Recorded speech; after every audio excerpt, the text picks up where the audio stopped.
Indeed. Barry, just looking down the list of both the A and B final, this is the pedigree of the modern Australian rower at our national level. They are superb young athletes, these things. And when I look at the names in the B final, I see in the middle of the field, for example, from Adelaide Rowing Club, Alexander Hill. Now, Alexander Hill's been rated by the Americans as being in the top 10 rowers in the world. And in fact, I've heard some other critics saying he's probably the best rower in the world. A number of World Championship gold medals, Olympic gold medals to his credit, and he's in the B final. Well, he's the Australian champion sculler, winning the state versus state sculling also last year at this at the state versus state racing. And you're quite right. I was surprised that he was a little way back. As you say, he's in the B final. Whether that's an age thing, I don't know. But they're all champions. They're all people who have rowed. The heading of race 45 says B final. There is nothing B about any of the young scullers in that. No, that's true. It's magnificent to see. We didn't have a lot of people up here in the grandstand, but I think between Lizzie Chapman and myself, we were able to convey the pedigree that these rowers have. The men's 8, the men's 4, the men's pair, the men's double, all represented, and all those men in the A and B finals have competed at that level, at World Championship level. Yeah. So it's going to be very, very interesting to see, for example, the timings of the B final against that of the A final, and I would suggest, Barry, it's not going to be greatly different. No, the finishings, as you can imagine, in the lead-ups to these finals was very, very close. Well, Barry, our first event, that's race 45 on our program, is underway. It's the A final, as you mentioned early, of the para. We've got two different classes there. Zani Tun from Balmain, rowing over there on the far side. She's PR1. And on the grandstand side, we have Amber Bradley, from PLC in Sydney. Now, we've got great support here from a list of coaches. We look at Zani Tun, for example, Ad Craig, Liam James, Barbara Ramjan, and then for Amber Bradley, Lily Glenn and Felix Doe. So very, very good to see them on the water. And of course, as Barry, you mentioned earlier, these are young scullers, and we're looking to the future, and Australia over recent years has provided significant power in world rowing. We've dominated para rowing in many cases, and it's good to see that the class is expanding. There are more young people involved. The clubs and the schools are encouraging their people of para capacity to take part in rowing. It's good for rowing, it's good for the rowers themselves. Well, at last year's state championships, it was, I think, in the men, Zani Tun was the champion, and in the women, you might recall, was Sophie Delosio. And everybody knows the story behind that. And she was to go overseas and do a study at the university over there. So her career might have taken her away from rowing for the time being. But it'll be interesting to see how the sculler that's in there now, Amber Bradley, will go in the PR3 classification. Well, they've already started.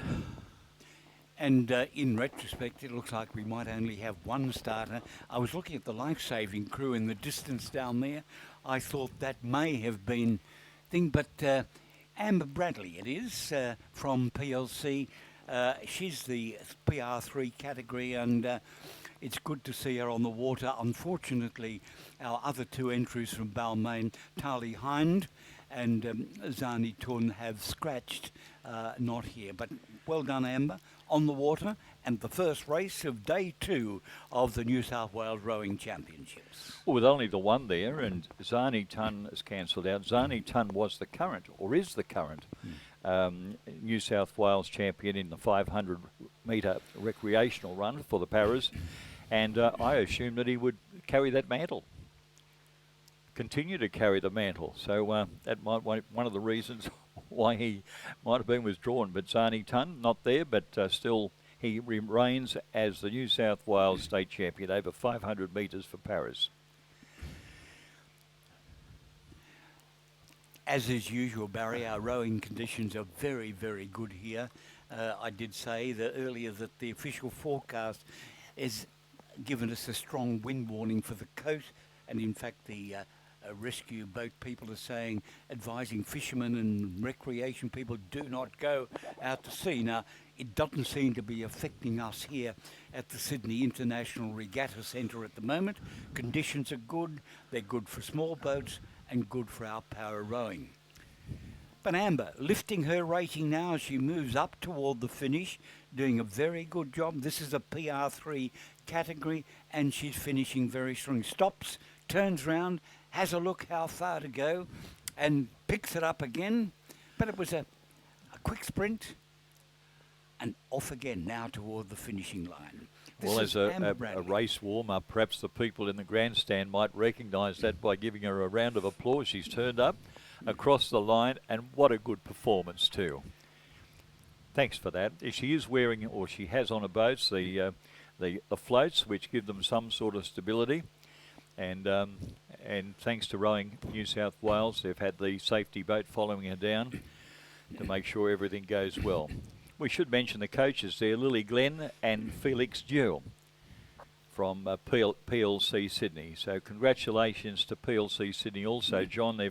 They've carried this program now for many, many years. No, they're one of the schools which really has and is continuing to encourage our para classifications. But we're moving from our para to elite rowing now, and these are the two finals. The B final first of all, then the A final of the Championship Men's Elite Single Scull. The A final, of course, is competing for the Mervyn Wood Trophy, currently held by Alexander Hill through Adelaide, about whom we spoke just a few moments ago. But look at that lineup in the B final. In lane 1 from Melbourne University and the National Training Centre, Joss Booth. In lane 2, UTS and the National Training Centre, Hamish Playfair. Lane 3, Swan River and the Western Australian Institute of Sport, Sam Marsh. In lane 5, UTS and the New South Wales Institute, Paddy Holt. Lane 5, Adelaide and the National Training Centre, Alexander Hill. Lane 6, Sydney Rowing Club and the NCC, Spencer Trowan. In lane 6, Sydney Uni and the NCT, Alex Purnell. And in lane 8, Western Australian Rowing Club and the National Training Centre, Jack Cleary. What a lineup, and that's a B final. Well, it represents representation from Western Australia, South Australia, New South Wales, and also I think we've got one from Victoria, haven't we? Well, no, not in this one. In that. Melbourne University. Yep, Melbourne Uni, yes. Yeah, yep. Victoria. So it's a very, very good lineup.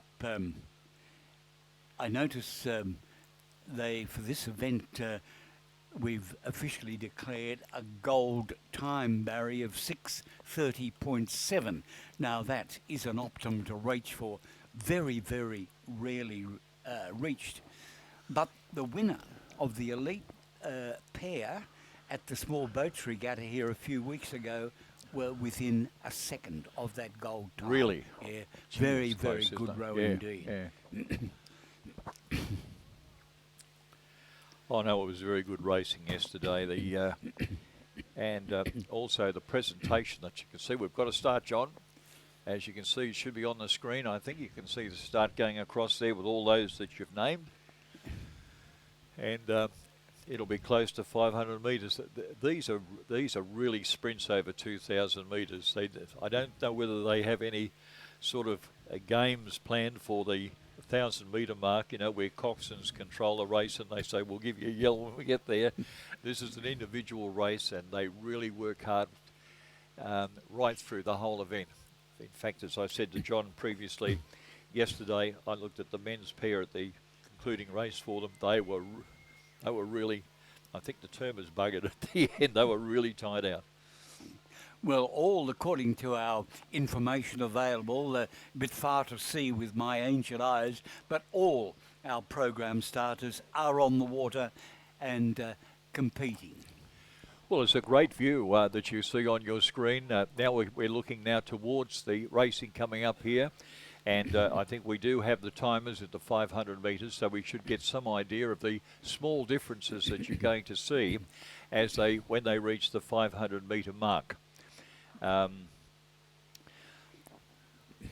you think that you've got Victoria, Western Australia, South Australia, and racing here on this course in one race, it's really a great event. Well, Barry, as you mentioned, it's a build-up regatta. We have the national championships not too far away. We are selecting for the approaching Olympic Games. The schools have their head of the rivers coming up, so it's a big deal, the New South Wales Championships. Well, there we have Hamish Playfair has gone through in a 1:43. Just behind him is Paddy Holt from the New South Wales Institute of Sport. Both of those are from the UTS Haberfield Club. And a half a second behind them is Sam Marsh from Swan Hill. Spencer Torrent from Sydney is about a half a second behind. And then Jack Cleary, probably about a third of a boat length behind them. Similar distance to Josh Booth. And then closely followed by Alex Purnell. And then from lane 5, right in the centre of the course, Alex Hill, which is the man referred to by John previously, and currently would be seen as the best sculler, I think the Australian champion, and rated very highly overseas. He is the current Australian single scull champion. Well, he would be about a length behind the second last finalist in this event. That's Purnell, and a good distance for about 4 seconds, so he's a long way back, got a lot of distance to make up.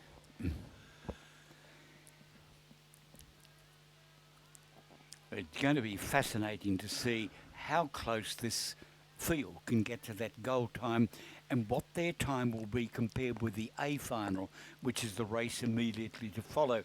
Now, Barry, on past experience, will probably have the A final underway with both races on the water at the same time. Well, the top 3 there going through, and that's for the New South Wales Championship, would be from lanes 2, 3 and 4. So the far 3 lanes would be the lanes being involved in the final. What did you say? That would be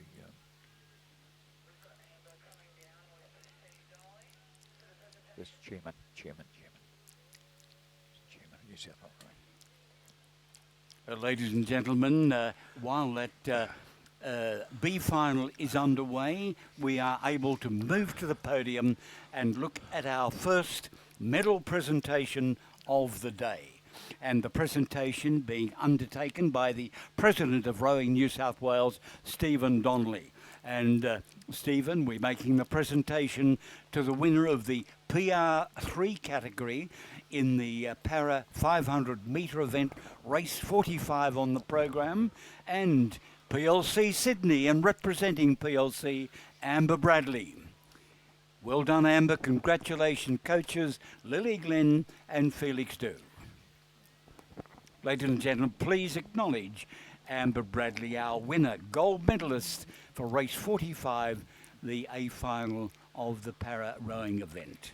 Well, it's back to racing, John, and magnificent performance coming from the Australian champion and Australian representative Alex Hill, who's moved up from being in 8th place at the 500 metres, and it's Hill from South Australia has moved up, and I think he's moved up into 3rd place at the present moment, and about a boat length behind the leading sculler, which continues to be Playfair. Now we're looking now, Hill is in the centre of the course in lane 5, so you'll see a bit of movement going on there. And but the leading sculler, they've now reached the 1500 metre mark. You can see that on the scoreboard in a time of 5:16, and it's Alex Hill. Well, there we go. We were talking about him back in 8th place, I think, when they first started off at the 500 metre mark. He's moved now up into 2nd. He was 3rd. He's moved up. Oh, he was 3rd. He's moved up into 2nd place now. And Marsh from Western Australia is in 3rd. I think that's a magnificent performance from Alex Hill.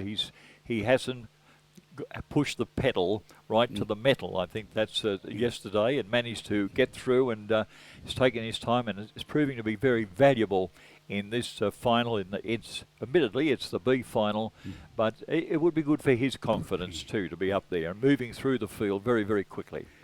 Barry, just looking at in lane number 6 from Sydney Rowing Club, Spencer Turren, an old St Joseph boy, and he has rowed with Alex Hill in those many gold medal performances in the 4 in international competition. Yeah. So this is the top field.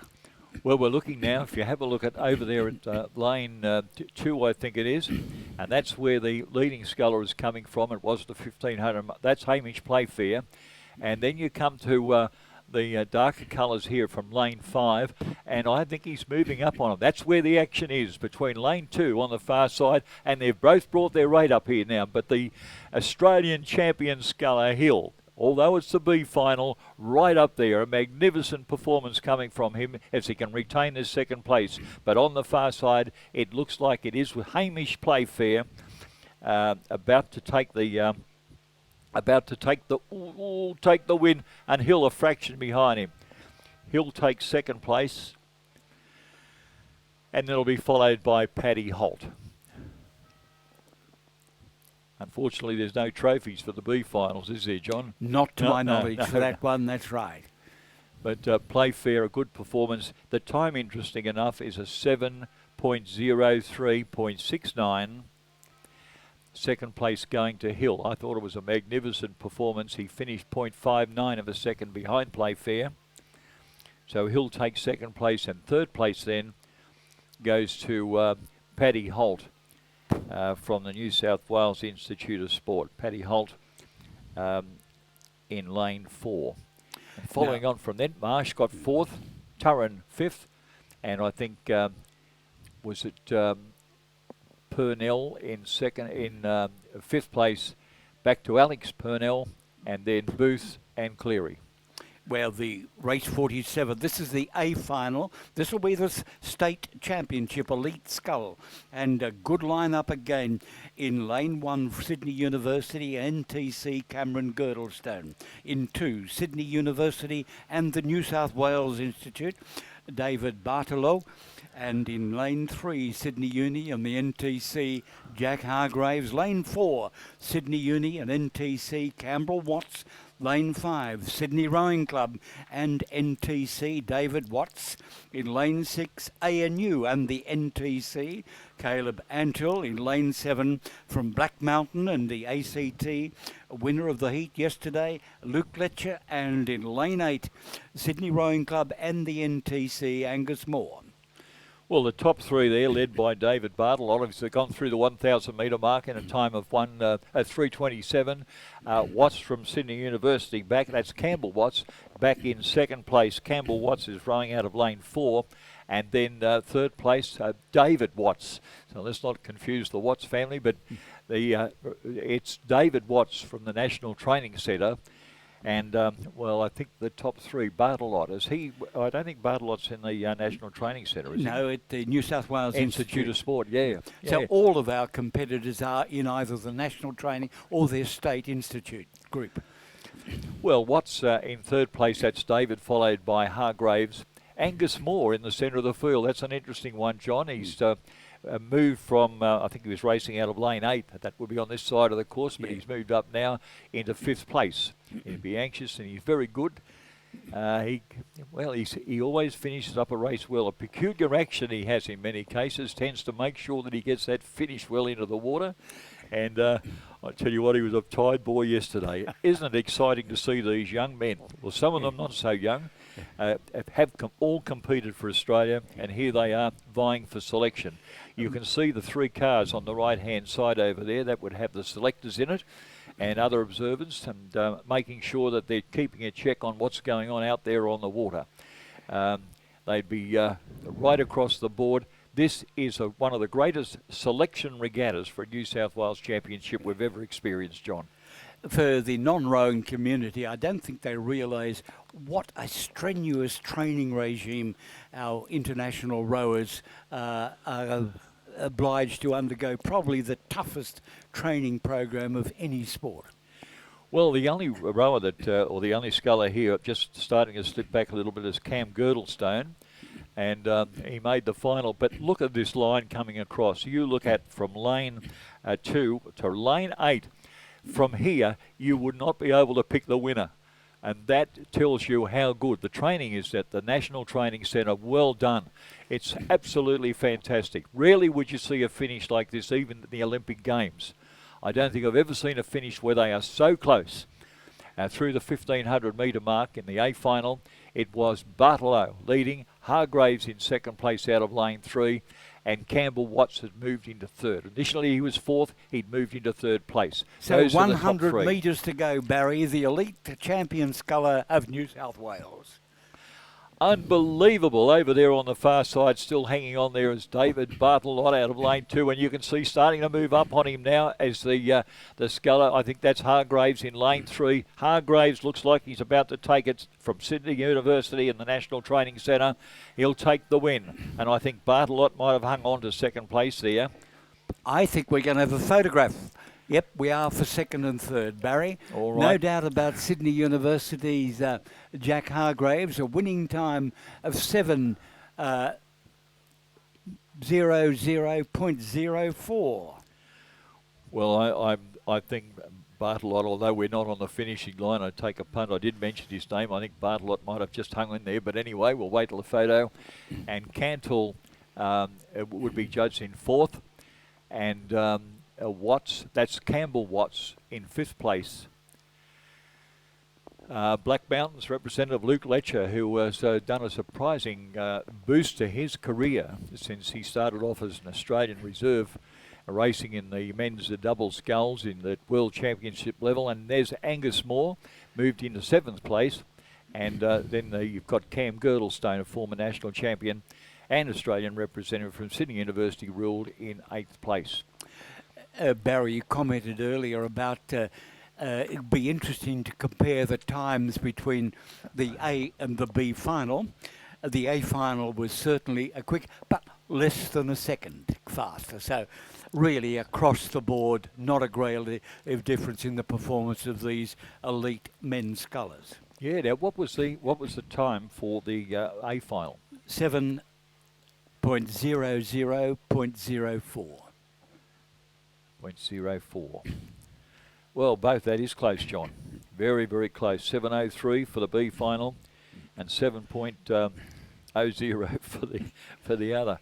Yeah. They came down here in that final 200 metres. There wasn't a whisker between them. No. I think they're virtually matter of perhaps 2-3 seconds over the whole field. It's very good. Oh, it does give you confidence in rowing, in Australian rowing. Yes, it's looking very good for our Olympics. John, do you remember 50 or 60 years ago when most of the crews that went represented, very few crews went overseas, but I think the last crew that did extremely well was probably around about 1968. I think we might have had a World Championship crew, but it was the 1968 Games that mainly saw, I think it was an East Coast crew. I think it was mainly Sydney Rowing Club, I think, got it. So if they won the King's Cup, generally... That's what happened. They went. It was the coach became the sole coach and selector of the crew. And so it went on. And they got a silver. They did quite well. But in this day and age, you can't go into an international competition with that sort of philosophy. One great exception to the rule you spoke about, and I'm looking back, Barry, more than 2.5 years, the 1956 Games in Melbourne. And the Victorian crew had won the King's Cup. Yes. So they represented with one New South Wales rower, the late Judge Fred Benfield, later Judge Kirkham, changed his name. He, for some reason, was chosen in that crew of Victorians to represent Australia. Yeah, well, it was basically a New South Wales crew that came second in that, wasn't it? I think Peter Everett had a lot to do with that. Yes. And a lot of criticism in the press around about that time saying that one of the oarsmen, and Everett I think it was, labelled that, shouldn't have been in the boat and the crew and been the coach as well. But it was an interesting development getting up to those games with the test racing that went on. But, look, it's good to look back on those days. Oh, yeah, they were good. You wouldn't want to go back there. Barry, just a word on presentations. We can see the crews coming in now for the next presentation, and this is will be race 47. And the presentation will be underway as soon as we get our all our competitors in there.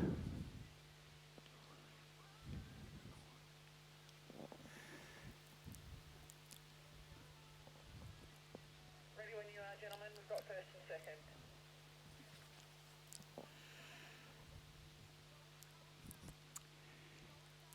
second. Ladies and gentlemen, there is a little clash here because some of our elite scullers have to be on the water again very shortly in a pair event, but we're proceeding now with the presentation of our medals.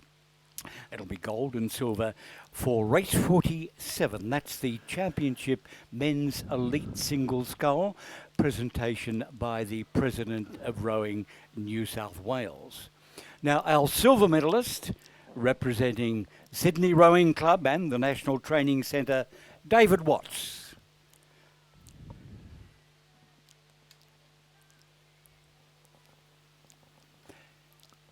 And the gold medalist, our champion sculler, elite sculler for New South Wales, is from Sydney University and the NTC, Jack Hargraves.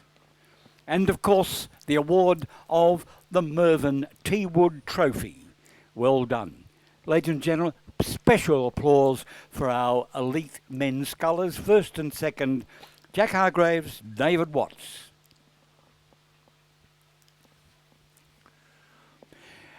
Oh, Barry, we've been talking about history.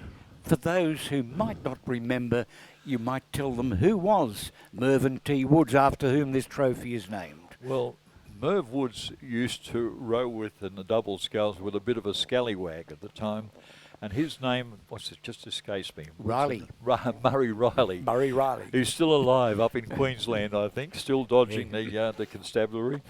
But they both ended up, Riley ended up on the wrong side of the law, and Merv Wood ended up as a police commissioner here in New South Wales. A rather questionable one in the Askin era, of course. But unbelievable performances from both those men. They probably enjoyed one another's company for years later, but very discreetly. And of course, Merv Woods had a very, very good international career too. Yes, in racing, in rowing, yes, yeah. Yeah, no, it's all good. We're lucky that and the boat race officials have been blessed by having the next event scheduled. That's the under 17-8 for women and the under 17-8.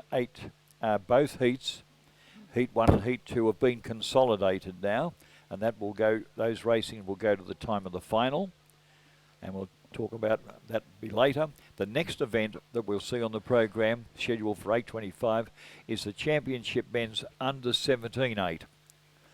Now, this particular event is sponsored by the Regatta Shop. We spoke about our sponsors a little earlier. We are grateful for them, and for this event, the Regatta Shop, thank you very much indeed. Heat 1, as Barry said, race 50 on the program. In lane 2, it's St Joseph's College. In lane 3, Melbourne Grammar School. In lane 4, St Augustine's. In lane 5, Newington College. In lane 6, St Ignatius College. And in lane 7, the Scots College from Bellevue Hill here in Sydney.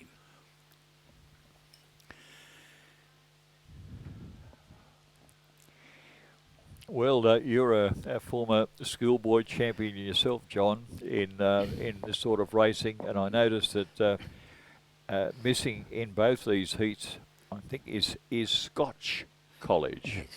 one of your favourite crews, or one best favourite, I suppose, to take out a championship. But St Joseph's, that's going to be rather interesting. St Joseph's in the champion men's under 17-8. Would this be their number 1-8 coming up for the Well, head it's of the the river? under 17, probably not, Barry. Yeah, and I a bit of a say mix. probably. Yeah. Yes. On the question of Scots, it was very interesting in our first major regatta of this year, I think toward the end of January, might have been beginning of February. Scots College were out in strength on the water, and they performed very well. And it'll be interesting to see the quality of their crews on the water today. Of the schools there, in the centre of the field, St Augustine's. Now this is a school located on the Northern Beaches area and has a close affiliation with Mossman Rowing Club, and is not one of our traditional rowing school in the sense they haven't been rowing for 100 years. They've been rowing over the last 10 years perhaps with some extraordinary success. Coached by the Ugamark branch of the family, of course, at Mossman, and they put in some very, very creditable performance. I can remember some of their early races on Hen and Chicken Bays a decade ago, and it was very tentative, but they're not tentative crews on the water now. They're very good. Well, they've ended up in the draw right in the centre of the course out of lane 4, and here they come down now, and perhaps we're looking to see that St Joseph's College crew a little way back, I think, at this stage of the game, and looking to get a race leader. We're not doing this off the, we could do it off the computer, but we're just looking at what the audience would see from the grandstand and looking down there, and it's not much difference between the crews, particularly with the exception of the far lane, from the crews in the centre and on the grandstand side of the course. Not a great deal to pick them from. Yeah, I would agree with you. St Joseph's over there in lane 2 appear to have faded, not out of the picture. It's a 2,000 metre race, but fading at the moment. And the pressure appears to be coming from beside the Melbourne Grammar, but in particular St Augustine's, about whom we've spoken, and beside them Newington College. They appear to be the push at the moment, with St Ignatius and Scots just a little bit further back. John, you mentioned St Augustine's. St Augustine's are in the lead at the present moment by about, I'd say, 3/4 of a length over Newington College. And then we go back, well, right on top of Newington. There's a good row coming from Melbourne Grammar School. And then we go about 1.5 lengths back, I think, at this stage, back to St Joseph's. And Scott's about 1/2 length back to them. And then right on top of Scott's College, you've got St Ignatius. But Newington College, in fact, I noticed down there, they're running out of lane 5. The coaches there are Carl Schmidt and Nick Wayneman. Now, that's interesting. Carl Schmidt, this is his first season, I think, after he has left Pymble Ladies College here. And Carl looked after the second eights over at Pymble Ladies College. They had a reasonable amount of success. So it was moving from females to males at Newington. And it looks like he's handling them very well up there, because at this stage of the game, Newington were about 3/4 of a length behind the leading crew there at St Augustine's. That was at the halfway mark. And they were doing that in a time of 3:07, which is not a bad time for the schoolies. Melbourne Grammar School out of lane 2, a little out of the picture at the moment, perhaps in competition for 3rd place.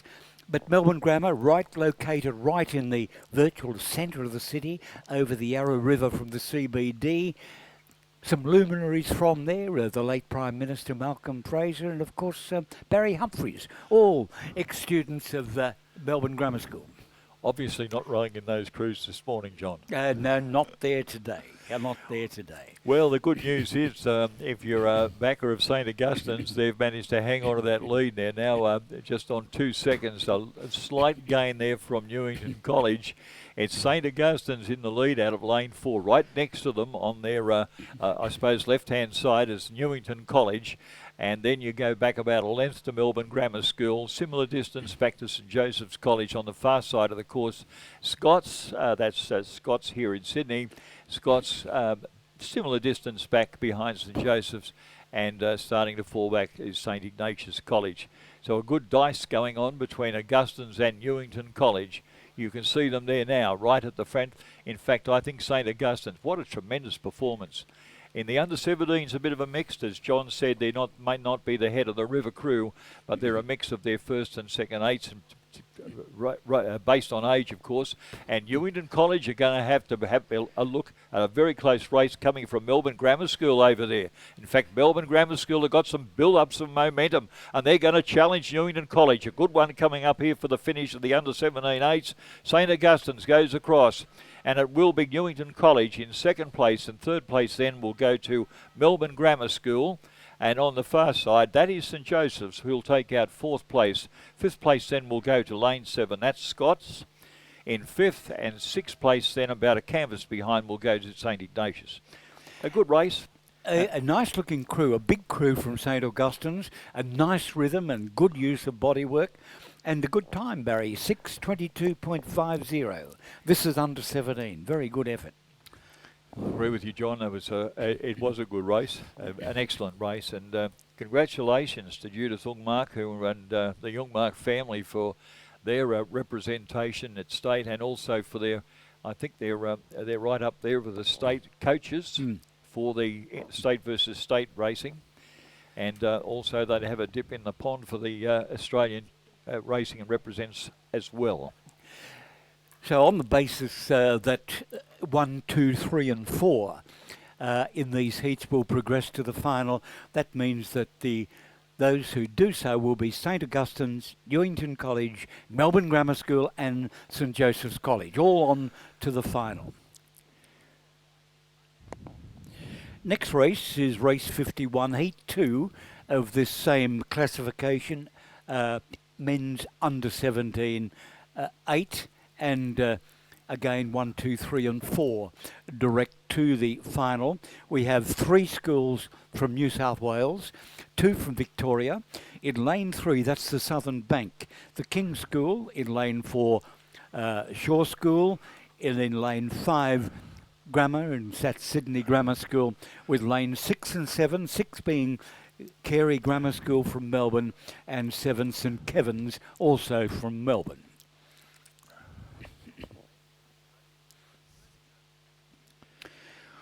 Well, you will watch the schoolboys very closely, John, down there on the Hen and Chicken Bay, and I see Shaw there, and Shaw there. They've had very good success with all their rowing in those regattas, the local regattas. St Kevin's, they're the sort of unknown quantity here in Carey Grammar, but St Kevin's. The history, as I recall it, in Victoria, in Sydney we have the GPS and the associated schools.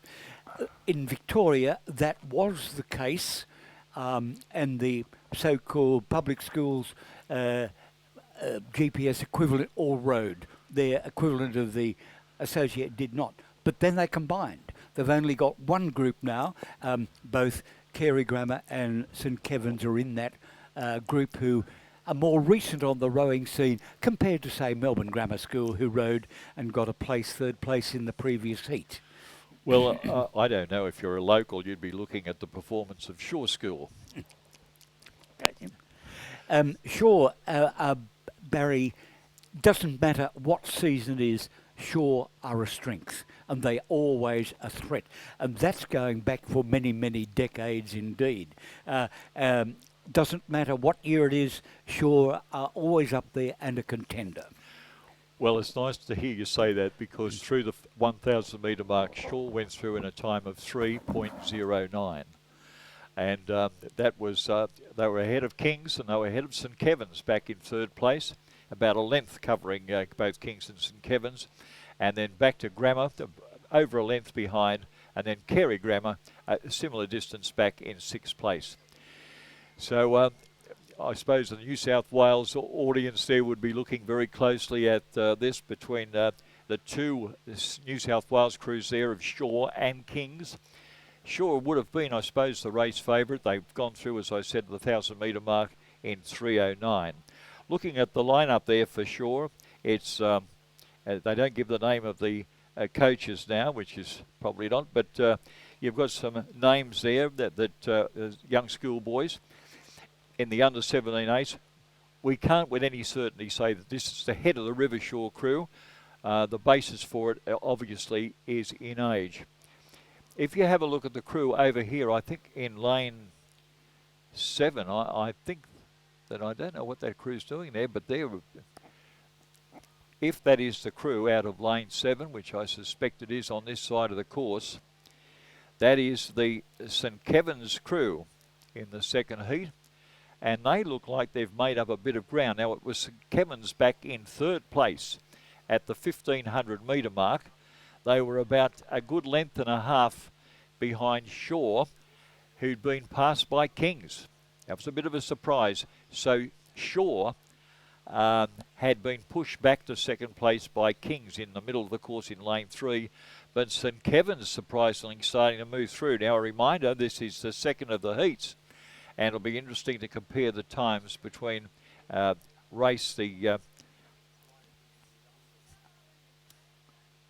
just looking at see what the time we can see for race 50. I think I've lost that off the computer. Race 50 is 6:22. 6:22.5 is the time for the first of the heats.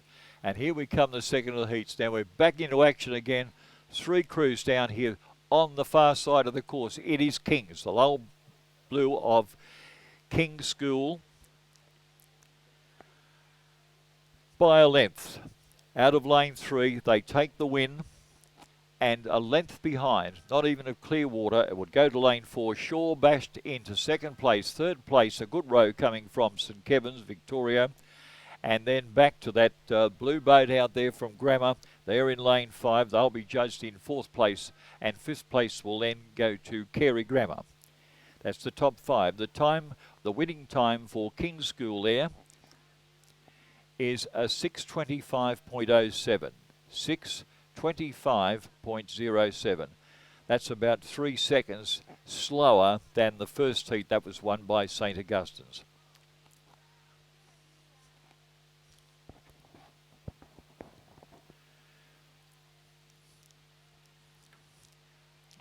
I guess with the frequency of the racing coming down, John, it's very difficult to go into individuals who are racing in these crews. We'll get to meet them in the finals when they get up on the dais, I guess.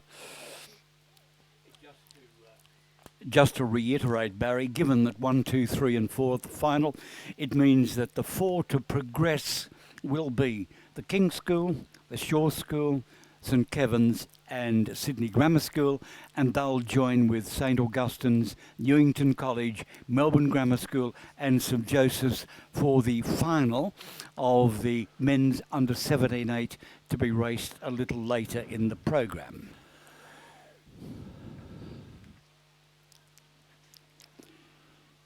Well, Barry, we're moving on now to another men's para event. This is the men's para single scull, and it's more advanced. It's being rayed over 2,000 metres.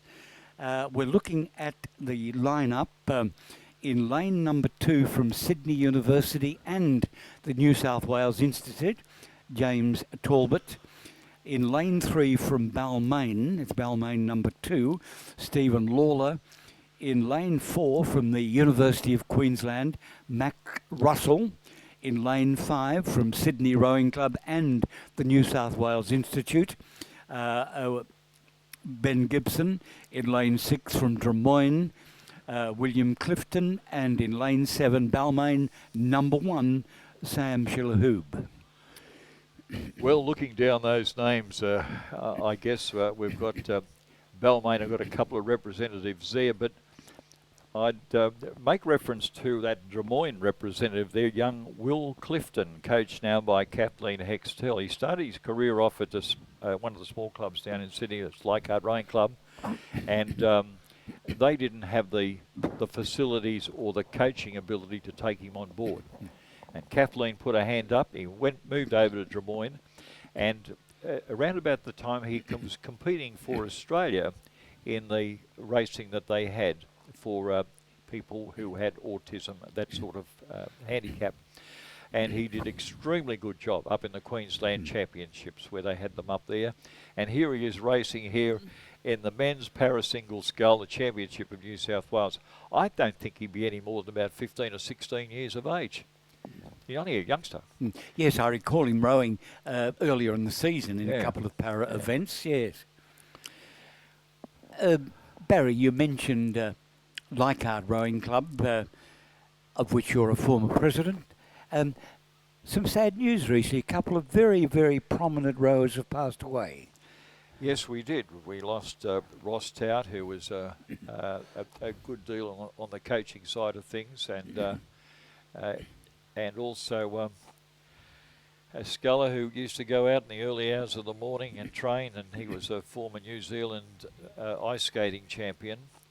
And he didn't make it. Cancer seems to be a deadly disease in this day and remains a deadly disease here, no matter what sport you're involved in. But they were two very, very good men in rowing. Barry, on the question of Leichhardt Rowing Club, let's delve, for those who may not remember or weren't even born, Leichhardt Rowing Club, and we mentioned Peter Evett, international representative, member of Leichhardt, but this was an era of Dr. Cotton. You might talk about Dr. Cotton. Dr. Frank Cotton. Well, Frank Cotton in the, I think it was in the late 40s and early 70s, he was an interesting man. I think he was a sports scientist, and he had spent a bit of time with Forbes Carlyle, I think, who was his lieutenant over there at one of the universities. And Cotton was into recovery and to see how quickly and debated recovery with fitness, and developed a wonderful machine called the Cotton rowing machine. And on his passing, of course, that was included in his assets. They went across back to Mossman Rowing Club, I think, and two young men who had been involved with rowing over at Leichhardt then took the principles of it and built a new machine called the Leichhardt rowing machine, which featured then amongst a number of rowing clubs right throughout. In fact, I think every club, including Sydney Rowing Club, had one of these machines. They were separate bow side and a stroke side machine, and I think they've still got one in the Maritime Museum down there now. A sliding seat and a big heavy wheel. It took 8 people to lift the damn machine. It was a big heavy thing, and but a very interesting rowing machine. And it used to, one revolution of this big wheel equated to one that could work. But that was Cotton. Cotton went on until I think might have been in the early 50s and passed away. But the legacy that he had to training and to sports science, I think he brought up. Sydney University had not won much in their years of rowing, and the first year he had them, I think he had about 200 candidates from this college at the university, and they got up and had their first championship win. So he did a wonderful job. He started off with guinea pigs from Leichhardt. There were about, I think, one still alive. Come to see his works. He was formerly the dean of Wollongong University. Not John Harrison. Just trying to think what his name is now. I'm getting older myself and the memory fades. But he developed an interesting fore and added to it. So, Barry, it would be fair to say that Professor Cotton's inventions were the beginnings of the modern ergometer. Oh, yes. There's no doubt about that. There's no doubt about that. So this is another innovation Australia's given to world rowing. Well, it has, although I think there's been further developments both here with various types of rowing machines, and the old having to 8 people to pick up a rowing machine, that's since gone now. And of course you've got machines that stimulate or simulate the sound of rowing rushing water, and you've got those magnificent machines, Concept 2 and the others that have been developed. Yes, it is, and machine work. Well, Barry, I was a schoolboy rower in the Dot and Kirk Professor Cotton era at Leichhardt. Leichhardt was a top club, the top club, without any doubt, at that time. Well, the clubs now in New South Wales have developed their own form of business. You have the clubs that are producing people like we see at the NTC, Sydney Rowing Club, and Mossman, and University, yes, and the 4 about UTS to Haberfield.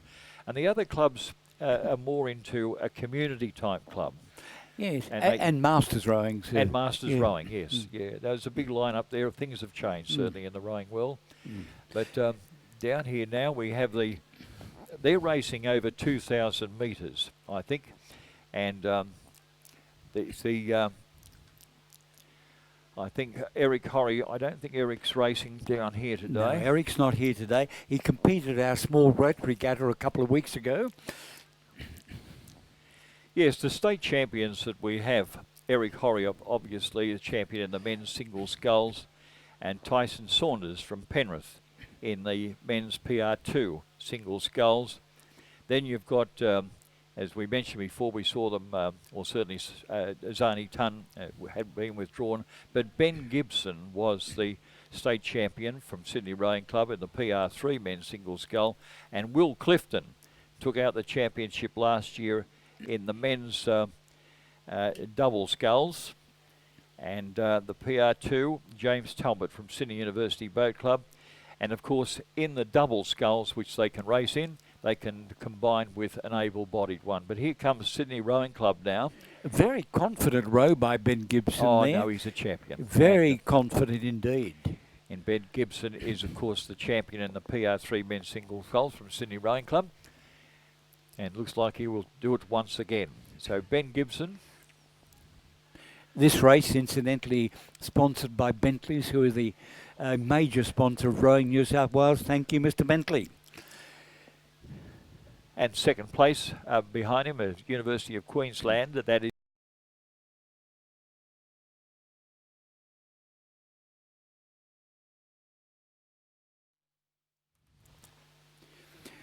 looking at Ben there, repeating the championship of last week, about 5 strokes to go.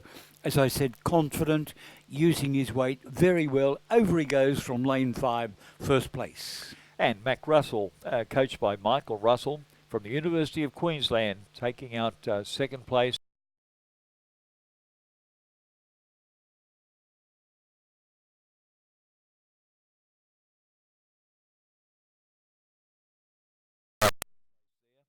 And coached by Christopher Holliday. And we should mention also that Lizzie Chapman, commentator, first one on deck yesterday, has a lot to do with the coaching of the para rowers. And this is the youngster, Will Clifton. Good on you, Will, coming up out of lane 6 to take out 4th place. And only a youngster, and well done. And congratulations to his coach, Kathleen Hextell. Barry, we have a lot of clear water back to some of the other competitors, but we've got to recognise, of course, that in the para events, the physical limitations vary from person to person, and that's echoed with their place on the water. But no mean feat, Barry, the time there for that 2,000 metres, 7.41.53. Not bad, is it? It's for a para rowing event. That is very very good good indeed. And a club that has contributed in a major way to para rowing here in New South Wales, and they're looking to build a club that would assist para rowing down on the shores of Lane Cove. I don't know how that's going. They were seeking a lot of support from New South Wales Rowing, and in fact, I think it was the site they were looking at was right on the shores of the initial site of the old Leichhardt Rowing Club down there. But here's 2 Balmain scullers coming down on the far side. That's Stephen Lawler over there that looks like he might take out 5th place. Stephen Lawler, and slowed down, keeping his eye on the man in Sam Shaloub from Balmain. He'll take out 6th place in the championship men's para single scull. And well done to Balmain, having the 2 scullers there in that final of the men's para single scull. And just repeating the results there. First across the line from Sydney Rowing Club, Ben Gibson. In second, Mac Russell from the University of Queensland. And in third place, James Talbot from Sydney University. But our next event is on the way down. It's the first heat. It's the first of 3 heats in the championship, Schoolboy 4. And in the race underway, about at the 1,000 metre mark or past it now, in lane 1, St Ignatius number 4, in lane 2, the King's School number 3, Canberra Grammar number 2 in lane 3, St Ignatius number 1 in 4, St Joseph's in 5, St Patrick's College in lane 6. I think that's St Patrick's from Bendigo, Ballarat in Victoria. I'll try and confirm that. Shaw number 2 in 7 and Scott's number 3 in lane 8. That's the grandstand side. Well, we might see this race through to finality as the first, second and third place move into for presentations. And I think the preference of the CEO and the chairman of Rowing New South Wales is we continue on with racing, and then when we get a chance we move back to presentations. So we'll talk about the race in the Champion Schoolboy 4 whilst the para rowers line up for presentations. Once again, this is Heat 1 of the Championship Schoolboy 4. This race sponsored by Croker Oars. And for race 53, through the 1500 metre mark down a time of 5:09, it was St Patrick's College Victoria in lane 6 that had moved through in first place. And not far behind them, about a half a length then back to St Ignatius, their number 1 crew. Back in third was Shore, their number 2 crew from lane 7 on this side of the course, back in third. And then there followed Canberra Grammar, fair way back, about 2 lengths back. St Joseph's a further 2 lengths back. And then Scott's College, their number 3 crew, a little way back, probably a similar distance, a length back to St Ignatius, number 4, over on the far side in lane 1. And then Kings. So we're looking at the 3 leading crews there through the 1500 metre mark would be St Patrick's College out of lane 6 and St Ignatius College, and then followed by the Shore School, and it's 1, 2, 3, only in this case moving through to the final. So it is important, 1, 2, 3 at this stage. It looks like St Pat's, Shore and St Ignatius at this stage. That's right. There's a number 2 crew from number 2 crew from Shore in lane 7 on this side of the course.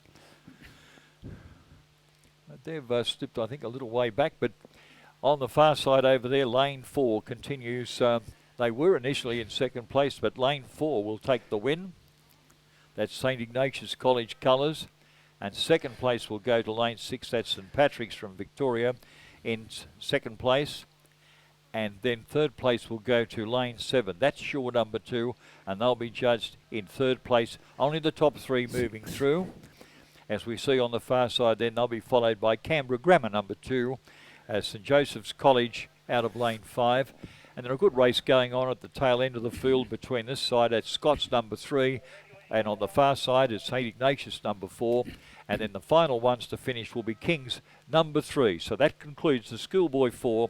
And with the top 3 there, Iggy's, St Patrick's and Shore 2 moving through to the final.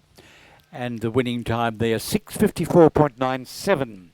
So heat number 2's on the way down now, but we focus on the podium, and it will be the presentation for race 52, the Championship Men's Para Scull. And our bronze medal, representing the University of New South Wales, James Talbot.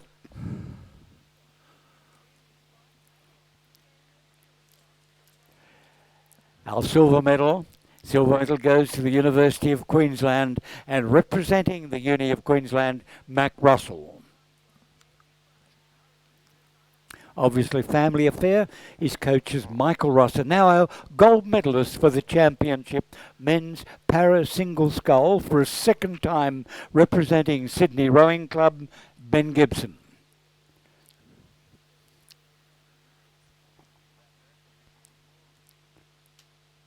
And Ben's winning time, 7:41.53. Ladies and gentlemen, please offer our congratulations to our medalists for the Championship Men's Para Scull. Back to the water. Barry, the forecast was for another 200 millimetres of rain today. It's so far dry, but looking down there, it's coming. It's coming from the east. Is it? Look, the crews are emerging from that rain cloud down there now. It's certainly pouring down there at the start. But anyway, we look now at the progress being made for race 54. That's the second heat of the Champion Schoolboy 4.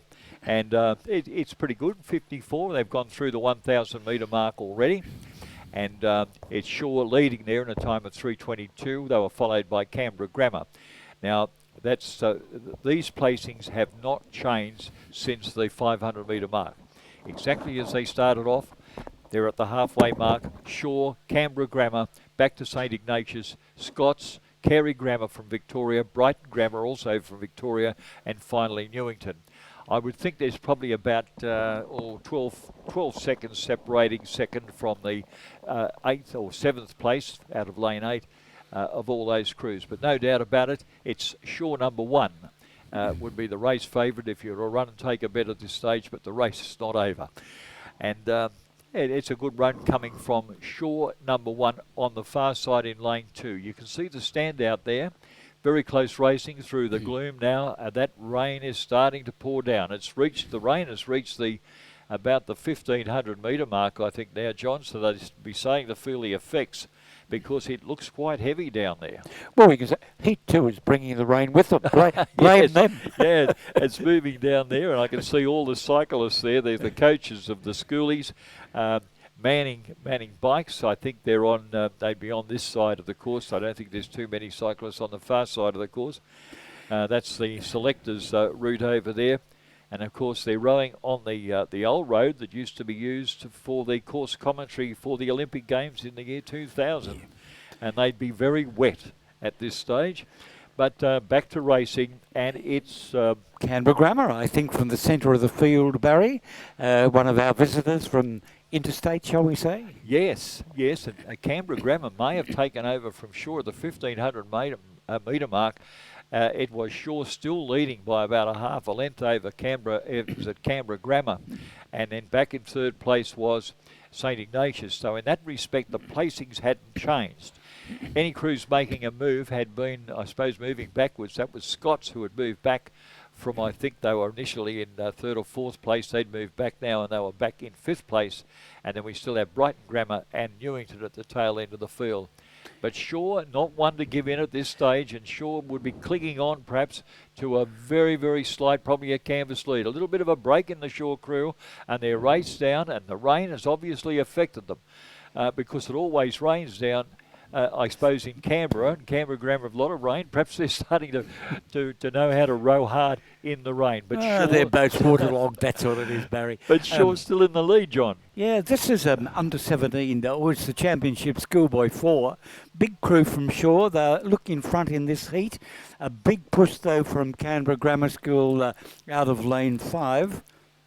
But they'll get second. Canberra Grammar will be back in second place out of lane 5. Third place then will be going to St Ignatius College. That's their number 3 crew.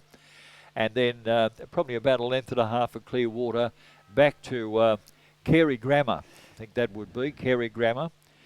In fourth place, and fifth place then would go to the local Scots College in fifth. Sixth, just behind them then, would be Brighton Grammar number 2 from Victoria. And then seventh place would go to Newington College, coached by Joe Bocquier. And that concludes that event. Just looking for the time. Time 6:56.86, just a couple of seconds slower than the early heat. And just repeating, the crews to proceed to final for this Championship Schoolboy 4 will be Shaw, that's Shaw number 1, Canberra Grammar School number 1, and St Ignatius College number 3. John, am I imagining it, or has that rain stopped at the 1,500 metre mark? It just seems to have slowed down a little bit. It's certainly difficult, even with binoculars. I don't think I could see what's down at the start mark. In fact, it's nearly as bad as the days when we had to cancel our regatta because of the smoke from the bushfires. It's getting to that thickness at the moment. But running through the field for Heat 3, and again, remember, 1, 2, 3 and 4 to the final. In lane number 2, it's King's School number 2. In lane 3, St Ignatius number 2. In lane 4, Scots number 2. In lane 5, Shaw number 3. King's number 1 is in lane 6. Brighton Grammar is in lane 7. And Carey Grammar is in lane 8. So in lane 7 and lane 8, some Victorian schools. So welcome to Brighton, welcome to Carey, who've already rowed in a previous event. Well, on the screen would be, you just saw that in the screens, it's John had read them. And here is a magnificent shot coming. You can see the rain now. And if you're sitting at home watching in the comfort of your television sets, you're probably in a very best spot at this stage of the game. We're looking now from the back of the field. They've gone from the start. They'd be fast approaching the 500 metre mark. This is race 55 at the present moment. And as John went through the field, we may not be getting a timing coming up to the 500 metre mark. They might have to restart. They should be coming up to the 1,000 metre mark. That's the halfway mark. and whether we've had a break in the timing. So we're not getting the reads coming through on race 55. So we'll have to look and see what we can see through the doom and gloom. And I thought Carey Grammar on this side of the course, they lead Brighton Grammar. So if you're looking at lane 8, they're well up there with the rest of the field, and they could be doing quite well. Kings number 1. Gee, I'm just wondering whether they are there. Kings number 1. I think they're well back. They're just to the left of the umpire's launch, I think, right, John. back, yes. I think that's it, yes. Shaw number 3 will be back in about 3rd place. And then you've got Scott's number 2 well back and out of contention. And then I think that's St. Ignatius number 2, who are doing quite a good job over there. So the 2 crews that we can see leading, hang on, we've now got 1,500 metre mark. What was Carey Grammar, followed by St. Ignatius College. So we picked it right. Back in 3rd place then was Brighton Grammar. Shaw number 3 were back in 4th. Kings back in 5th. Scott's 2 back in 6th. And Kings number 2 back in 7th place. Through the 1,500 metre mark in a time of almost 5:20, it was Carey Grammar from Victoria, and that's a good lead they had over St. Ignatius number 2, was about almost 2 lengths. And the Victorians looking very good here because they were only about a canvas, half a length behind St. Ignatius, and that was Brighton Grammar from Victoria. So here comes the Victorian sandwich with St. Ignatius in the middle. So we'll be looking very closely at the crew from lane 8 on this side, and that is in those colours, that's Carey Grammar. And Carey Grammar look they might be taking this out now. They've dropped their rate down. Very confident rowing coming from this Schoolboy crew, coached by Nick Edwards. And the coxswain there, Lee Kai, has just kept them very steady together. Plenty of time. A great row coming from Carey Grammar from Victoria on this side of the course. They will take the win out of lane 8. And 2nd place will go over to St. Ignatius College, and hanging on grimly, and it might be lane 7. That will be Brighton Grammar, who take out 3rd place. 4th place going to Shaw number 3, and then they'll be followed on this side. This is the King's crew coming down here. The King's crew coached by coxswain by Tom Bell. They'll be judged in 5th place, and 6th place then will go to Scott's number 2. And 7th place on the far side, obviously, to King's number 2. And just looking at that time again for heat number 3, race number 55 was a 7:09. 7:09, so it's a little bit outside the time of the 2nd heat, which was a 6:56. Barry, the judges have called for a photograph for a 3rd and 4th. Now, this is a critical photograph because it's only 1, 2 and 3 who go through to the final. So we'll wait to see which will be the 3rd of those crews to go through to the final. Well, it's always a danger.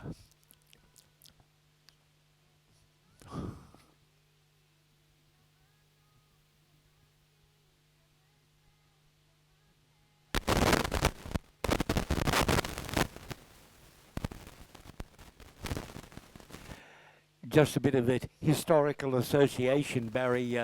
We're waiting to see if Brighton Grammar actually come across the field.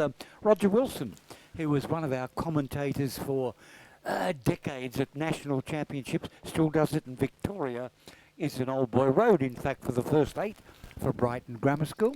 And he rode under the headmastership of Mr. Robert Roth, who was my economics master at Newington College. What do you know about that? There's a lot of personal information coming out here, John.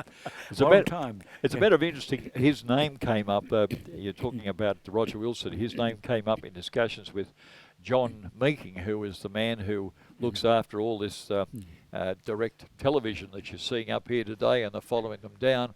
And he does a great job. He's even now going down to Victoria to handle their racing down there. And he says Roger Wilson was doing the call for the Schoolboy racing down there as well, still going. And we can tell Roger, Brighton have come out on top on that photograph. So the placings for Heat 3 are Carey Grammar 1, St. Ignatius 2, Brighton Grammar 3. That puts Shaw into 5. So well done, Roger Wilson's old school. Well, here's another. This is a racing that people love. It's a great event. It's the Championship Schoolgirl 8s. So it's our first chance to see, although it's a little bit through the rain, 8-oar racing at its finest. Particularly, there'll be a mix here, Wesley College in the mix, Canberra Girls Grammar, who always turn up for regattas up here, and St Catherine's. Now, that's going to be an interesting one. St Catherine's right over on the far side of lane 2. And Queenwood have been doing very well in the early regattas here in Sydney. So just running through the field in lane 2, St Catherine's, and I'm assuming that's St Catherine's Sydney, not St Catherine's Melbourne. In lane 3, Loreto Tarak Melbourne. In lane 4, Pymble Ladies College. In lane 5, Wesley College Melbourne. Loreto Normanhurst have withdrawn, leaving us in lane 7, Queenwood number 2 from the North Shore, and in lane 8, Canberra Girls Grammar School. Well, John, at this stage, through the 1,000 metre mark, Pymble Ladies were taking the lead. Now, Pymble Ladies now has got Simon Pennington, and I think Simon Pennington might be one of the state selectors for this year for state versus state racing. Formerly at Newington College, it's their teacher and rowing coach over there, and now took up in the last a couple of years. I think he's been over there at Pymble Ladies College, and Pymble leading. Now, looking at the lead they had, it was over Loreto Turak of the Victorian crew. Wesley College back in third, but right on top. Pymble Ladies still hanging on to that lead at the 1,500 metre mark. They've gone through that in a 5:13 and 3:79. Now, that would be about a length and a canvas from Loreto to Rack in Victoria. So the two Victorian crews hanging in there, and the crew that you mentioned, St Catherine's, which is the local New South Wales crew, back in fourth place, and they'll be followed by Queenwood. Now, it's a good move from Pymble Ladies here, even though it's only heat 1 of the, or the heat number 2 of the Schoolgirls, or heat number 1 it is, of the Schoolgirls. 8. Just a bit of history, Barry. St Catherine's over there in lane 1, oldest girls' school in the Southern Hemisphere, and noted such great old girls as Dame Joan Sutherland, although she didn't row, believe it or not. Well, you've been a great proponent and follower of a lot of old girls, John, in your day. That's because of my age, Barry. Oh, don't worry about it, John. I'm in the same boat. But anyway, look, this doesn't... we are with a rain falling very heavily now in the final stages of Heat 1 of the Championship Schoolgirl 8. And there's the colleges of Pymble. Pymble racing out of lane 4 in the lead, and they're flanked by the Victorians. The Victorians, as you can see in the big blue boat over there, it's 1, 2, 3, 4 moving through to the final, and the remainder are eliminated.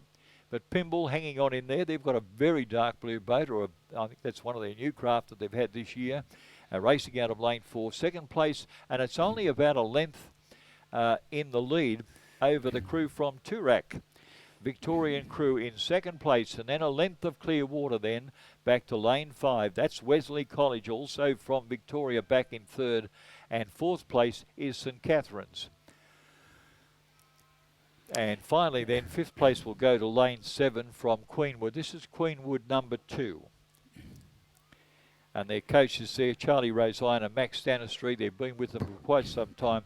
They'll be judged in fifth place, Queenwood number 2, and fail to reach the final. And the final crew to make their way across out of lane 8 is Canberra Girls Grammar. They might be last, but I think people here in New South Wales appreciates the effort that the young ladies from the Canberra crews make to get up here. And that's for local regattas. In fact, all the Canberra schools are regular competitors here at the regatta, and it's great to see them up here.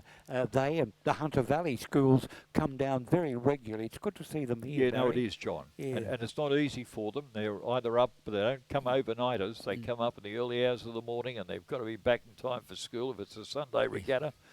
And how history changes, Barry. We look at third place getters there, Wesley College in Melbourne. That's a brother come sister school of Newington College here in Sydney.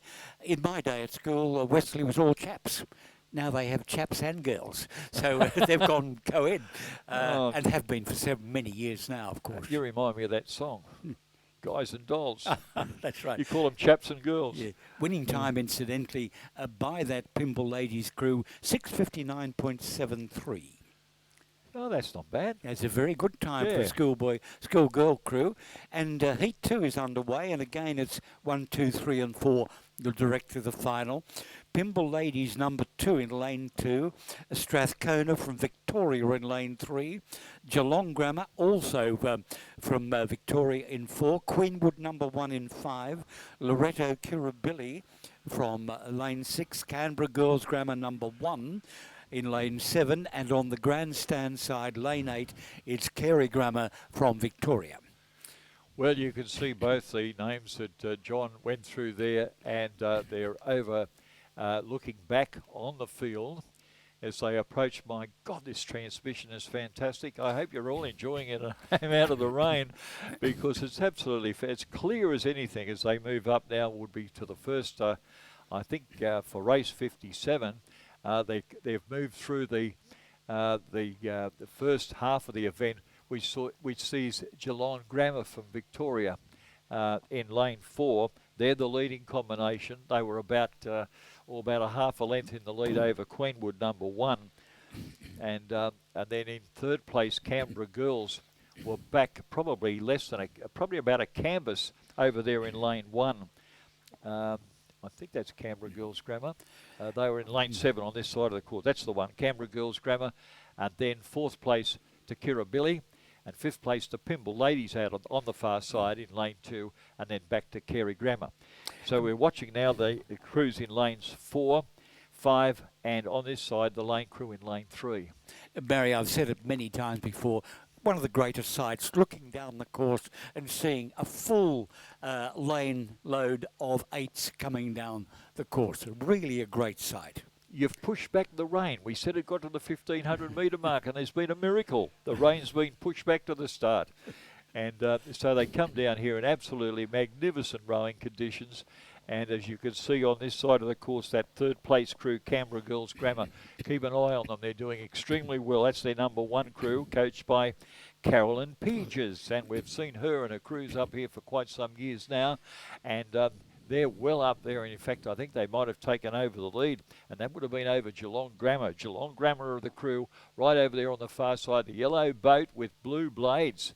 And an interesting combination there, but I think it might be Carey Grammar that's moved up into first place there, but keep your eyes on the crew on this side. That is Canberra Girls Grammar. And in the centre, it looks like Queenwood. Is it Queenwood? Yeah, that's Queenwood colours. And then on the far side, that is Geelong Grammar. And there's the light blue, I think, of Geelong Grammar over there out of lane 4, Barry. I think it is. I think they've got that lead back again, John. Yeah. And then coxed by Kate Blythe, and she's pulled a stunner here because she's jumped the lead on that crew that was trying to get into the act.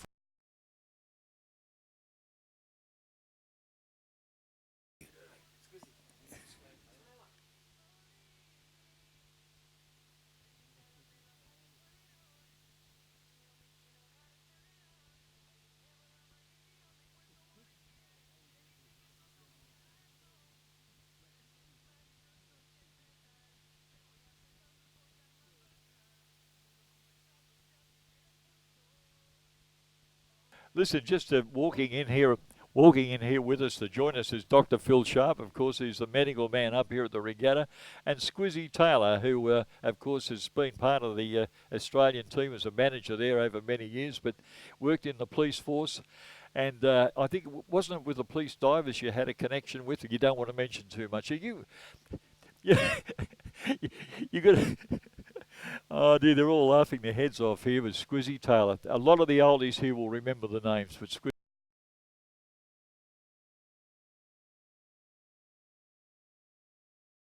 In 3, Geelong Grammar, Victoria in 4, Sydney Grammar in lane 5, St Kevin's from Victoria in 6, the King School in 7 from lane 7, Newington College from Sydney lane 8, St Ignatius College in lane 9.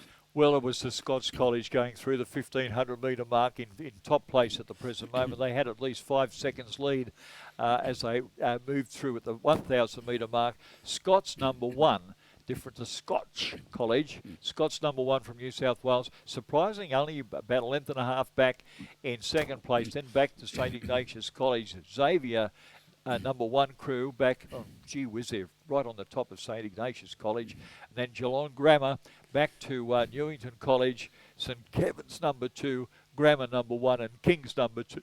Back in 9th place. As John said, a full house coming down here in the gloom of just a slight sprinkle of rain coming on. Magnificent water, magnificent conditions, and it's a great finish. On the screen you can see them coming down, and you can see the race leaders on this side of the course. I think it is 2 crews coming up here, Newington and St Ignatius, looking very strong as they move through up here. Can they hold on to that lead that they've got? Although, Barry, I look across at the Crimson Siglets of Scots College in lane 3. They, for recent years, have been dominant at Schoolboy Rowing, and they're going to take 9 crews here, but only 3 go to the final. Well, the picture picks them up, and if you're watching at home, you can see what's going on. If you're in the grandstand, you can got an even better view of it. But there it is, Scots College from Victoria out of lane 3. They're lead now by about 3/4 of a length, and it will be the Victorians that go through in Heat 1 of the Championship, Schoolboy 8 of New South Wales. In second place, it would go to Scots number 1, and then they'll be followed by Xavier number 1 in third place. Well, it'll be photo for 4th, 5th, 6th and 7th, a photo finish. And full marks to Scots number 1, John, from New South Wales. So you mentioned that they had improved out of sight. Yep, they have. A very good effort by Scots. But, Barry, this is Schoolboys. That time, 6:01.72 for 2,000 metres. That's very Schoolboy event, pretty good. Well, that would be the time that you'd get from an international women's 8 Yes. over 2,000 metres at international level. It is a very, very good time in these conditions. Yeah, and Scots from Sydney, two seconds behind. So a very good race there. So proceeding to the final will be Scots from Victoria, Scots from Sydney, and Xavier from Victoria.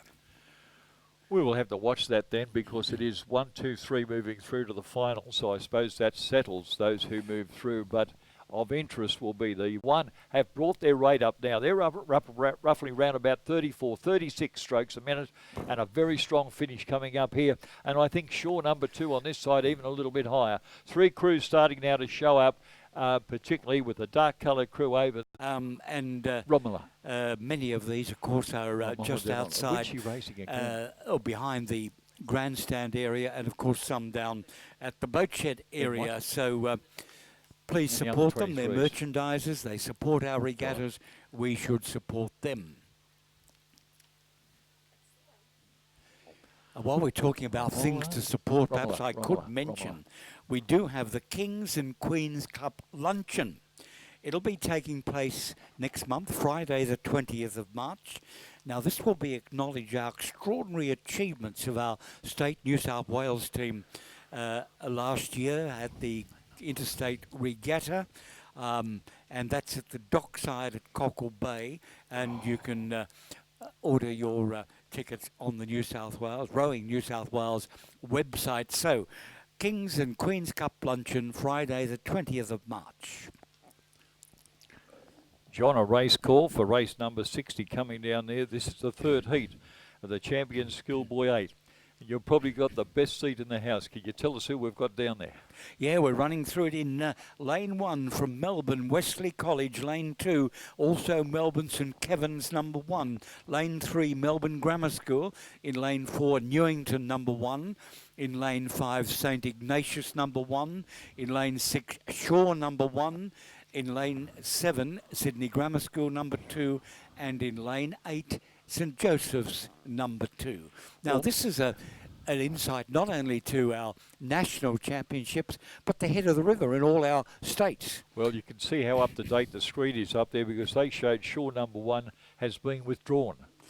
Very it's not good shown indeed. down on our sheets here. So Shaw number 1, that's the crew from lane 6, has been withdrawn, and that accounts for that big gap to the left of the umpire's launch that you can see down there. So Shaw number 1 are out. And John's run through the names as they move through now. They must have just gone through the 1,500 metre mark for race number 60, and that puts St Kevin's in lane 2 in the lead. St Kevin's number 1 crew, and then Melbourne Grammar School in lane number 3 next to them are in second place, and third place Newington number 1. And John, I'll know who you'll be barracking for coming down here now. As long as they get to the third for the final, we can come good in the final. There you go. John, as everyone knows, he's an old boy of Newington College and always carried the heart with the big N on it, and no doubt about it. And coming down here, we're seeing this has been fantastic schoolboy racing and schoolgirl racing as well. Yeah. What a wonderful second day of racing up here at the New South Wales Championships. It's very, very good indeed. Highlight tomorrow is going to be extraordinary with many of our finals being held, but excellent rowing. And this quality of the school rowing, boys and girls, heralds well for our international future. But there we have. Well, that's St Kevin's on the far side will take out the win. Next to them will be Melbourne Grammar School. Similar distance back from lane 4 will be Newington College number 1, and then right on the line it will go to St Ignatius number 1 for 4th, and 5th place then to Wesley College. That accommodates 5 crews. And look at the race going on at the tail end here for the final 2 places, and it will go to Grammar number 2 in the dark colours, only by a canvas, with the momentum across the line. That will take out 6th place, and 7th place will then go to St Joseph's number 2. Great race, and congratulations to the boys and particularly their coaches. I see the coach down there at St Ignatius College, a great name from Australian representative rowing, Daniel Noonan and Richard Wern. Coaches now of the St Ignatius number 1 college, who got a 4th place. Unfortunately, we're sorry fellas that you missed out on going through to the final. Barry, do we have a timing for that? I can't read the screen. Schoolboy 8, race number 610. 6:10.27, John. All our timings have been round the 6-minute mark. Excellent quality rowing. Now I must remember, I've just been remembered with apologies to the young lady who'll be racing in the under-23 sculls. I've been calling her as Romola Davenport. Do you remember that song that people used to sing? It was Romola. Do you remember that? Oh gosh, you're from ancient history, Barry. I know. Yeah, well, yes. I've just been. Her mother's just made contact with us. It's Romola. Oh, I see. So you'll remember that, Romola Davenport, not Romola Davenport. It's Romola Davenport. Done. Right, so Mrs. we've Davenport, that. we apologise. We sincerely do that. John. Barry, we're back to the para events now, but it's a big one, 2,000 metres. And this is the Championship Women's Para Single Sculls. 5 starters in lane number 1 from Nepean, Kathleen Murdoch, a name we see regularly in our para lineups. In lane 5 from Balmain, Eleanor Taylor, another well-known name in the para rowing circles. Balmain number 3 is in lane 6, Bronte Marshall. In lane 7 from Drummoyne, Stephanie Walker. And again from Balmain number 1 in lane 8, Lauren Webber. Well, Kathleen Murdoch has been associated with the Nepean club up here in Lindsay Callaghan for quite some years, an Australian representative. I think she's been involved in the mixed racing for at the international level. And congratulations to Balmain also for having Taylor, Marshall and Webber line up there. And I think we've got to thank Anne Craig, Liam James and Barbara Ramjan for doing a great job amongst the rowing. John, I made mention of it before, they've been trying to get a club which will cater for the community type people down in Lion Cove. They've got problems up there at Balmain, of course, with the access and everything like that. But they've been trying to get a site down there. They have the support of council, but I think the support from the council has been mixed. And there's some restrictions. They're trying to convince them they should move out of the environs of the UTS Haberfield, which is right in front of the old Arpia Club, which is now that L'armitage. It's a private function venue, yeah. Yeah, and it's a lot of more boats around there. They're trying to convince them they should move further up into Wine Cove. But they're sheltered waters where they're going. It's an ideal site. That's where they'd prefer to go. So if anyone's got any contact with the state government or anything like that, give them a bit of a hand and to try to move them into where they would like to go. And they do a terrific job. They've been associated with para rowing, and it's been very difficult up at Balmain. As you can imagine, Balmain Rowing Club was initially constructed over 100 years ago. I mean, 120 years ago, the alleyways there are very narrow, and sometimes the equipment that para rowers use needs a little bit wider, so they've got to look to build new premises. So we do hope you have success. You have the support, no doubt, of Rowing New South Wales, as has been mentioned, and but unfortunately, with bureaucrats, you've got to throw them in the ring together and see who comes out on top. Well, I'm going to make a very satirical comment. It appears that commercial operators have no problems at all establishing new marinas occupying our harbour, but here we have a community rowing club trying to get a site, and it's difficult. Yeah, no, that's true, John. I don't know how we're progressing. With New South Wales is progressing with that site down at Homebush Bay, you might remember. It was plans for a rowing establishment have been down there for quite some years. With the development of accommodation and the tall buildings as opposed to corporate headquarters on that site. But they've been trying for some time now to get a site down there. I think they had in mind that, I don't know who was going to run it, but licensed premises on it. They were seeing who they could get to run it. But Well, Barry, I go back at looking at what is now an established development at Breakfast Point, the old gasworks company at Mortlake. yes, The original development application included and approval for a rowing club, correct. and it's never been built. It's never been built. No money in it for the developers, I suggest. That was built. That was the old coal loader. Yeah. A structure down there, which for many years, and they pulled that down. Yeah, illegally. Yes. No approval, No but it's approval. gone. Oh dear, life goes on, John. Yeah. So it's and please forgive us for raving on it on occasions about what life was like in the rowing world going back many years ago. But it's so exciting to see the chambers. We would prefer not to go back. We enjoyed those years, but the excitement that comes from watching Australian representation achieve the heights that they've done internationally. Well, Barry, we spoke about Mortlake, for example, Breakfast Point. Very significant in Australian rowing because that was the start of the state 3-mile championship course Yes. down the Parramatta River. Yes. No longer rowed because we've got too many cowboys driving ferries and boats from the western suburbs, and they don't make it pleasant for rowers. It was, and it was also the site of some of the great wins with the old 1880s professional scullers. And you know what? Of course, in those days they didn't have trams, and they relied on ferries to get them up from Circular Quay up to watch the racing there at over the 3-mile event. They'd have 150,000 people watching it. The professional rowers up there. For purses which these days would be equivalent to some millions of dollars. Yes. And that was in the 1800s. The big money. With a hotel thrown in as well. Oh dear, we digress.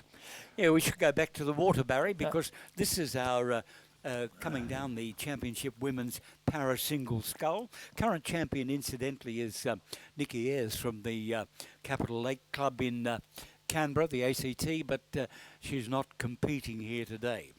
Well, we should note that this race is over 2,000 metres. And the 2,000 metres, it's a long way, but it was changed at international level, I think, at the just after the last Olympics. And so it's a long way for some of these young people out there, and I'd include the Balmain scullers in that, Taylor, Marshall and Webber. I think Bronte Marshall and might have had her early career over at Rose at MLC, wasn't it? MLC over, not MLC, PLC. PLC. Yeah, at Croydon, yes. Yeah, Pimble at the College Barry, of Croydon. our program, and I read out 5 starters, but I don't, might be my eyesight. I can only see 4 scullers there. There are 4 scullers there, yeah. So I don't know who's missing at this time. Well, we'll have a look, because through the 1,500 metre mark, our race leader, as you might expect, is the Nepean sculler Kathleen Murdoch. Was positioned first, and she went through that 1,500 metre in a time of 6:34.23. She was. Barry, there is the 5 on the far side. That's on the far southern side. bank. Yep. She's an Nepean sculler in Nepean. She went through that 1,500 metre mark in a time of 6:34. Now there was almost a minute then back to Bronte Marshall, and that's the numbers. That's the cruisers single scullers that we've been watching way back. But that's Kathleen Murdoch, Australian representative, coached by Lindsay Callaghan, who's been round here for many years. Lindsay Callaghan used to row in a pair at an elite level with Cole Death. Death and Callaghan, synonymous names there. But it's Murdoch. His charge of many years now representing the Nepean and the New South Wales Institute of Sport take the win, and she takes the win in a time of 8:53.88. 8:53.88. Gee, she has a lot of clear water back to the next place getter. That's a very good win. Well, as you can see, we don't have their progression through the 1,500 metre mark, but as you can see now, it's the Balmain sculler coming down here, the familiar tiger stripes, horizontal stripes coming down there, and I think that's the sculler out of lane number 5, I think it could be. We'll check as she gets a little bit closer because there's 2, maybe even Bronte Marshall or Eileen Taylor. Eleanor Taylor. I think it might be Bronte Marshall, in fact. Yeah, Bronte Marshall. That's lane 6, I think it is. Yeah, the dark colour's lane 6. Yes. So that's Bronte Marshall. Once again, coaches there of Craig James and Barbara Ramjan. And a lot of enthusiasm coming up there. She'll take second place, a good second place in the Women's Para Single Scull Championship of New South Wales. And third, look at the long strokes that this young lady's getting here. Another Balmain sculler. Now, I think that could be Lauren Webber. Yes, in lane 8, yes But it is. look at the length. She gets it. Look at the determination. Head down and off she goes. So she's got a great third there. So she'll be on the podium. And fourth place then goes to Stephanie Walker from Drummoyne Rowing Club. They're the Drummoyne in the Australian colours. She reaches out. Not getting the length perhaps as she might, but she's just starting to, that's a long way for a young lady to race. 2,000 metres, and Drummoyne takes fourth. A big round of applause for her. That was a gallant effort from young Stephanie Walker, coached by Ashley Brooking and Kathleen Hextell. Well, we expect to see them up on the presentation day shortly. That will be Murdoch of Nepean, Marshall of Balmain, and Webber of Balmain. The top 3, all in the same category. Well, Barry, the race underway at the moment is number 62 on the program. It is the B final of the Championship Women's Under-23 Single Scull. Our sponsor for this is Croker Oars, a long-time supporter of rowing and a leader in rowing technology throughout the world. But we do have in lane 1, Katie Healy from Mossman. In lane 2, Catherine Kahn from ANU. In lane 3, Anna Kirkwood from Melbourne. In lane 4, Kate Morris from Brisbane and GPS, that's Brisbane. In lane 5, Bridget McKinley Douglas from Melbourne University. Lane 6 from Sydney University, Zoe Hasler. In lane 7, also Sydney Uni, Eleanor Price. And in lane 8, the grandstand side from ANU, Lily Reardon. Just hasten to add there, John, just across the line and judge has been young Eleanor Taylor from the para single scullers, and she'll be going in 5th place. She's their number 2 sculler, 5th place in the Championship Women's Para Single Scull.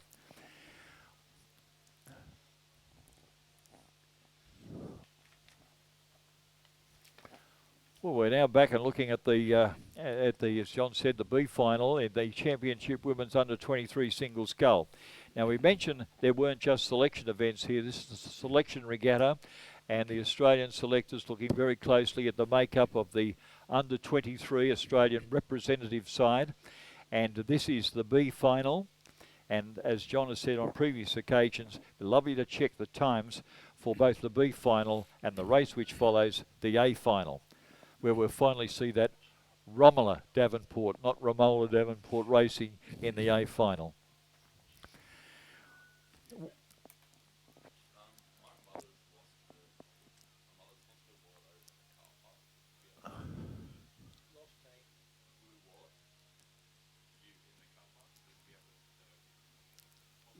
certainly do that now. Now, it was over in the do you know whereabouts in the cafe? Roughly over there, on the far side. Doesn't matter. We'll get her. We'll get her. Yeah. Yeah. Yeah. Well, ladies and gentlemen, we just had some advice of a lost property. A blue wallet has been lost over in the car park. That's the car park on the southern bank. Now, if anyone finds it, would they mind handing that in at the base of the finishing tower? A blue wallet lost in the car park, and if a finder could return it to the ground floor of the finished tower. Thank you. Well, John, the placings haven't changed, so they went through at the roughly at the halfway mark. They've gone through the 1,500 metre mark, and those placings haven't changed. 1, 2, 3 have been very consistent all the way down. Melbourne leads out of lane 3. That's the Melbourne crew, third crew from the far side. As you can see, Melbourne there in the lead, and they'll be followed by a good length, I think it would be, or a good length and a half, back to Melbourne University from Victoria. So no New South Wales here in the B final. And then Kate Morris back in third from Brisbane. She's back in third place. Probably about 7 seconds covering first, second and third. Back then was Sydney University, Eleanor Price. Lily Redden from the ACT back in fifth place. Haisler about a length back from Sydney University, and then Healy from Mossman and Catherine Kahn from the ANU. But as you can see on the screen, a lovely shot there of the finalists coming up here. In fact, I think they've picked up the possible winner. As we see going over there, that is the Melbourne sculler, Anna Kirkwood, coached by David O'Shea, and she will take the win. In the B finals, second place will go then to lane 5. That's Bridget Bikini Douglas, coached by Mitchell Nelson, back in second place, and back in third in that purple boat would be Brisbane and GPS. That's Kate Morris back in third. Fourth will go to lane 7. That's Sydney University Price, followed by Redden of ANU. And sixth place then will go to Sydney University sculler Zoe Haslam. And of course we make special mention of these scullers because there is no presentations for the B final. And right on the far side, they look like the colours of ANU. Catherine Kahn over there will be judged in sixth place. And I'm just looking around there. Looks like it might have been a no start from Mossman. I can't see where Mossman started in that. So a withdrawal from Mossman. And Barry, we're looking at the final stages now for the A final of the Championship Women's Under-23 Singles, currently title held by Harriet Hudson from Sydney. We've got Romola Davenport from Sydney in lane 1, Sky Frobel from Mercantile in Victoria in lane 2, Sarah Ashland from North Esk, Tasmania in lane 3, Tara Rigney, Sydney Uni in lane 4, Lily Alton, Sydney Uni in lane 5, Alexander Wrigley from North Esk in lane 6, in lane 7 from UTS it's Adelaide Scott, and from Toowong in Queensland, Laura Chancellor in lane 8. Well, as you can imagine, that to make their way from the under-23 heats that we saw yesterday into the final, the placings for those who may be up here for the first or second time, they move from the centre of the course. So race winners generally go from the centre of the course in those lanes for the final, and then they spread them out, alternatively across the course, so that the last finished in the qualifications will move either to the one side or the other. So here we have it, Sydney Uni, Tara Rigney. Hanging on to a slender lead there. You can see her in the white boat out there, desperate to get up there. Tara Rigney out of lane 4, I think it is. Yeah, that's Tara Rigney. Has been first over the last 1,000 metres or so. Second place on her right. That would be Lily Alton from Sydney University and sponsored by the Queensland Academy of Sport. In second place, it looks like she will just make it. They're very tired, these young ladies. They had a rough day yesterday. And third place then will go to North Esk, Tasmanian, Sarah Ashland, coached by Trevor Barnett, back in third. And now we look at the And those in the A final will cross on the far side. I think that's Romola. You've got there. Romola Davenport got a fourth. And Davenport for the fourth place there. And there'll be a photo for fifth and sixth. North Esk, once again, Tasmania, judged in seventh place. Eighth place will go to Chancellor from Queensland and Toowong, Queensland Academy of Sport. And I think that makes up the full field. So congratulations, and the invitation extended to the A finalists to make their way across for presentation. That includes Rigney and Alton from Sydney University and Ashland from North Esk, the Tasmanian, to make their way across for presentation. Well, coming down the river at the moment is race number 64. It's the B final of the Championship Men's Under-23 Single Scull. But while that race is on, I think we'll focus on the pontoon and the podium, and we go to our next presentation, which is for race 61 on our program. And this is the Championship Women's Para Single Scull, an event sponsored by Bentley's, and our current champion, not competing today, was Nikki Ayres from Capital Lakes Club in the ACT. Now, our bronze medal goes to, representing Balmain Rowing Club, Lauren Webber.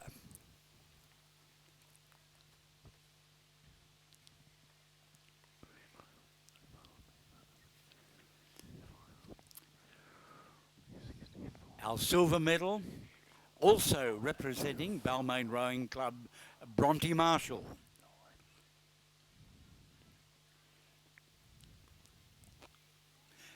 Now our gold medalist, the champion women's para single scull for 2020, representing Nepean Rowing Club, the local club, Catherine Murdoch.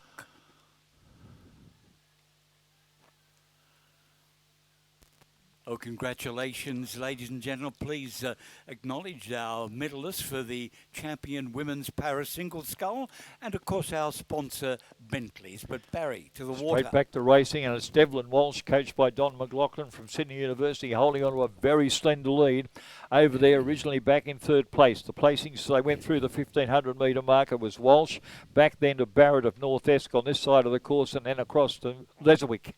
Well, we come up now, and he's managed to hang on there. Devlin Walsh, coached by Don McLaughlin, will take out the B final in first place. Second place then will go, I think, across to the far side. Leswick might have got it. I think Leswick from Sydney University moved up from third place into second. And third place then would have gone to Swan River. I think that's Sander from Western Australia. Tim Sander taking out third place, so he's made a move.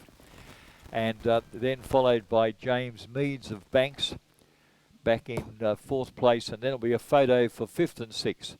And then in seventh place will be followed by the Queenslander, Jethro Gifford and Khan. That's the private club up there on the in Queensland. Connor Gorton. And then Swan River's Miles McQuillan. So full house. Devlin Walsh's winning time there, 7:25.10. Yeah, 7:25.1. Thanks, John. That's good. Well, it's the A final underway at the moment. They're round about the 1,000 metre mark as I look down. In lane 1 from Mercantile in Victoria, Joel Kane. Lane 2, Griffith University Surfers Paradise, Jackson Free. Lane 3 from North Esk, Launceston, Joseph Wilson. In lane 4, Sydney Uni, Leon Chambers. Lane 5, UTS, Oscar Williams. In lane 6 from Sydney Uni, Jordan Duff. In lane 7 from Sydney Rowing Club, Jackson Kench.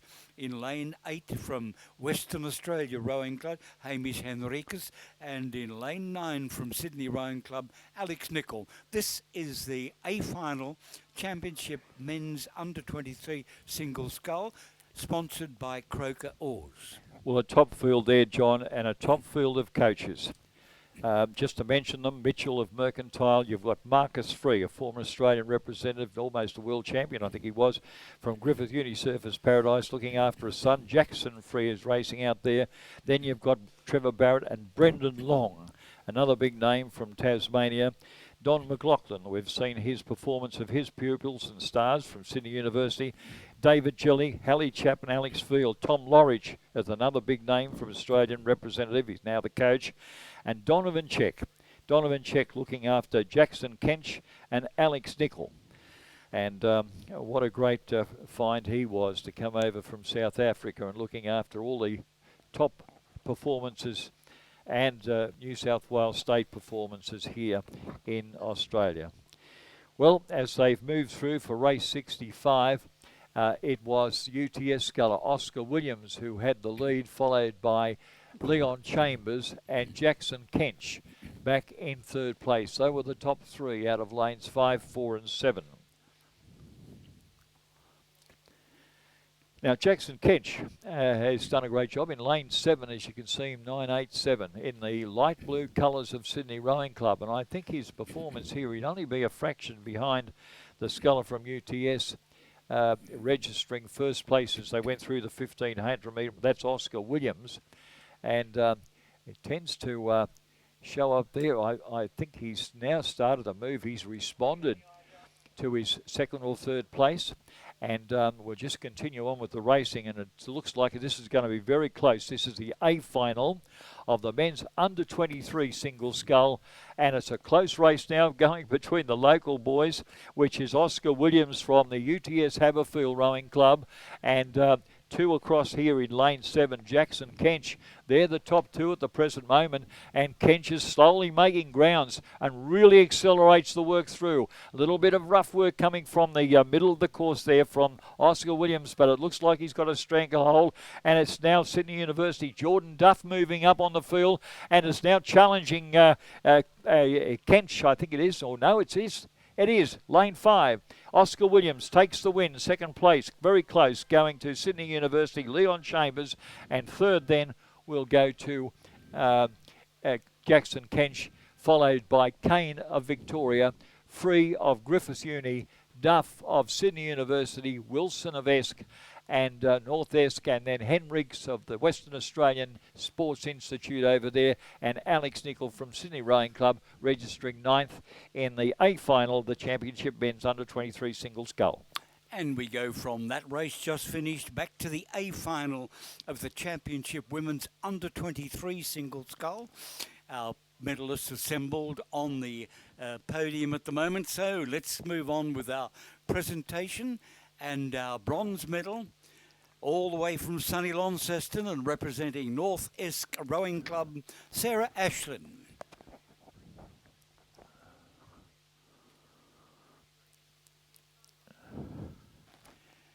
Our silver medalist from Sydney University Boat Club, Lily Alton.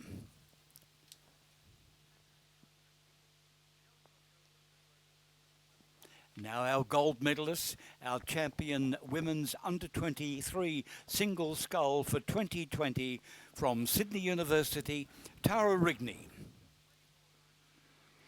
Tara's winning time 7:56.27.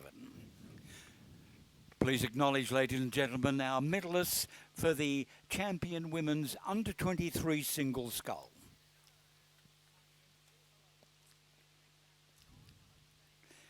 Back to the water, and we're looking now at the race in hand at the moment. Race 66, well and truly past the halfway mark. Championship women's under-19 single scull. Well, sorry, Barry. That's all right, John. Keep going. Okay. Yep. I was just going to say that our current champion there is Phoebe Robinson from Toowong Rowing Club. We have a Toowong representative, two Toowong representatives in this, the final of the under-19 single scull. Age racing is part of the selection process for the Australian team, the junior team, and it'd be very closely watched here by the Australian selectors, the results coming down here, John. And this event sponsored by Fluid Sign Australia. Thank you very much indeed for your sponsorship, Barry. In lane 1 we have Noni McCallum, loss and CRC, Canberra Rowing Club. What's the loss? Oh, well. I don't know. I thought it Yeah, well, that's lane 1, Noni sounds a McCallum. bit like a haberdashery store, doesn't it? In lane 2 from Toowong in Queensland, Lucy Hope. In lane 3, Sydney Rowing Club, Lily Gavin. In lane 4 from Toowong, Sophie Gerber. In lane 5 from UTS, Laura Gowley. In lane 6 from Sydney Rowing Club, Grace Cipher.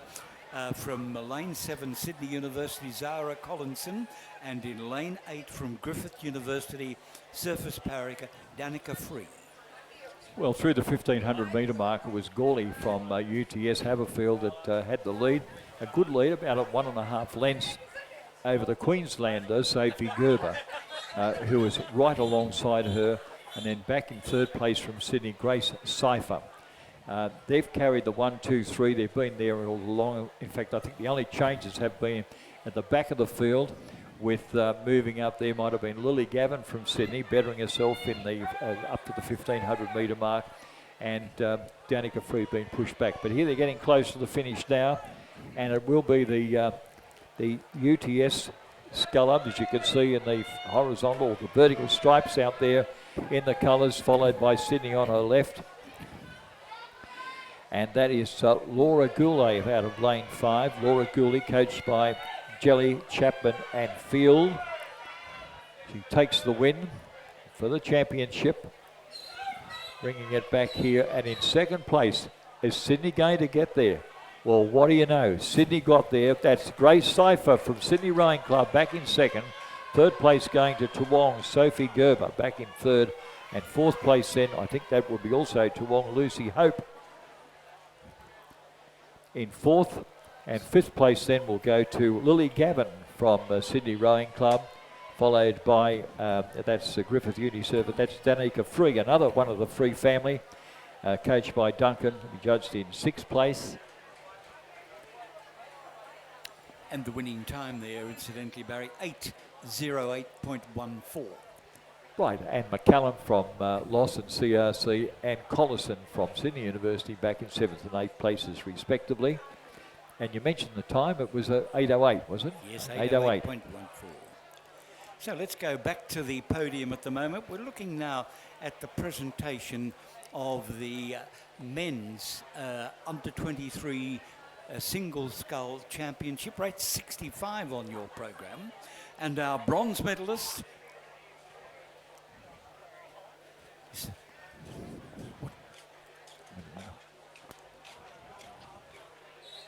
give a few seconds. Right. So a little hold up in our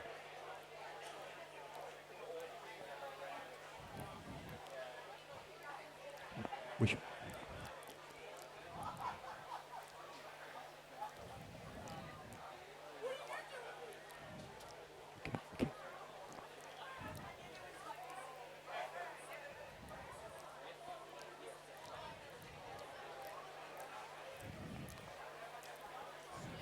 Well, now, ladies and gentlemen, we resume our presentation. Championship men's under 23 single scull, and our bronze medalist representing Sydney Rowing Club, Jackson Kench.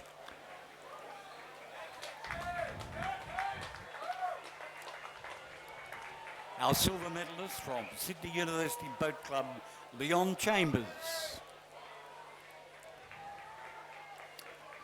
And our champion men's under 23 single sculler for this year, the gold medalist from UTS, Oscar Williams. Well, it's back to racing, John, very quickly now as we see this is the championship men's under 19 single scull. About to go across the line out of lane 6. It's Lucas Wigston from Bucks taking the win. 2nd place will go to lane 5. That's the University of Queensland, Pat Long. And 3rd place then will go to lane 4. Ballarat Grammar's Felix Oliver taking out 3rd place. In the championship, New South Wales Championship under 19 single scull, race 67 on your program. There will be a photo after Oliver for 4th and 5th places, and 6th place that will then go to the Cairns sculler, Jared Lloyd, followed by Miles Howard, local from Nepean in 7th place. 8th place will go to Harry Buffton from Geelong Grammar. And then finally 9th place, I think that would be the field. Yes, across on the far side, it's lane 1, and that's the Sydney sculler, Namkai Styliani. So for the invitation for presentation, we go to Bucks, Lucas Wigston to make their way across. Second place will go to Pat Long, and that's the University of Queensland. And also included in the invitation will be the Ballarat Grammar Scholar, Felix Oliver, to make their way across for the award of the rewards for their under-19 single scull finishes. A nice win there from Lucas Wingston. Represent Bucks. For those who don't know, Buckingham Rowing Club is a club based on the shores of the Derwent River in Hobart. So gold medal makes the trip from Tasmania well worthwhile. Well done, Lucas Wingston.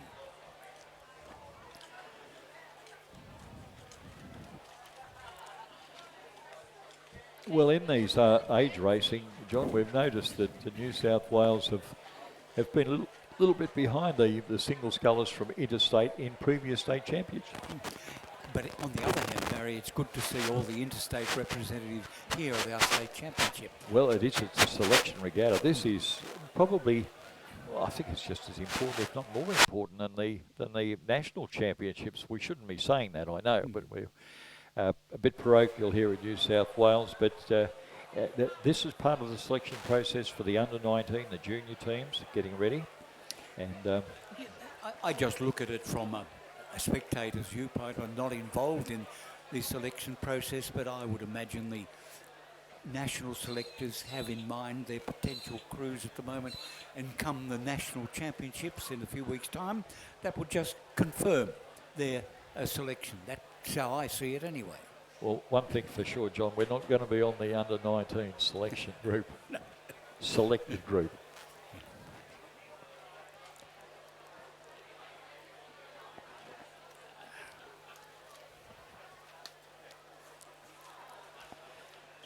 Ladies and gentlemen, there is a race on the water, but we're going to the pontoon and our presentation, race 66, I think it is. This is the champion women's under-19 single scull, race 66 on the program. And our gold medalist from Queensland and Toowong Rowing Club, Sophie Gerber.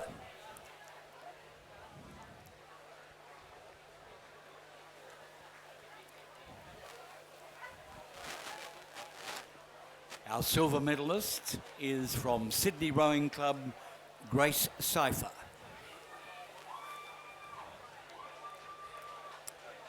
And our gold medalist, the champion women's under-19 single sculler for 2020 from UTS, Laura Goulet. Laura's winning time 8:08.14. Ladies and gentlemen, you might acknowledge our medalists for the championship women's under-19 single scull. But back to Barry.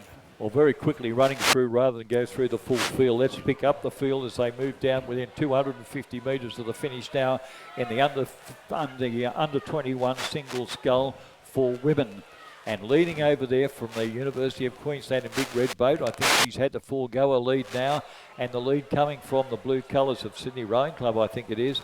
Now, is it Carmody or Thompson? Looking as they come down here, I think it is Carmody, I think it would be. Yeah. No, it's Indian Thompson, former Australian representative amongst the juniors, and she leads by a fraction of a canvas. And I think it will be the Sydney number 2 sculler about to take the win. This is going to be close. 2 across, it will be Claire Neff away, and then back in third place, I think that might be lane 7, and that's Elementines back in the third place there. So 1, 2, 3, and that might push the red one. We'll just check out how the camera saw that, or how the judges saw race 68, and run through that very quietly. Thompson from Sydney. It would be Netherway from the University of Western Australia taking second place. Mencines from Sydney University for third. Newell from the University of Queensland for fourth. It's Carmody from Sydney for fifth. It's Stewart from Sydney University for sixth place. Seventh place would go to Noonan of Swan River, Western Australia, ANU, Greenland, and then followed by Murchie of the University of Queensland. Back to you, John. And we're going back to presentations now, and this is for the Championship Men's Under-19 Single Scull, race 67 on the program. Our bronze medalist representing Ballarat Grammar School, Victoria, Felix Oliver.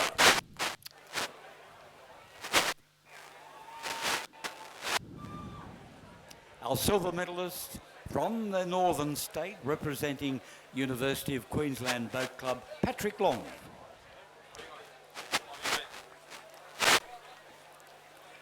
And our gold medalist from Surrey, Derwent Town down there at Hobart, representing Buckingham Rowing Club, Lucas Wingston. Ladies and gentlemen, our medalist, champion men's under-19 single scull.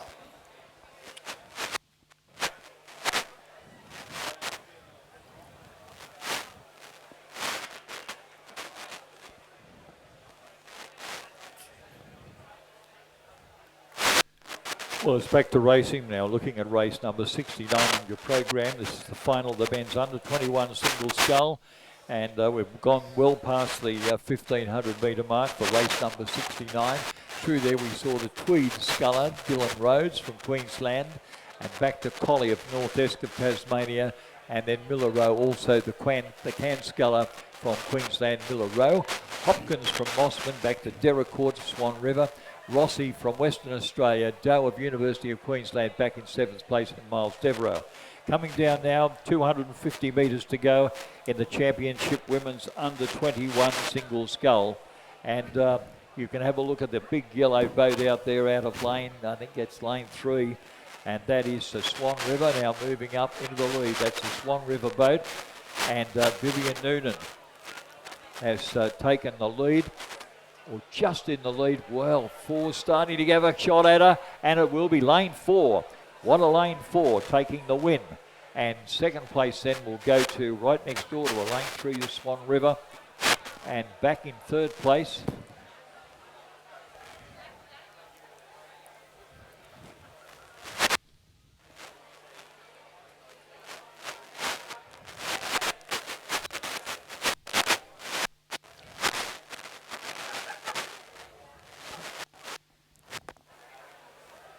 we'll go through those again, and you've got Rhodes of from Tweed, we mentioned that. Collie of North East Tasmania, Rowe from Cairn, that's the private one.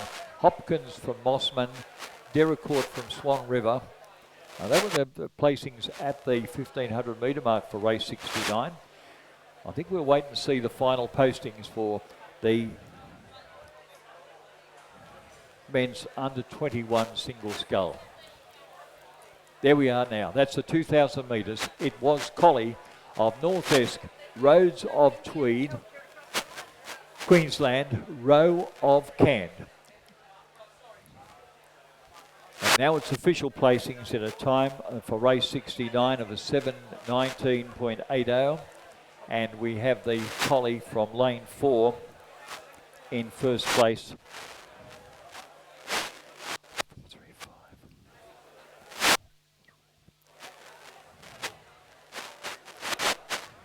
And second place going to Rhodes of Tweed, and third place then going to Cairn Miller Rowe, coached by Scott Rowe.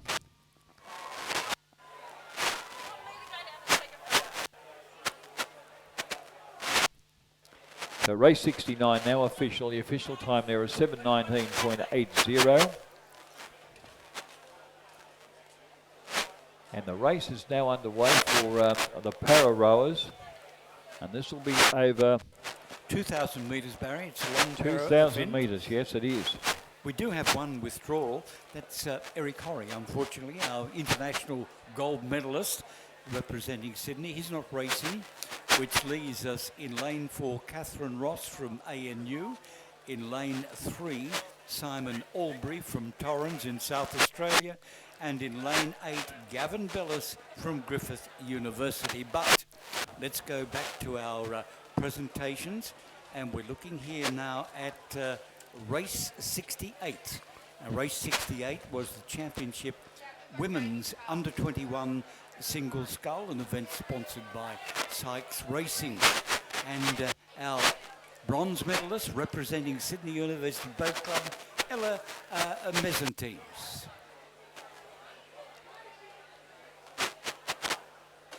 Silver medalist in race 68 representing the University of Western Australia Boat Club, Claire Netherway. And gold medalist, our champion women's under-21 single sculler, representing Sydney Rowing Club, India Thompson. So congratulations indeed, all those medalists, champion women's under-21 single scull. So Barry, what's happening with race 70 on the water? Well, looks like we've only got the 3 starters down there. I'm just trying to see they are through, coming up to the 1,000 metre mark.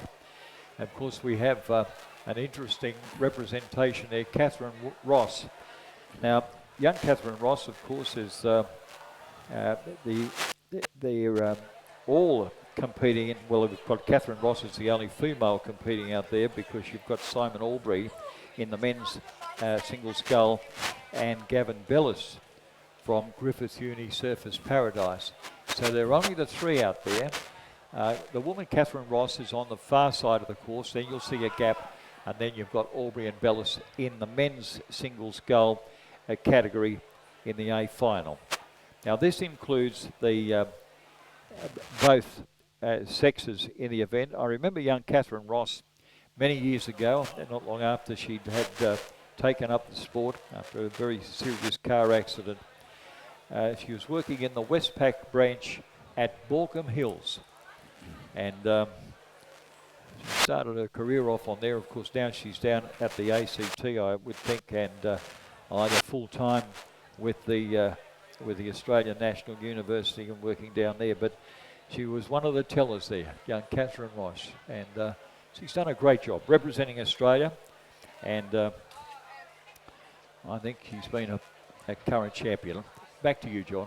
Thank you, Barry. And we're looking back at our next presentation, race 69, championship men's under-21 single scull. And our bronze medalists representing the Canned Rowing Club from Brisbane, Miller Road.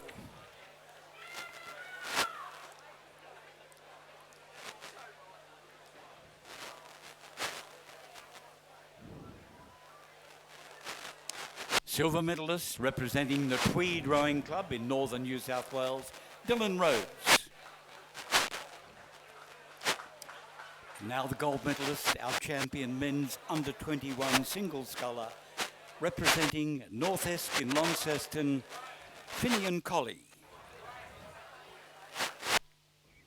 Congratulations with Finian's winning time 7:19.80. So congratulations all our medalists.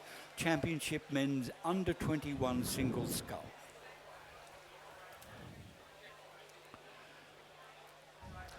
Well, as we see them moving into the final stages of the combined men's and women's para championship, the 2 scullers on the grandstand side of the course, the leading sculler there, Gavin Bell, is setting up himself for the gold, and in second place in the men's category will be Simon Albury from Torrens and South Australian Sports Institute. And on the far side, it's Catherine Ross. Of course, Catherine Ross, second overall at this stage, but will take out the gold for the women. And as you can see, a great effort coming up there, getting tremendous length. And I think Lizzie Chapman has a lot to do with the coaching of the para rowers. And as you can see, a very relaxed young man here from Griffith Uni Surfers Paradise and the Queensland Academy of Sport, Gavin Bellis, coached by Lincoln Handley. And the boat, as you can see, a lot shorter than the boat that you'd expect to see with the normal sculling. A little bit shorter, but getting good run out of it. He takes the win. And second place overall will go to Catherine Ross, coached by Renee Demichens. And then third place overall, but taking second in the men's category, will be Simon Albury from Torrens.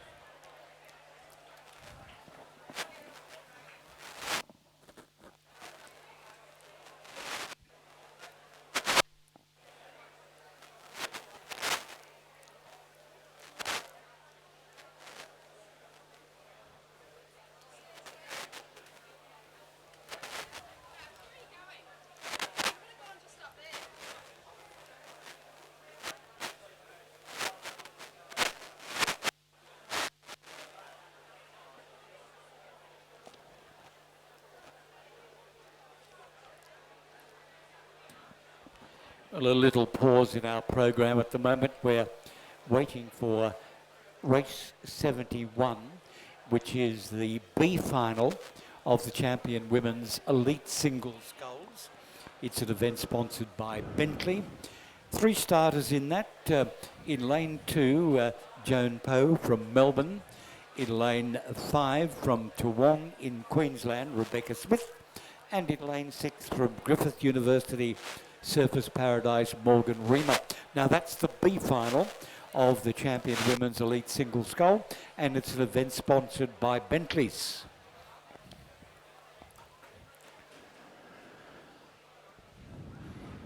That incidentally will be followed immediately by the A final of the Champion Women's Elite Single Scull, but we'll run through the start list a little closer to the event itself.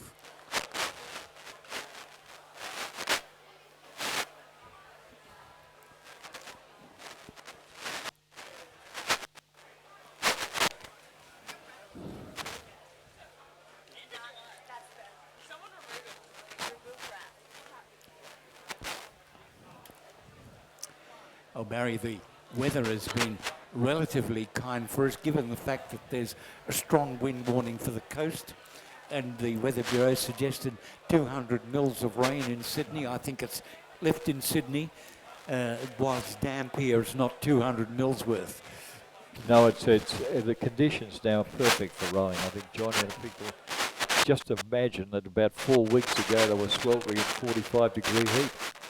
Well, we had to cancel halfway through regatta because of atmospheric conditions, Barry. So John, it's all climate change. That's what it is. It's all climate change.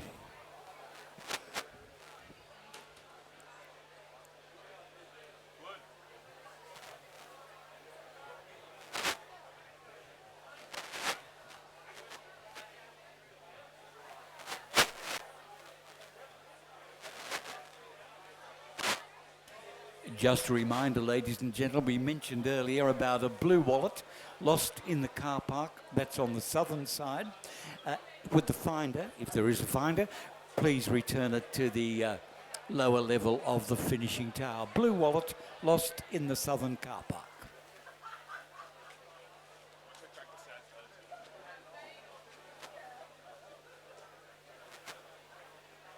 An interesting number of events coming up here now. This is the B final, the next one, race 71. That'll be followed by the elite single scull.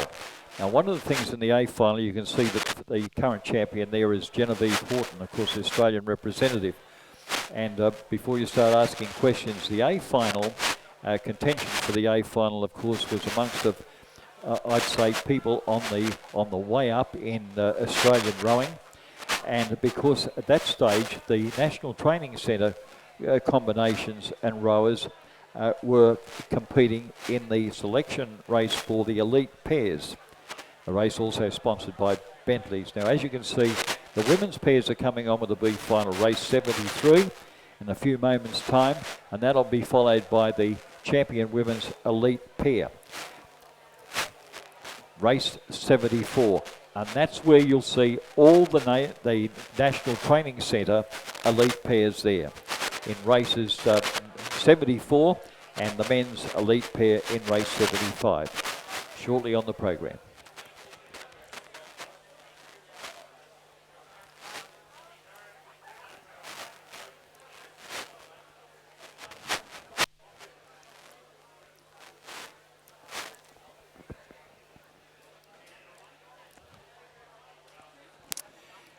Ladies and gentlemen, a long way for that race yet to come to the finishing line.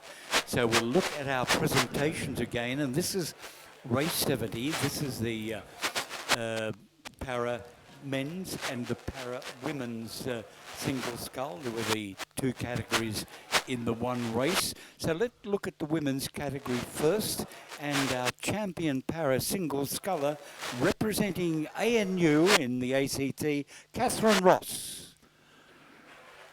Congratulations, Catherine, gold medalist at race 70.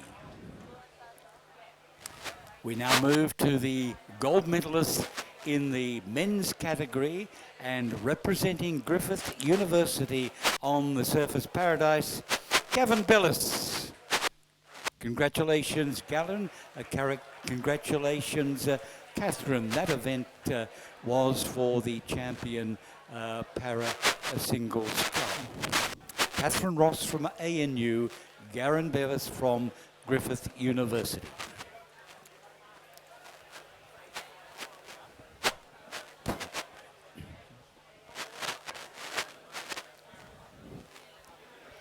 Well, currently on the course is the B final of the Championship Women's Elite Single Scull. And only 3 starters there because the bulk of the Elite Single Scullers, as I call them, the up-and-comers, in the Elite Single Scull in the A final are on race 72. This is race 71, and the B finalists would comprise the Melbourne sculler there, Joanne Poe, Toowong, Rebecca Smith, and from Griffith Uni Surfers Paradise, Morgan Reiner.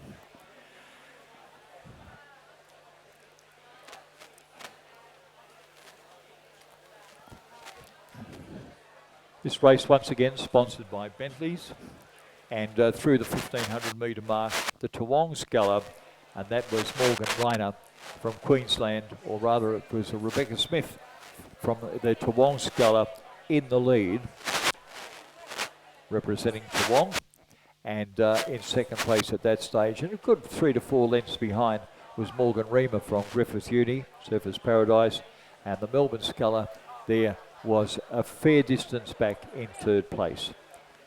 So there's the, it would be hard to see them changing those places now unless there was a fall out of a boat, but God bless them, they'll make it all. And so it looks like we've got Rebecca Smith coming up in the B final. There's no medal presentation for the B finalists, of course, but the effort was all put in. We should make a special mention of Rebecca Smith, who leads here, and no doubt looking at coming up in the first place, coached by Leo Karamatritis, Kieran Dwyer and Andrew Gerber. Look after Rebecca. And in second place, as for Griffith Uni Surfers Paradise, that's Morgan Reimer, and coached by Lincoln Handley. And third place will be on the far side, as you can see a well wave back there, is John Poe, coached by David O'Shea from Melbourne. And there we have it, lane 5 taking the win from Toowong. And in second place, it goes to Morgan Reimer from Griffith Uni Surfers Paradise. And the third sculler there, and you've got to compliment these young ladies. Here they come up here and working very hard in the single sculling event.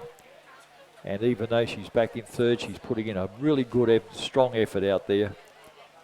And that's Joan Poe, coached by David O'Shea from Melbourne. And she'll come up with a very creditable third place. We now look at the championship coming down the course at the moment. The champion women's elite single scull. A full house there in lane 1 representing the P and Sienna Grady. In lane 2 representing Hewan from Tasmania. Eleni Calaminios. In lane 3 from the University of Queensland, Caitlin Cronin. Lane 4 from Mercantile in Victoria, Katrina Bateman. Lane 5, Sydney University, Rowena Meredith. Lane 6, also Sydney Uni, Fiona Ewing. In lane 7, Griffith Uni, Surfers Paradise, Nicole Constable. And on the grandstand side in lane 8, representing Melbourne University, Oliver Honor. Well, in the A final, coming through the 1,000 metre mark, we saw it in the lead was Sydney Uni sculler there, Fiona Ewing out of lane 6, followed closely by Katrina Bateman from Mercantile, and Sydney Uni sculler Rowena Meredith. They were the 3. Don McLaughlin looking after 1 and 3, and Nick Mitchell from Victoria, the coach of Katrina Bateman. 1, 2, 3. Barry, Well, just a comment. We spoke about the strong wind warning earlier, but that's coastal. It's come up a little here at the moment. It's a cross breeze, but it's not really interfering with the surface. I think it's still a very rowable surface, but the wind is up a little. Yes, John, I can see the rain starting to really come down on the glass panels here. It makes it a little bit difficult to see out of that. We need windscreen wipers for the big events down here for the Australian Championships. We're in a big windscreen wiper. But look, it's fairly close racing.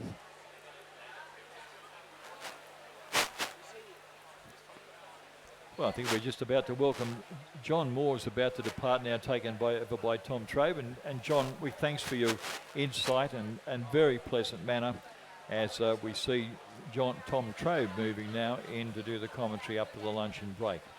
In the meantime, we're looking at race number 72, and Fiona Ewing from Sydney Uni in first place, leads by about a bow ball over Bateman of Mercantile, and then a bow ball back to Meredith of Sydney Uni out of lane 5, and then about a half a length back to Cronin of the University of Queensland. Then we get the big distance back to Ewan of Tasmania, of Calimos, and then Melbourne University's Olivia Honore, Griffith Uni with Nicole Constable, and finally in 8th place Nepean Sienna Gravy.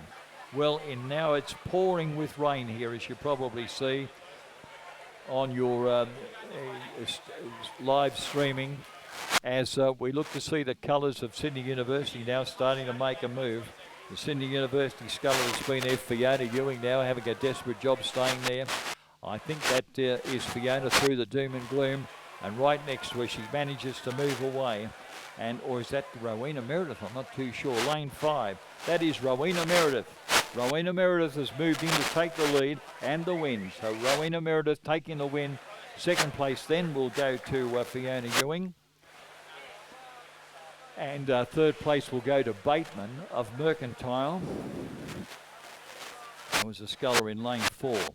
So Bateman and Mercantile back in third place, followed by Caitlin of the University of Queensland, and in Calamios from Ewan in 5th place. And in 6th place, and it's really pouring down cats and dogs here as we see the final of the women's elite single scull. The last two to come across now, and this would be lane 7, which is Nicole Constable from Griffith Uni Surfers Paradise. And right on the far side in the final position over there, it should be the colours of, and you can't hardly make them out now, it's pouring with rain, but I think it's the colours of Nepean Sienna Grady.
Very quickly, it's the West Australians over there, Hill and Jones from the far side, and the race leaders at the present moment, Simpson and Drenth from Sydney University. Over to you, Tom.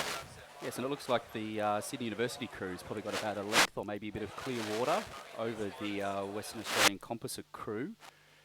This is, of course, the B final. The next one is the full A final coming up for the Championship Women's Elite Pair. Coming into the last few hundred metres now, the Sydney University crew looking very comfortable over the top of the Western Australian crew. Just keeping an eye on them as the as you mentioned before, the rain keeps coming down harder and harder.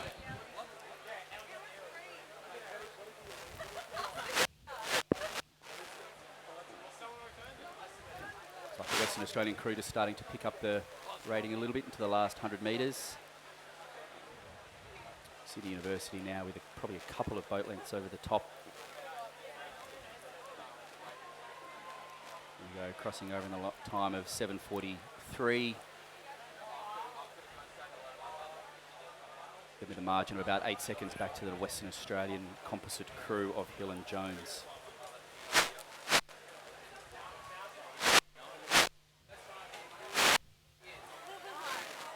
Well, we might get out of the way where it looks like we've got a presentation shortly to take place, and that'll be followed by race 74 on your program. Tom, this is a big one coming up here. It's the women's elite pair.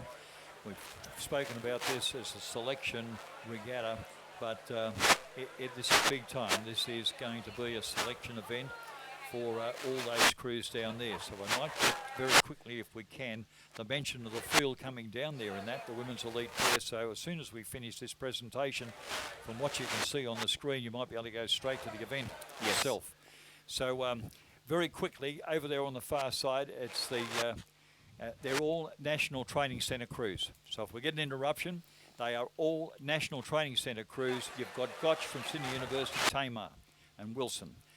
In lane 2, it's a commercial composite crew of Tin Apple and Edmonds. Lane 3, you've got Patton and Horton. Melbourne Uni composite in lane 4 with Popper and Stefan. Fremantle composite with Morrison and McIntyre. Gee whiz, that's a strong pair in that.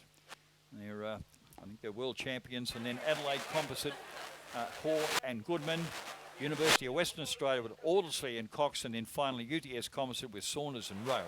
We now go back to presentations at this stage of the game for the Nepean Championship Women's Elite Single Scull. In third place going to Mercantile, and that is Katrina Bateman.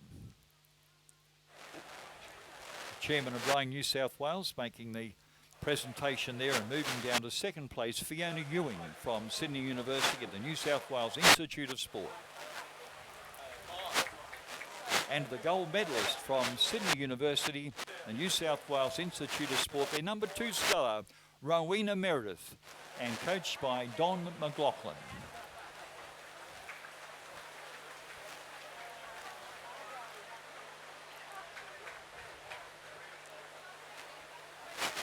And there they are, ladies and gentlemen, appreciation for the champion women's elite single scull.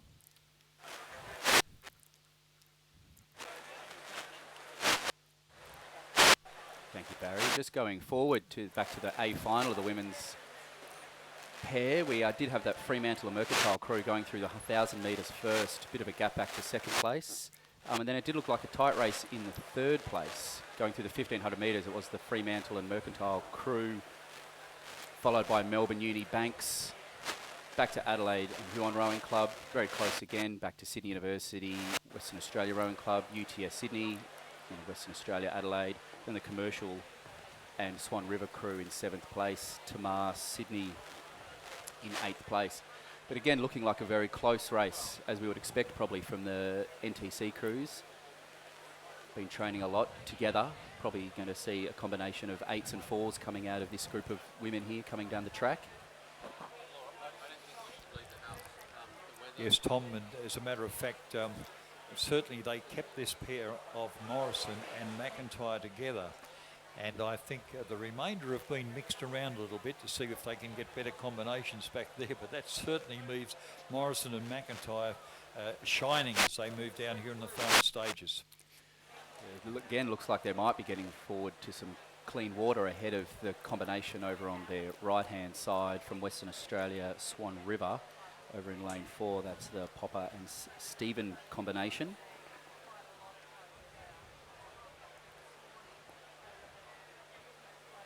Yeah, looking very comfortable into the last few hundred metres here as they hit the red buoys.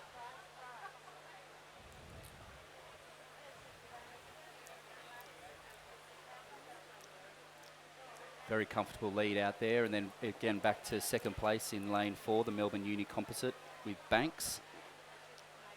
Looking like, again, a tight race for third place between lane 3 and lane 6, the Sydney Uni Composite and Adelaide Uni Composite.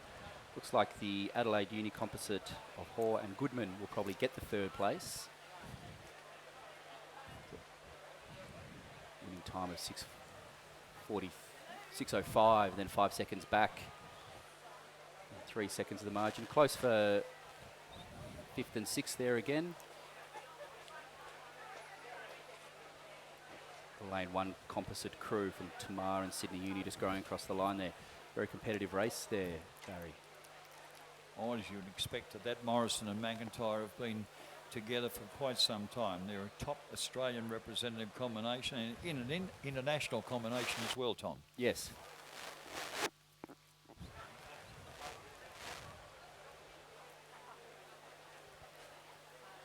Annabelle McIntyre was part of the current last year's championship crew with the Fremantle and Banks composite of Popper and McIntyre.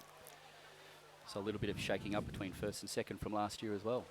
Yes, they have. There's been a lot of changes. The selectors quite widely have changed the combinations to see whether they can get them running any faster. But Morrison and McIntyre tended to shine, as we saw in that last event. And I don't know, it's so interesting to see. Look, yesterday we saw the men and the women from the National Training Centre, and it was fantastic racing down here in both the men and the women. Men had a pretty tough day of it because they had to compete in the sculls and go through semi-finals, and then they came up for the final race of the day, and they were pooped right at the end. They were flat out. And when you think of all the training they do, heavens above, I hope they freshen them up a little bit before they go away. But anyway, likewise the women in the elite pairs, and they kept them in the elite pairs, and they had a pretty tough day too. But Morrison and McIntyre tend to shine. That's why they ended up in the middle of the final, the A final here.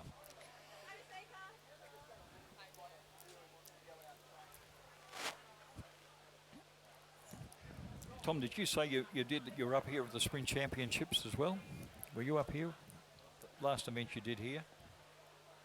I was competing at the Reindeer Regatta just early in December. How'd you go in that? That was a good regatta. Unfortunately, it was impacted by the smoke back in December up here, so it was called off a little bit early. So you're racing yourself? Yes.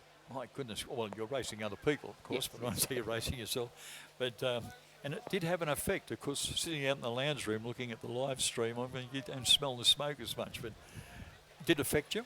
It did. It was just, we did have coming from Canberra as well, we've had a lot of smoke down there. So then coming up here, we were expecting it to be a little bit average, and then we still came up, and I think we got about 4 hours of racing in or so.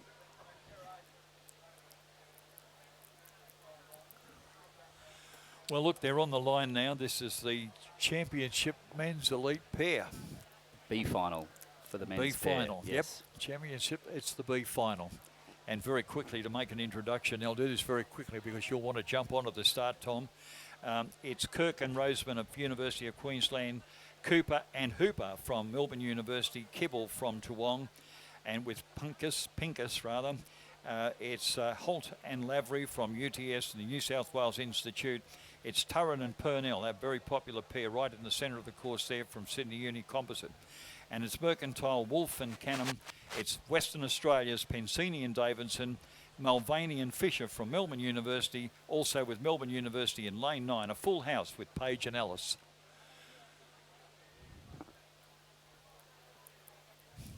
Great pictures that we see up on the wall. They've got the card there, and it looks like we have a start. Over to you, Tom. So they go just off the start. This is the B final for the men's elite pair.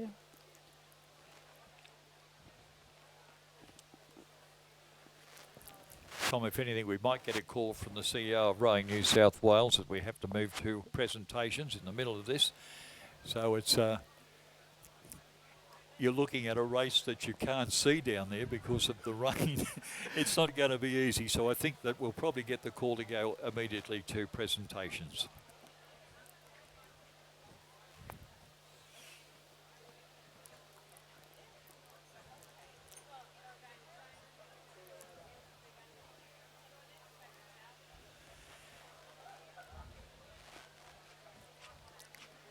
Well, we're looking on the queue from the CEO of Rowing New South Wales to move to the presentations because we do have the Pete pair. Well, here we have now a presentation for the women's elite pair. Big event in the selection process, and the Australian selectors here in many numbers to see what's going on and to prepare for the Australian cruise. In third place, and representing a composite crew from Adelaide and the National Training Centre, it's Sarah Hoare from Ewan, Tasmania, and Molly Goodman from Adelaide.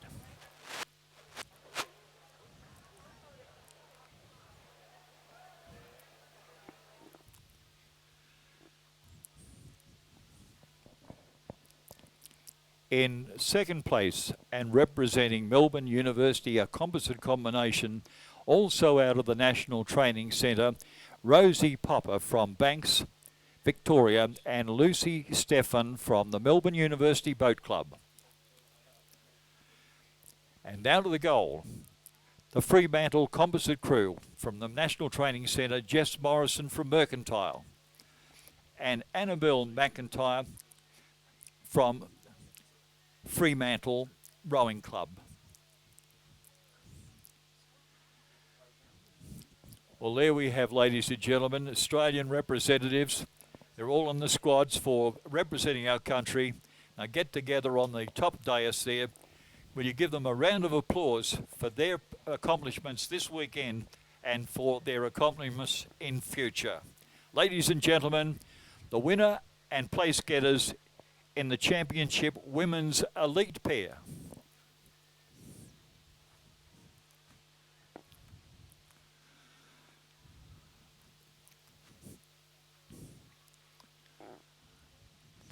The B final now for the men's pair is probably coming up to about the 1,000 metres shortly.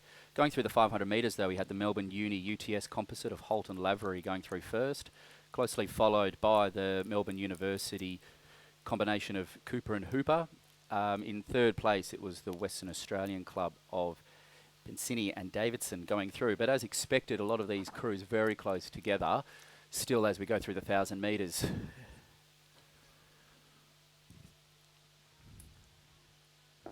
Couple of NTC guys in there as well, Spencer Turren and Alex Purnell. Also Uni of New South Wales, or New South Wales Institute of Sport combination of Holt and Lavery from the institutes. Getting some tough competition as well from the clubs.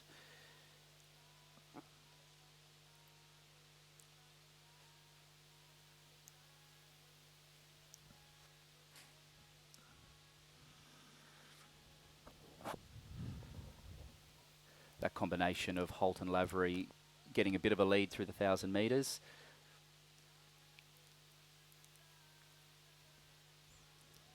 Combination from Western Australia coming from third through to second in that second 500 metres. Looks like the conditions aren't getting any better as we continue with lots of rain out there. No, Tom. As a matter of fact, you probably get a better view from the grandstand because they're starting to come through the doom and gloom now. Yeah. And that's with about, almost 500 metres to go. They're starting to appear out of that mist. Maze, yeah. So you must have been rowing in the heat up here in your last event, did you? Was it a hot day? It was also hot as well, yeah. It's a big change, isn't it? It is. But coming from Canberra, you've had the terrible fires down there. We have, clearly impacting a lot of the training. Yeah, were you impacted down there at all? Yeah, it was just the general quality was getting everyone down. A lot of the schools weren't training. We had a few camps that we normally get from Sydney coming down that were cancelled around the end of January. Yeah. And then, of course, the NTC guys went down to Tasmania along with the girls to get some where training they all down went, there. did they? Yeah, because they just couldn't get in any of the decent hard work that they have to do. Good, heavens above. So back to this B final going through the 1,500 metre mark. The Sydney University Sydney Rowing Club composite of Spencer Turner and Alex Purnell have moved into the... Ooh, no. Apologies. No.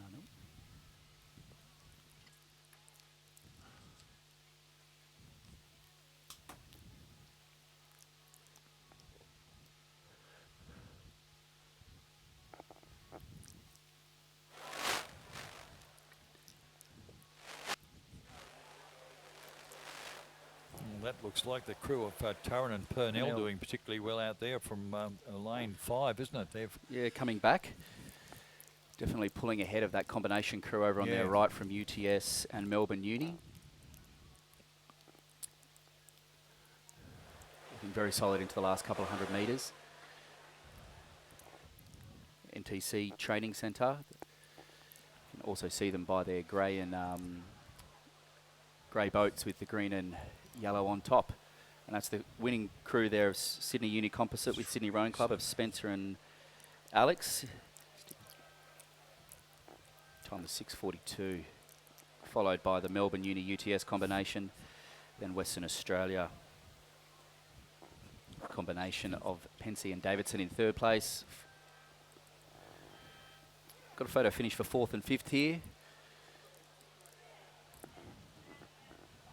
Just waiting for the official results from downstairs. I heard you got the time. It'll be interesting to compare the time of 6:42.02 with the those in the men's elite pair coming down here. And when you've done that, we might just very quickly run through the field and no presentations. And they're all across there. Down it. They are underway. Oh, very quickly, A-pair, just run yes. through the lineup down there. You've got Moore and Keenan over there in lane 1. You've got Hardy and Hicks in lane 2. You've got Coombs and Masters in lane 3. You've got Booth and Hill in lane 4. You've got Hargraves and O'Brien in lane 5. You've got Lavery and Black in lane 6. You've got Purnell and Whittingham. That's Nicholas Purnell in lane 7. Britt and O'Shaughnessy from lane 8. And then Donald and Backer. The commercial composite combination in lane 9. And it's over to you, Tom. And, Looks like they're just about to go through the 1,000 metres here. very close racing here, as you'd expect from this. These are the top men and Australian men, all from the National Training Centre, all of them. And that Hargraves and O'Brien crew going through the 1,000 metres first, followed by the Sydney combination of Hardy and Hicks, and then back to Mosman and UTS, Lavery and Black. But from here, looking like pretty much a straight line as they all sit next to each other going into the last 1,000 metres. Again, we would expect these crews to be making up a combination of 8s and 4s.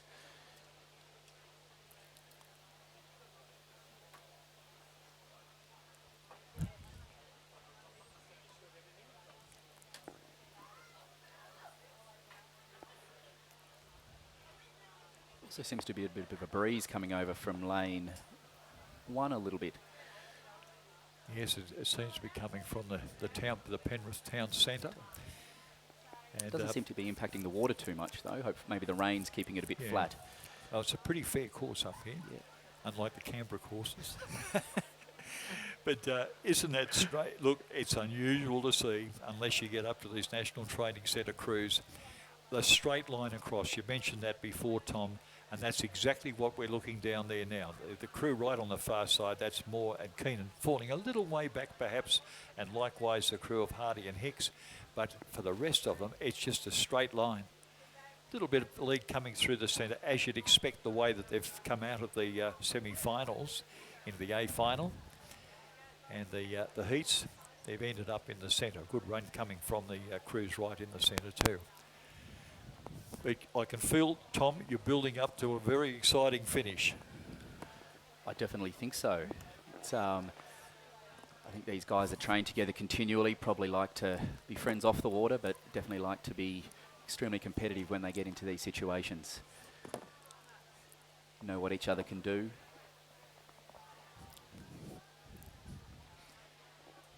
Going through that 1,500 metres, we still had the Hargraves and O'Brien crew out in front, closely followed by the Booth and Hill combination. They're actually the current holders of this trophy from last year as well.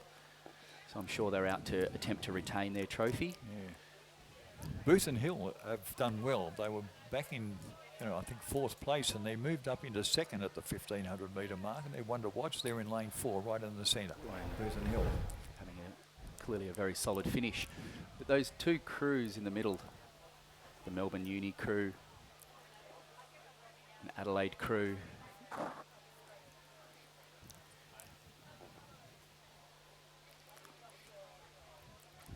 left the Sydney University crew of Hargraves and O'Brien. Definitely starting to wind it up into these last few hundred metres as they hit the red buoys. Extremely close racing here. It still looks like the Melbourne Uni Adelaide crew trying to come through in the last few metres, but I think it'll definitely be looking like it's going to the Sydney University crew of Jack Hargraves and Jack O'Brien. Just sitting on the bow of the other crew, there it is, the first place in 6:29, closely followed by the combination of Adelaide, Melbourne and the Sydney Rowing Club of Hardy Hicks in third. Photo for fourth and fifth. Very close race. Oh, it's exciting to see these. I mean, it's a lot cheaper to see it from here than it is to travel overseas to see them racing and winning overseas. But, tremendous. Just waiting for the official results still to sort out fourth and fifth place, but it looks like the first was going to the combination from Sydney Uni of Jack Hargraves and O'Brien, followed by Adelaide Composite, which was Adelaide and Melbourne University of Joshua Booth and Alexander Hill. Third place is a Sydney Composite of Sam Hardy and Joshua Hicks.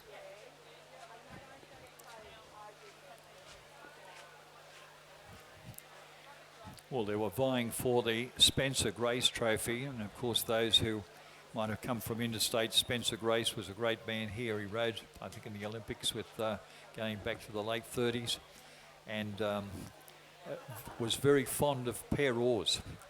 In fact, he was an advocate on the New South Wales scene about rowing in pairs. Coxless pairs is a great way to achieve greatness in the bigger boats. As Spencer Grace, he spent many years at the North Shore Rowing Club on the Lane Cove River. Here it was official on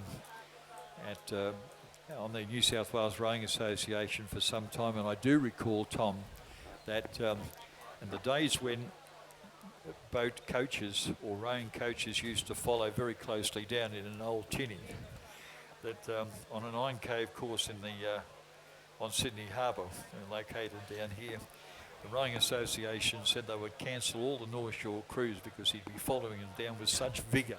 That was Spencer Grace. He must have been in his 80s then. He was a magnificent patriarch of rowing here, not just for his club, but also of New South Wales rowing. Just quickly, we've just got the Women's Under-17 Championship 8 has just started. Just one scratching in lane 4. It's come through.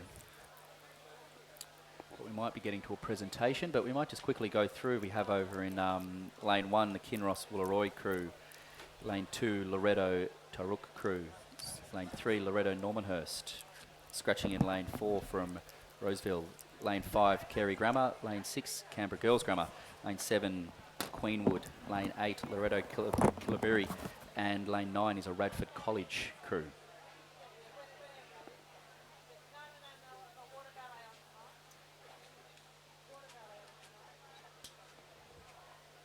Those 8s just going through the 500 metres now.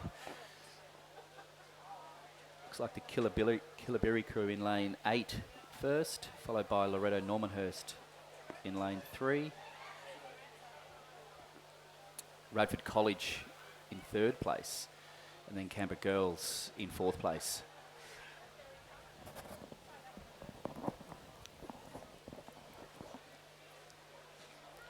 He's bringing up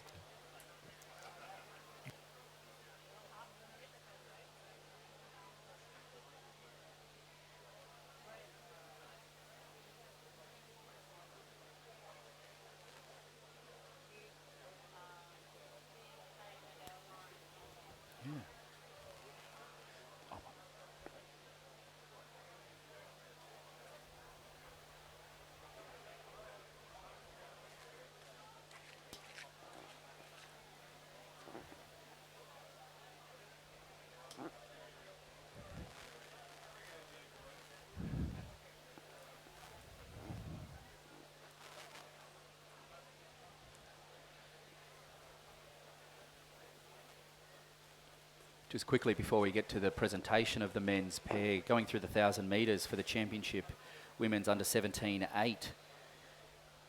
Current title holders are Queenwood, but looking like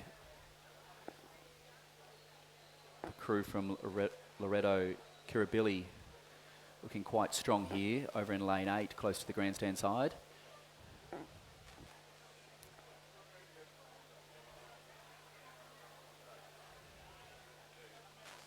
Looking very strong going through the 1,000 metres. Probably almost getting a length on the crew from Loreto Normanhurst over in lane 3.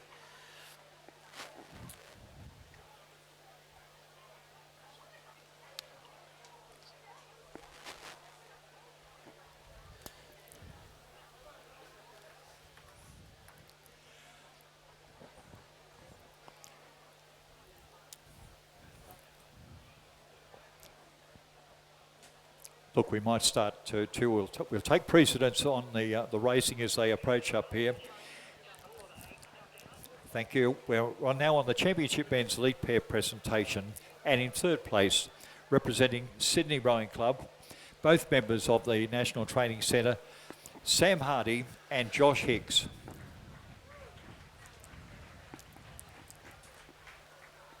In second place, and representing Adelaide Composite, it's Josh Booth from the Melbourne University Boat Club and Alex Hill from Adelaide.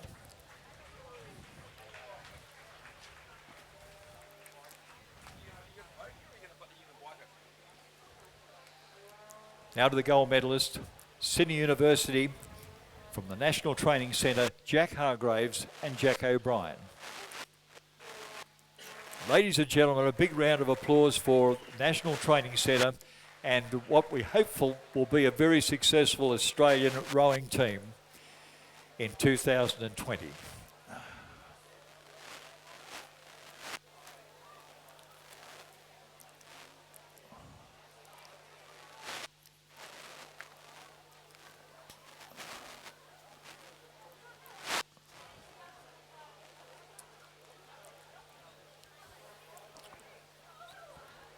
That presentation finishes, get some photos taken. We're now going to go back to the Championship Women's Under 17-8.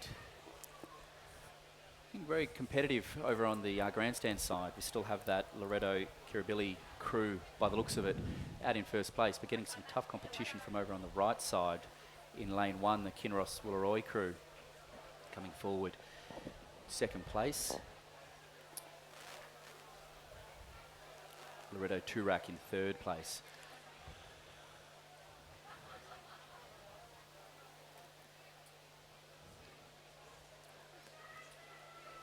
A great sight to see the eights coming down here. I think we've almost got in fact it is a full fill. I think all lanes being used there. That was correct. Just one scratching in lane 4 from Roseville, but it was scheduled to be a full race. Not sure what happened with that. I'm sure the weather might be impacting some of these kids as we come into second day of racing. Oh, I'm sure you're right, Tom. Still looking like this Loreto Kirribilli crew's holding on to the lead, but definitely getting some competition over on the right side. The Kinross Wooleroy and Loreto Turak crew pushing each other. Getting some close racing over there, almost going stroke for stroke. It looks like the crew from Kinross is actually starting to step up the rating into the last few hundred metres as they start to hit the red buoys. Still looking strong here on the lane 8, the Loreto Kirribilli crew. Start to hear the crowd wind up. Getting excited for the schoolgirls racing. Definitely coming forward with the Loreto Kirribilli crew in first place, going over in lane 8. Looking very close. I think the Kinross Wooleroy crew is actually looking like they're in the lead over in lane 1, but stroke for stroke. I think it's Loreto Turak probably in second place, but it's a photo finish for second, third and fourth. Coming over the close lane 7 there was Queen Rood, Girls Grammar and Radford crews close together there. Radford getting up over Canberra Girls Grammar. Loreto Normanhurst over the line. And Kerry Grammar rounding off that race. Still waiting on the photo finish for second, third and fourth. It's always good to see close 8 racing. Oh, no, it is. I think you were right, though. I think you got Turak lined up for second, and I think I heard you say Kinross Wooleroy possibly third. I think so. It was definitely based on the rhythm of the rating there. You had a good eye on that. We do also have the, on the course, we do have the men's under Are 17 you on 8 now? coming down. Coming out just down from lane 1, we have St Joseph's, lane 2, St Kevin's, lane 3, Newington, lane 4, Kings, lane 5, St Augustine's, the current championship holder as well. Lane 6, we have a scratching from Shaw. Lane 7, we have Melbourne Grammar, and lane 8, Grammar School.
We do have the men's under 17 8s coming down the course, coming to the last, passing the 1500 metres, coming to the last 500. Looking like still the crews in the middle, as expected, potentially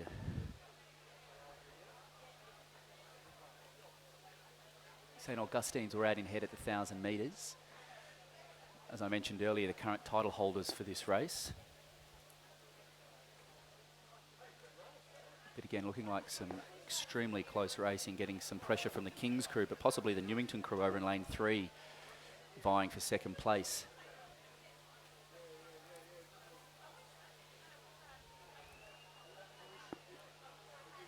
These guys are lucky enough to get a little bit of a bit less rain for their racing right now. Oh, it's perfect conditions now. I think you're quite right.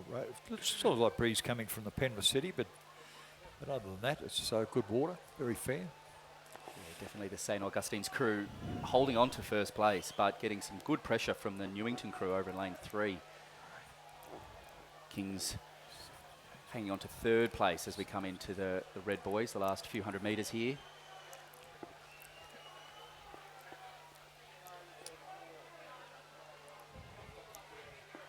Newington crew definitely starting to get a bit of a wind up into the last few hundred metres. St Augustine's holding on to a bit of a length.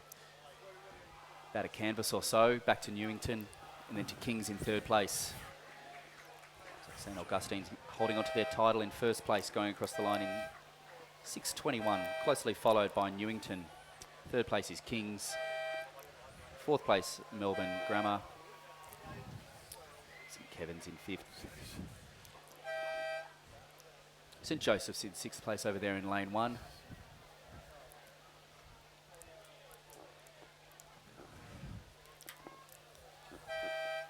Rounding out the grammar school there in seventh place, sorry, in lane 8.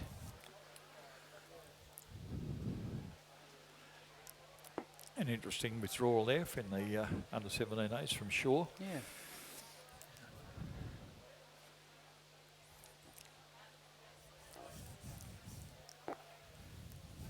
Whilst we wait for these 8s to roll into the pontoon for their medals, we do have the championship under 21 lightweight single, women's single, currently going on.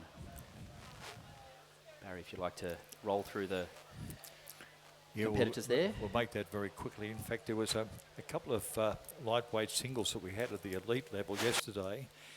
They consolidated the heats into a final, and I think the presentation for that might be later on this morning's program or early this afternoon, I'm not quite sure.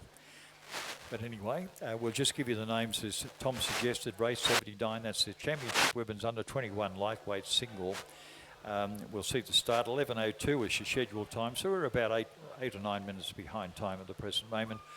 And that is Sophie Malcolm from Centenary, You've got Jessica Malcolm, also from Centenary, Maya Thomas from Sydney University, Annabelle Council from Fremantle, Western Australia Rowing Club also there with Georgia Seed, and Cooper from St Catherine's has been withdrawn, Toowong, Ellen McKenzie, and Maxine France from the Glee Club here in Sydney and Blackwattle Bay, and they'll be racing in race 79 in a few moments' time. In the meantime, it looks like very shortly we'll be going to a presentation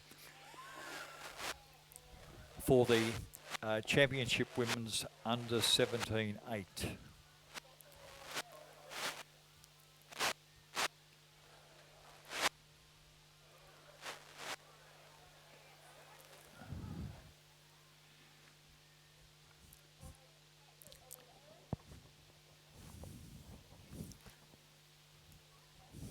Now the lightweight scullers have reached the, well, they've gone through the 1,000 metre mark at this stage, so we might just, if Tom can give us a progress on the...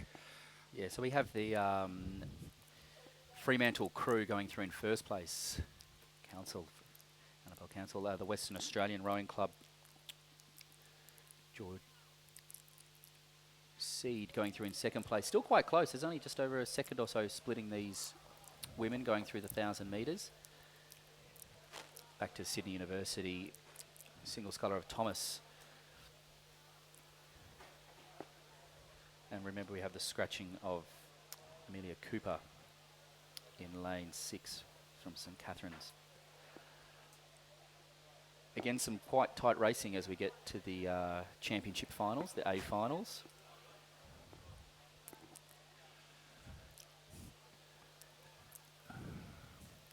As expected, the crews in the middle probably stretching out a little bit. The Toowong. Tom, I'm just looking down at the officials on the presentation dais. The presentation will involve 3/8, and you're coming up with about 500 metres to go. I think if it's all right with the, we might stick with the racing in the singles for the next 500 metres, and then we'll go immediately to presentation. Is that okay down there? Thank you for that. Okay, it's back to you, Tom. Coming into the last 500 metres now for the women's championship women's under 21 lightweight single. It's the Fremantle Rowing Club. Rower of Annabelle Council still hanging on to first place over in lane 4. Western Australian Rowing Club. Rower of Seed in second place. Third place, Thomas still holding that same placing from the 1,000 metre mark. Bit more of a gap's opened up now, getting up to 4 seconds or so between first and second place.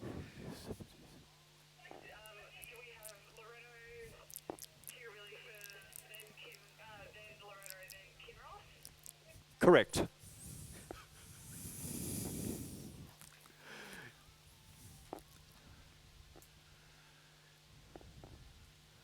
The lane 4 rower from Fremantle, Annabelle Council, still getting into a commanding lead now, probably getting some clear water over on her competitors on either side of her from Western Australia also, and from Sydney University over in lane 3. Coming to the last few hundred metres.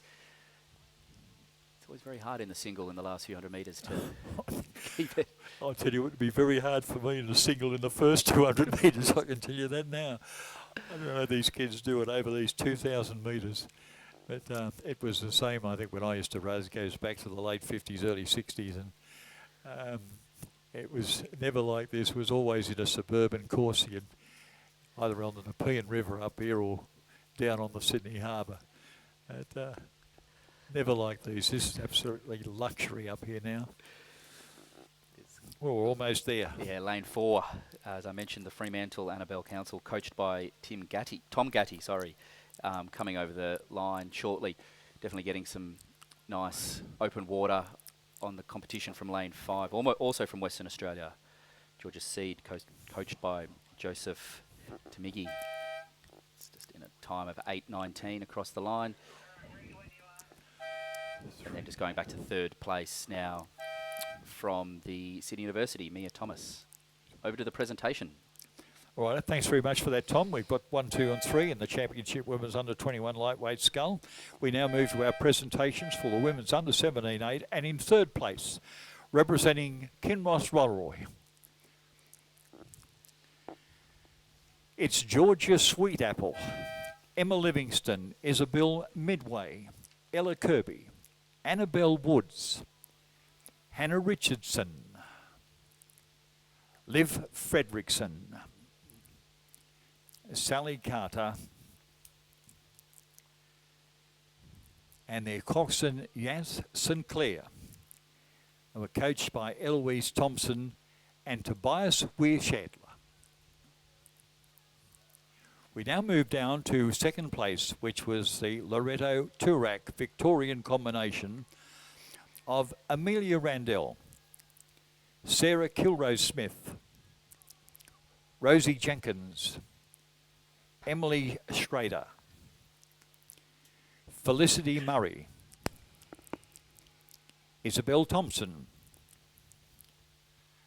Lara Burns, Bridget Battergall, and Jess Rarol was the coxswain, and they're coached by Charlie Dixon.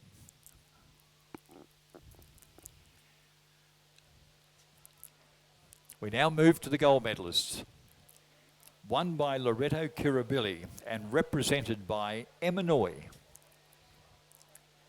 Claudia Callaghan, Matilda Damien, Caitlin L, Ella Conti, Lauren Moran, Isabel Constantian, Olivia Loadsman, Mietta Jones was their coxswain, and their coach were Michael Benarius, Elliot Hunt, and Lachlan Allen. Ladies and gentlemen, as you are doing, a big round of applause for 1, 2 and 3 in the Championship Women's Under 17-8 of New South Wales. Thanks, Barry. I might just quickly jump back over to the race just coming down now. The Championship Men's Under 21 Lightweight Single. The looking like the rower from lane 6 from Toowong out in a bit of a lead, but a close tussle for second here between the Radford rower in lane 5, Damien Schroeder, then over in what appears to be the lane 1 rower from Banks. That's the first place to Toowong, Christian Place. Looks like second place went to Damien Schroeder, third place to Tony Lee from Banks, and fourth place to Cormac Hayes from Marist College.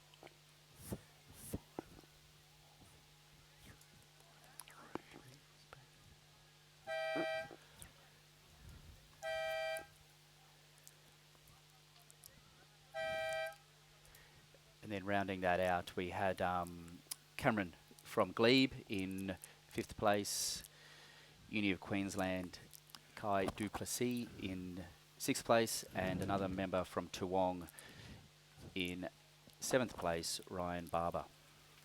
Tight racing again overall in the Championship Men's Under 21 Lightweight Single Scull. We do also just quickly have on the course, just quickly to go through, we have the Championship Women's Under 23 Lightweight Single B final coming down the course. Just whilst we wait for the men's 8s to roll into the pontoon. Over in lane 1, ANU member Ella, coached by Nigel Harding. Lane 2, Alexandra Moylan. Lane 3 from Mercantile, Phoebe Wolf. Lane 4 from Sydney University, Michaela Franz. Lane 5 from Toowong, Sarah Robinson. Lane 6 also from Toowong, Caitlin Douglas. Lane 7 from Mercy, Hannah Tippett. And lane 8 from Nepean, Annalise Isaac.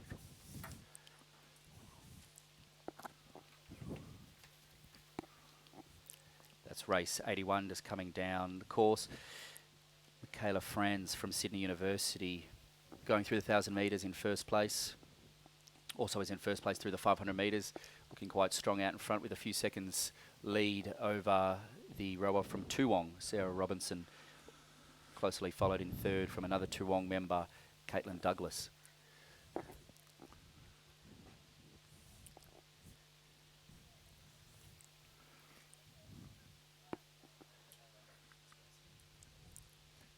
on you. Coming into the 1500 metres there, Michaela Franz still holding on to the lead, followed by Sarah Robinson, back to Caitlin Douglas, both from Toowong. Looks like a close race between the two crews from Toowong. Just half a second between them. This is the B final of the Championship Women's Under 23 Lightweight Single Scull.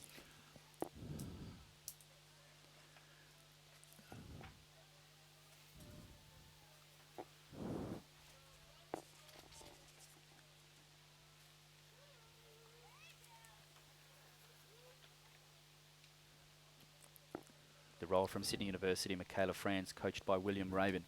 Definitely into a solid lead into the last 250 metres here. She might appear to have about a length or so over on the crew on her left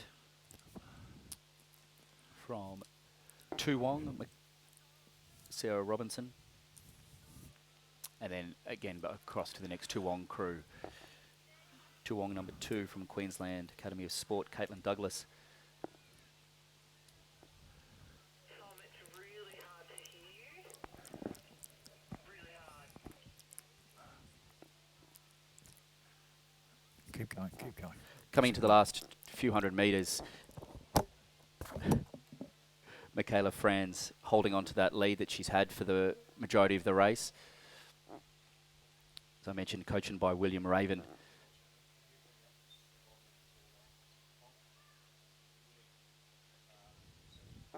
Close racing here from the two rowers, Sarah and Caitlin from Toowong here. Looks like the rower in lane 6, Caitlin hanging on to a little bit of a lead, but it's going to go down to stroke for stroke. But just coming across the line right now in lane 4 from Sydney University, Michaela Franz in first place in the B final. Lane 6 coming through into second, and lane 3rd going back to the other Toowong crew. Well, we now move to presentation for the Championship Men's Under 17-8, New South Wales. And in third place, in the light blue of King's School, they came third, and represented by Nick Whalen, Sam Duggan, Felix Lay, Rory Menzies, Orlando Denton, Harry Staniforth, MacArthur Bucknell, Dimitri Duta, and their coxswain, Lawrence Cleve. Yeah, just right up close.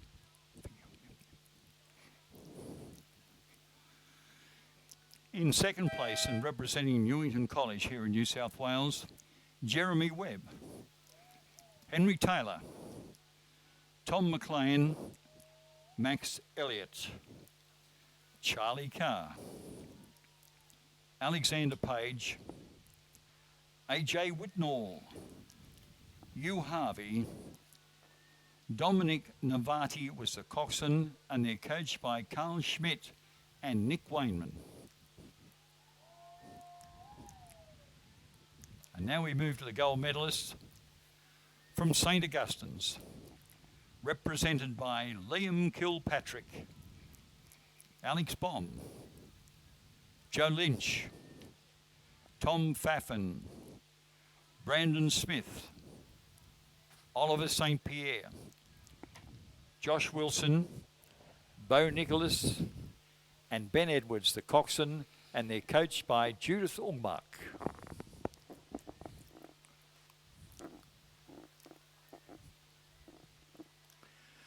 There you are, ladies and gentlemen, the winner and place getters, the Championship Men's Under 17-8 of New South Wales.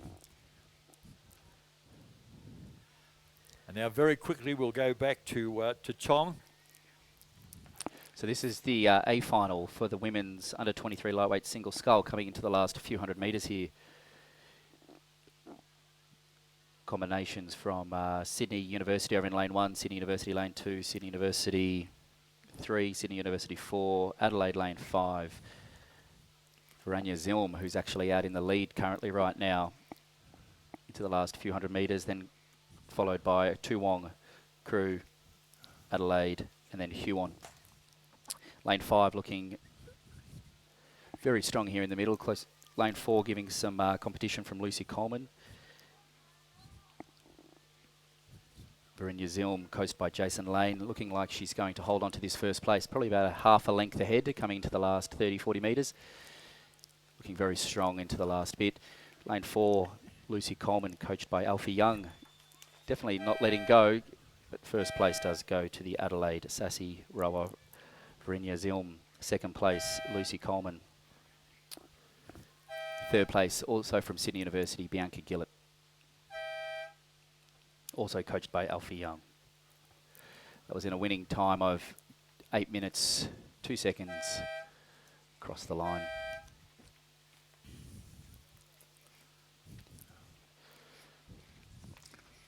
I'll just get your result down here for race. That's the last event that you did then was the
Just coming down the track now is race 83, the championship men's under 23 lightweight single scull. This is the B final coming down now. Over in lane 1 from Uni Queensland, Liam McCoy. Lane 2, Sydney University, Daniel Webb. Lane 3, Tu Wong, Austin Dipple. Lane 4, Sydney University, Watt Bat. Lane 3, Miles Matheson. Lane 4 from Tu Wong. Oh, sorry, lane 6, Tu Wong, Jack Bowser. Lane 7 from UTS, Jack Message, and lane 8 from Tu Wong also is Matthew Reddy.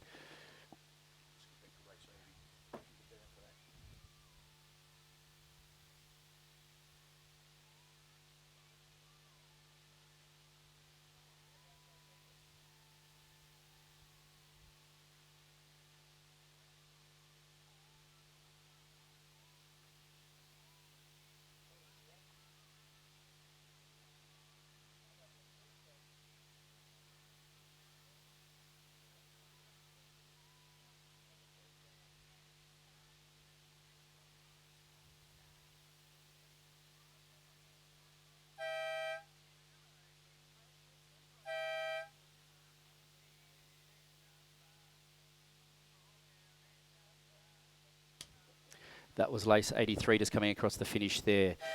First place in lane 6 from Tu Wong, Jack Bowser. Second place, Sydney University, White Bat. And then we're in a photo finish for third and fourth. Fifth place was Uni Queensland, Liam McCoy. Sixth place, Sydney University, Daniel Webb. Seventh place from Tu Wong, Austin Dipple. And then coming over in lane 8 from Tu Wong, Matthew Reddy. Like the championship men's under 21 lightweight signal, which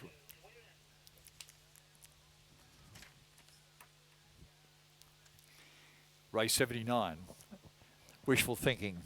The championship women's under 21 lightweight signal. And in third place, representing Sydney University, was Maya Thomas, coached by Alfie Young.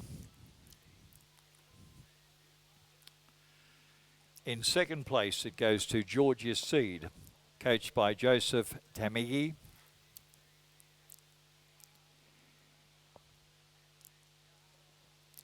And the gold of Fremantle, represented by Annabelle Council, coached by Tom Gatty.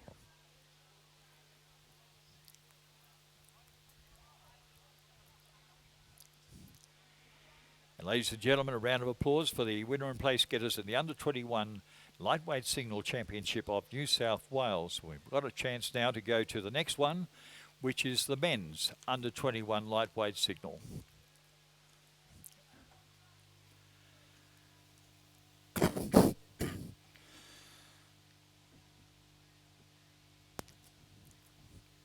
That's one.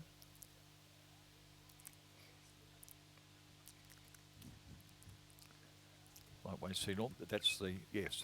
So just coming down now, race 84 is the championship men's under-23 lightweight single. Over in lane 1. From Toowong we have David Carter. Lane 2 from Mercantile, Eric Lowe. Lane 3, Toowong, Tom Williamson. Lane 4 from North Esk, Connor Ryan. Lane 5, Adelaide, Oscar McGuinness. Lane 6 from UTS is Michael McRae. Lane 7 from the ANU is Hamish Harding. And lane 8, closest to the grandstand, is Sam Ostendrop. Definitely out in the lead here from Adelaide is Oscar McGuinness in lane 5. Coming into the last few hundred metres. Then over on the right, it looks like in the lane 3 from Toowong, Tom Williamson, definitely giving a strong finish here. Getting close as we come into the last few hundred metres. Looking definitely like lane 5 from Adelaide Rowing Club, Sassy, Oscar McGuinness, coached by Jason Lane, coming over in first place in the men's under-23 champion lightweight single scull. Over in lane 3, crossing in second place, and lane 4 in third place. Second place was Tom Williamson, third place was Connor Ryan. Fourth place, Hamish Harding. Fifth place, we've got a photo finish. Just jumping to 7th place from Mercantile, Eric Lowe. And then 8th place, Banks Rowing Club. Well, we're about to go now to the presentation for the under-21 lightweight single championship of New South Wales for men. And in third place, representing Banks, it goes to Tony Lee, coached by Will Raven. In second place to Radford College, Damien Schroeder, coached by Corey Kovacs, Ian Smith and Vicky Spencer. And the gold now, the gold medal there goes to Toowong, number 2 sculler, represented by Christian Place, coached by Kieran Dwyer, Leo Comadritrius and Andrew Gerber.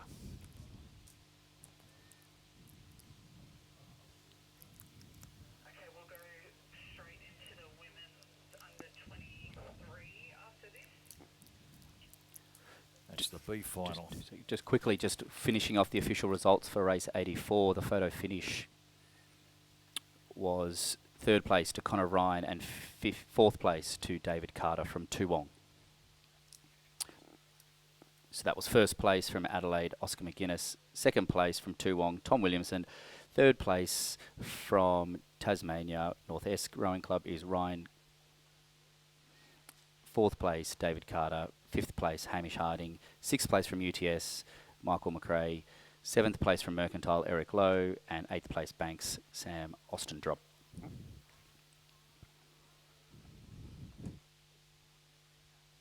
The B final.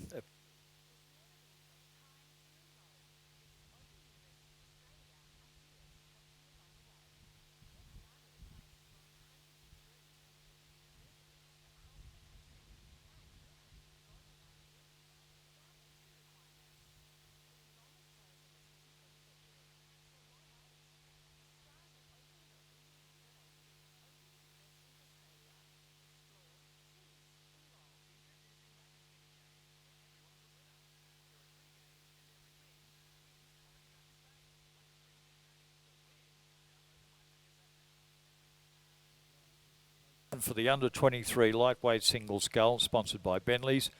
As is the habit with the presentations, there are no presentations for B finals.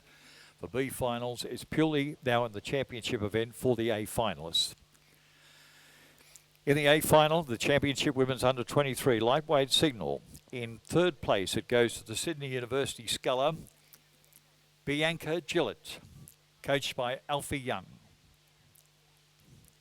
In second place, to Sydney University, represented by Lucy Coleman, also coached by Alfie Young.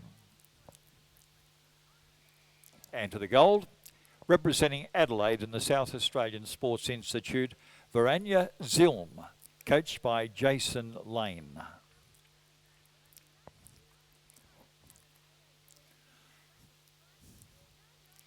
There we are, ladies and gentlemen, the winner and place getters, if they come together. And there we are. Please acknowledge 1, 2 and 3 in the champion women's under 23 lightweight single.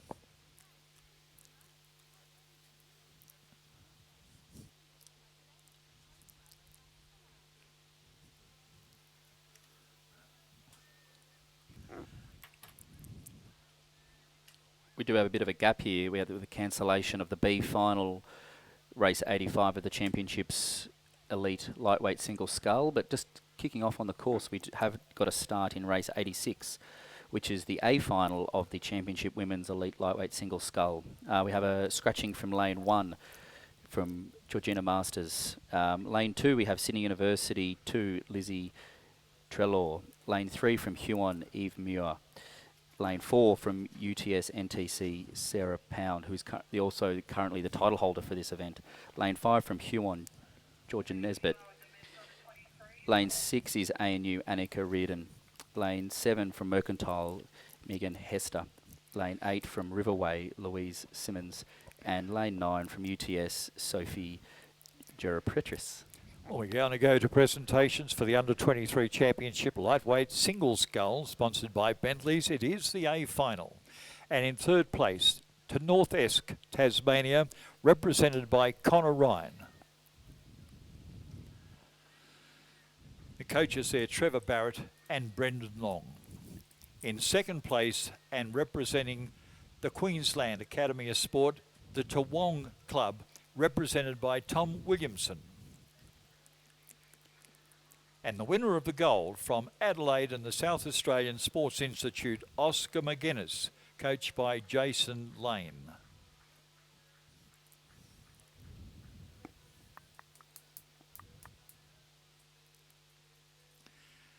There, ladies and gentlemen, there we have the winner and place getters in the Championship Men's Under-23 Lightweight Single.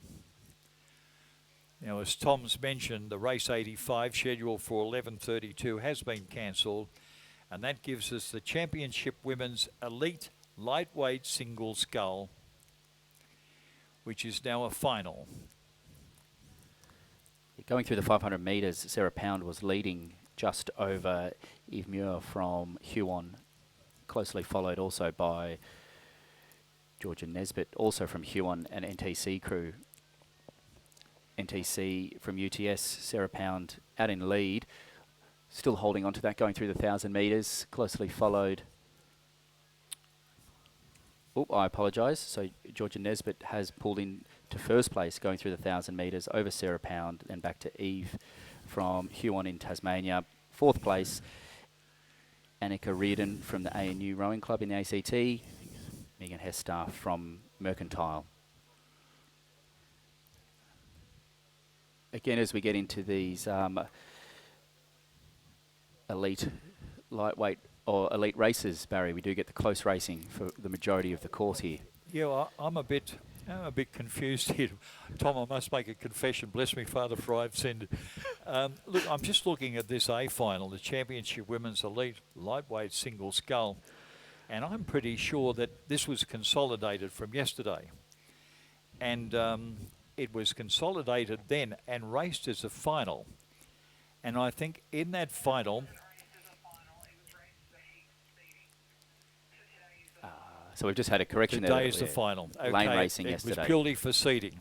I got that impression. That was a great race too, because we looked at the competition between Pound and Nesbitt, who had raced together in a women's double scull at the World Championship level. And they went across the line in the seeding process, which we'll now refer to it as, with Nesbitt 0.1 of a second in front. and of a pound. And it was a close race. The two women standing out from the rest of the field, and let's see what happens today. But they were neck and neck, and only a single scull is separating the two of them. But it was a magnificent event yesterday in the seeding of the women's elite lightweight single scull. Over to you, Tom, with apologies. Just going through the 1500 metres now, it does look like Nesbitt still holding on to that lead. Just crossing the 1500 metres there. Then back to the UTS rower of Pound. Getting some clear water now, so maybe not as close a racing as yesterday that we would have seen in the seeding race. But still some close racing with only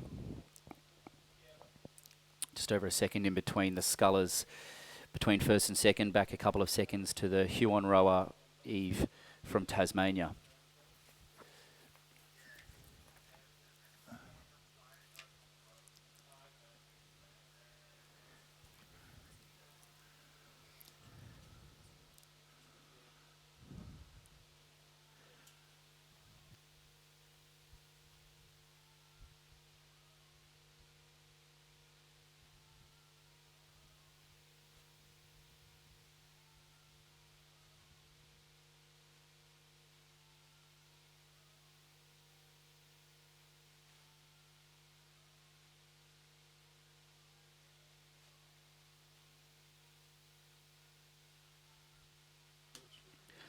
Coming forward into the last few hundred metres now, the lightweight women's elite single scull championship sponsored by Pontoon Sport.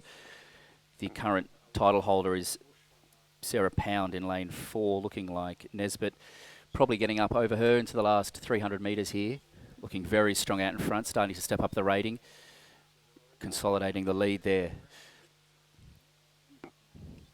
First and second place, both from the NTC Training Centre out here. Probably looking for some combinations going forward later into the year as a lightweight women's double option going forward to the Olympics. Nesbitt really starting to wind it up into the last 30 metres. Power not letting go easily over there in lane 4, still following closely, but will be a first place to Nesbitt in lane 5. Second place, Pound in lane 2, and then going back to the other Huon rower looking like a third place over there in lane 3. The field's definitely spread out a little bit over the last 700 or 800 metres. It was quite close racing for the first 1,000 metres.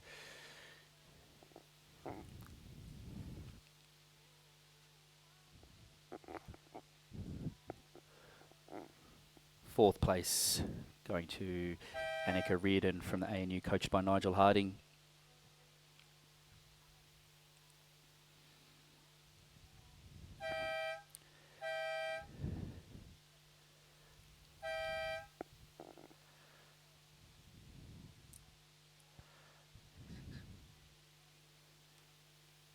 And then back to in 5th place was the Mercantile, followed by UTS, followed by Sydney Uni, and then in 8th place from Riverway, Louise Simmons.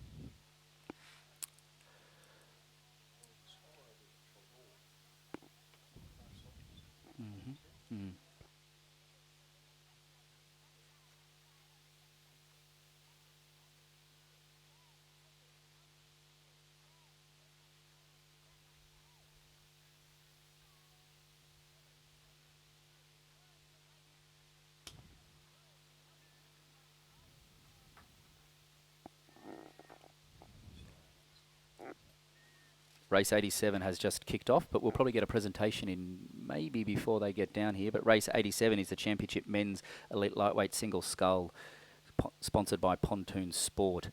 The current title holder is Leon Chambers. See.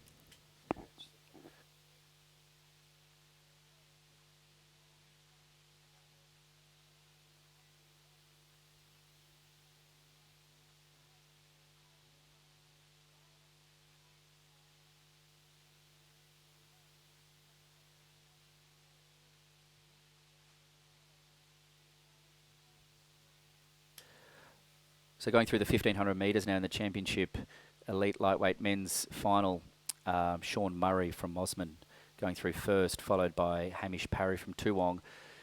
Third place was Mercantile, Red Matthews. Fourth place, Bucks Rowing Club, Alec Peterson. 5th place, Banks, James Crouch. 6th place from Uni Queensland, Morgan Hodgson. 7th place from Mosman, Andrew Brown. 8th place, UTS, Will Clark.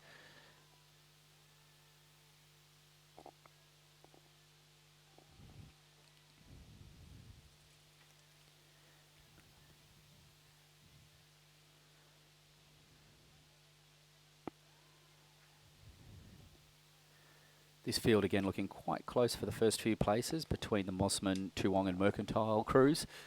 Coming into the last 200 metres here.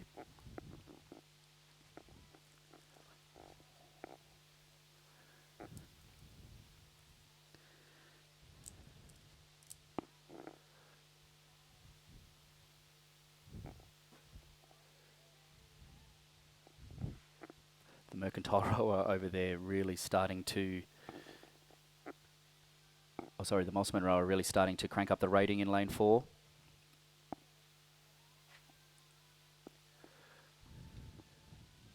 The Toowong rower of Hamish Parry definitely giving a good tight race. Possibly pulled into the lead here actually, lane 6 over lane 4 by the look of it. From Toowong, Hamish Parry coached by Donald McLaughlin. Yes, lane 6, first place from Toowong, lane 4 in second place, and third place from lane 5, the Mercantile rower of Red Matthews.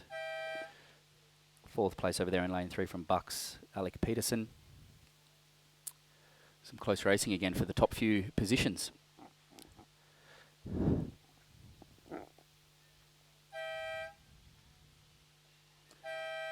Just going through that again was...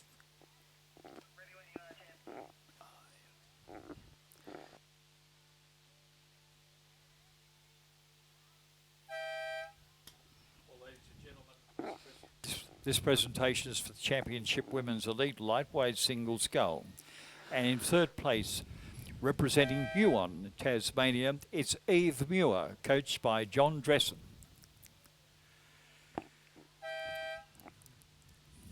In second place, and representing UTS Haberfield and the National Training Centre, Sarah Pound. And the gold medalist, Georgia Nesbitt from Ewan and the National Training Centre.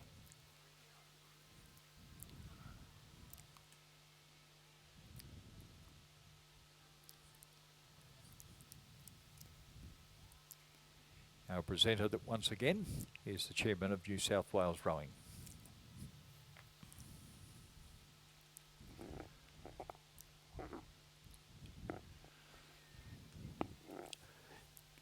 Coming down the course now, we have race 88, which is the Championship Men's Elite Lightweight Pair.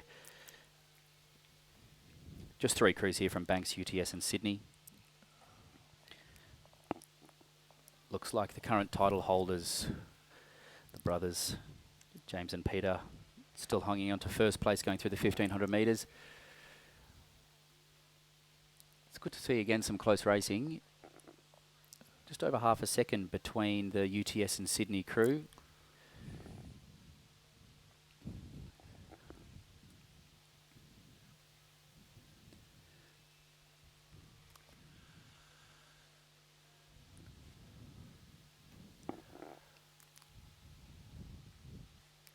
We're definitely seeing, I think, Barry, some common names here from the lightweight races of Banks doing some good racing, some UTS crews, also some Toowong crews out in the lightweight options.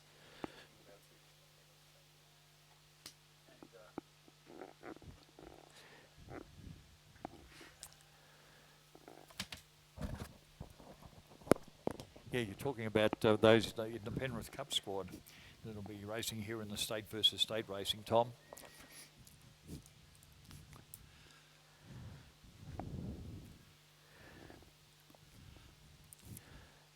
Definitely putting on a strong display from the New South Wales contingent then, if it's the UTS and Sydney combination that might come together to make a lightweight 4. The Banks crew back there in third place. Looks like the Waldersey brothers still hanging on to it. Definitely looking like a tough slog for the last 50 metres here as we come in.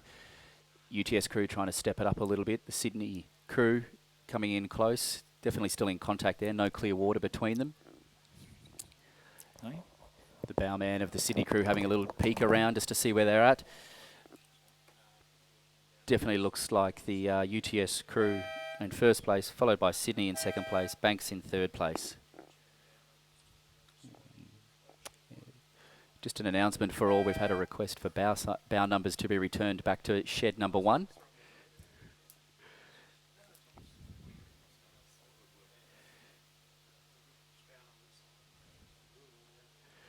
I feel like it's a usual announcement we're always making for the bow numbers to be returned.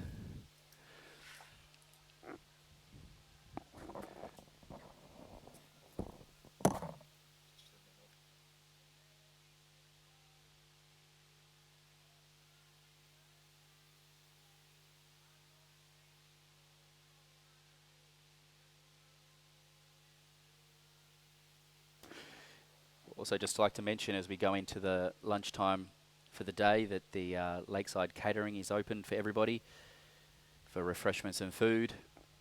Also we have a few sponsors up there selling the clothing. And it looks like we've actually got the drone operating as well down at the start, filming this what looks like the Championship Schoolgirls 4 about to start race 89, scheduled for 11:52.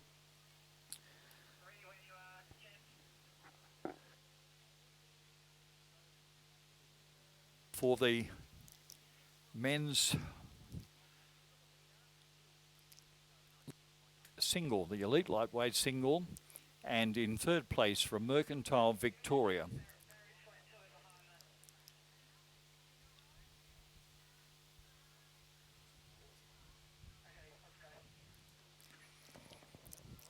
This presentation is for the Championship Men's Elite Lightweight Single Scull. And the current champion, of course, was Sydney Uni Boat Club with Leon Chambers. Now we move to third placed in the championship for 2020 from Mercantile, Red Matthews.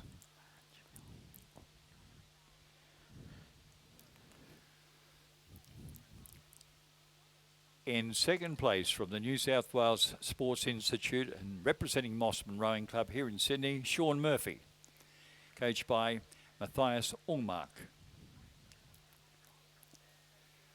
Now to the gold medalist from Toowong, the Queensland Academy of Sport, Hamish Parry, coached by Don McLaughlin.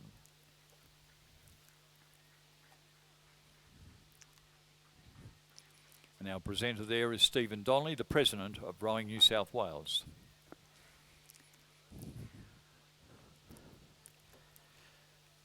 Race underway right now is race 89, which is the Championship Schoolgirls 4. We can see the drone footage coming through of this race, coming through the first couple of 100 metres. Over in lane 1 we have Loretto Normanhurst, lane 2 Loretto Kirribilli, lane 3 Roseville has actually scratched, lane 4 St Catherine's, lane 5 is also Roseville scratch, lane 6 Canberra Grammar 2 has scratched, lane 7 from Loretto, lane 8 from Kinross Willeroy, and lane 9 on the closest side is a Canberra Grammar 1 crew.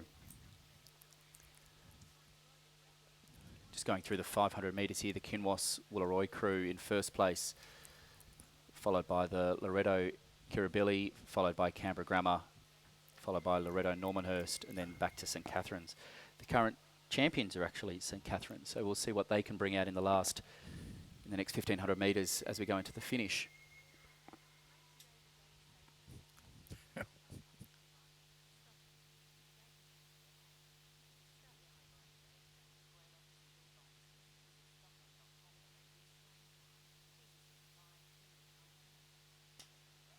It is good to see that with the weather clearing up, we've been able to have the drone out. I think we've had probably now a few races actually without rain. No, it's very good. I'm just looking at that cloud system. It's right down. I'm just looking at the cloud system right down at the end down there, Tom, and it's not looking too good, is it? No, it's two things. Pleasing that we can actually see that far all of a sudden, but we can actually see the weather coming in from the start of the course. Well, it looks like we're now about to go to another presentation for the Championship Men's Elite Lightweight Pair Championship of New South Wales. And in third place, representing Banks at Victoria, it's Guy Velick. I don't think he's out of the boat. Yes, he is out of the boat. Guy Velick. And I think we have representatives there from Sydney. We can't see them from the because the banner's right in front. You've got second place there representing Sydney Rowing Club. That's Alexander Picolis and Chris McCarthy, coached by Franz Imfield and Donovan Check. And now we come to the champions of 2020 in the men's elite lightweight pair from UTS Haberfield. It's James Waldersey and Peter Waldersey. And they are, or were, the current state champions. Coached by Alex Field and David Jelly and Hallie Chapman.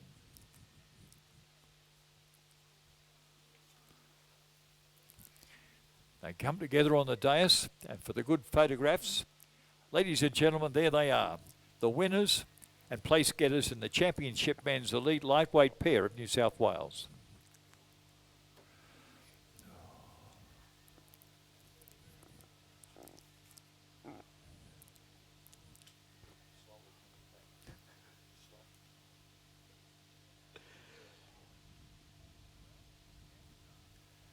Back to the race on the course, race 89, the Championship Schoolgirls 4, sponsored by Croker Oars. That was coming through the 1,000 metres. We had Kinross in first place, Loretto Kirribilli in second place, and Loretto Normanhurst in third place. Looks like the Kinross crew into quite a commanding lead through that 1,000 metres. Tight racing between second, third and fourth, which is the Loretto Kirribilli, Loretto Normanhurst and Canberra Grammar crews for third place, second and third place. But in lane 8, you can definitely see it, even from up here, that they have pulled out into a good lead from Kinross Wooleroy.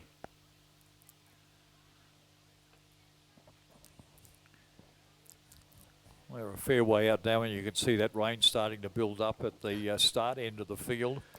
And it will be about a quarter of a mile away at this stage of the game from the start of the course here. And here comes the wind. And we're going to see some rather a little bit of drama with water and wind in the next few minutes. But thank goodness we've got Tom Trabe on the job with the Championship Schoolgirl 4, and they've just coming up with almost 500 metres to go.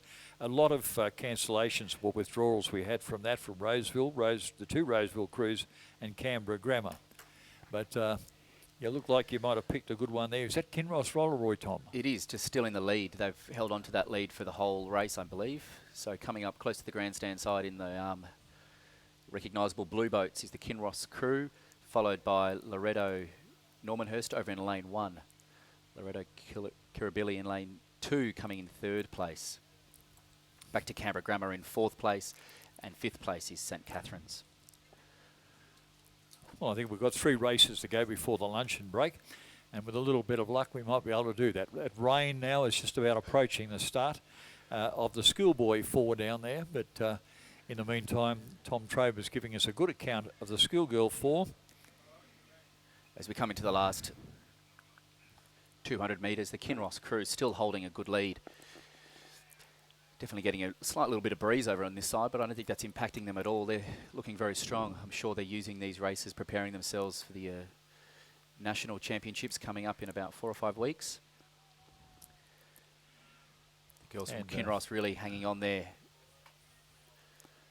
Over there in lane 1, the crew from Loretto Normanhurst in second place, holding on over the crew from Loretto Kirribilli.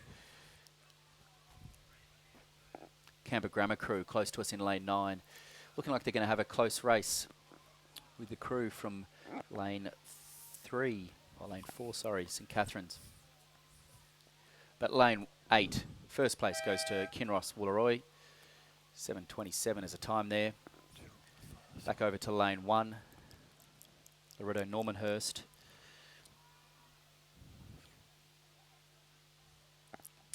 Just opening up a little bit of a lead over the crew from Loretto Kirribilli. That was third place. And then in fourth place from Canberra Grammar in lane 9 there. Fifth place in lane 4 from St Catherine's.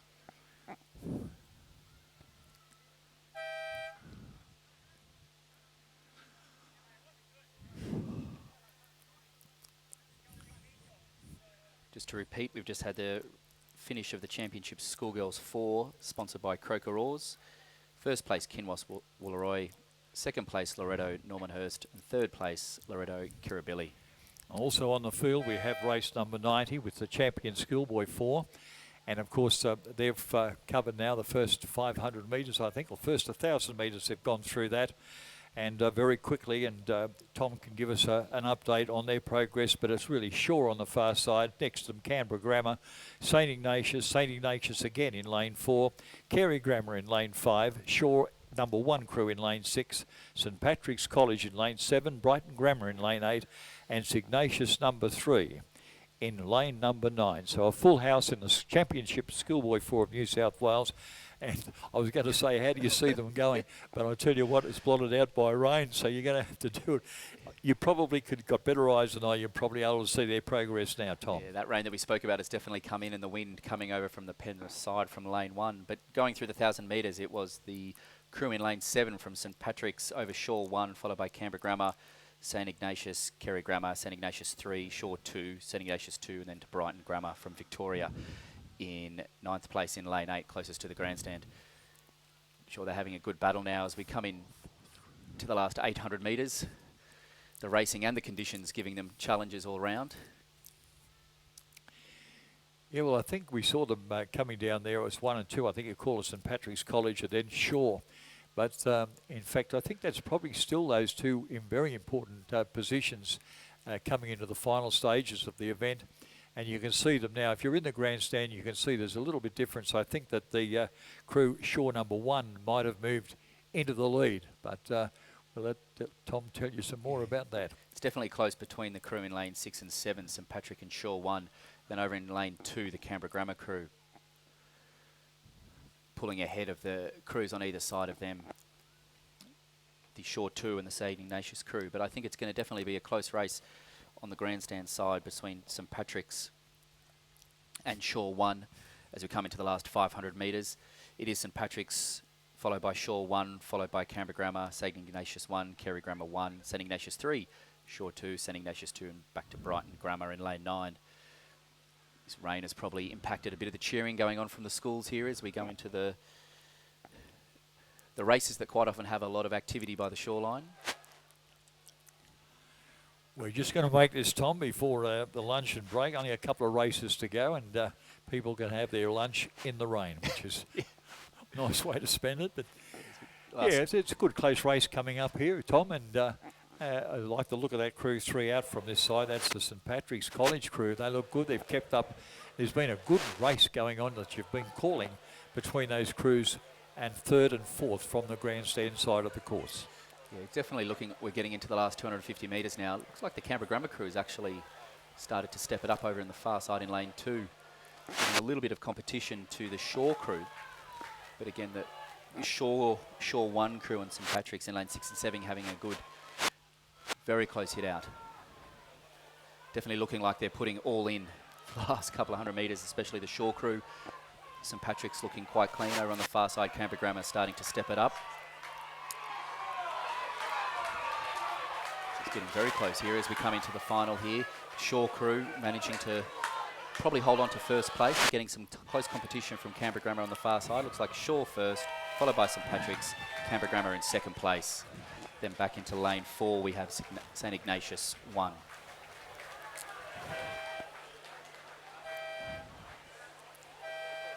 Fifth place was Carey Grammar, 6th place St Ignatius 3, 7th place Shaw 2, 8th place St Ignatius 2, and 9th place. Finishing off the field there is Brighton Grammar from Victoria. So just to repeat there in this Championship Schoolboys 4, first place was Shaw 1, 2nd place St Patrick's, 3rd place Canberra Grammar. And a 6:47.94 the time as we go back almost now to presentations for the Championship Schoolgirl 4. Not wanting to have them out in the cold for too much longer. And Kirribilli moving into 3rd place then. So 3rd place in the Champion Schoolgirl 4, Loretto Kirribilli, represented by Emma Noy, Abigail Skinner, Alex McMillan, Charlotte Cadman. Mietta Jones was the coxswain, and they're coached by Elliot Hunt and Lachlan Allen.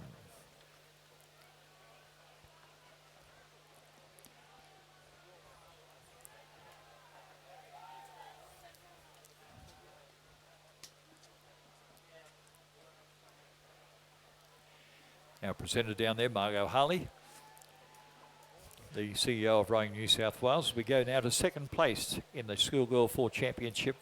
Loretto Normanhurst, represented by Lillian Dean, Grace Gillies, Paige Critchlow, Molly Pringle. Liz Bolster was the coxswain, and they're coached by Elliot Shackcloth Bertonetti.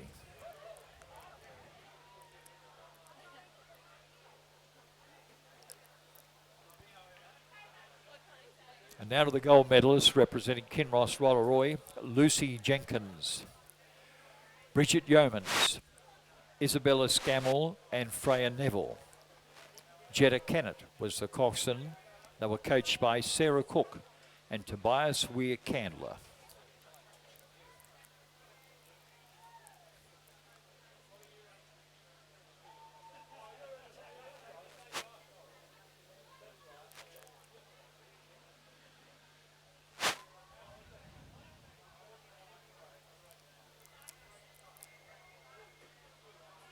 There we are, ladies and gentlemen, the winner and place getters in the Championship Schoolgirl 4 of New South Wales, the race sponsored by Croker Oars.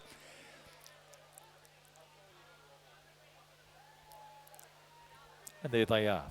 Kinross Rollaroy, the winners, runners-up, Normanhurst, and third place, Kirribilli.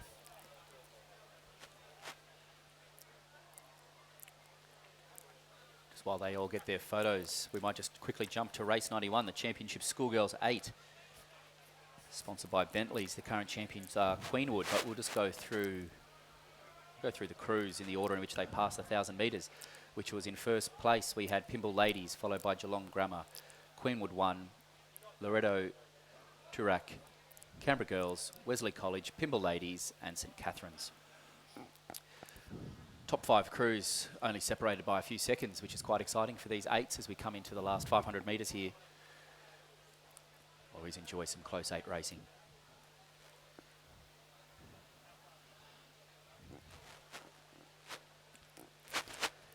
As the 1,500 metres, they go through the 1,500 metres, Geelong Grammar out in first place, closely followed by Pimble Ladies, Queenwood 1 in third place, Canberra Girls in fourth. The top 3 crews, only a couple of seconds separating them. That's in lanes 4 and 5 in the middle, and then lane 2 over on the far side from Queenwood. Just a little bit back to the Canberra Girls crew, then closely followed by the Wesley College crew in 5th, St Catherine's in 6th, and in 7th place, Pimble Ladies. Well, one of the close finishes in Schoolgirl 8 racing, Tom, it's amazing up there, up gone well past the 1,500 metre mark. And you've still got a couple of crews in there for contention of the 3 major placings. Yes, it's definitely still very close between the Geelong Grammar crew in lane 4. Just holding on to that lead, but getting challenged very well by the Pimble Ladies crew in lane 5. Definitely everything being thrown at these schoolgirls in the last few hundred metres of the race. Possibly the Pimble Ladies crew has just pulled into the lead a little bit there. Starting to step up the rating here. We can start to hear the crowd get a little bit excited for the Schoolgirls 8s. Lane 4 crew from Geelong Grammar. It's looking like they've pulled out just a little bit over the Pimble Ladies crew in lane 5.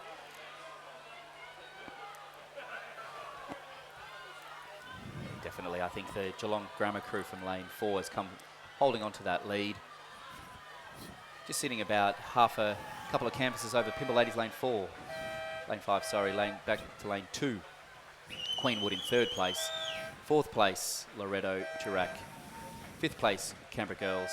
6th place, Wesley College. 7th place over there in lane 1, St Catherine's. And then 8th place in lane 8, Pimble Ladies 2. Close racing there again. Just looks like just over a couple of seconds between 1st, 2nd and 3rd. That was a very good race from Geelong Grammar.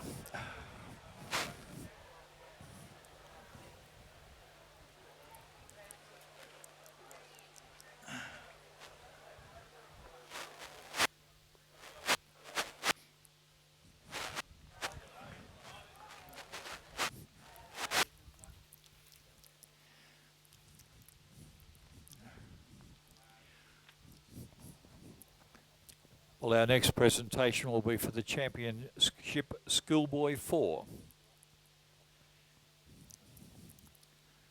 Shaw back to St Patrick's College, and in third place Canberra Grammar.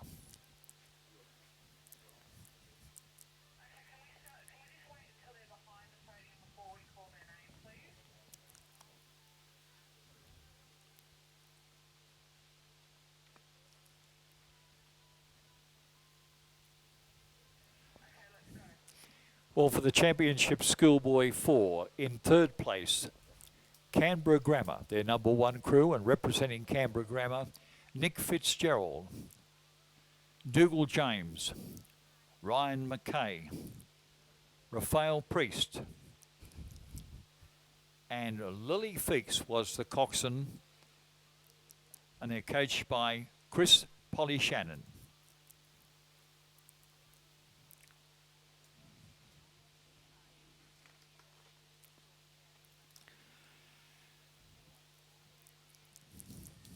Second place from St Patrick's College, represented by Connor Smith, Jake Polkinghorn, Austin Renier, Jasper Niehoff. Harry Taylor was the coxswain, and they're coached by Brendan Scott.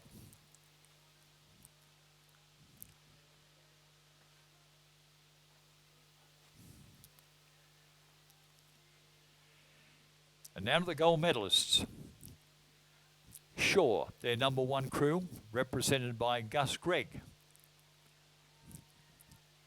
Jua Kalanta, Charlie Clift, Charlie Murray, and Michael Bartlett was the coxswain, and coached by Gary Ubergang.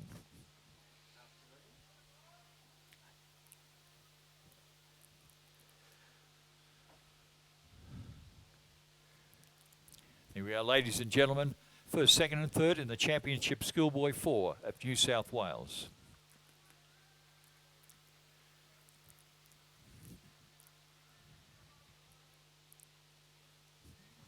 Congratulations to those boys there in the Schoolboy 4. Back on the course now, we have the championship Schoolboy 8, sponsored by Bentley's. Good to see you. They've passed through the 1,000-metre mark here. This is the last. This is the last. Current title holder is Two Scotch events. College. Two events, yeah. Looking like they're hanging on to their title currently. So over in first place in the championship Schoolboys 8, we have Scotch College, Brighton Grammar, St Kevin's, Scotch College, Melbourne Grammar, Kings, Xavier, Newington, Scotch. Some close racing again, but it looks like the Scotch College crew from Victoria has got a little bit of a lead in lane 6.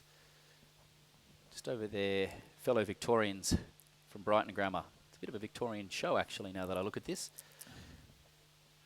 Top 5 crews all from Victoria here. Yes, they certainly are, and that Scotch College would have to be one of the race favourites. So racing out of, that's the number 1 crew, racing out of lane number 6. I think it was Scots from New South Wales. They're over there in lane 3.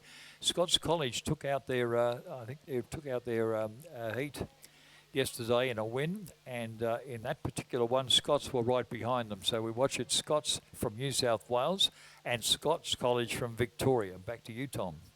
So just going through that 1,500 metre mark, we did have Scotch College, Brighton Grammar and St Kevin's. Some good racing again in the middle here from lanes 4, 5 and 6. Looking like possibly the contenders for the top 3 places here.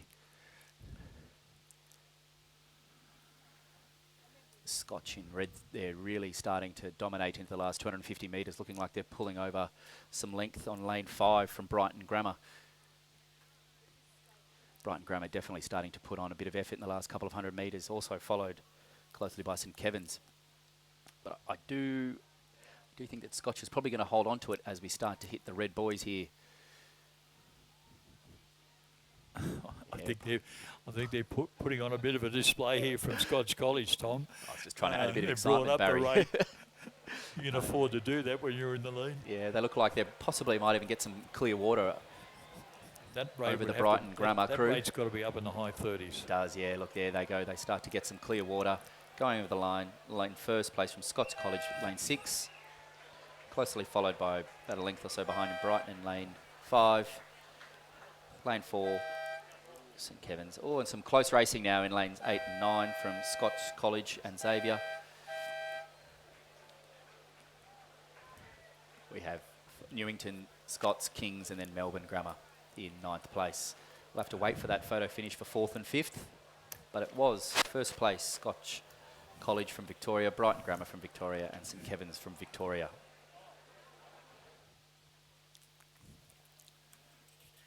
For the next two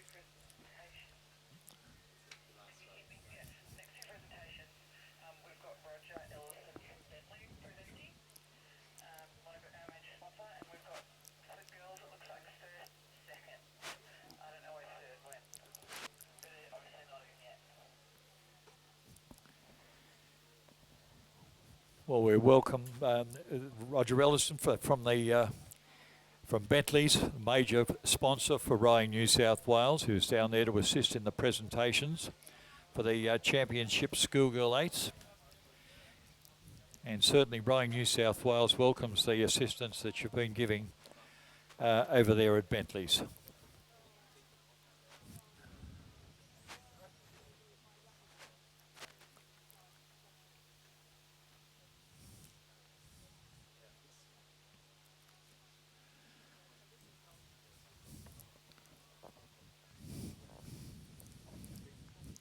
Well, now that concludes the racing before the luncheon break, and so we'll proceed then further with the presentations.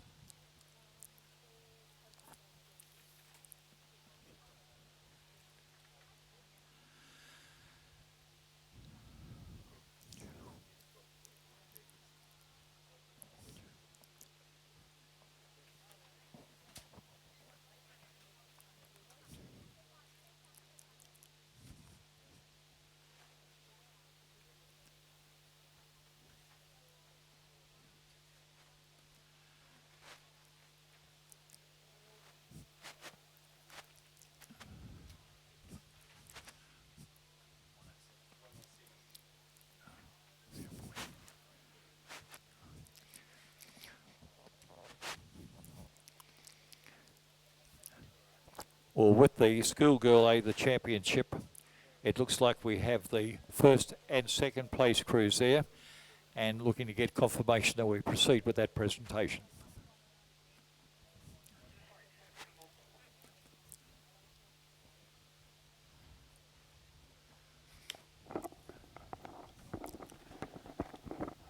Just whilst we wait for all the crews to get onto the presentation pontoon, we just want to remind everyone to return their bow numbers over the lunch break. Well, third placed in the championship Schoolgirl 8 went to Queenwood, their number one combination. But we now go to the second place crew. Making their way up now would be Pymble Ladies College.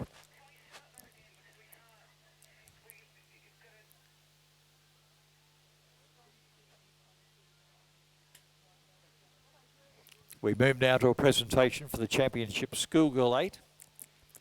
And second placed, third place was gained by Queenwood, unable to make it to the presentation. So we proceed now with the second placed Pymble Ladies College.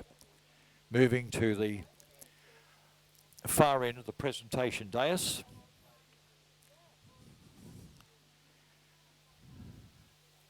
And Pymble Ladies College represented by Sophie Graham, Lillian Huntley, Jasmine Bowers, and Caitlin Jones. Georgina Erickson, Ella Casson, Grace Livingston, and Evie Thompson. And Eleanor Buchanan was the coxswain of the crew. They're coached by Simon Pennington and Stephen Evans.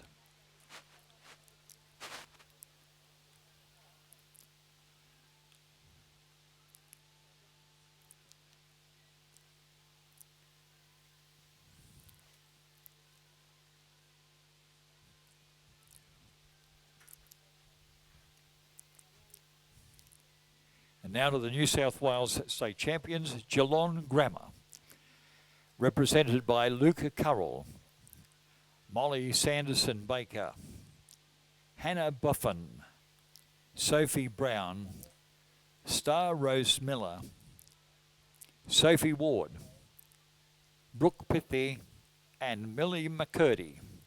And the coxswain there, Kate Blythe.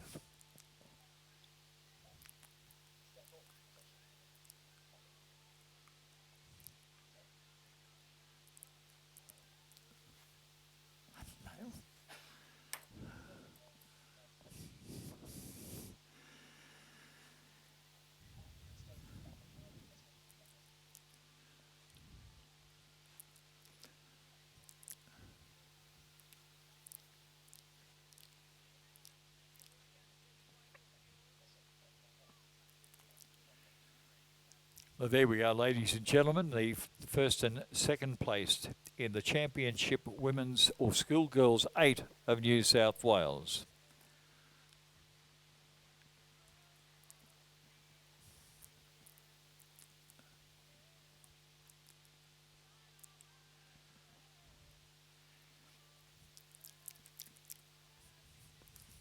And whilst we're looking at that, I think the photographs are being taken. It's just not a relevant point, but the Pymble Ladies College crew, that's the crew that came second. I noticed the coach down there, Stephen Evans. Now, Stephen Evans, for many of the old-timers here, Stephen Evans, the son of Bruce Evans and of the famous Evans family from the Mossman Rowing Club.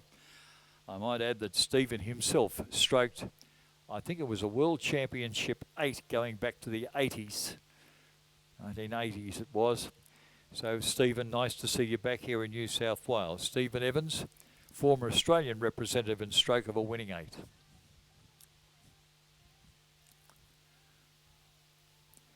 The next presentation will be for the final race on this morning's program. That's the Championship Schoolboy 8. And the current champion there is Scots College from Victoria, and the race sponsored by Bentley's. And in honour of that, it will be part of the presentation team. There will be Roger Ellison from the Bentleys.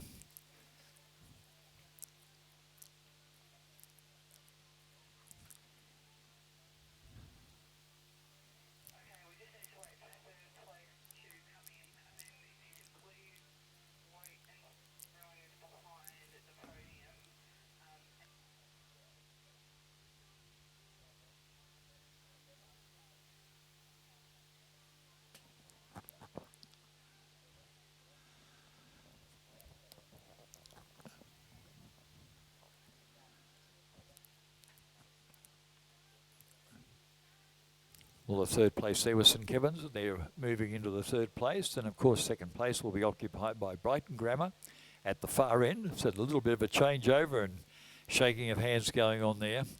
And right in the middle of this, of course, will be the Scotch College from Victoria.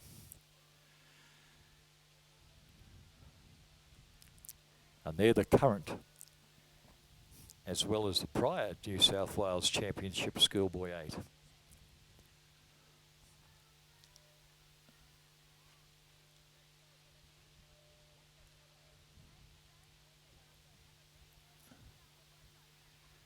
Tom, it's amazing. There are so many styles of rowing that we see. We just saw that women's crew that rowed past there from Victoria, I think it was. And that's the Victorian crew from, was that the Geelong Grammar Geelong crew? Grammar I think crew, it was. correct, The Geelong yes. Grammar crew, certainly with that pause at the back turn. And it's been caught on up here, particularly from UTS Haberfield and Tim McLaren's group over there. But some of them are still with the fast hands away. Well, almost we're ready for presentation now for the Championship Schoolboy 8, race 92 on your programs. And in third place, representing St Kevin's, their number one combination, Liam Clifford, Lucas Stitt,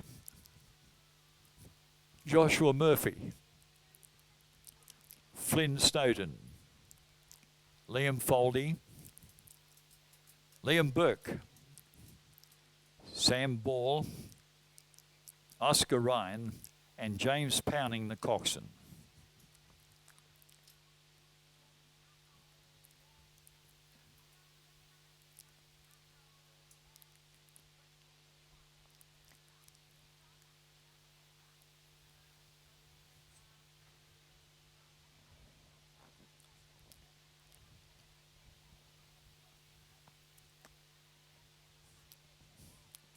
And moving down to the far end of the presentation dais, second place to Brighton Grammar from Victoria, represented by Sam Banfield. Charlie Clark, Sam Weiss,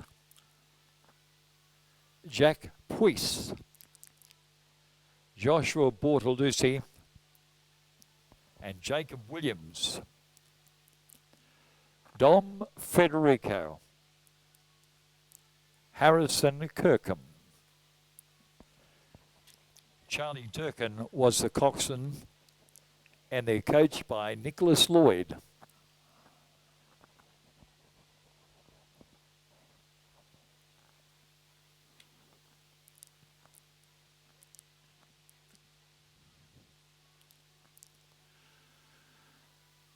Now we move to the gold medalist, former state champions, current state champions from Scots College, Victoria, represented by Harrison Fielding, Ben Strang, Benjamin Simons, James Isles, Josh Hill,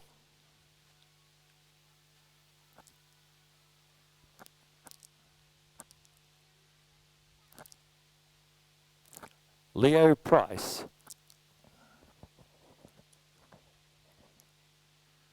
Charles Perry, Tom Lempriere, and Archie Gill was the coxswain. Ladies and gentlemen, we present the Championship Schoolboy 8 of New South Wales, and the runners-up, the winners, Scots College, Victoria.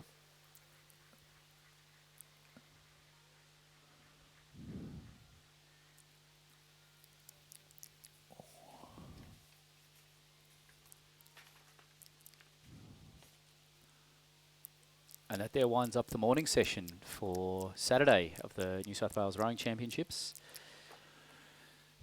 And I think you get the afternoon off. Yes, thanks, Tom. I think you've got yourself and Tejan from Glebe Rowing Club up here for the next one, and then Tejan finishes up this afternoon with Leslie Chapman. And I think the next event coming up after the luncheon break, that will be the should be the champion men's coxed 4, is it? The championship para double scull. They've changed a little bit. Yep, championship para double scull, and that's scheduled for, yes it is, 1:07.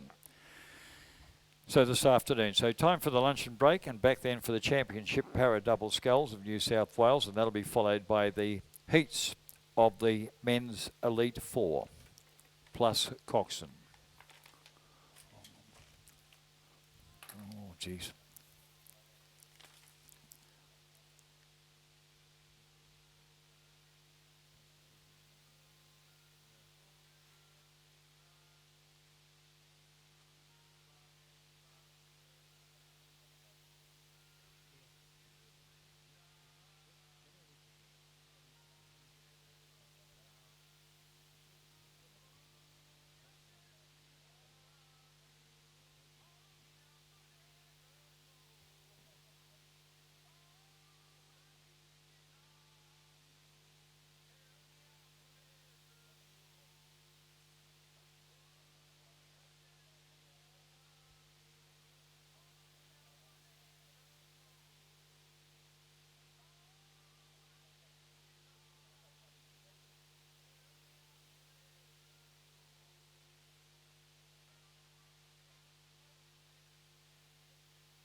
Good afternoon, ladies and gentlemen.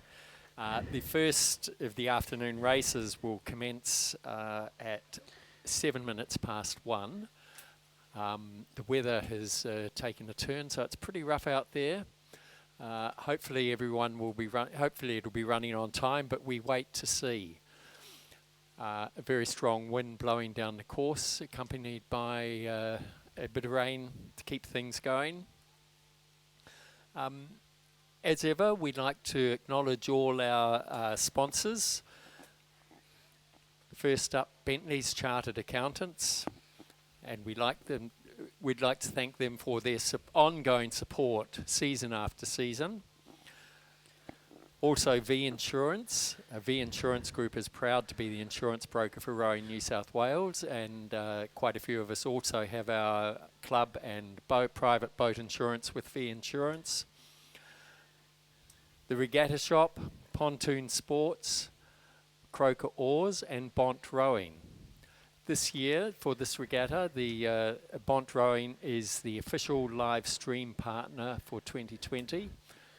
If you need a new pair of rowing shoes, the Bont Rowing has a stall up behind the grandstand. So go and have a chat to them, check them out. They're quite friendly people.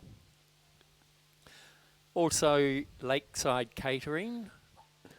The Lakeside restaurant is still open. It's open from 11 a.m. to 3 p.m. For food and refreshments. Rowing New South Wales would also like to promote the work of Wires and the local Castlereagh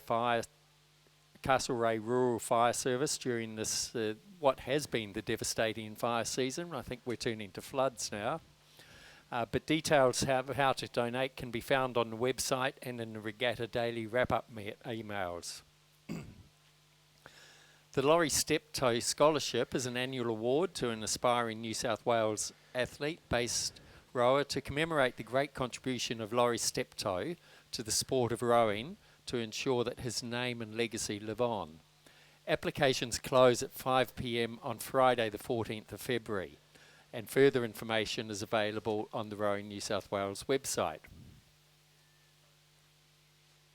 So the first race after lunch, and they're all lined up there, is race 93, which is the Championship Para Double Scull. This race is sponsored by V Insurance.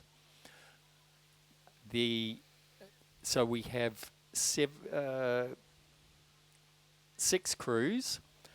In lane 2, we have Balmain with Lauren Webber, Bronte Marshall, coached by Anne Craig, Liam James and Barbara Ramjam. In lane 3, we have ANU, Sue Donoghue and Peter McCartney. In lane 4, we have Balmain, Christopher James, Sam Shalhoub, coached by Anne Craig, Liam James and Barbara Ramjam. In lane 5, again, a Balmain crew coached by, of Stephen Lawler and Eleanor Taylor, coached by Anne Craig, Liam James and Barbara Ramjam. In lane 6, Nepean, University of Queensland and NSW crew of Mac Russell from University of Queensland and Kathleen Murdoch from Nepean, coached by Lindsay Callahan and Michael Russell. And in lane 7 from Des Moines, we have William Clifton and Stephanie Walker, coached by Kathleen Hextall and Ashley Booking. They are underway, these crews here. Looks like all crews attended the start, no scratchings. They've been out there, I think, in a bit of the worst conditions of the day. It's definitely, the rain's come in over lunch. Also the wind's a bit of a tail breeze, as was mentioned just before. Just coming through the 500 metre mark now. Looking like the Nepean Uni Queensland crew out in front in lane 6.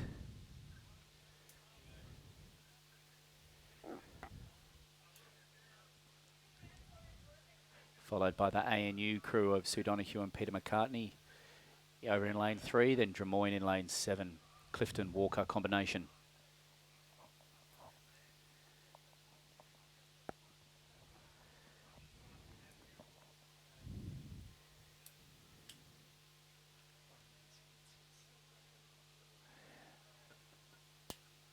The current champions for this championship para double scull is from a Leichhardt, a Clifton Crawford combination. Don't seem to be any Leichhardt crews in this event today, but still looking like some good competition for the minor places. But the Nepean Uni Queensland in Swiss combination of Russell Murdoch definitely out in the lead here.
And here are these para doubles just coming through the 1,000-metre mark.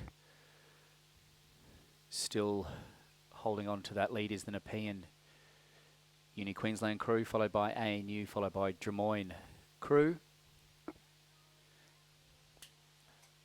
Nepean well ahead there, Tom, by 13 seconds.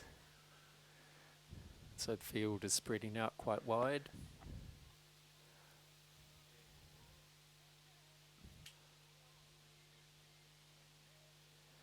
It's a fair distance back to the 4th place. So still it's relatively close for the predominant positions, the 1st, 2nd and 3rd. Bit of a gap back to 4th and 5th. But essentially it's great to see these people out there racing and going over the full 2K distance as well, which is quite a fair way.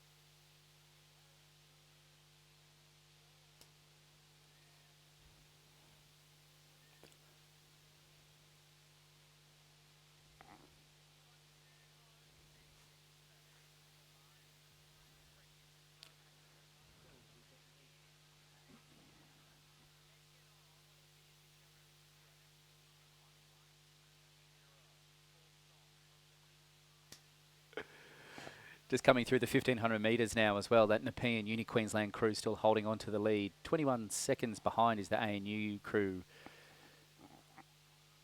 Then followed by the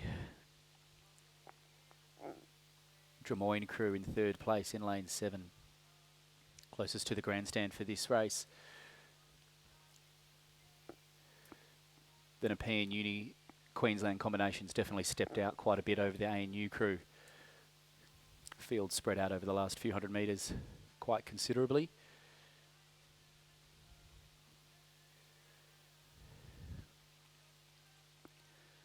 This crew in the middle here looking very strong coming into the last 250 metres.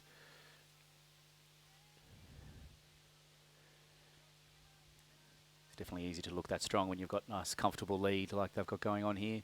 Then over into lane 3 for the ANU crew in 2nd place, and then back over to the grandstand side for Drummoyne in 3rd place.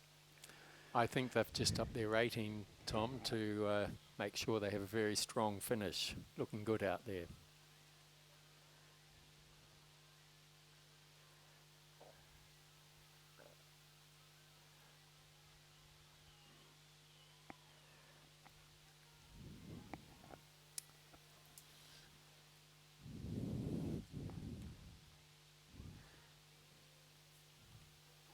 Just coming across the line now, the Nepean Uni Queensland and Swiss combination of Mac Russell and Kathleen Murdoch in a convincing win there.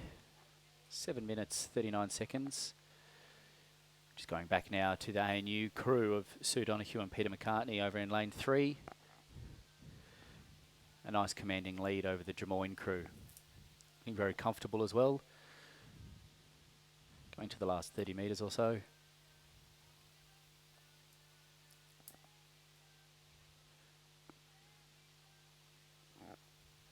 And that's second place for the ANU crew. Coming over the line in a strong third position is the Drummoyne crew, William Clifton and Stephanie Walker.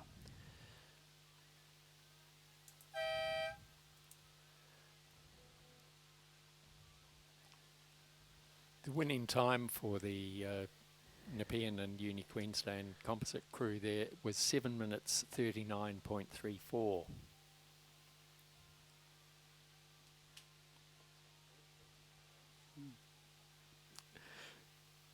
And just going to come over the line in 4th, 5th and 6th of these combinations from Balmain.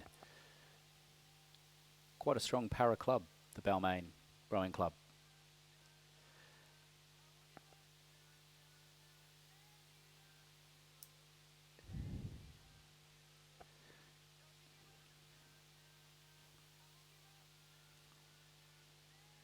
All these crews are coached by Anne Craig, Liam James and Barbara Ramjan. Bit of a little tussle here for the minor positions here between lane 2 and lane 5, the Balmain 3 and 2 crew. Looks like that lane 2 just got over the lane 5.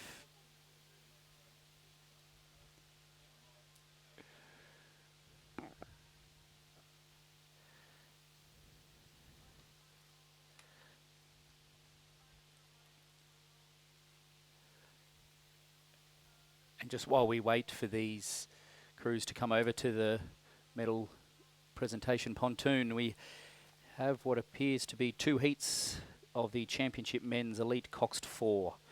The top 4 of each heat going through to the final, the rest are eliminated. This is race number 94. Over in lane 3 we have Brighton Grammar, lane 4 Melbourne University, lane 5 Mossman Rowing Club, lane 6 Mercantile, lane 7 Sydney Rowing Club. They've just gone through the 500 metre mark. Mossman, Mercantile, Sydney, Melbourne University.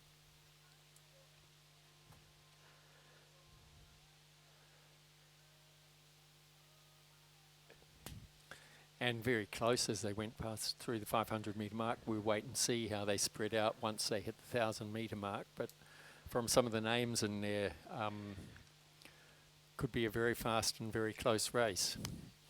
Definitely, but with the top 4 going through, we have no record here of Brighton Grammar. We may have a scratching from lane 3. It does look like there's only 4 boats out there in the distance, so it might just be a yes. We've got confirmed there is a scratching of the Brighton Grammar crew in lane 3. So a bit of an easy row over here. Hopefully, a bit of competition as they were close going through the 500 metres.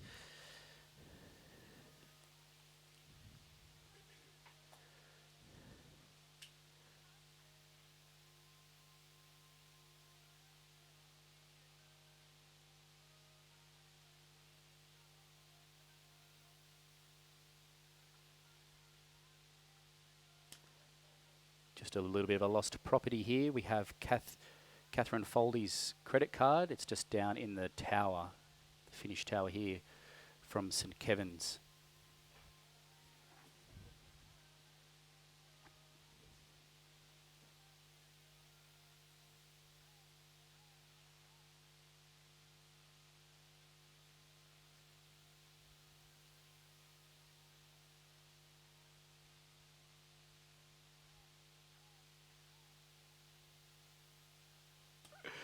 Just going through the 1,000 metres there. Still quite a close race for what is a guaranteed progression here. Mercantile up over Mossman, back to Sydney and then back to Melbourne University. It's quite good to see quite a few interstate crews here, a couple of Victorian crews here at the championships. Probably preparing themselves for the national championships in a few weeks.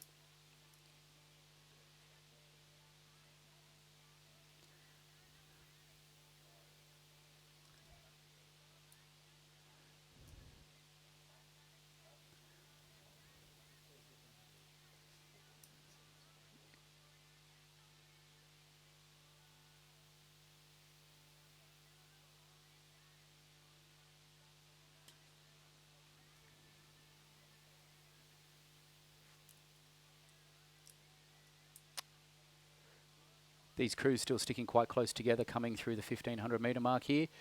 No crew really backing off. All roughly within a boat length of each other, but going through the 1500 metre mark. We do still have the crew from Mercantile in first place, followed by Mossman, Sydney, and then to Melbourne University. Probably can expect these crews to probably maintain this position as we come into the last 500 metres, as all four crews will progress through to the final.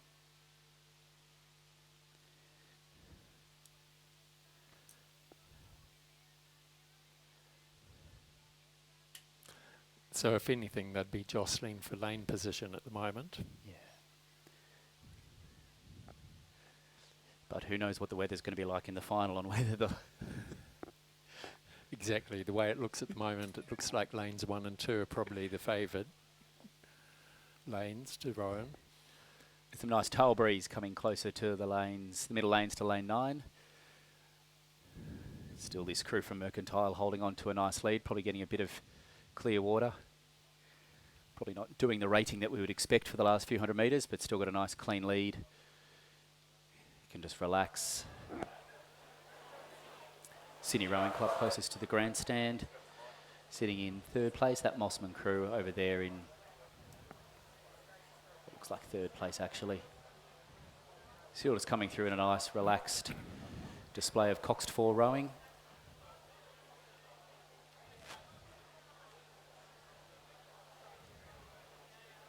Possibly classify this as more of a training row as they race, just to get positions for the final. Over the line in first place in lane 6 from Mercantile, followed by Sydney Rowing Club, Mossman and Melbourne Uni. Yep. Ladies and gentlemen, we have the presentation for the Championship Para Double Scull, sponsored by V Insurance. In third place, we have the Drummoyne crew of William Clifton and Stephanie Walker, coached by Kathleen Hextall and Ashley Brooking.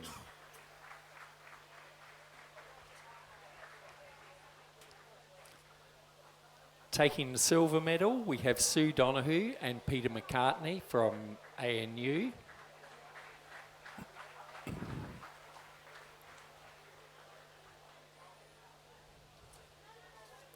And the gold medalists, Mac Russell from the University Boat Club Queensland and Kathleen Murdoch from Nepean, coached by Lindsay Callahan and Michael Russell. Congratulations.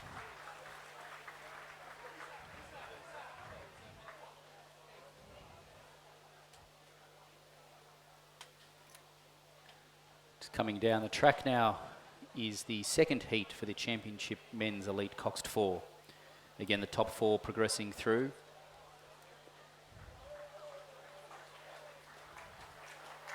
Going through the 1,000 metres, we had UTS Mossman combination, Melbourne University, followed by Sydney University, Toowong, and then to Banks. Appears all 5 crews have turned up here.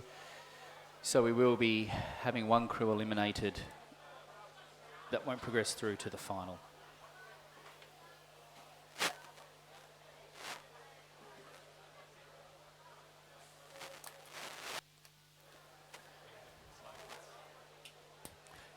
Through the 1,000 metre mark, it looks like the Banks crew are the ones that are going to have to do all the work to try to catch up and see if they can get into that final.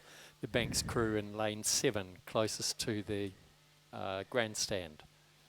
Yeah, just unfortunately dropping away a little bit in that early piece. Might be a bit hard to come back in the last 1,000 metres.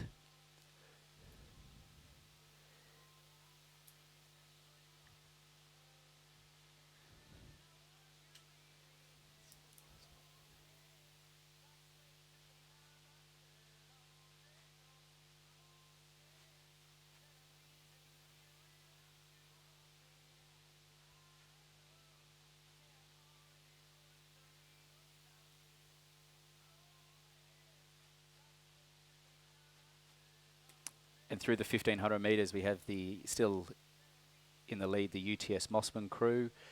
The Sydney Uni crew have come through from third into second, followed by Melbourne University, Toowong, and still Banks, looking most likely like the crew that will be eliminated, not progressing through to the final.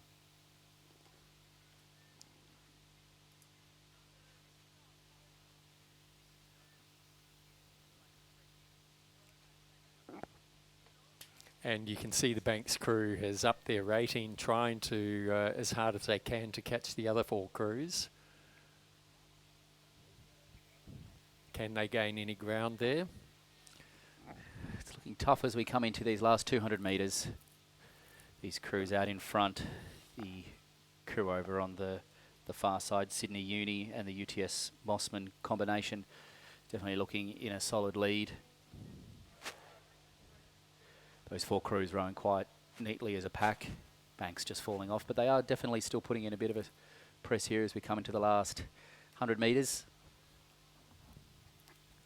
Banks crew picking it up. I believe the Toowong crew could probably respond if needed as we come into the last few metres of the Red Boys. Over on the far side in lane 3, looking like the Sydney Uni crew crossing the line in first, followed by the UTS crew, followed by the Melbourne Uni, Toowong, and then to Banks, conveniently in bound number order as they cross the line.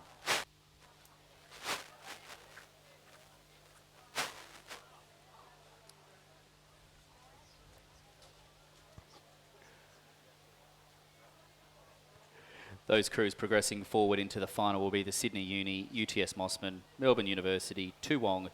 Also from the Heat 1 would be Mercantile, Sydney Rowing Club, Mossman and Melbourne University.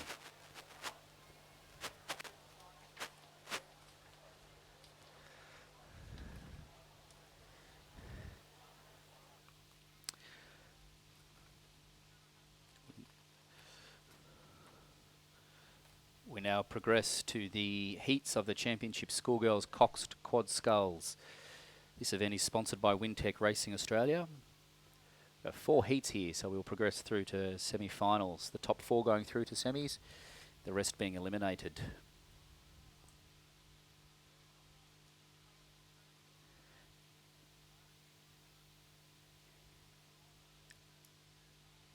The start list here.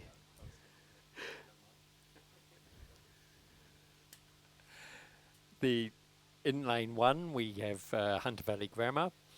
Lane 2, Radford College. In lane 3, PLC Sydney.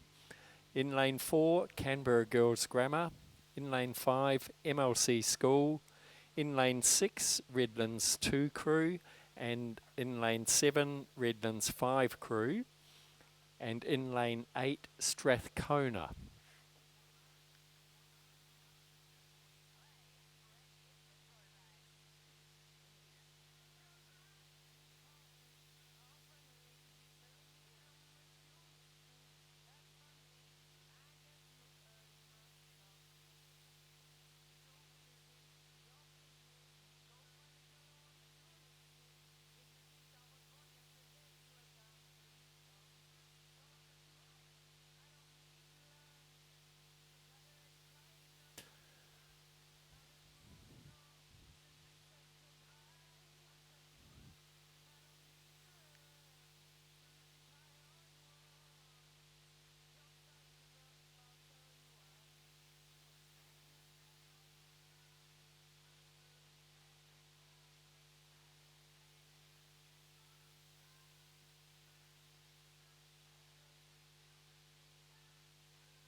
So those crews are coming up to the 1,000 metre mark.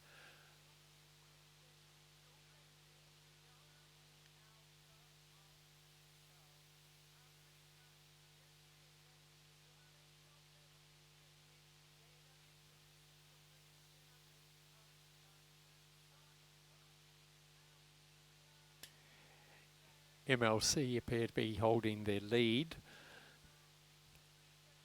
They're followed by Hunter Valley Grammar, 3 seconds behind, then Redlands, then the Strathcona crew, followed by Canberra Girls in 5th place, and Radford College, then Redlands. The field is starting to spread out quite a bit, but it could be a battle for 4th place. The 5th crew of Canberra Girls was only half a second behind, and the 6th crew also, oh no, that's 8 seconds. So I was reading that as 0.37, but it's 8.37. So the battle here in this race is going to be for the crew to come in 4th place, so that they go through to the semi-finals.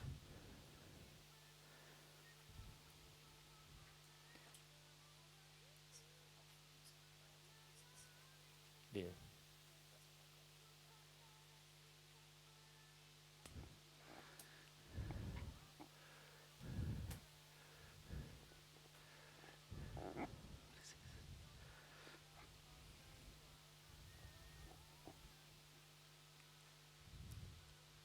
So as they're coming into view now and about to hit the 1500 metre mark, you can see the MLC crew in lane 5 has a length or two over the other boat, over the next boat, 2 boats.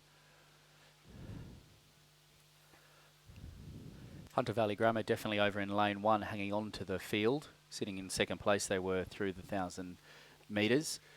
Just waiting as they cross the 1,500 metres to see, yes, the MLC still in the lead. And Strathcona in lane 8, they're a Victorian crew, has pushed through to 4th place. Oh, they were at 4th place at the 1,000 as well. They appear to have a bit more distance over the Canberra Girls crew.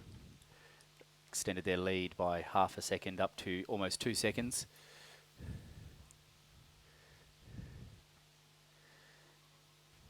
Definitely look like the field is probably set here coming into the last 250 metres.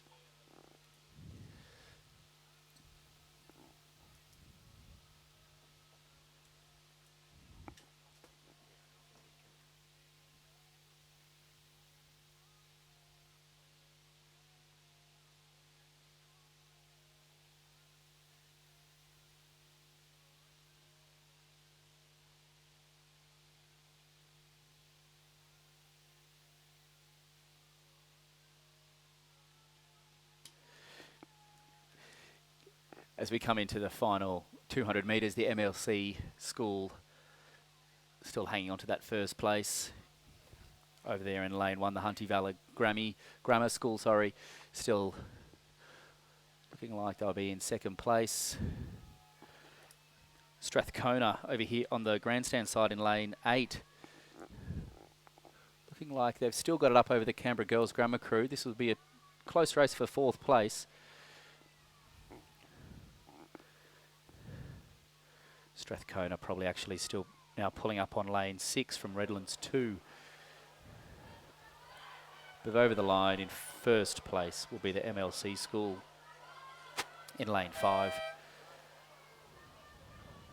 Actually definitely coming a close race for the 2nd, 3rd and 4th. It looks like lane 8 probably might have gone over Strathcona in 2nd place. Photo finish for 3rd. And then to Canberra Girls Grammar will go over in 5th place.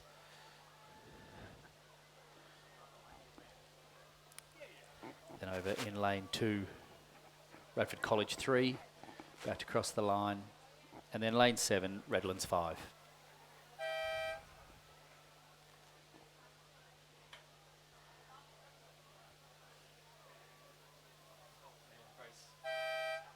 Race 97, the 2nd heat, is about to start. You can see them on the screen lined up, set to go. Good line. In lane 1 we have Loretto Normanhurst. In lane 2 Canberra Girls Grammar. In lane 3 Redlands. In lane 4 a Strathcona crew. In lane 5 Queenwood. In lane 6 a St Catherine's crew. In lane 7 Radford College. And in lane 8 Loretta Marriottville.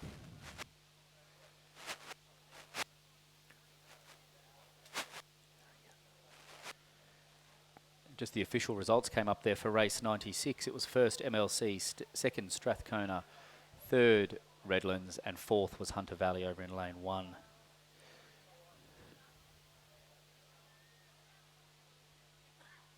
So the crews there progressing forward into the semi-final will be MLC, Strathcona 2, Redlands 2 and Hunter Valley Grammar.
Going through the 500 metre mark now of the Championship Schoolgirls Coxed Quad.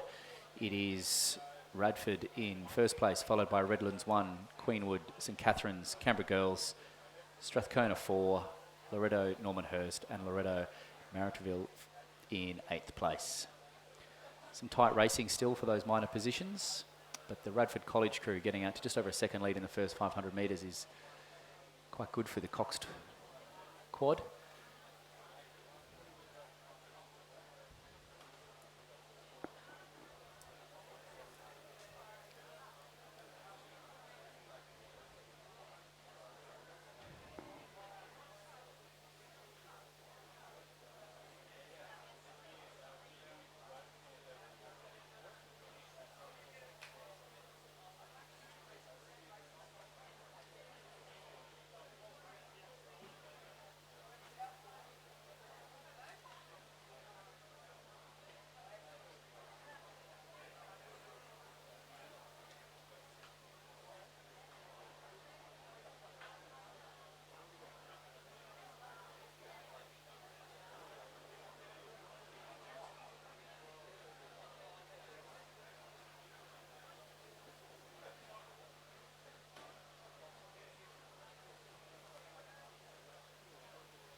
And through the 1,000 metres there, the Radford College crew still hanging on to first place, but Redlands 1 very close behind, followed by Queenwood.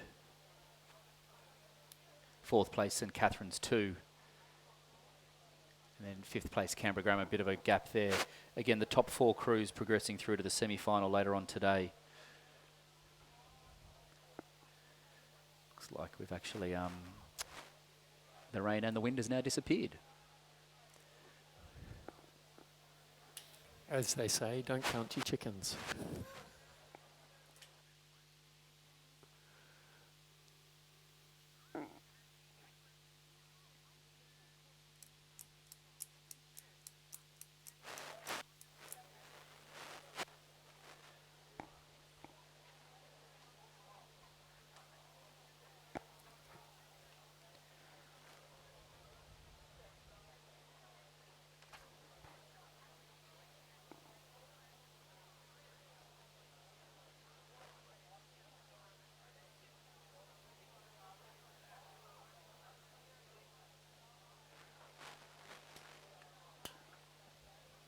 So as this race approaches the 1,500 metre mark, race 97, or sorry, 98, the third heat of the Schoolgirl Championship Coxed Quad Scull has started.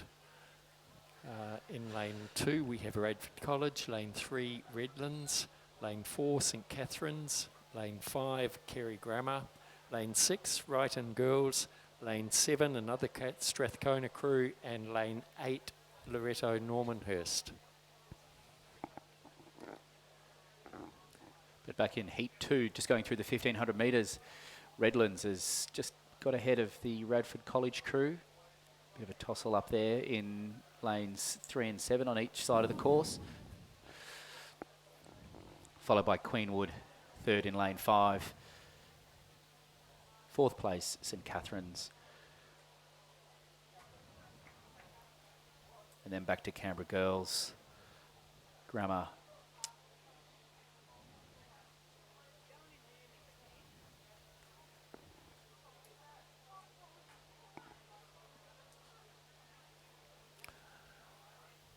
There's a 5-second gap between 4th and 5th, so the first 4 crews should comfortably go through to the semis. Yeah, definitely looking like the crew on the far side from Redlands. 1 in lane 3. Just in a nice relaxed lead here. Radford College over here in lane 7, closer to the grandstand. Also looking quite relaxed, just progressing through nicely as the top 4 to the semi-final. Looks like Redlands have just started to maybe practice their finish few hundred metres. And Radford's just picked up to match them.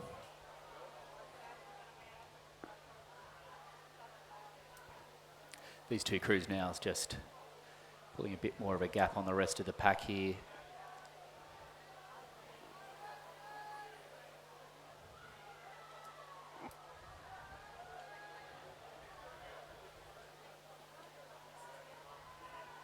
Going over the first place is lane 3, the Redlands 1, followed by Radford in lane 7. Radford 1 as well, top 2 crews from those schools. And just dropping back to lane 5, Queenwood, just going over in a nice relaxed pace.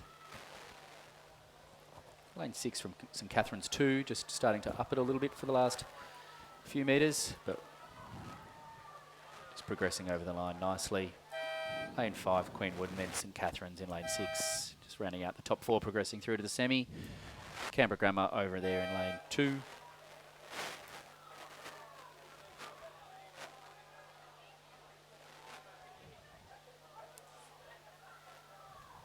Loretto Normanhurst in lane 1, just crossing the line. In 6th place, lane 4, Strathcona 4. And then Loretto Maritville in 8th place, finishing there. So for race 97, the crews progressing forward will be Redlands 1, Radford 1, Queenwood and St Catherine's 2.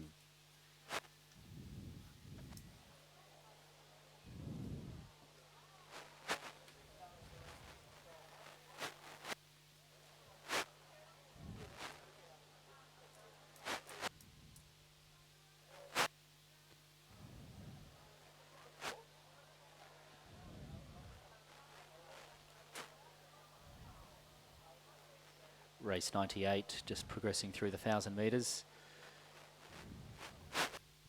6 crews in this race. Over in lane 2 we have Radford College 2, lane 3 is Redlands 4, lane 4 is St Catherine's 1, lane 5 Kerry Grammar, lane 6 Wrighton Girls 3, lane 7 Strathcona 1 and lane 8 is Loretto Normanhurst 1. So they went through the 1,000 metres. St Catherine's 1 went through first, a bit of a distance back to Wrighton Girls from Victoria, Kerry Grammar also from Victoria, and Strathcona 1 also from Victoria, rounding out the top 4.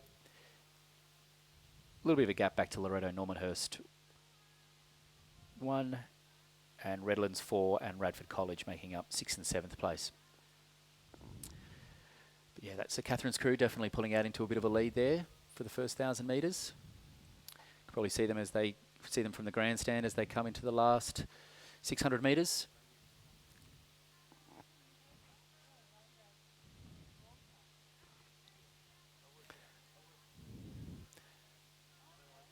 And race 99, the last heat of the Schoolgirls Cox Quad is underway as well.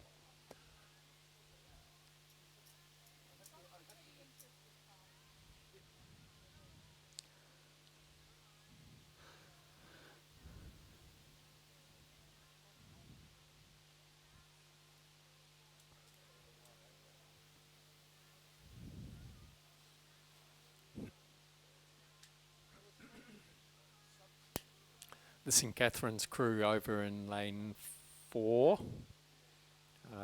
in this race has a very comfortable lead, looking very relaxed as they hold that lead, but over here in lane 7 the Strathcona crew is starting to wind it up, so they might, if they want to hold their lead, they might need to actually pick it up a little bit there. The tussle is going to be for 4th place in this race. The crew of Loretta Normanhurst over here in lane 8, closest to the stand, are the ones that are working hard to catch the rest of the field to try and get through to the semis.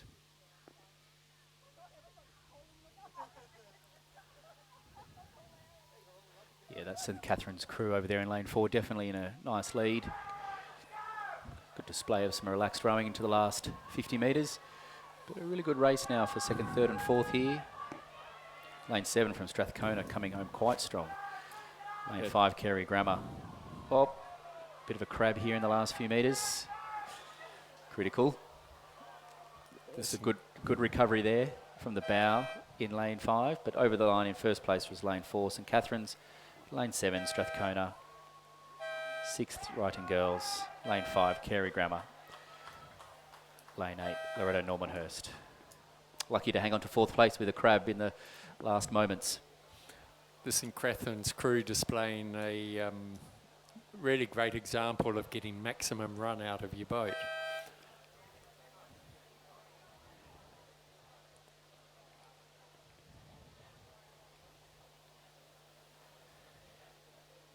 The crew's progressing through to the semi-final from race 98. Heat 3 will be St Catherine's 1, Strathcona 1, Writing Girls 3 and Kerry Grammer. Finishing out that race in 5th place was Loretta Normanhurst, Redlands 4 and Radford College in 7th place.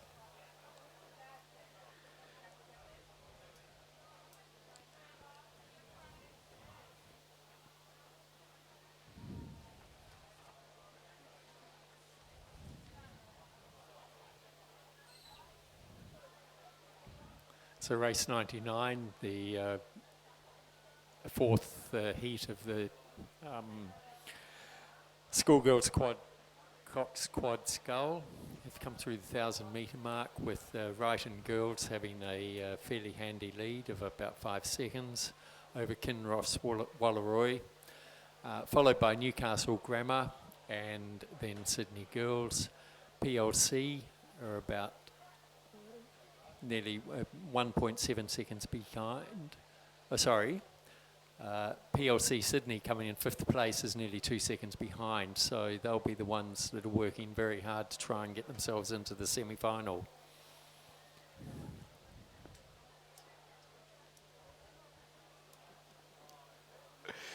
But again, quite a close race here for the heat number 4. The top crew from Wrighton Girls from Victoria out to quite a bit of a lead, but then closely followed by Kinross, Newcastle Grammar and Sydney Girls.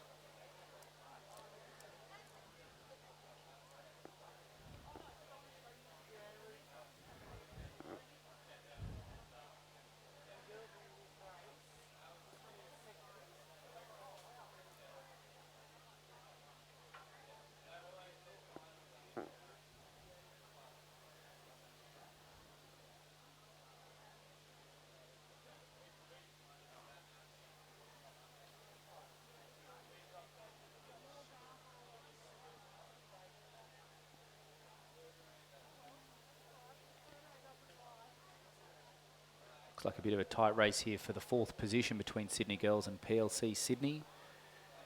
Just just under a second separating them, the 5th place from 4th place. Top 4 crews progressing through to the semi-final.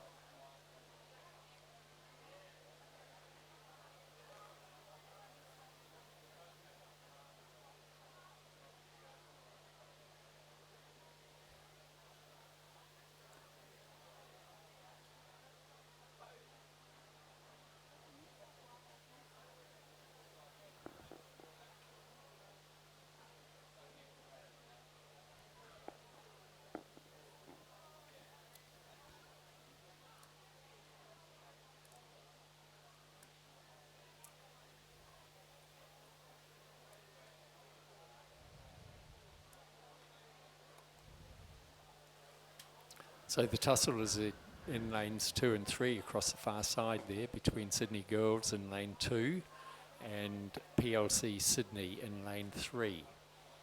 And they're both working very hard now towards in the last 150 metres or so. It looks like PLC might actually be pulling through to make sure they cement a spot in the semis. And yes, I think they've got half a canvas over Sydney Girls now.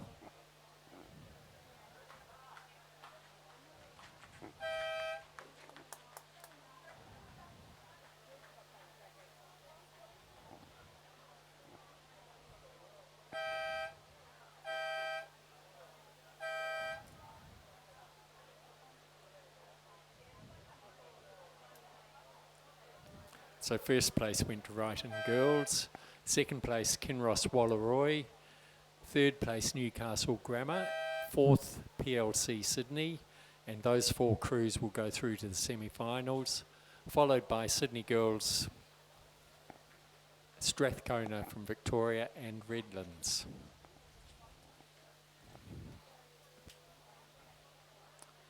We're now on to our next event, which is the Championship Women's Under-19 Coxed 4.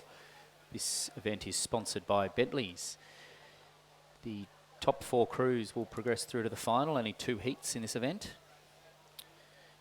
The race is underway. Over in lane 2 we have Wesley College, lane 3 Canberra Girls Grammar, lane 4 Canberra Grammar, lane 5 Queenwood, lane 6 Carey Grammar and lane 7 Loreto Kirribilli. Through the 500 metre mark, it was Loreto Kirribilli in first, followed by Wesley College 1, followed by Canberra Girls, Queenwood, Carey Grammar and Canberra Grammar in 6th place. And the rain is setting in again, but the wind hasn't come up yet. Could be time, I suppose, to acknowledge our BROs and boat holders that are out there in the rain, trying to do the best they can to stay dry as it comes in again for the second day of rain whilst racing.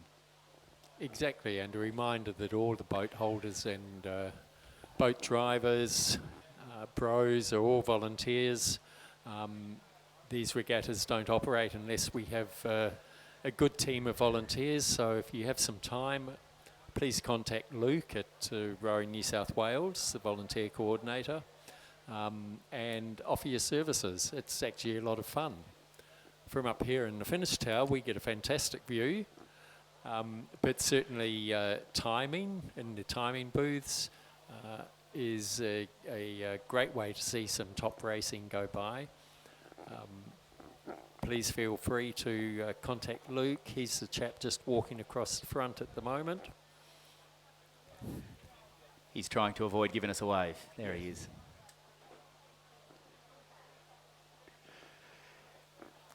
And also some other volunteers that work out the back. We have the bow numbers and way officials out in Bay 1, tucked out the back in the boat park. Please do try to keep them busy by returning your bow numbers.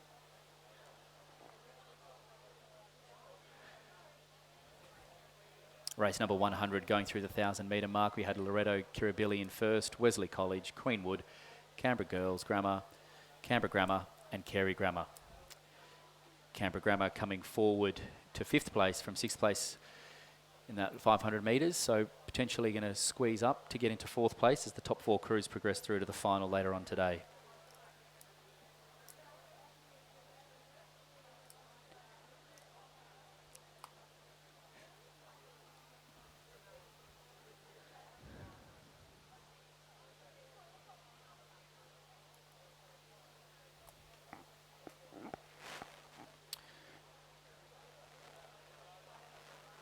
for race number 101, we have a couple of scratchings from lane 2, Canberra Grammar 1 and Wesley College 2, just on your programs. I think sometimes the weather's taking the toll on some of these school crews. It is tough conditions out there. So this means effectively it will be a row over into to get through into the semis for race 101, as there are only 4 crews left. That's Loreto Kirribilli, Kerry Grammar, Sydney Mossman Composite and Canberra Girls Grammar. For that race 100 going through the 1500 metres, Loreto Kirribilli in first still, followed by Wesley, Queenwood, Canberra Girls. Looking like the position's holding on since the 1000 metres. Back to 5th place, Canberra Grammar.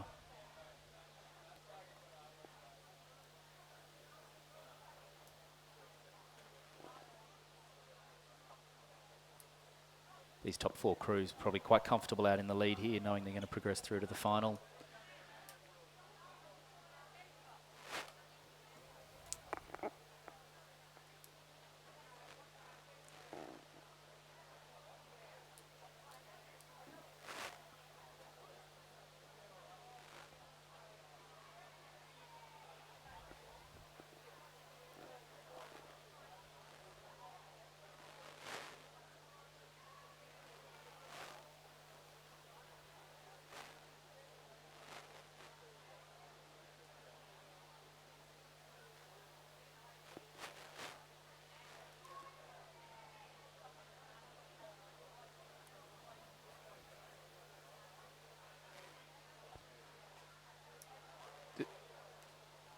The crew closest to the grandstand here in lane 7 from Loreto Kirribilli is holding on to that first place nicely.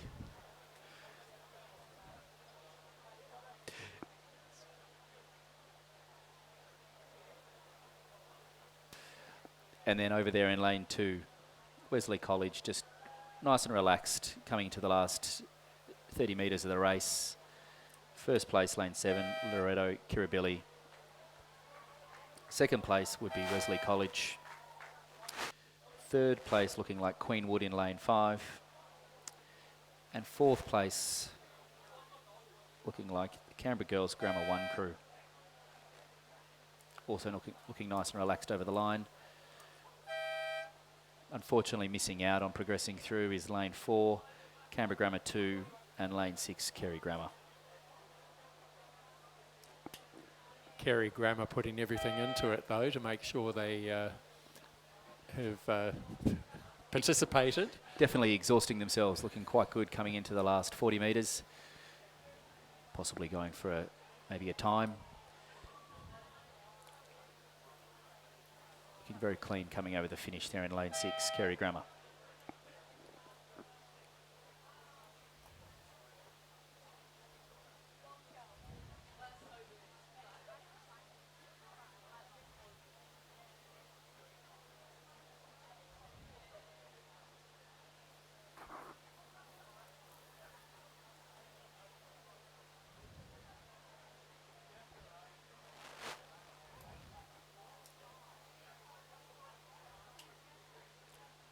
Just as an update for race 102 starting shortly, just a few scratchings.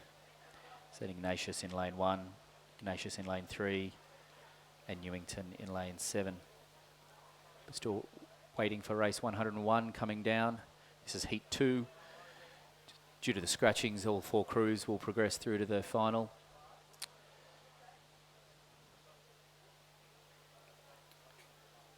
Racing for lanes here.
progressing through here in the 1500 metres in the Heat 2 of the Championship Women's Under-19 Coxed 4.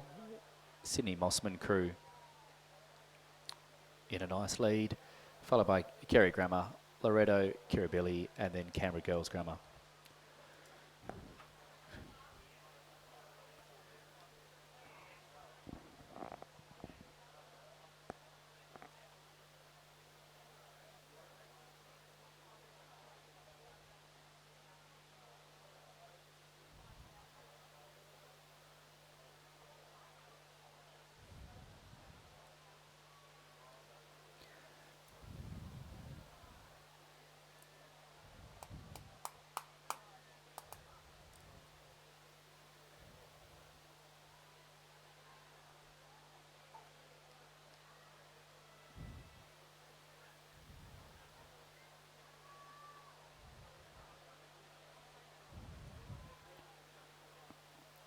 Just coming into the last 100 metres, Sydney Mossman crew looking quite comfortable in the lead there. Lane 5 coming through with a little bit of zing in the last few metres. It's the Kerry Grammar.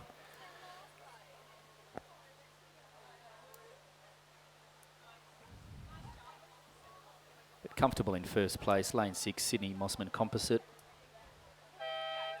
Followed by Kerry Grammar in lane 5.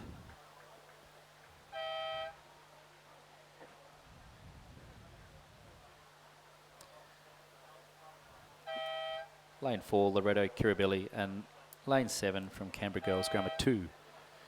All 4 crews progressing through to the final later on today. And as the rain sets in, the winds just come up again, which will make for interesting racing. It looks to be a bit of a crosswind now, going by the flags down at the in front of the grandstand. Makes it a bit difficult to see the crews, but we can just see this next race coming out of the gloom.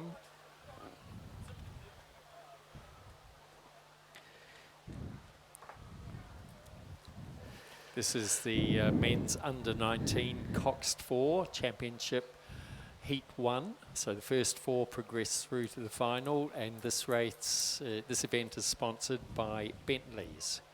There are 6 crews remaining in this race after the scratching, so there will be a tussle to get into that 4th place. As they came through the 1,000 metre mark, the Scots College and crew is probably the main contender. It was a couple of seconds behind the St Peter's College crew. They've just come through the 1,500 metre mark, holding the same order with Sydney in the lead. Canberra Grammar ACT Composite. Canberra Grammar from the ACT. St Joseph's in 3rd. St Peter's College from South Australia in 4th.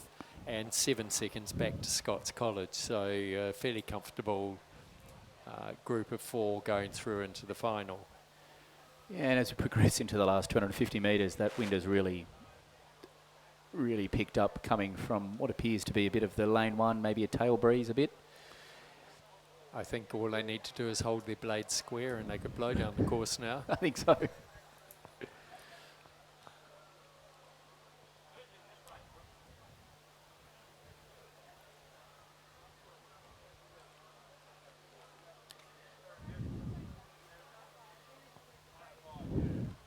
The Sydney crew over there in lane 2 still holding on to a good lead.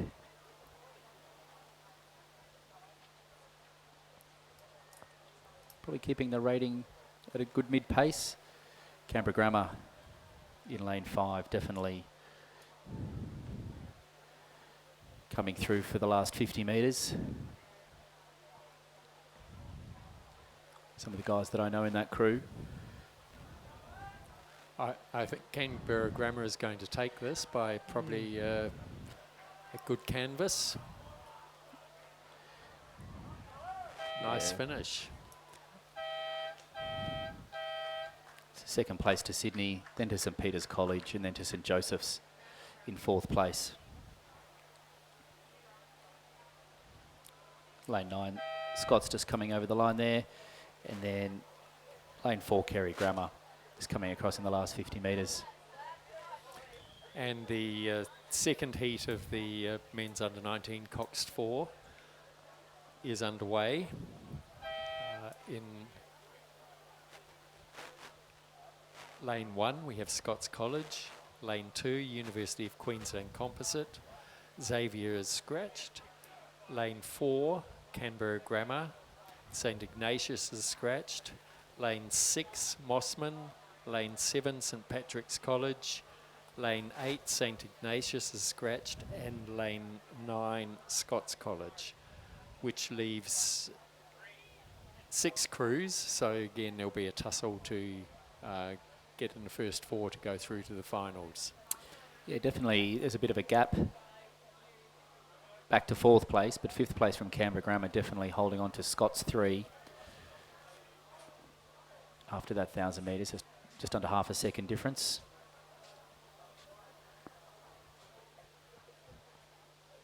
These conditions becoming very unpleasant for the rowers and for the spectators. Interesting, usually with the heats you can compare times between your heat and the others, but the conditions are changing so much with each race that I don't know that that's necessarily going to be very helpful. Yes, and especially with some scratchings and some races just for lanes, it's definitely a bit of a different style of racing, as some of them are just competing to get into the final. Yeah, and that race where there were only 4 in the race, their time was about 10 seconds slower than the others, so they weren't working as hard as they might have to otherwise.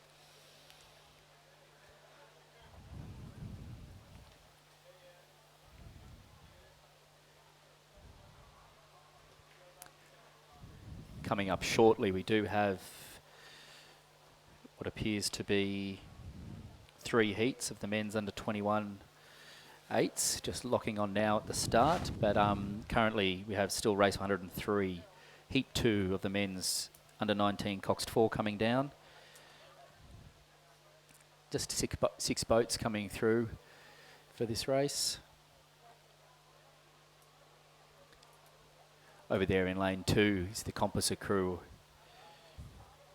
University of Queensland and Canned Rowing Club, in quite a comfortable position, being able to see the whole field. Back to St Patrick's College, Mossman and Canberra Grammar.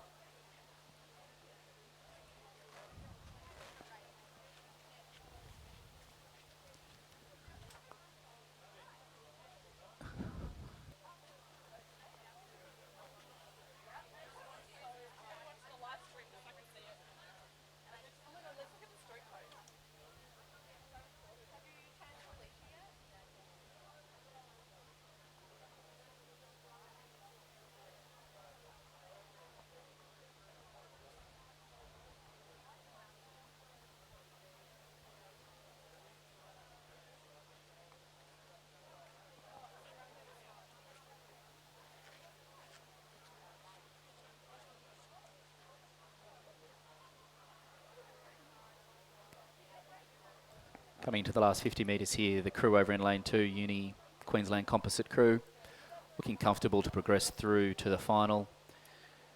Lane 7, St Patrick's College, comfortable 2nd place, still giving it a good go into the last 30 metres.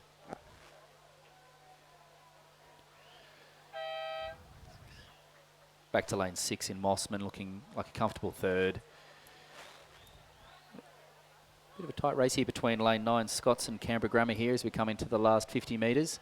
Canberra Grammar picking it up. Scots doing quite well to hang on over here in lane 9. I think the Scots have got it there, lane 9, over the Canberra Grammar crew in 4th place to progress through. Canberra Grammar unfortunately missing out on progressing through to the final.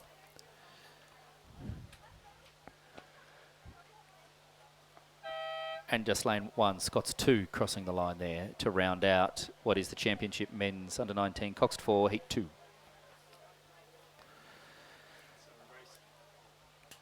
Race 104 is underway. This is the championship men's under 21 8, sponsored by Bentley's. This is heat 1 of 3 heats, and so only the first 3 will go through to the final. In lane 1 we have Melbourne Grammar School. In lane 2, Scots College from Victoria. So it's Scotch compared to Scots.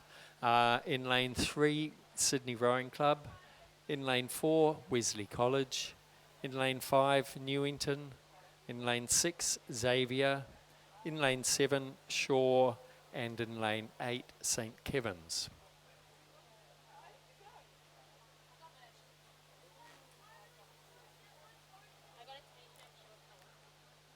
I've just noticed that the St Kevin's crew in lane 8 has been withdrawn.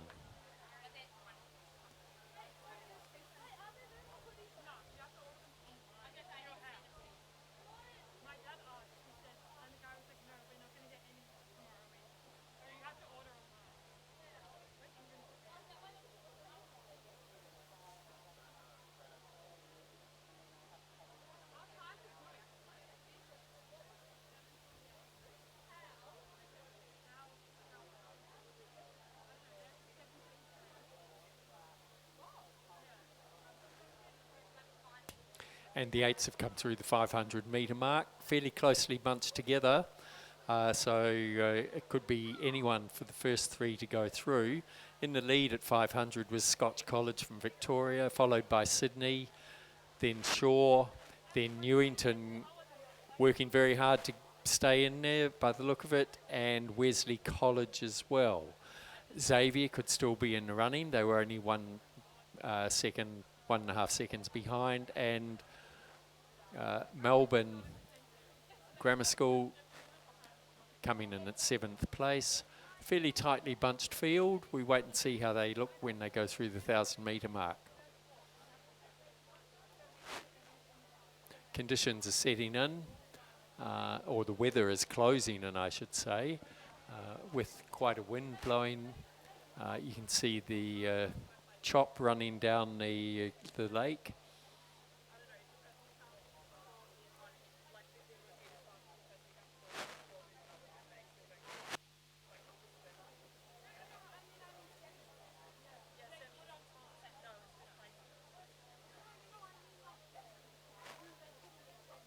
And through the 1,000 metre mark with Scotch College from Victoria in the lead, only by 1.5 seconds, followed by over Sydney Rowing Club.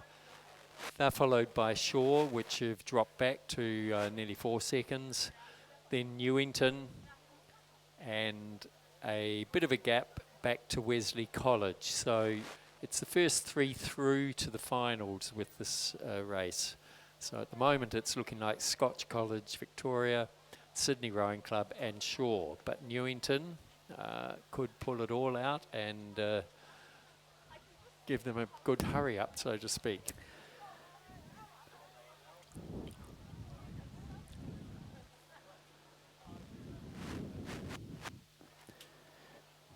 Yeah, just under 2 seconds, keeping Newington out of the progressing through, but I think in an 8 you can always pull that back in the last 1,000 metres.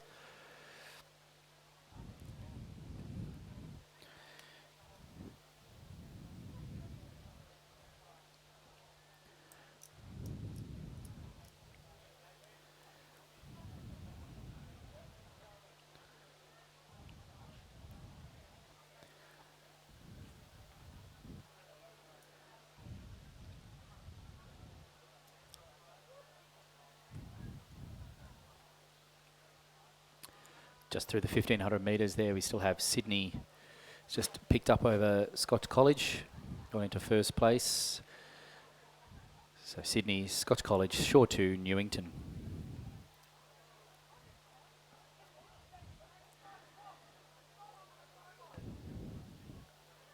Again, just the top 3 crews progressing through here, so looking like it will be a Sydney, Scotch and Shaw 2 progressing through, depending on the last 250 metres.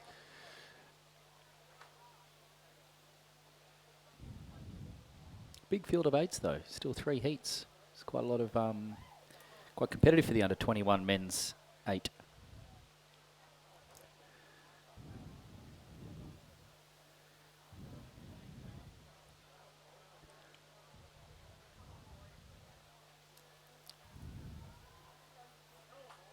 and the shore crew over on this side in lane 7 certainly putting everything into it to make sure that they hold their position. The Newington crew out in lane 5 working very hard to try and catch them. This is where the race is going to be. Newington looks to be pulling up, but will they catch them? Shore have about a half a length on them. Yeah, definitely a close competition here between lanes 4, 5, 6 and 7, but looking like lane 7 from Shore 2 will take 3rd place across the line. Lane 5, Newington. I would say photo for 4th and 5th. Looking like they've called it as a Xavier Wesley finish. We might have to wait for an official time on that. And then over there in lane 1, Melbourne Grammar 2.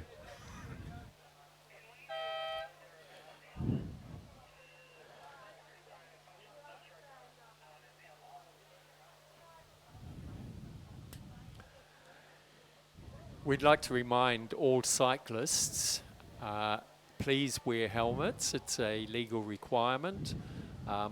We've noted quite a few cyclists going by without helmets. So if you've left your helmet behind, go and find it, pop it on your head, then away you go.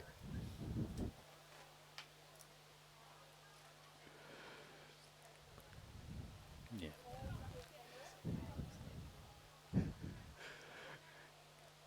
We have heat number 2 of the men's under 21 championship 8 underway.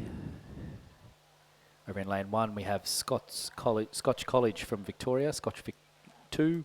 Scots in lane 1, we have a scratching from Shore 1. Scots 2 in lane 4, lane 5 is Geelong Grammar, lane 6 Melbourne Grammar, lane 7 St Kevin's, and lane 8 Sydney University closest to the grandstand. Going through the 500 metre mark, we had Sydney University in first, followed by Scotch College, St Kevin's, and then Geelong Grammar rounding out the top 4, but only the top 3 progressing through. If anyone from St Kevin's is listening to us at the moment, we have Catherine Foldy's credit card. It seems that she may have dropped it somewhere. Or Catherine, if you can hear this, please come to the finish tower and it's available for collection. Thank you.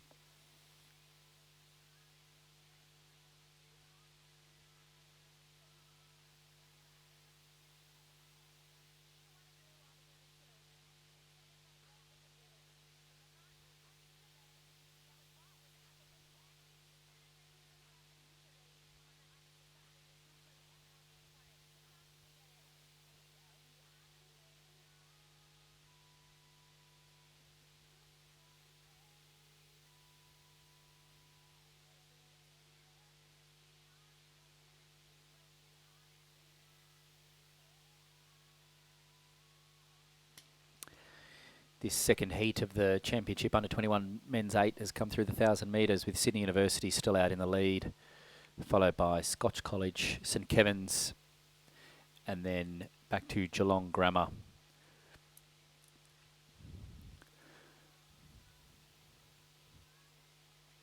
Scots 1 and 2 rounding out 5th and 6th place.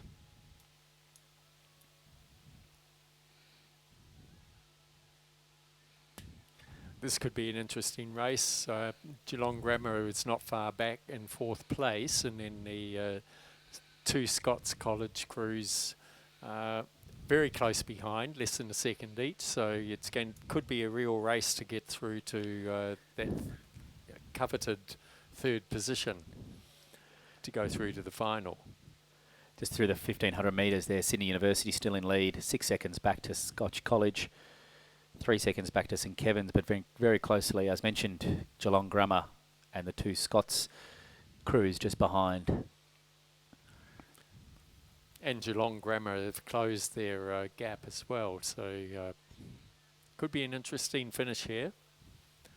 So that'll be lanes 5 and 7 So St Kevin's in lane 7 will be trying very hard to hold their position of third, and in lane 5 Geelong Grammar will be pushing them as hard as they possibly can, and you can see them out there neck and neck.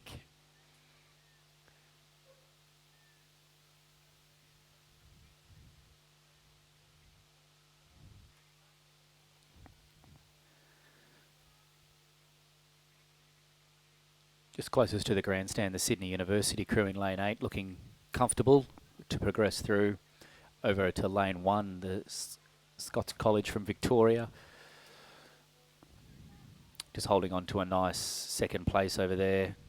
But as mentioned, this third place is looking very tough between lanes, now lanes 2 and 7. I think lane 7 is going to get it. So that's St Kevin's. St Kevin's, yes. Yeah, so first place to Sydney University, progressing through lane 1, second place Scots College, lane 3 St Kevin's. Then a photo for 5th and 6th, 7th place Scots 2. Some close racing at the end there for the minor positions.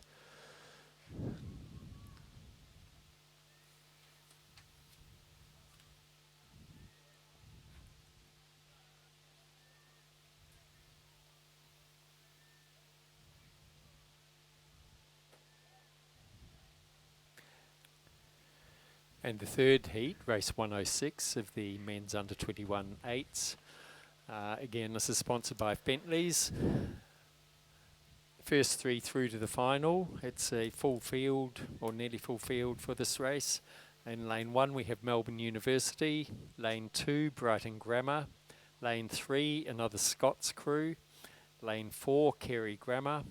Lane 5, a Toowong Composite. Lane 6, another St Kevin's crew. Lane 7, another Xavier crew. And lane 8, a Swan River Composite. Fantastic to see the Swan River Rowing Club coming all the way across the country to race here at Sydney.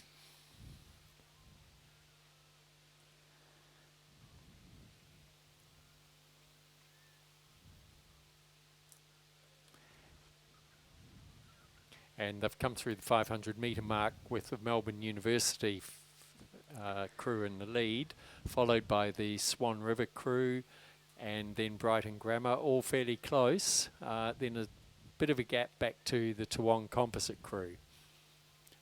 They're followed by Xavier, then Kerry Grammar, St Kevin's and Scots.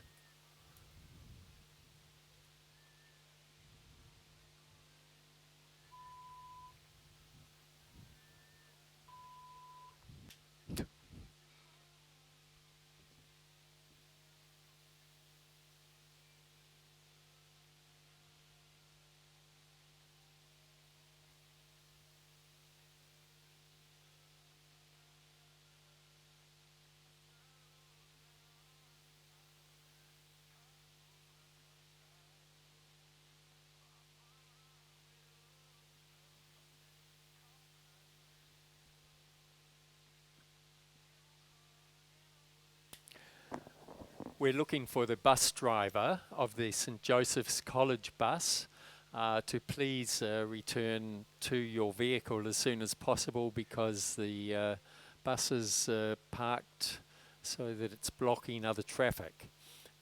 So that's the bus driver for St Joseph's College. Please return to your vehicle. Thank you. Just back to race number 106. This is heat 3 of the championship men's under 21 8. Melbourne Uni still holding on to that lead, followed very closely by Swan River and not too far back to Brighton Grammar from Victoria. Again, the top 3 progressing through to match the other top 3 from the past 2 heats.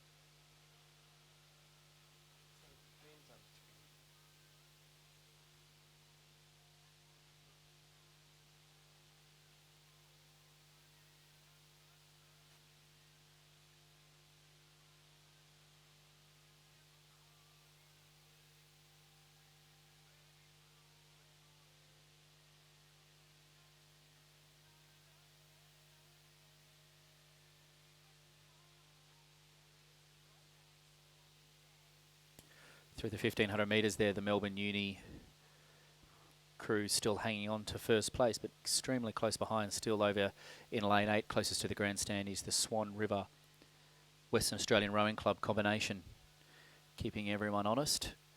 Followed by Brighton Grammar, 2 on composite in 4th place. Definitely looking like those will be the top 3 crews progressing through.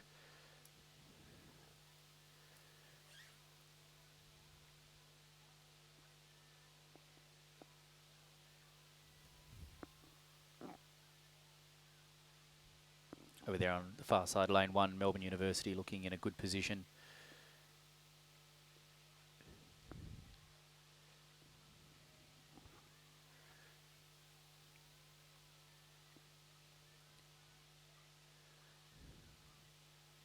Looking very clean coming into the last 50 metres of this race, stepping it up a bit. Also being stepped up in lane 2 by Brighton Grammar.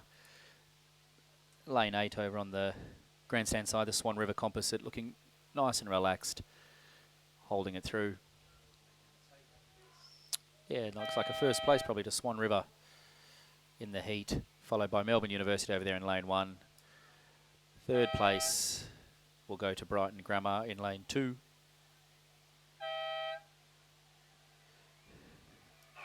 Followed by Toowong in 4th place, unfortunately not progressing through the Toowong Composite.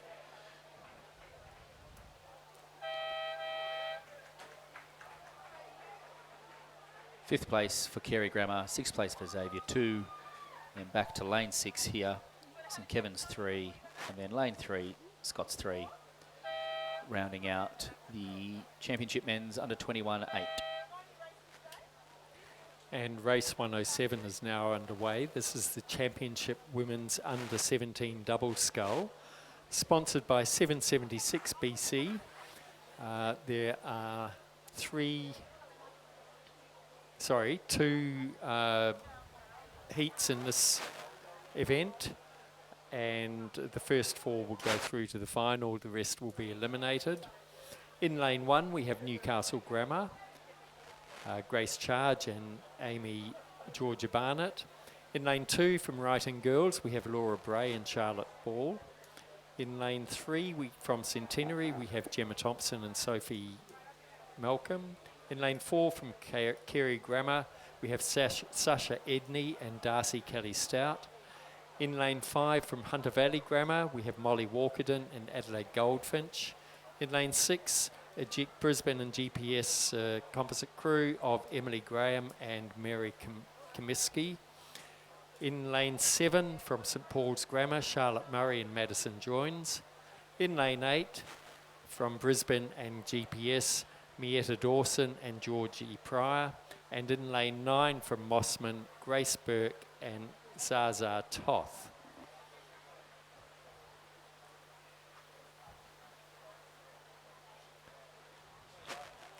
They've come through the 500 metre mark with the Centenary crew in the lead, but very closely followed by Mossman. The Brisbane and GPS 2 crew of Graham and Kaminsky is coming in 3rd place. St Paul's Grammar crew is in 4th, and then was quite a gap back to 5th place, so the first 4 crews may well already have sorted themselves out.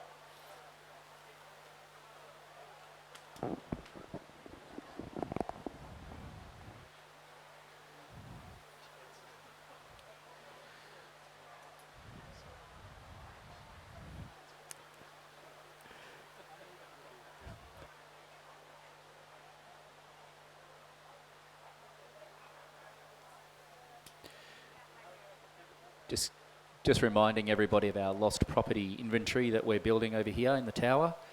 We've just picked up a Loris wristwatch. It's been handed in, and we're also still hanging on to Catherine's credit card.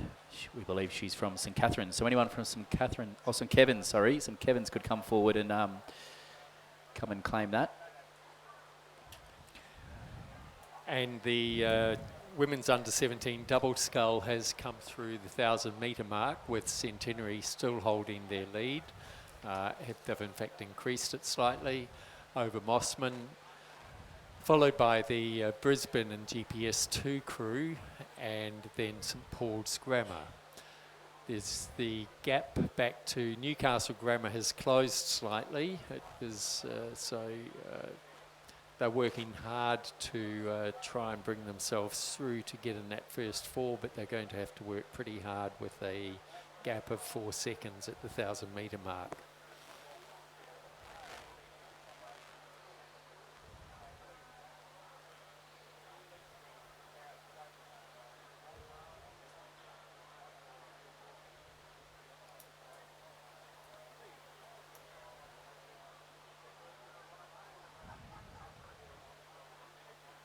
So we're currently running about 10 minutes behind time. Not surprising given the weather conditions, but it means that when they can, races will come down the course fairly quickly. Race 108, the second heat of the women's under 17 double scull, is also underway.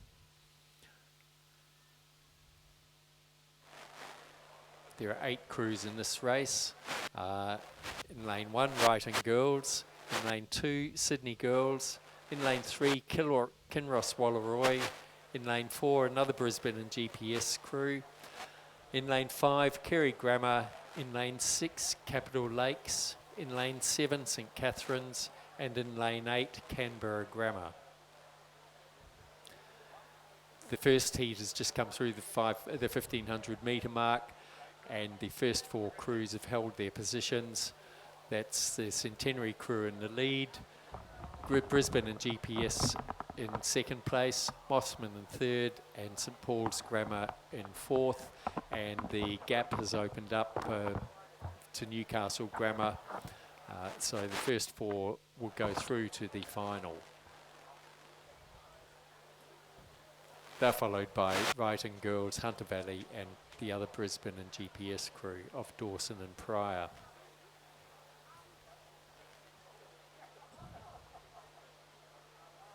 And you can see across in lane 3 the crews of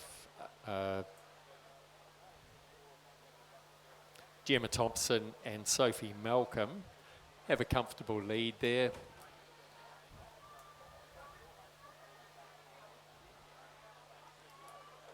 They're followed by the Brisbane crew of Ebony Graham and Mary Kamitsky over here in lane 6.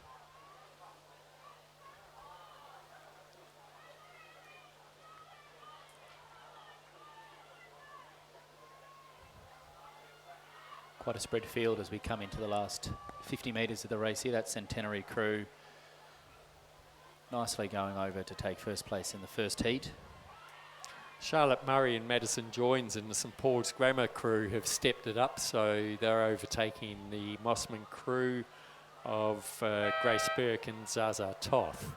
But those 4 crews are comfortably through to the final.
Which crew's that? That's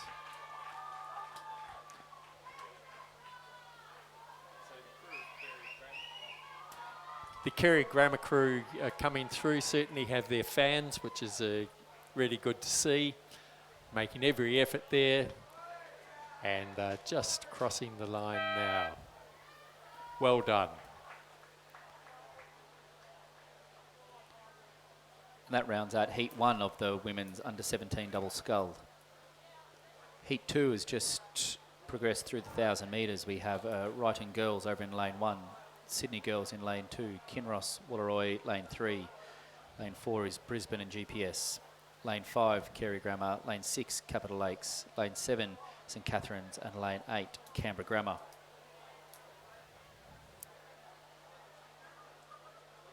This race looking quite close between first, second, bit back to third, close behind is fourth place. Again, the top 4 progressing through to the final of this heat for the Championship Women's Under-17 Double Scull. And through the 1,000 metre mark there, the Canberra Grammar and Capital Lakes crews in 5th and 6th very close together, so they're going to be the ones working very hard to make up the 3.6 seconds to catch Kinross Wooleroy, if they can, to get themselves into the final.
And just coming up here in Heat 2 of the Under-17 Women's Double, we have over in first place was lane 7 from St Catherine's.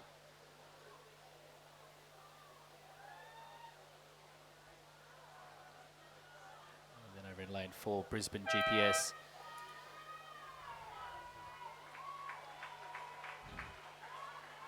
Possibly lane 3 after that.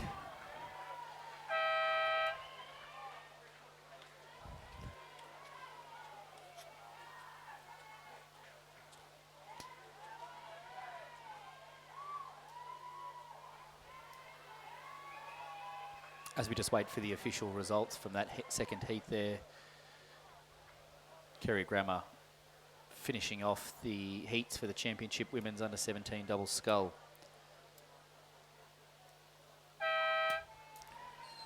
So we have an important safety announcement. All crews and coaches, please take note. We'd like everybody to follow the rules in the warm-up lake. So this means that you row towards the start line on the right-hand side of the lake going up, and there are buoys which mark the area where you can come down. Please don't cut across from the return side on the far side of the lake into the crews that are rowing up to the start. If you're going to stop and practice a start, please make sure that the water is clear in front of you.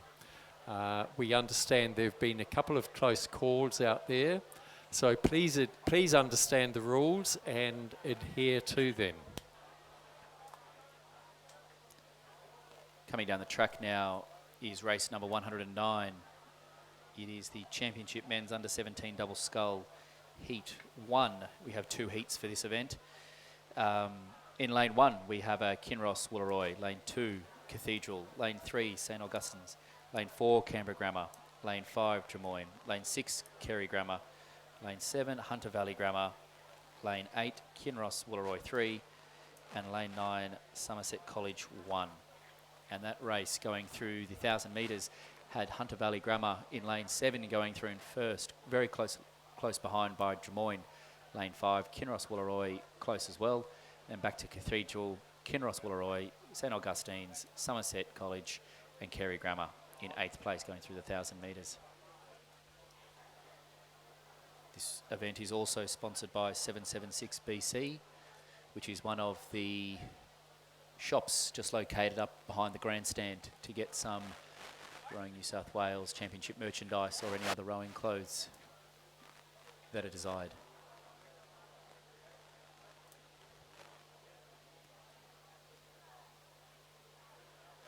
And just looping back to race 108, which was the Championship Women's Under 17 Double Scull Heat 2. Progressing through to the final was St Catherine's, Brisbane GPS 1, Kinross Woolloomooloo and Sydney Girls.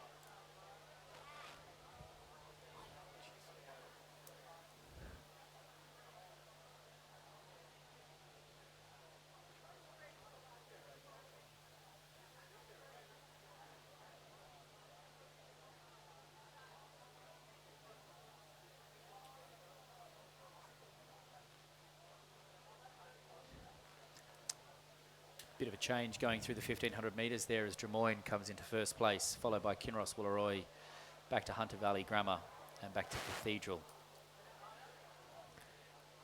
And great to see the Drummoyne crew coached by Robin Mackney and Alan Phillips out in front. Robin certainly has fantastic credentials and a very long history of coaching winning crews. And of course, no bias, but Robin has a close affiliation with Glebe Rowing Club as well.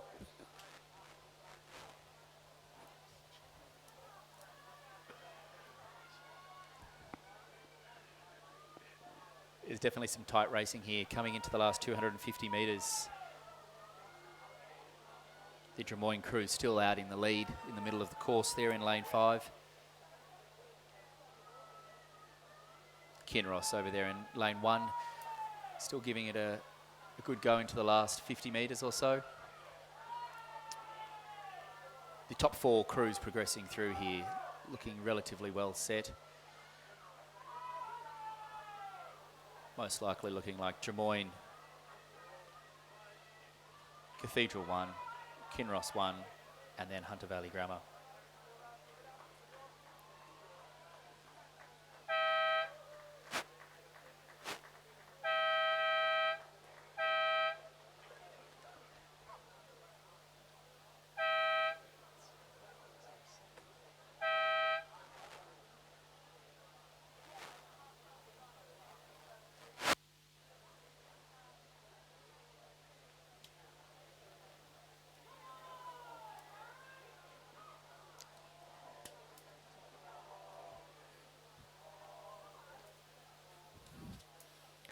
And race 110, the second heat of the under 17 double scull is underway.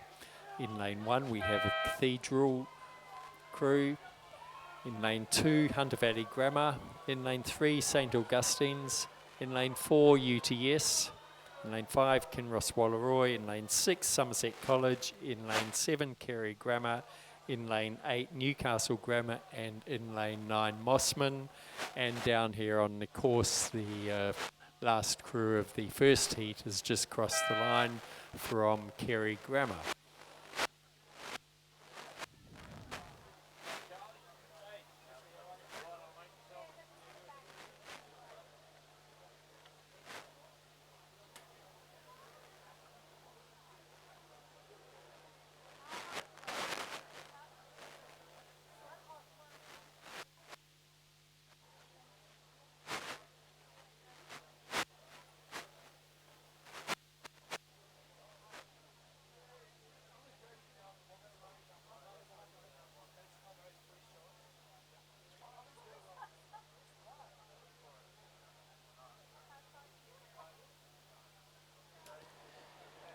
The second heat of the championship men's under 17 double scull coming through the 500 metres. Currently, over in lane 1, we have a full race here of 9 boats. Top 4 going through in lane 1. We have Cathedral 2, lane 2, Hunter Valley Grammar 2, lane 3, St Augustine's, lane 4, UTS, lane 5, Kinross Woolloomooloo, lane 6, Somerset College 2, lane 7, Kerry Grammar 2, lane 8, Newcastle Grammar, and closest to the grandstand from Mossman in lane 9. At the 500 metres, it was UTS just out over St Augustine's, over Mossman, Cathedral 2, Kinross 2, Newcastle Grammar, Somerset College, Hunter Valley Grammar, and in 9th place, Kerry Grammar.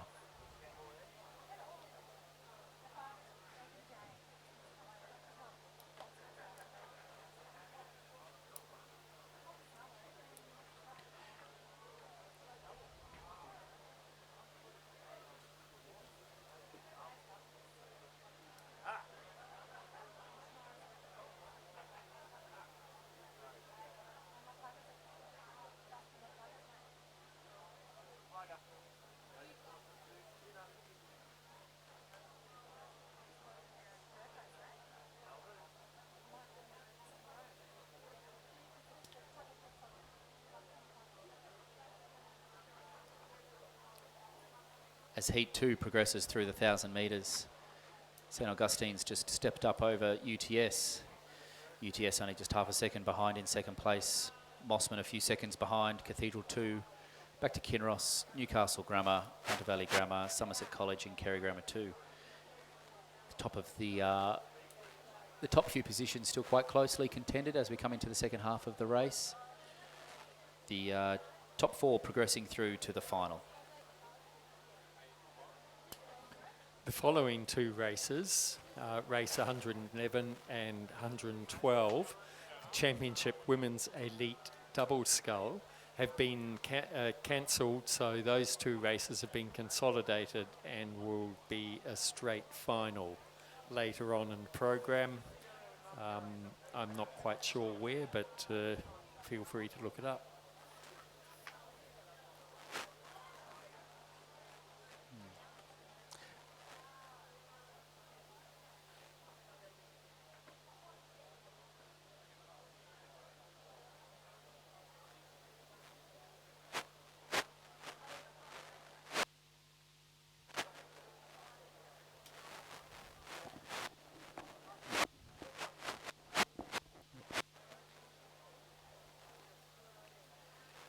The second heat's just about to pass through the 1,500 metre mark. St Augustine's won in 4th place, just back a little bit more to UTS, then back to Mossman.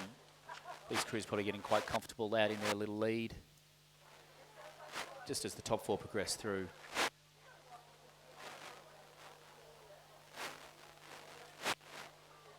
St Augustine's over there in lane 3. Definitely coming into the last 400 metres with a nice relaxed rating. Similar to the crew to their left, the UTS crew.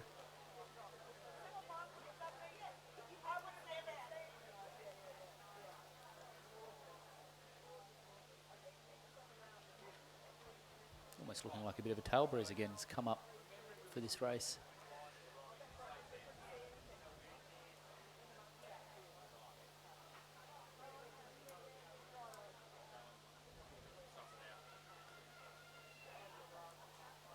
The Mossman crew closest to the grandstand definitely putting in all they've got in the last 250 metres here.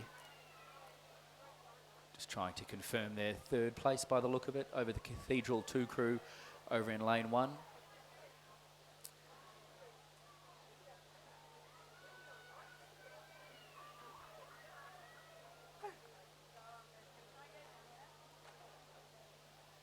St Augustine's 1. The combination of Smith and Nicholas looking very comfortable out there in first place as the Heat 2 crosses the line. UTS combination of Willett and Pullen also looking very comfortable.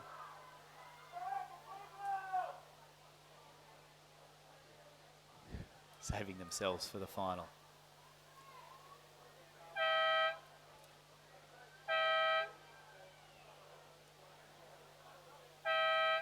And rounding out the top 4 there to progress through to the final as the St Augustine's 1, UTS, Mossman and Cathedral 2 over in lane 1.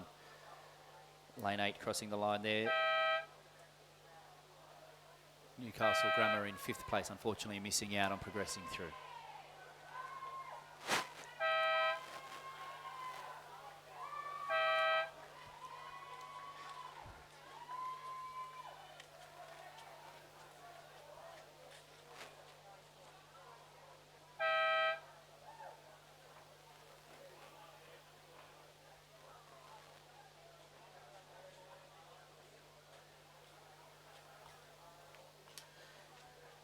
And that rounds out the second heat of the men's under-17 double scull. First place going to St Augustine's, UTS, Mossman, Cathedral 2, Newcastle Grammar, Kinross Woolloomooloo, Somerset College, Hunter Valley Grammar and Kerry Grammar in 9th place. Coming up next, as mentioned, we have race 111 and 12 have been consolidated into a direct final. But race 113 will be some good racing as the NTC teams start to get back out there in some racing as we come into the men's championship elite double scull. We have 2 heats here with the top 4 progressing through. By the look of it down at the start, they are just starting to attach and preparing for the start, which was supposed to be at 2:50, so still running a little bit behind. But we do remind all crews to plan to be at the start at the scheduled start race. The starters down there and the marshals will be planning to make up time where possible along the way. I think we can expect to see some very good racing in these next 2 heats. We saw a lot of these rowers racing yesterday in the single sculls, and they were great races to watch then, so I think we can see it again today. In lane 2, we have the UTS crew of Henry Lees and Miroslav Jech. In lane 3, the Team Vanuatu Composite and Queensland, what's QAS? I'm not quite sure. Queensland Academy of Sport. Queensland Academy of Sport of Jethro Gifford from Toowong and Rio from Vanuatu. Great to see Vanuatu over here racing with us. In lane 4, Western Australia Rowing Club Composite with the NTC of Cameron Girdlestone from Sydney Uni Boat Club and Jack Cleary from Western Australia Rowing Club. In lane 5, Sydney University crew of Nick Lesrick and Morgan Brooking. In lane 6, the Toowong Composite crew, which is an N-Swiss crew, of Sean Murphy from Mossman and Hamish Parry from Toowong. In lane 7, the Sydney Composite, this is an NTC crew with Hamish Playfair from UTS and David Watts from Sydney Rowing Club. And in lane 8, the University of Western Australia, Fraser Pensini and Benjamin Davidson. Oh, we do have a scratching, unfortunately, in lane 3 from Vanuatu and Toowong Rowing Club. Late scratching there of lane 3. Just leaving us with 6 crews, so we will have 2 crews eliminated as we progress through to the final later on in the day.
We can see there on the screen the starter.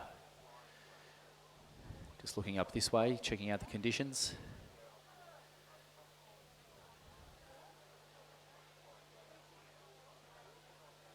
As we're still waiting for some of the crews, by the look of it, to join on at the start.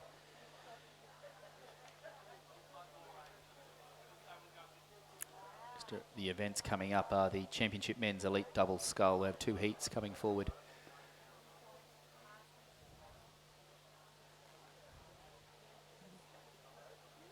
Starters on the phone. I think we might be maybe waiting for a few crews who are being a bit tardy getting to the start.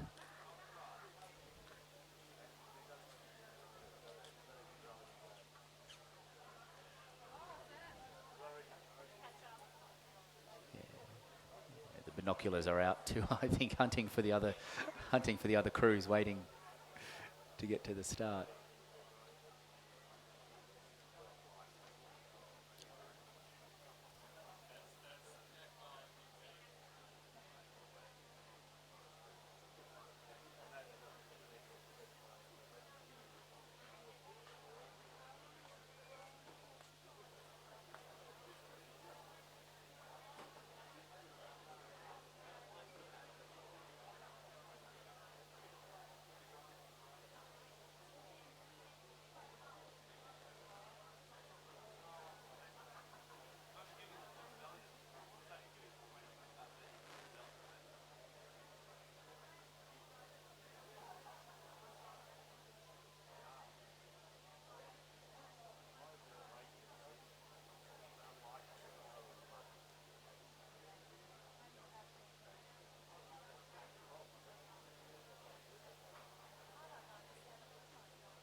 Yeah, just as we pan around there, it still looks like we're hunting a few of these double sculls, waiting to join us at the start here.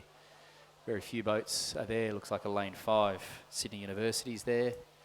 Here they are coming down to the start.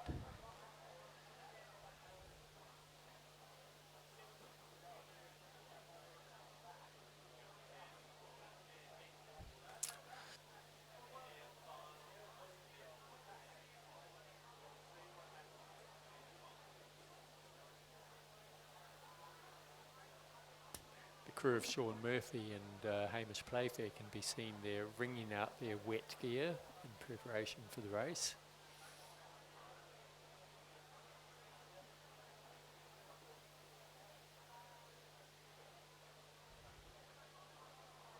Then putting it back on again.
Couple more crews managing to find the start now. Looks like a lane 6. Tuong Mossman crew arriving here. Currently facing the wrong direction.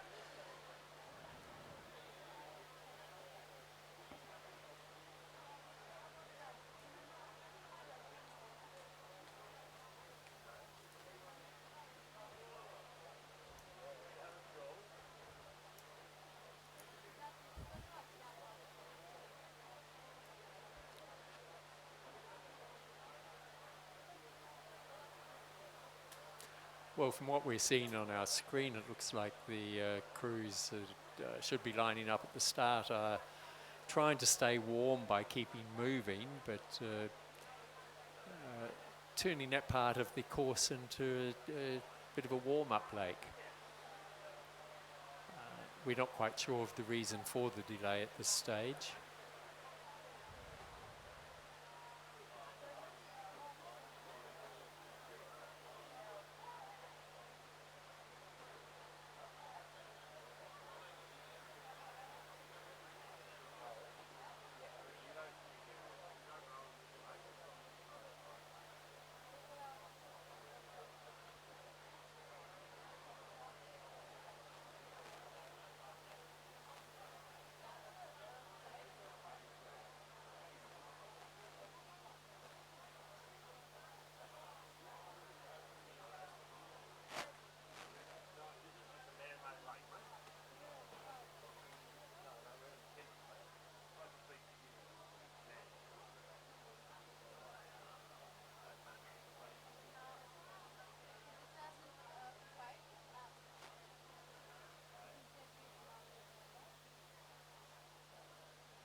Looks like our starters again just on the phone, probably calling some of the crews that they're missing.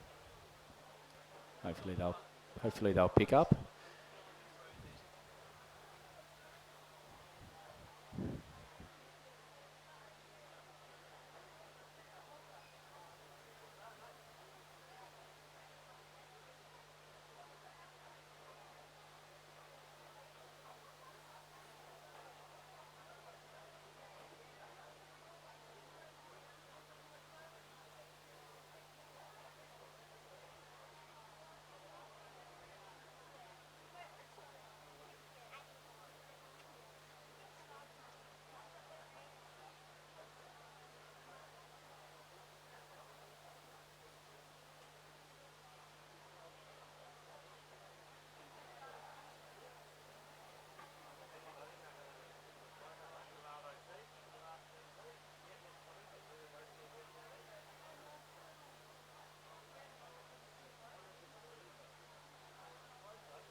So we can see from the camera footage that the boat holders are not on the end of their pontoons, so we're not quite sure what the delay is. The starter again has his binoculars out, looking down the course, trying to find someone or something.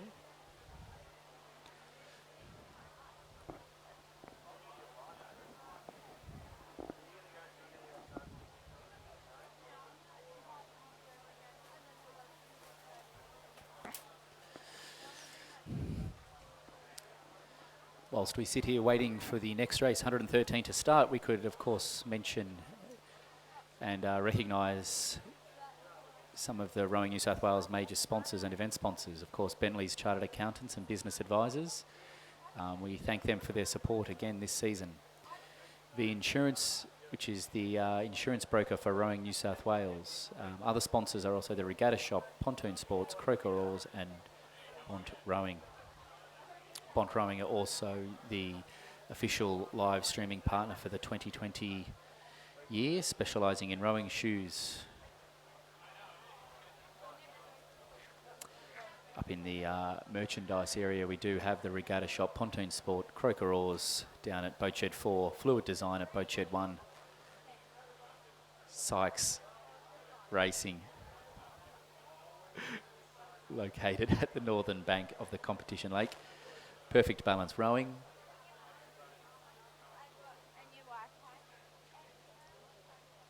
Wintec Racing.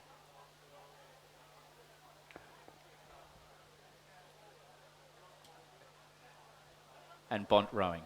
776 BC is also located up near the Lakeside restaurant, which I did see getting a bit of a workout over lunch. Probably a handful of hot chips, I reckon.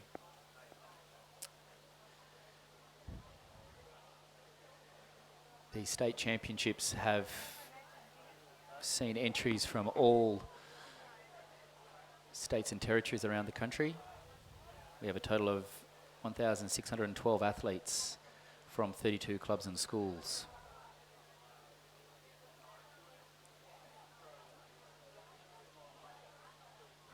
As we can see on the screen there, what we're coming up after this double race is the championship Schoolboy coxed quad scull. Definitely a nice parking lot in the first 500 metres there, going down to the start. Yeah. Current concerns aren't getting sunburnt. It's probably just trying to keep warm. We can see a handful of the bro boats going down to the start, possibly a little delay caused by maybe not having some umpires ready, or maybe a switchover of umpires.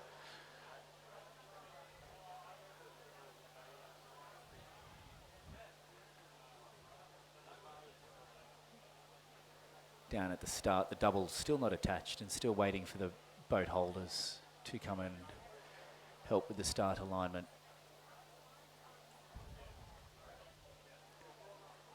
Yeah, there are the BRO boats heading down to the start.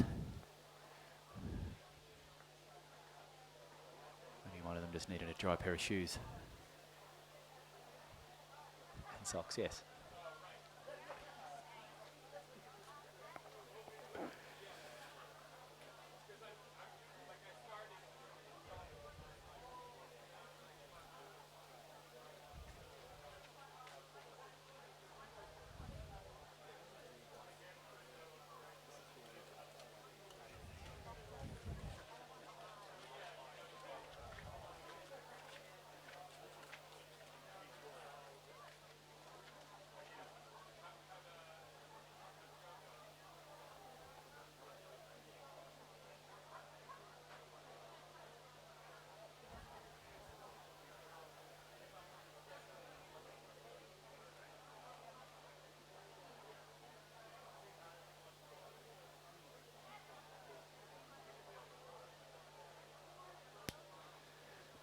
Yeah, as we can see down at the start, the boat holders are out there.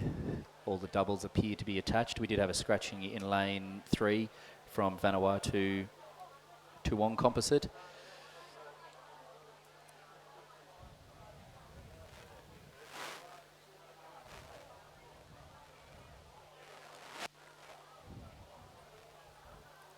Looks like the roll call's commenced for what is Heat 1 of the Championship Men's Elite Double Scull. Handful of crews here associated with the national training centres, also some institutes and academies of sport. Top 4 progressing through to the final, but there they look, and they're off. This is Heat 1 of Championship Men's Double Scull. Over in lane 2 we have UTS. Lane 3 is scratching from Vanuatu and Toowong Composite. Lane 4, Western Australian Rowing Composite with Sydney University. Lane 5, Sydney University. Lane 6, Toowong Mossman. Lane 7, Sydney Composite. And lane 8, Western Australia Rowing Club. Sorry.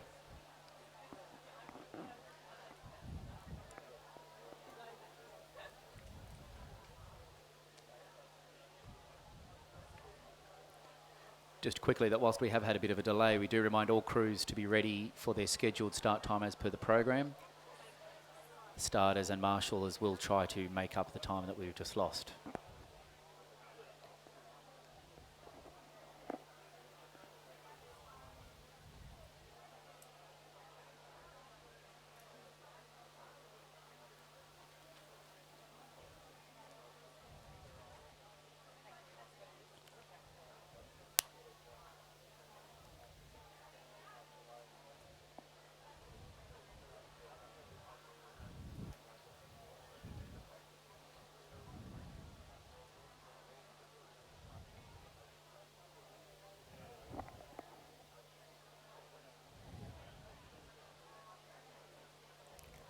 So as they go through the 500 metre mark, the Sydney UTS combination of Hamish Playfair and David Watts is in the lead, followed by the Sydney University, the Sydney University of Western Australia composite of Girdlestone and Cleary. They were followed by the Toowong Mossman crew of Murphy and Parry, then Sydney University crew of Leswick and Brookings, and the University of Western Australia crew of Pensini and Davidson very close behind. A bit of a gap between first, second and third, then fourth and fifth fairly close together, then another small gap back to UTS in sixth place. Interesting to see with crews of the standard those sorts of gaps developing at the 500 metre mark already, but anything could happen. We wait and see how they push through. We would expect to see some of the NTC crews and NSWIS crews probably starting to pull out into the lead as we get up to the 1,000 metres here. A lot of these guys actually did row in either the pair earlier today or the single scull.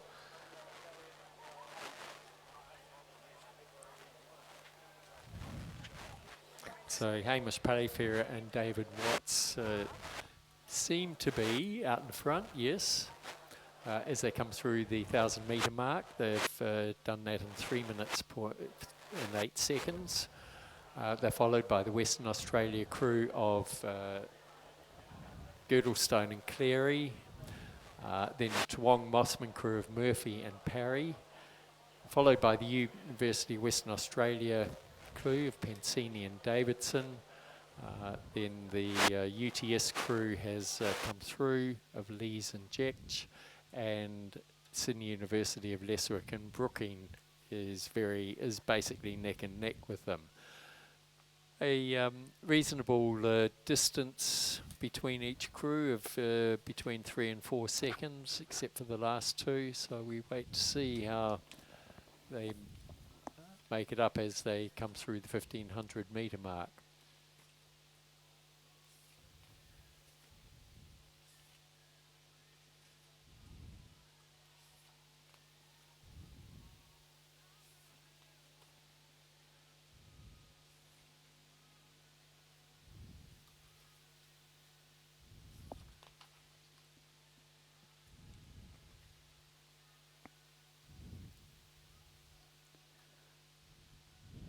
So as they come into view through the gloom of the rain, we can see in lane 7 the Playfair Watts crew, Sydney Composite,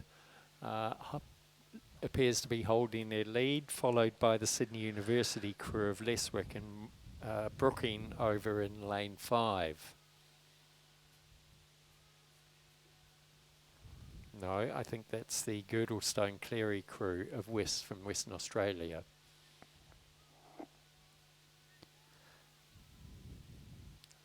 Just as we come into the last 500 metres here, the top 4 crews starting to get a little bit of separation of just a few seconds.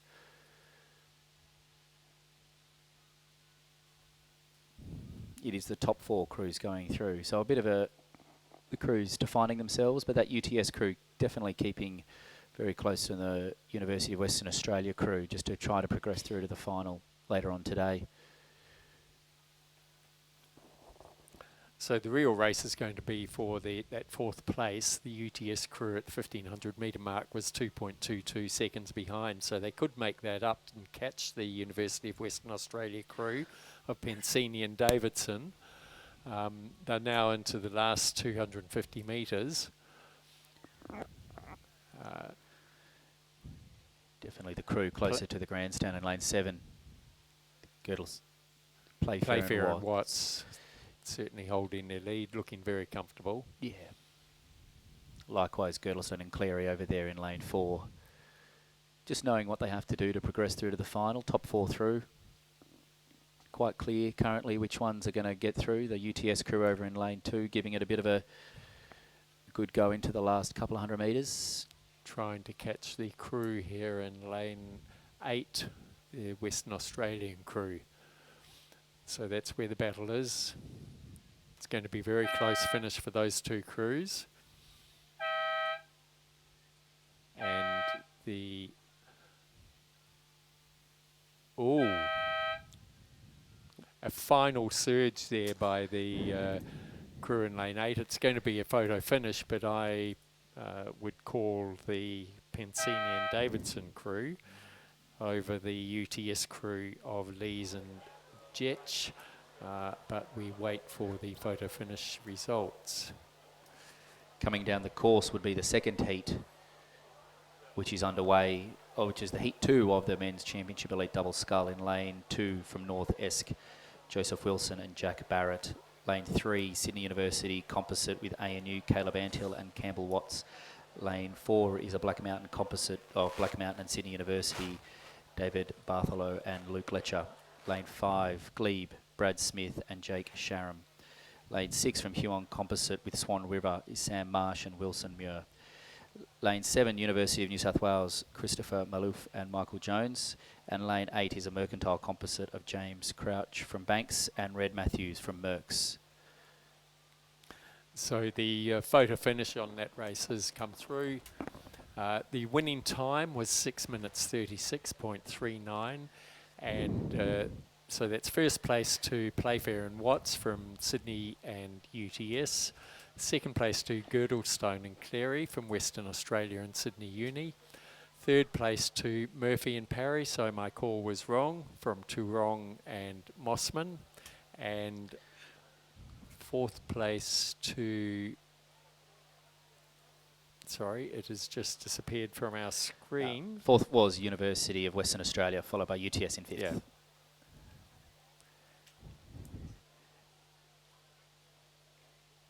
Oh, yeah. And fifth place was UTS. Sorry, that's where the call was. And the photo finish shows a 0.04 of a second difference.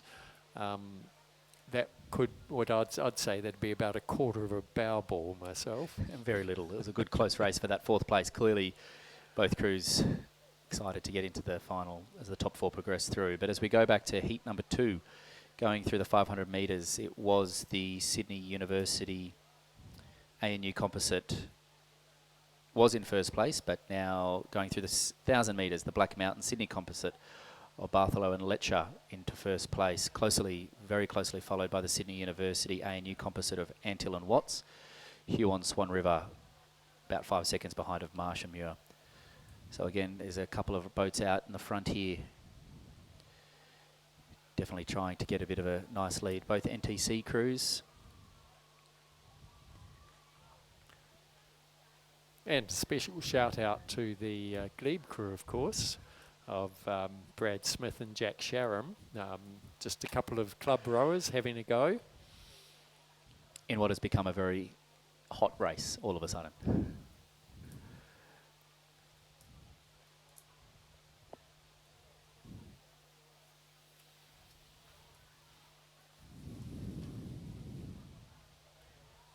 So as they've come through the 1,000 metre mark, the Barthelot and Letcher crew are in the lead only just, battling it out with Sydney Uni ANU crew of Antill and Watts. A bit of a gap back to Marsh and Muir from Huon and Swan River. Then in fourth, another slight gap back to Crouch and Matthews from Mercantile and Banks.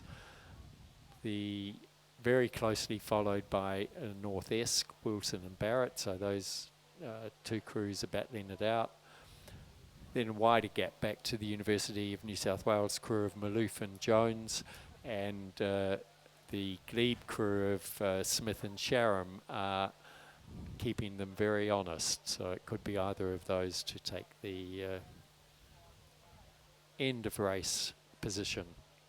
Yeah, going through into the last 500 metres now, we've maintained positions with the Black Mountain Sydney composite still up over Sydney University ANU composite, and then back to Huon Swan River composite. Whilst we are calling quite what appears to be a tight race, as they come into the vision from the rain, it does look relatively nicely relaxed as only the top 4 progress through to the finals. I think the top 4 can tell who they are. But that fourth place looks still under competition. The Mercantile Banks composite with the North Esk club keeping them very honest for fourth place as they went through the 1,500 metres. But coming into the last few hundred metres, the two doubles that have been out in the lead from the start, the Black Mountain composite with Sydney Rowing Club and Sydney University ANU composite, looking very nice and relaxed coming into the last 200 metres. So the real race here is between North Esk over in lane 2 and Mercantile here in lane 8, closest to the stand. North Esk certainly taking it up. Well, both crews have. And they seem to be reeling in the Toowong Mossman crew.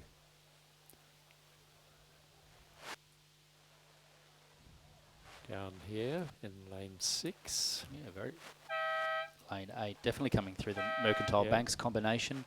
Going to get up over the lane 2 from North Esk.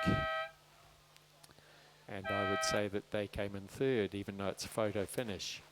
Then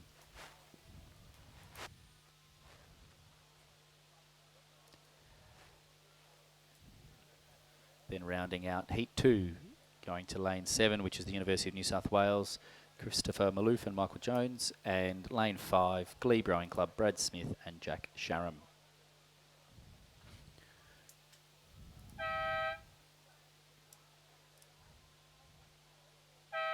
Should note a couple of my Territorians there, Caleb Anthill and Luke Letcher, going well in those composite crews.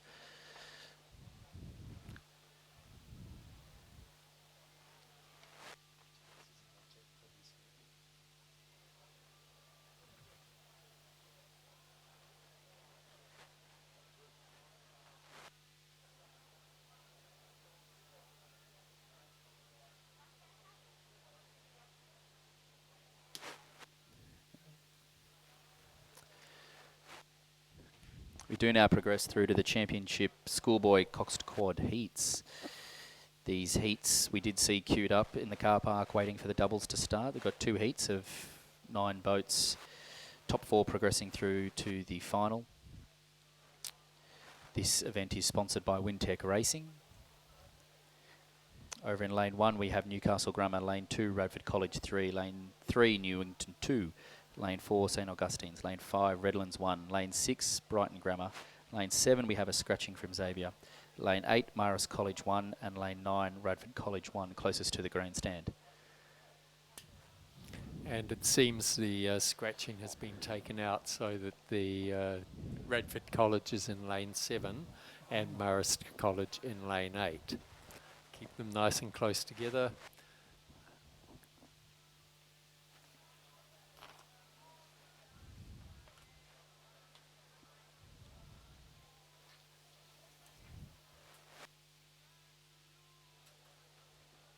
So the winning time in the second heat of the elite double was 6 minutes 34.89.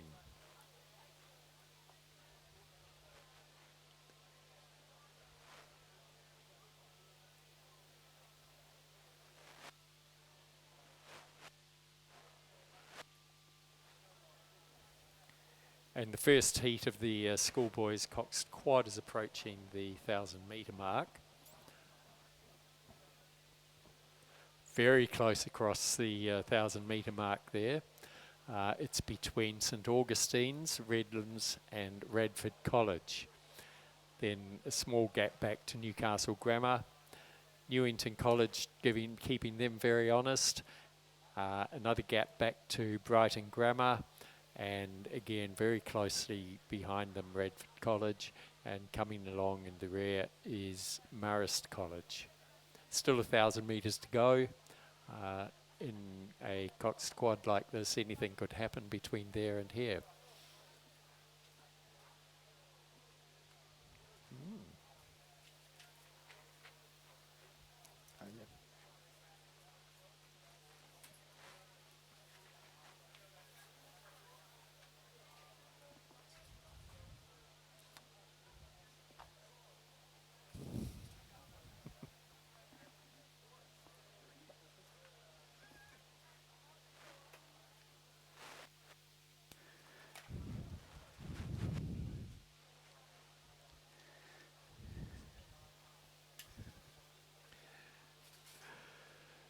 So the Schoolboys Cox quad has come through the 1,000-metre mark with St Augustine's, Redlands and Bradford College all very close together. Newcastle Grammar is going to be working hard to catch them. So it's going to be the first 4 through. So the real race in this one, I'm predicting, is going to be to get that coveted 4th place to go through to the final. They've come through the 1,500-metre mark. Now still the first 3 are tussling it out at very small margins between them. Newington College is now taken over to 4th place, and then Newcastle Grammar. A bit further back, Brighton Grammar, then Radford College and Marist College. So Newington seems to have given a good push to take a slight lead. We'll see what happens as they now approaching the 1750 mark, so for the last 250 metres. So the lanes to watch are Newcastle Grammar over on the far side, and in lane 3, Newington, which you can see by the white with the black stripe up the back. So Newington looks to have increased their lead over Newcastle Grammar. So the first 4 are going to be fairly comfortably through into the final. What happened?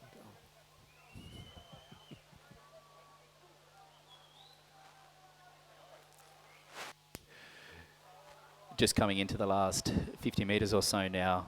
St Augustine's in lane 4, in a nice comfortable lead. Lane 5, Redlands 1, looking very good. Radford College in lane 9, just closest to the grandstand. Ooh. Might come into just a second, by the look of it. And then back to lane 3 in 4th place, Newington 2. So some of the crews there showing some intelligent rowing, just knowing they have to get in the top 4 to progress through to the final. And then in 5th place over in lane 1,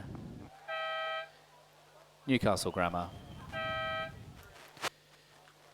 Radford College 3, followed by Brighton Grammar, and then in lane 8, Marist College coming across the line.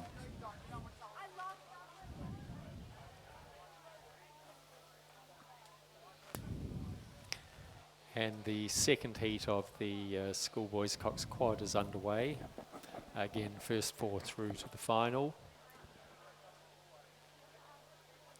They've come through the 500-metre mark with Radford College in the lead.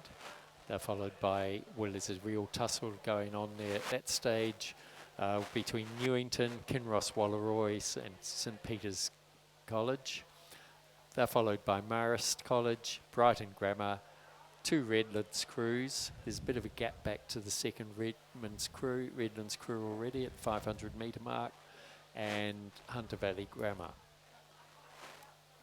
So we could see some very close racing if they hold those positions, but it's only 500 metres so far.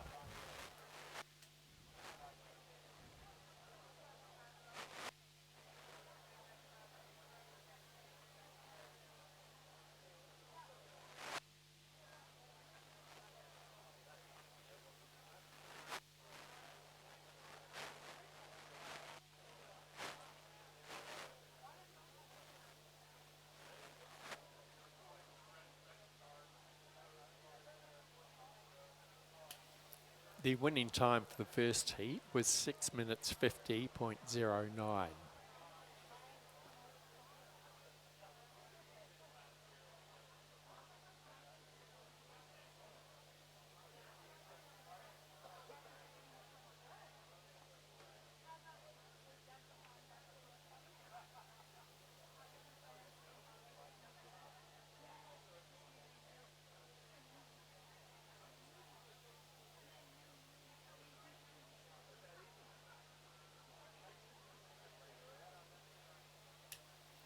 So they've just come through the 1,000 metres. Again, still very close. Newington has a very slight lead over St Peter's College, who's moved up from 4th place. So The Radford College crew that was sitting out in front has dropped back to fourth. Coming third through there is the Kinross Wallaroi crew, followed by Radford College, again giving them a very good fight. So it's going to be up to Brighton Grammar to see if they can make up the 3 seconds difference they have at the moment to get into the final. They're followed by Redlands, Marist College, the other Redlands crew, and Hunter Valley Grammar. And as I was just about to comment how I think the rain had disappeared, it's definitely come back for this crew as they get into their last 700 or 800 metres of the race.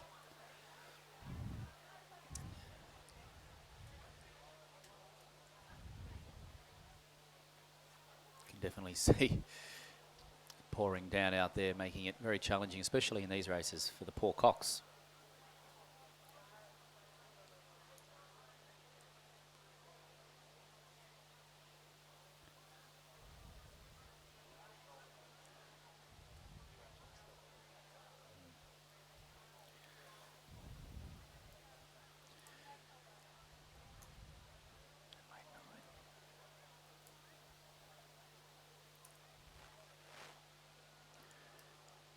First 2 places through the 1500, Newington 1 in lane 7 and St Peter's College in lane 2. Oh, sorry, lane 9 definitely looking in nice, comfortable lead, just nice and relaxed coming into the last 500 metres. About 5 seconds back to the Kinross Wallaroi crew, and then 4th place Radford College. Quite close there for the 3rd and 4th, then a bit of a distance back to the Brighton Grammar crew in lane 5. Hopefully they can maybe get a bit of a tussle on as we come into the last 500 metres. Trying to get into that 4th place to get through to the final later on today.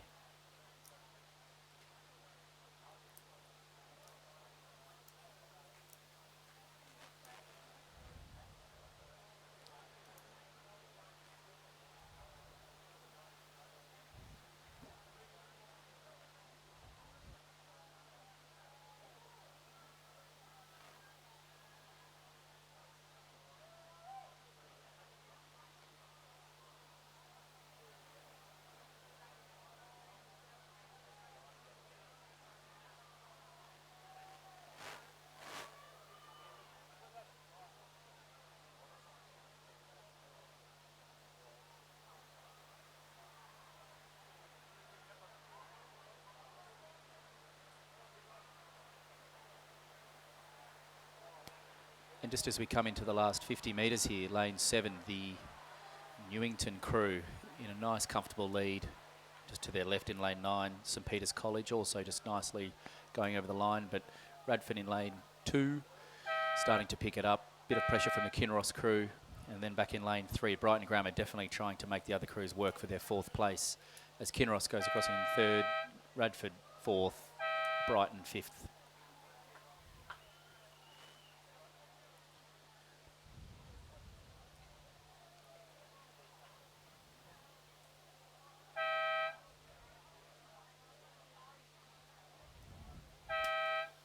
The winning time in that heat was 6 minutes 50.14. Only 0.5 of a second or 0.05 of a second different for the first heat. So the final could be quite exciting, but then again, those leading crews didn't necessarily weren't necessarily working their hardest. They seem to be fairly secure with their spots into the final. And just as these final 2 crews cross the line in the Schoolboys Coxed Quad, we have lane 8 Redlands 3 and then lane 6 looks like Hunter Valley Grammar just rounding out the second heat.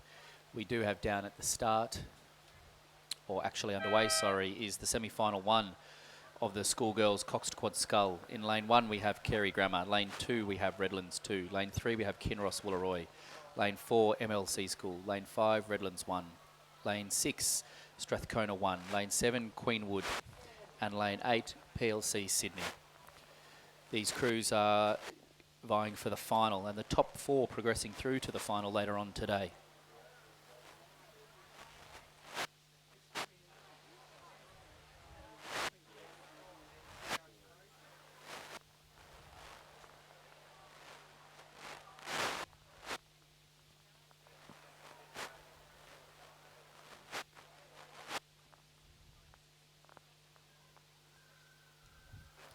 those crews just when they went through the 1,000 metres had Kinross out in first, followed by Redlands, followed by Queenswood, and then back to MLC School, but very closely followed by Strathcona 1.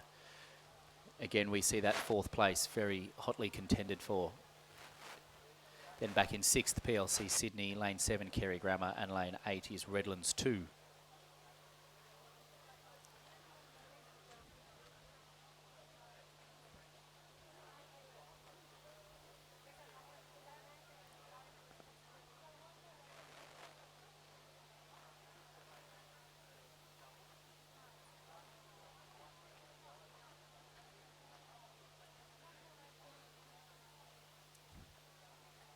We can start to see these crews coming out of the rain, probably progressing through about the 1,200 metres in.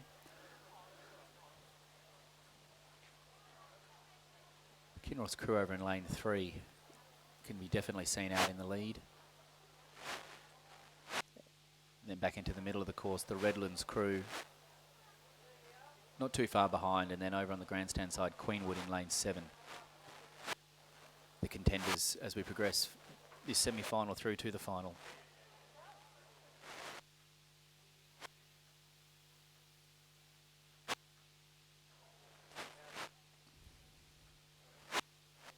Through that 1,500 metres, the Kinross Woolloomooloo crew maintained their first position, followed by Redlands, Queenwood, MLC, Strathcona 1, just dropping back a little bit off that 4th place, allowing MLC to probably start to pull away a little bit into the critical last 500 metres.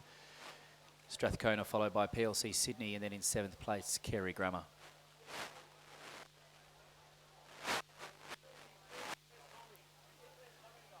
As they start to come up in front of the grandstand, the Kinross Woolloomooloo School in the blue boat can definitely be seen comfortably out in the lead.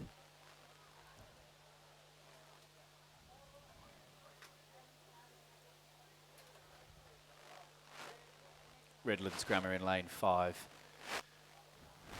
Just holding on to a nice comfortable 2nd place.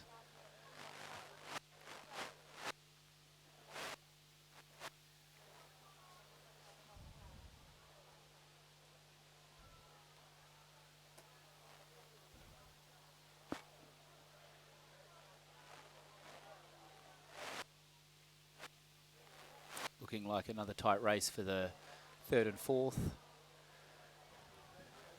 With lane 1 from Kerry Grammar, lane 4 MLC, and lane 6 Strathcona.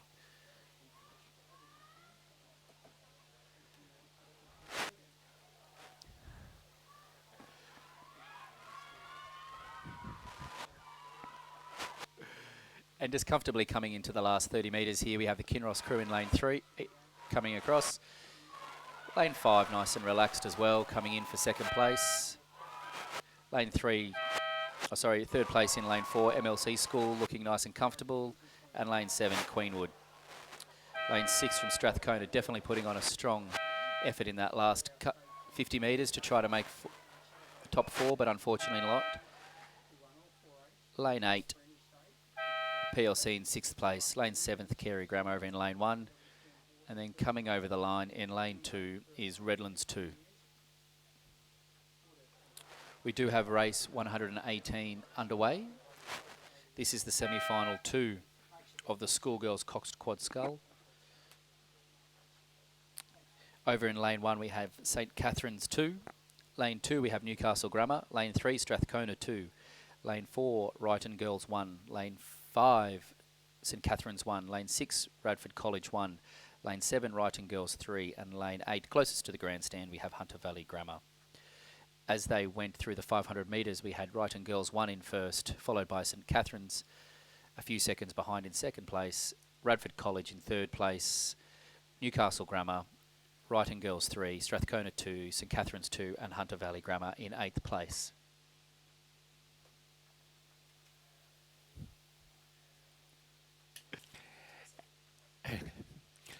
And while we're waiting for the next race to come down, just a reminder of the Kings and Queens Cup State lunch.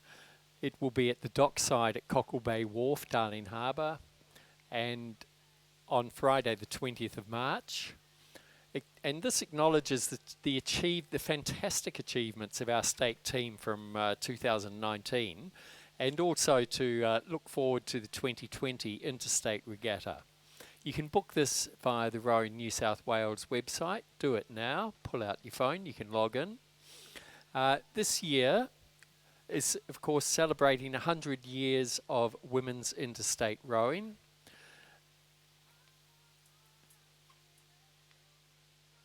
The idea of the lunch is to support our New South Wales state teams. In 2019, New South Wales won all 4 eights at the interstate competition. And this is the first time that any state has actually taken all 4. This included a first win in 20 years for Nell Slater in the women's single. The first win in 15 years in the Queen's Cup 8.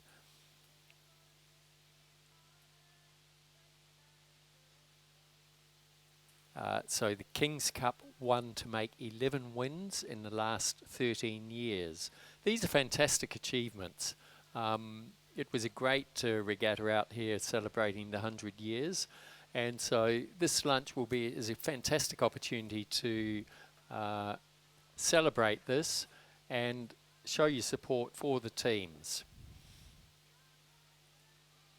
So these can be booked now at the Rowing New South Wales website, and we just have race 118, the second semi-final of the Schoolgirls Cox Quad Scull has come through the 1,000 metre mark. Well, they've come through the 1,500 metre mark actually, with the Wrighton girls in the lead, followed pretty closely by St Catherine's. Then a bit of a gap back to Radford College, then Newcastle Grammar. So those will more than likely be the first 4 going through to the final, because there's a 6-second gap back to Strathcona, then Wrighton Girls, St Catherine's and Hunter Valley Grammar.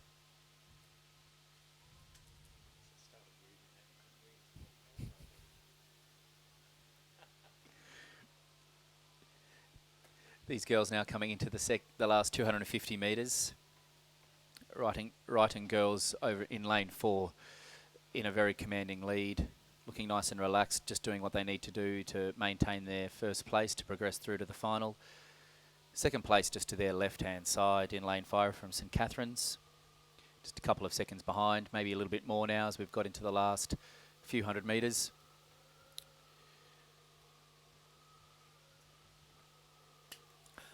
We need windscreen wipers up here so we can see the end of the race, but they're gradually coming out of the gloom. The wind has certainly started to has come up again. It seems to be quite squally out there.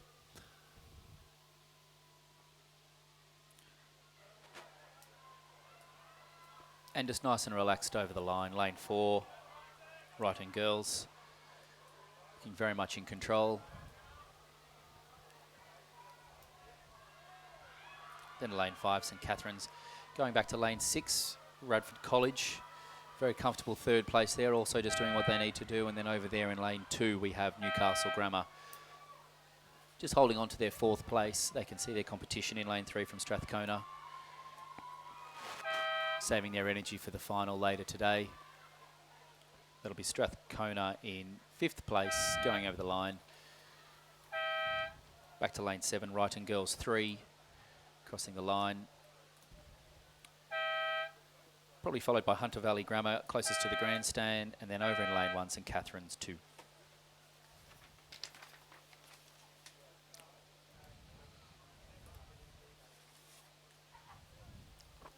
So rounding out that race 118 semi-final 2, it'll be Wrighton Girls, St Catherine's, Radford College and Newcastle Grammar progressing forward to the final.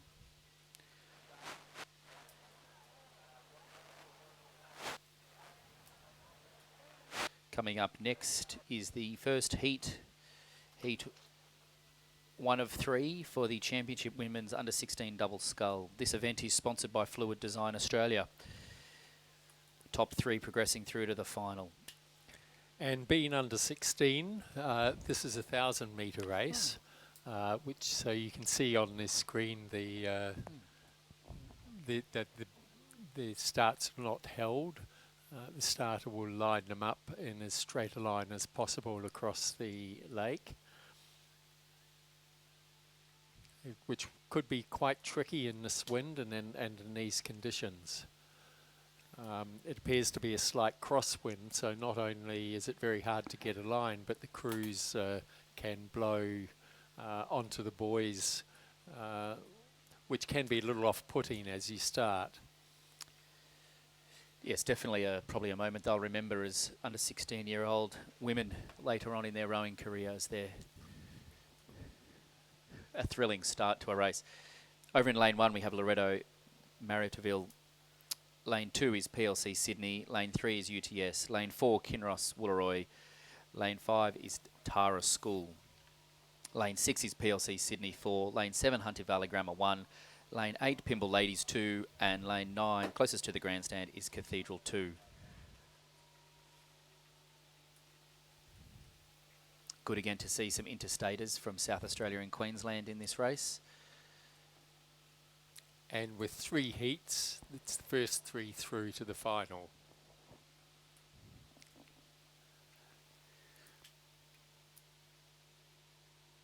We do have this race just coming into the last 500 metres now. The Hunter Valley Grammar crew in first place, Kinross in second, Tara School in third, Loretto Maritville in fourth.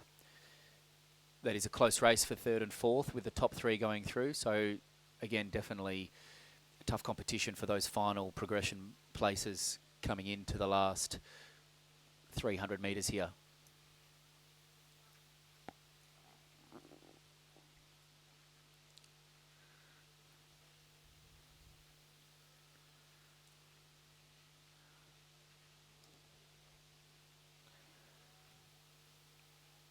I think this is going to be a close race. They seem to be holding their positions fairly well from how they crossed the 500-metre line, which was less than a second between all the first 5 boats. So to get that coveted third place is going to be the tough one.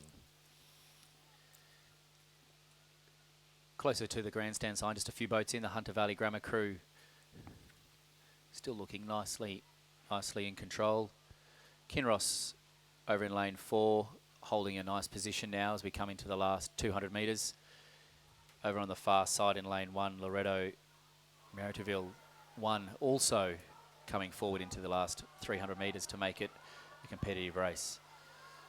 Actually think that maybe now the Hunter Valley Grammar crew in lane 7 is getting a good competition from lane 9 here in Cathedral, and also lane 5, which is the Tara School.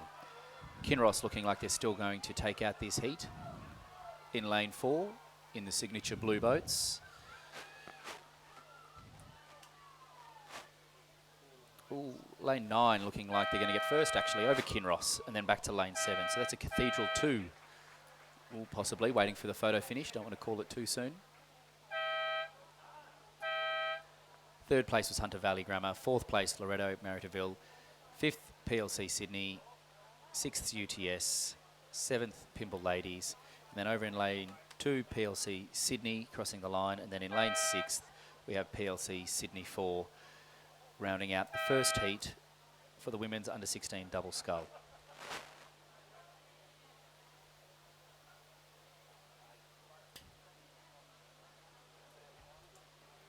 We do have also the second heat underway, race number 120. Over in lane 1 we have Essendon Rowing Club. Cathedral 1, Radford College 2 in lane 3. Lane 4 is Redlands 1. Lane 5, Brisbane GPS. Lane 6, Kinross Woolloomooloo. Lane 7, Hunter Valley Grammar 2. Lane 8, PLC Sydney. And lane 9, Newcastle Grammar closest to the grandstand. As they went through the 500 metres, the halfway mark, we had Essendon first, followed by Cathedral, back to Kinross Woolloomooloo. Fourth place was Radford. Fifth, Newcastle Grammar. 6th, Brisbane GPS. 7th, PLC Sydney. 8th, Redlands 1. And then 9th, Hunter Valley Grammar. top 3 boats going through. Looks like the Essendon Rowing Club crew in lane 1 is just holding a lead over their neighbours in lane 2, Cathedral 1, and then Kinross in lane 6, giving them some competition from across the course. We can start to see the cheer squad gathering down at the finish here under the umbrellas for the excited, what looks like parents of the under 16 girls double scull.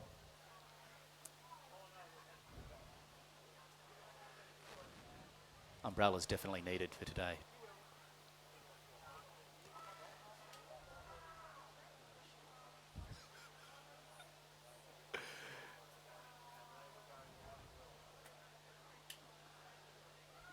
So the Essendon crew over in lane 1 doesn't seem to have held their position.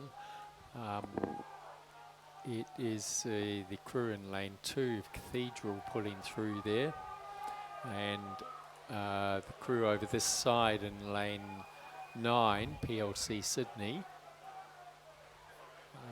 seem to be looking as if they're in 3rd place. So the real tussle is going to be between that crew and the Radford College crew in lane 3 in the green and white boat. Yeah, the Cathedral 1, over in lane 2, very comfortably over the line in 1st place for the heat. Lane 9 looking very competitive down here from Newcastle Grammar. 2nd place, looks like 3rd place will go to Essendon, and then 4th place to Radford, unfortunately missing out on progressing through to the final. 5th place will be Brisbane GPS, followed by PLC Sydney, Kinross, and then lane 4, Redlands 1, and rounding out heat 2 is lane 7 from Hunter Valley Grammar 2 coming over the line. It's good to see the parents still hanging around in those terrible conditions down there to support the girls over the finish line.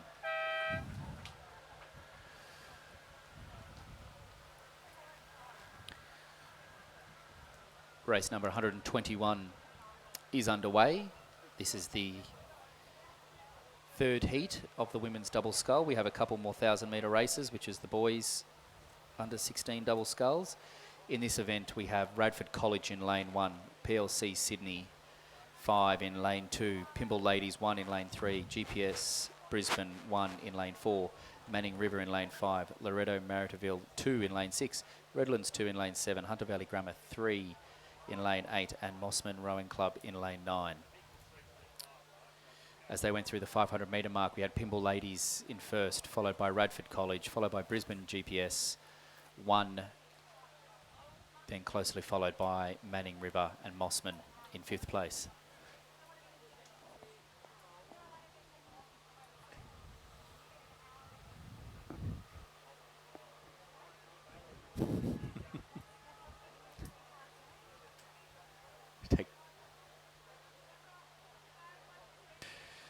As we come into the last 250 metres now, the Pymble Ladies in lane 3 still looking like they've got first place covered. They're not relaxing, still putting in their all to maintain their 1st position. Radford College over in lane 1 looking like they're keeping the Brisbane GPS crew in lane 4 competitive. But it looks like those crews over just on that other half of the course will probably round out the top 3, progressing through to the final later today. Oop. The Mossman crew over here in lane 9 trying very hard to make up some ground.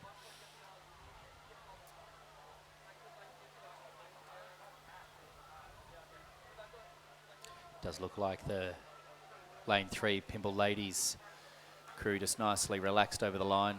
Lane 4 Brisbane GPS coming in 2nd. A nice race between lane 5 Manning River and Radford over in lane 1, but it looks like Radford are maybe just ahead, but definitely Manning River's coming home quite strong here. Don't want to call that, but maybe Manning River. Wait for the photo finish. And then lane 9 Mossman Rowing Club in 5th. 6th place with Hunter Valley Grammar. 7th place Loretto Maritiville. 8th place Redlands 2. And then in lane 2 we have PLC Sydney coming over. I think they did have a few little boat difficulties a couple of 100 metres back, which is a bit challenging in a 1,000-metre race to recover from that.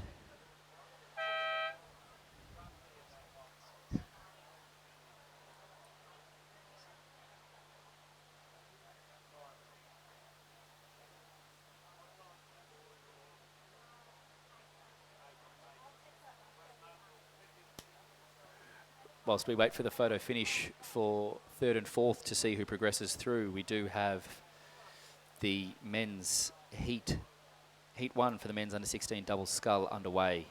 In lane 1 we have St Augustine's 1, lane 2 Hunter Valley Grammar 1, lane 4 Redlands 2, lane 5 Kinross Wooleroy, lane 6 Bradford College 2, and lane 7 Newcastle Grammar. And as there are only 2 heats, it will be the first 4 through to the finals.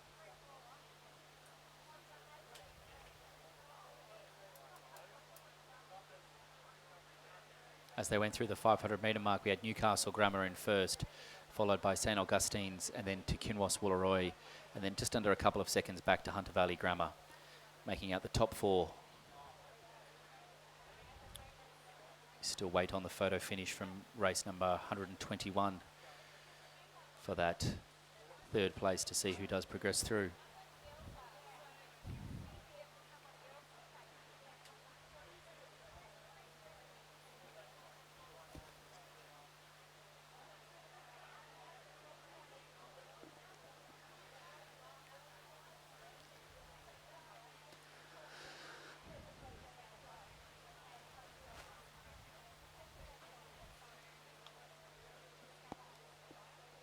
Probably looks like the Newcastle Grammar crew in lane 7 in the lead, but we have just got the photo finish there. So Manning River in third place over Radford College. So that is for race 121, heat 3. It'll be Pymble Ladies, Brisbane GPS, Manning River in third place, progressing through to the final. So we have race 122 just coming up to the finish now. Looks like St Augustine's over in lane 2 have come through from second place in the last 500 metres to be in a nice comfortable first place. This lane 7 Newcastle Grammar closer to the grandstand, looking a little bit maybe too comfortable for how close the racing is. But the first 4 that will go through are fairly clearly have their positions in the final.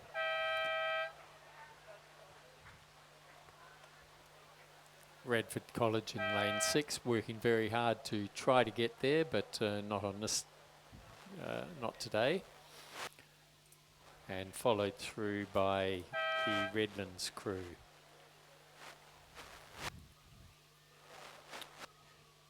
Heat number 2 has just progressed through the 500-metre mark. Over in lane 3 we have a Hunter Valley Grammar 2, lane 4 Redlands 1, lane 5 Radford College 1, lane 6 St Augustine's 2, and lane 7 closest to the grandstand is Mossman. As they went through the 500-metre mark, we had Redlands in first place, followed by Radford College just 2.5 seconds behind, Mossman in third place, back to Hunter Valley Grammar and St Augustine's. Unfortunately, one crew missing out in this heat as they progress through to the final later today. Which looks as it will be the St Augustine's crew if they're 5 seconds behind at the 500-metre mark.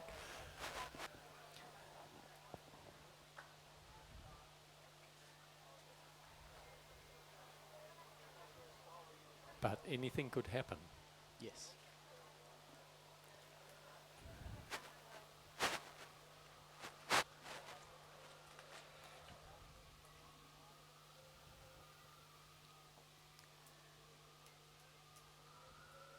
And just coming out of the rain here for the last 200 metres, it is that Redlands 1 crew just comfortably in first place, followed by Radford College in lane 5 in second place.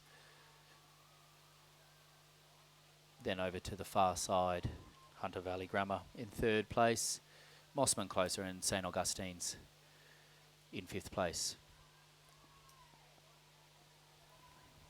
Redlands definitely displaying their dominance in this 1,000-metre race. Nice comfortable lead there, looking very relaxed for the last 10 metres of the race. Radford just picking it up a little bit just to practice their finishing rating. Mossman coming over in third place. Hunter Valley Grammar in fourth, and St Augustine's will be in fifth. Unfortunately misses out on progressing through to the final.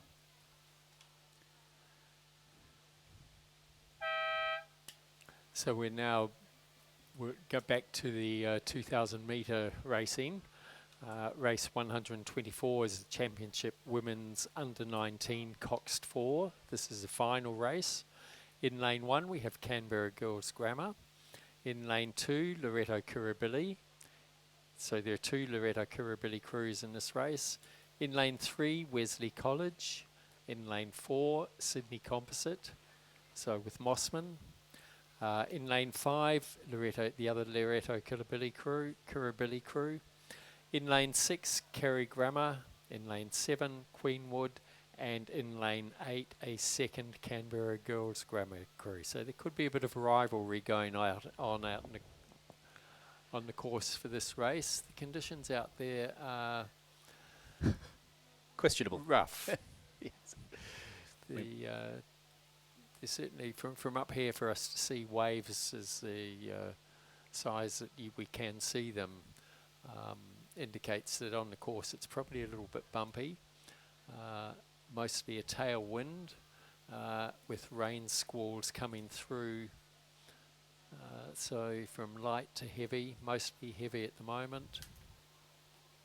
With the wind coming, I think, from the start, from up here, it does look like about the first maybe couple of hundred metres is a little bit flat, and then it seems the tail breeze kicks in once they're about, the crews are maybe 200 metres or so onto the course. So at least it allows the start to be relatively flat water and then to row in to the wind. For now. You can see gusts skidding across the water. The interesting thing about this course is when it was built, the trees that you see along the side are planted and not in dead straight lines, and my understanding is that they were planted like that to reduce the impact of the wind on the water. I know in the 10 years since I've been coming here, those trees have grown significantly, which makes it a very pleasant place to be. At the moment looking quite green, thanks to the last couple of days' rain, but a couple of weeks ago it was looking decidedly brown.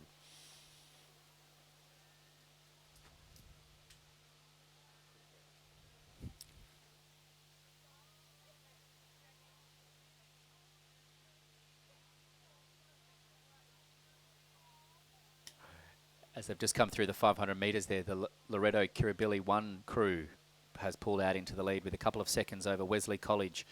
Back to Queenwood, who are the current title holders for this event. And then in 4th place, Canberra Girls. 5th place, Sydney Mossman. 6th place, Kerry Grammar. 7th place, Canberra Girls. And 8th place, Loreto Kirribilli 2.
So those crews are now approaching the 1,000-metre mark.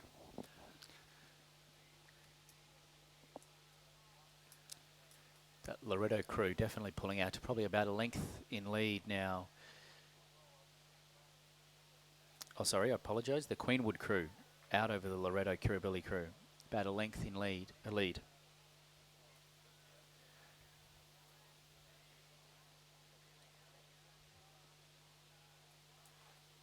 Queenwood, no doubt, trying to maintain their title that they do hold for the Championship Women's Under-19 Coxed 4.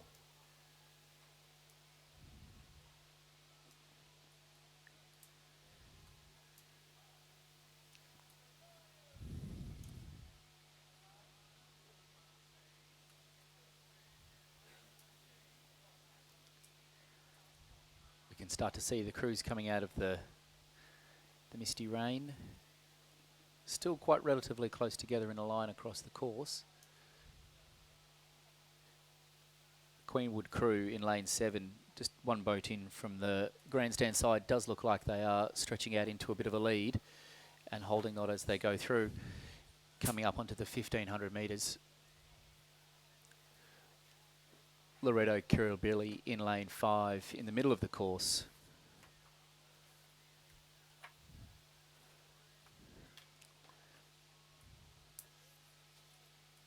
Do look like they're hanging on to their second place, but I think it will be the Queenwood crew in lane 7 that's still showing a solid lead as we come into the 1,500 metre mark.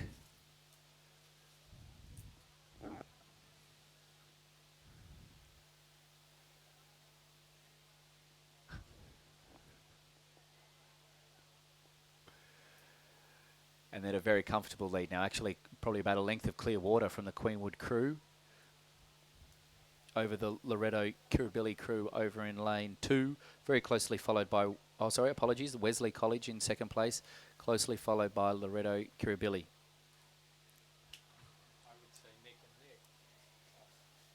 I would say neck and neck with a margin of 0.05 seconds, and as we could see on the screen as it crossed, you would call it a photo finish. But definitely coming comfortably down would be the Queenwood crew.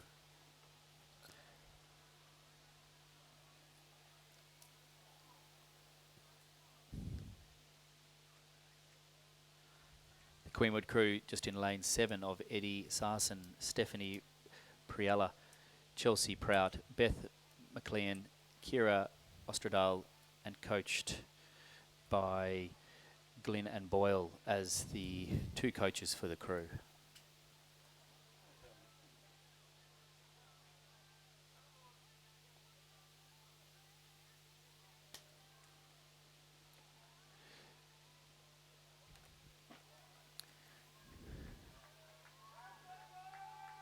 Definitely looking very comfortable out in the lead here, the Queenwood crew. Very strong as they come through into the last 50 metres of the race, 100 metres of the race.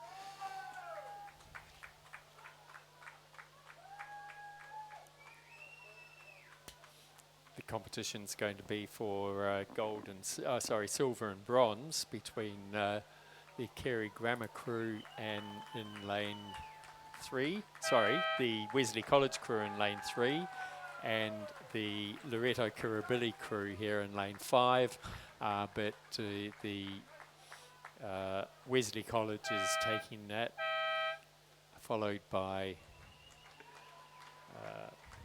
Loretto Kirribilli. 4th place, Sydney Composite crew. 5th, Canberra Girls Grammar. 6th, the other Canberra Girls Grammar crew. And battling it out for, no, quite clearly Kerry Grammar will take 7th place. Closely followed by a crew without a number, but I think that is lane 2, which is the other Kirribilli, Loretto Kirribilli crew.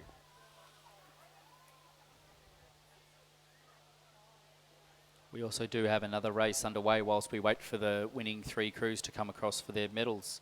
we have the championship men's under 19 coxed 4 coming down the track. This one's sponsored by Bentley's. Current champions of this event is St Kevin's, unfortunately not in this race, but over in lane 1, Scott's 3 is scratched. Lane 2 we have St Peter's College. Lane 3 we have St Patrick's College. Lane 4 Canberra Grammar. Lane 5 we have a Uni Queensland Composite with Canned. Lane 6 we have Sydney Rowing Club. Lane 7 we have Mossman, and lane 8 closest to the grandstand we have St Joseph's. As they went through the 1,000 metres, it was the composite Uni Queensland crew out in lead, followed by Mossman, followed by Sydney Rowing Club. And as they went through the 1,500 metres, it looks like the University of Queensland crews probably stepped out, composite crew, sorry, stepped out a little bit more over Mossman, getting a 4-second lead, and then 4 seconds back to Sydney. Quite a fair distance in between those crews, and then back to St Patrick's, St Joseph's, Canberra Grammar, and St Peter's College in 7th place over in lane 2. So St Patrick's in lane 3 will be pushing very hard to see if they can catch up and get a podium position. But currently the leaders are University of Queensland Canned Composite, Mossman and Sydney.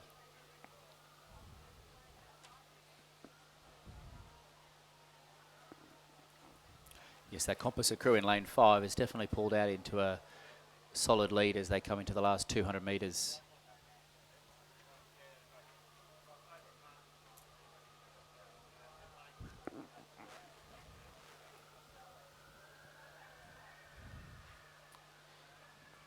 Mossman is definitely not letting them get away easily in 2nd place.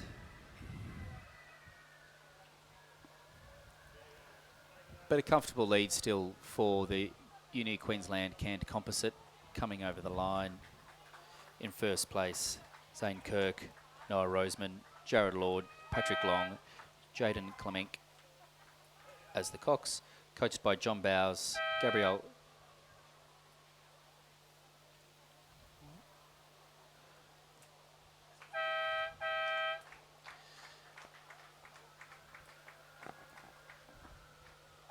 that was Mossman in 2nd place, Sydney in 3rd place.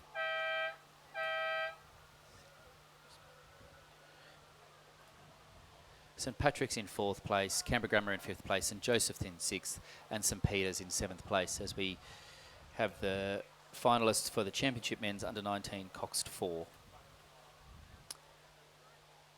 And just still while we wait for these crews to come on, we do have down at the start, we're probably going to get a few medal presentations underway, but down at the start we have the Championship Women's Under 21-8. 6 crews here. Over in lane 2 we have Melbourne University. Lane 3 Banks Composite with Fremantle University of Western Australia Rowing Club and Swan River. Lane 4 is a UTS Composite with University of Queensland. Lane 5 is a 2-1 Composite with Canned. Lane 6, we have a scratching from Geelong Grammar. Lane 7, Sydney University Composite with Griffith University Surface Paradise. And lane 7, closest to the grandstand, we have Sydney Rowing Club and Swiss.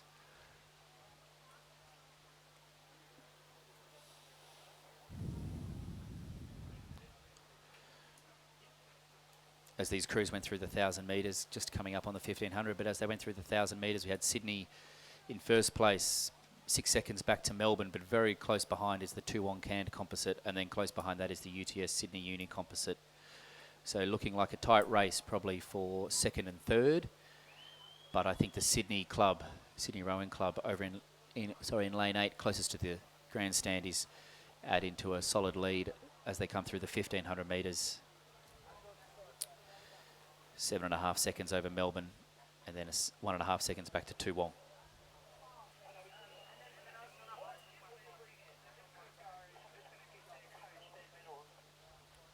Okay. Yeah, no, got that.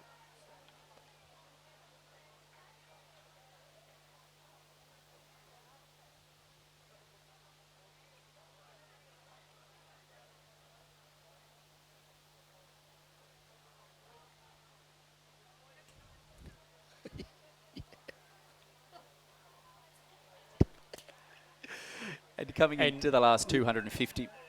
Ladies and gentlemen, the Championships Women's Under-19 Coxed 4, sponsored by Bentley's.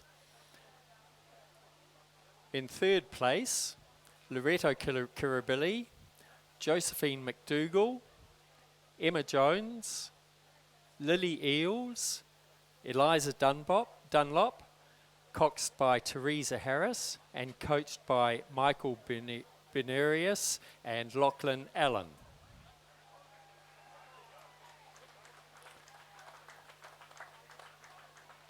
Silver medalists Wesley College will be taking their medals under the cover of the weather.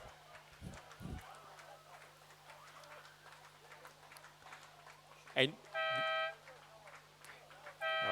the gold medalists, Queenwood, the crew of Eddie Sarson, Stephanie Prella, Chelsea Prout, Beth McClellan, coxed by Kira Osterdahl, coached by Kieran Glynn and Ray Boyle. Congratulations. And just coming over the line just before, we did have race 126, the Championship Women's Under 21-8 final. We had Sydney Institute of Sport coming over in first place, followed by Melbourne University in second place. Fourth place was a UTS Uni of Queensland composite. Fifth place, Toowong Canned. Fifth place, Sydney University Griffith. And sixth place was the Banks composite.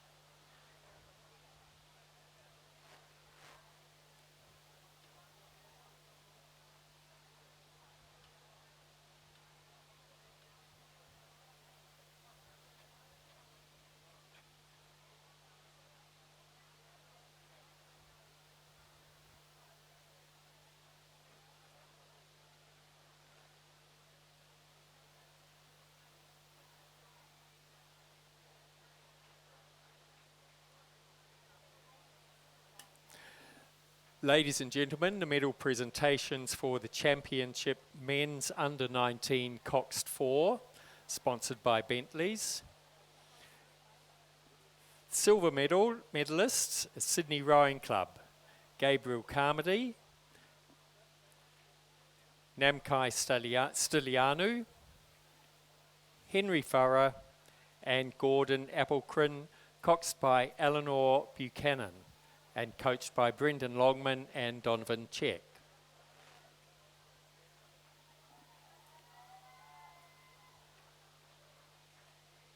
Silver medalists, Mossman, the crew of Finn Loughton, Jeremy Gategood, Patrick Burke, Nicholas Pender, coxed by Ben Edwards and coached by Judith Ungemach and Matthias Ungemach.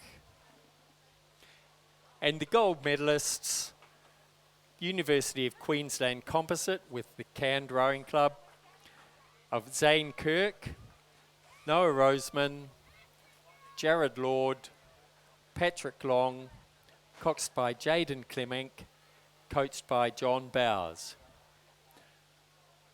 Congratulations.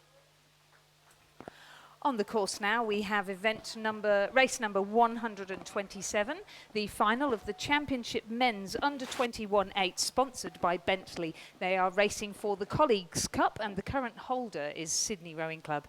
In lane 1, we have St Kevin's from Victoria. In lane 2, Scotch College Victoria's first crew. In lane 3, Melbourne University Boat Club. In lane 4, the current holders, Sydney Rowing Club. In lane 5, Sydney University Boat Club. In lane 6, a composite between Swan River and West Australian Boat Club. In lane 7, Scotch College Victoria's second crew. In lane 8, Brighton Grammar. And in lane 9, Shaw's second crew. So the crews are at the 1,500 metre mark, which means given this steady rain, they're just about to come into view. Scotch College Victoria's first crew is in the lead. closely followed by Swan River West Australian Rowing Club's 8, and 0.02 of a second behind them, the Melbourne University Boat Club. Sydney Rowing Club are currently sitting in 4th, Sydney University in 5th, Brighton Grammar in 6th, Shaw in 7th, and St Kevin's in 8th.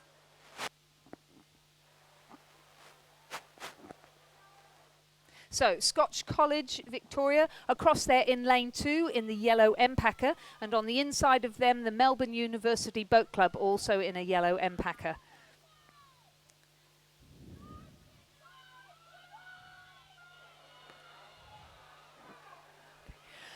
As they come into the last final stages of the race, the Scotch College Victoria first crew have been clinging on to their lead, but there's a very fast finish coming from the Swan River Composite crew, with Gus Laufman in the bow seat, Bailey Flecker in 2, Johnson Daubney in 3, Duke Gordon in 4, Riley Reese Turner 5, Hamish Henrique 6, Alex Rossi in 7, Cameron Glover in stroke, and Hugo Kerr Cox. Congratulations to them. They have stolen the win by less than a second over Melbourne University Boat Club in a very fast finish, Sydney Rowing Club claiming the bronze medal, and Scotch College having to settle for 4th place.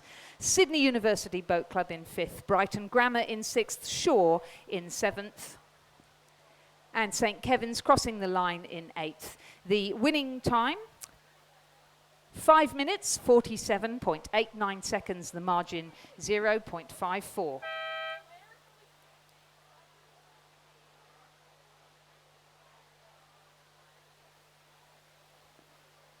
So just to confirm, the winners, Swan River West Australian Composite. 2nd, Melbourne University Boat Club. 3rd, Sydney Rowing Club. 4th, Scotch College Victoria. First crew. 5th, Sydney University. 6th, Brighton Grammar. 7th, Shaw. 8th, St Kevin's.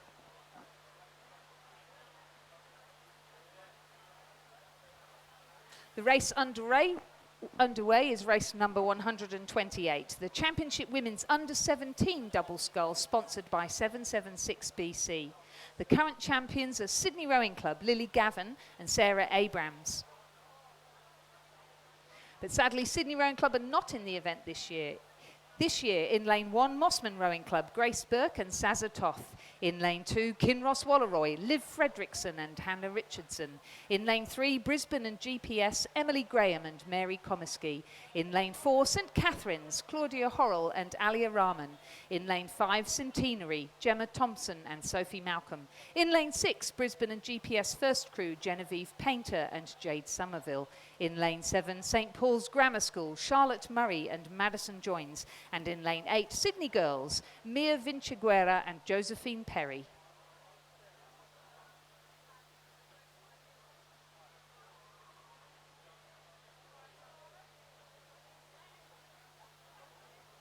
And as they come through the 1,000-metre mark, it's Gemma Thompson and Sophie Malcolm of Centenary that have taken the lead a full length over Brisbane and GPS First Crew and Brisbane and GPS Second Crew close behind. So the Brisbane and GPS First Crew is Genevieve Painter and Jane Somerville, and then they're in lane 6, and across in lane 3, their second crew, Emily Graham and Mary Comiskey.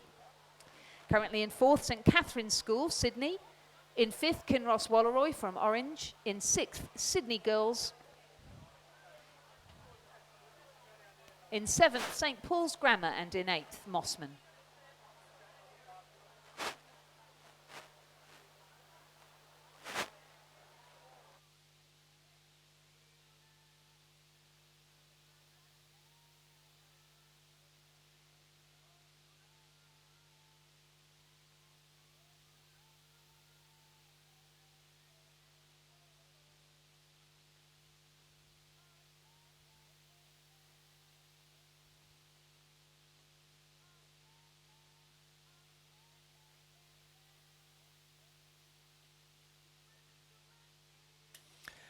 Okay, ladies and gentlemen, the Championship Women's Under-21 8.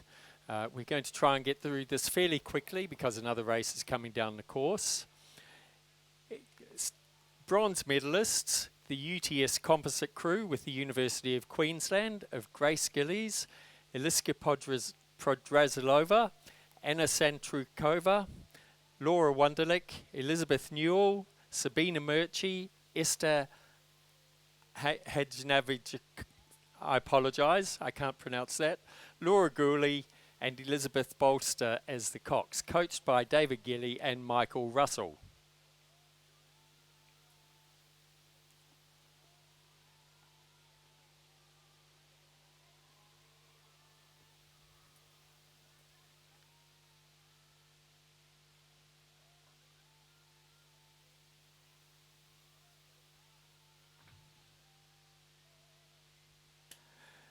Silver medalists from Melbourne University, Jamie Tonelli, Aliyah Dawson, Lily Cathcart, Olivia Moore, Sarah De Ray, Alicia Caruso, Laura Foley and Eliza Gaffney, coxed by Goldie O'Gorman and coached by Michael Nelson.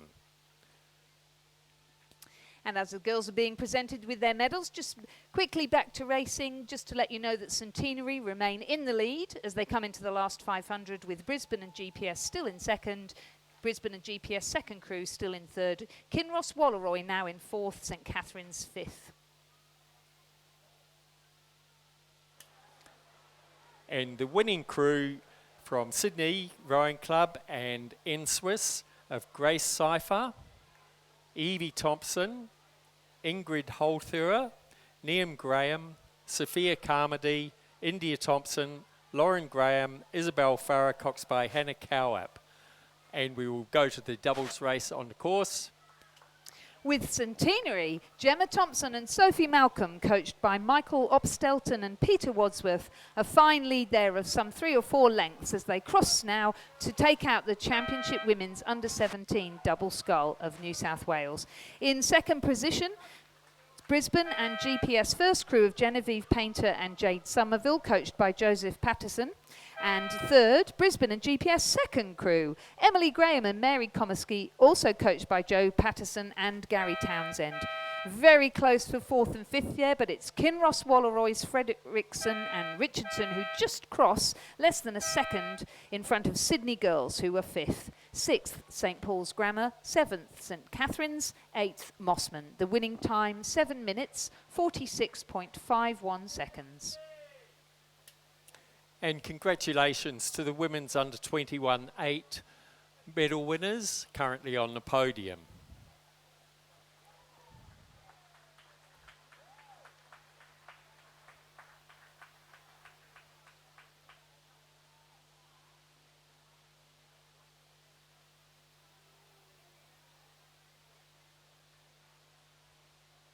The men's under-17 double scull is at about the halfway mark. This event is also sponsored by 776BC and the current champions, Sydney Rowing Club, Campbell and Applecrin, who we've just seen race. And again, Sydney Rowing Club not in the event this year.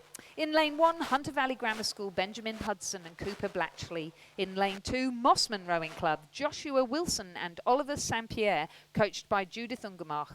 In lane 3, Kinross Walleroy, Nicholas Brown and Alec Hoskin, coached by Matthew Christie and Tobias Ware-Candler. In lane 4, St Augustine's, Brandon Smith and Bo Nicholas, coached by Judith Ungermach. In lane 5, Drummoyne Rowing Club, Alex Wenzel and Joshua Zhang, coached by Robin Mackney and Alan Phillips. In lane 6, from UTS, Haberfield, Chad Willett and Fergus Pullin, coached by Alex Field and John Smythe. In lane 7, from Cathedral, Ashton Pratchett and Thomas Abbott. And in lane 8, from Cathedral, Jaya Pradhan and Mika Talbot, both of them coached by Stefan Muhlenberg and Luke Thomas.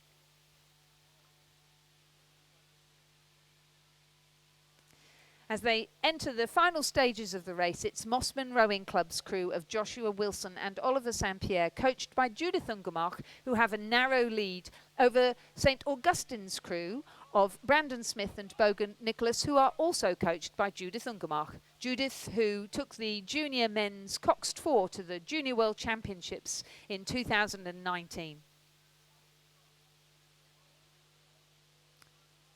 Sitting in third place, Hunter Valley Grammar School. Moving up the ranks, UTS Willetton Pullin, have moved from 5th to 4th, overtaking Kinross Walleroy, Drummoyne in 6th, and the two Cathedral crews in 7th and 8th respectively.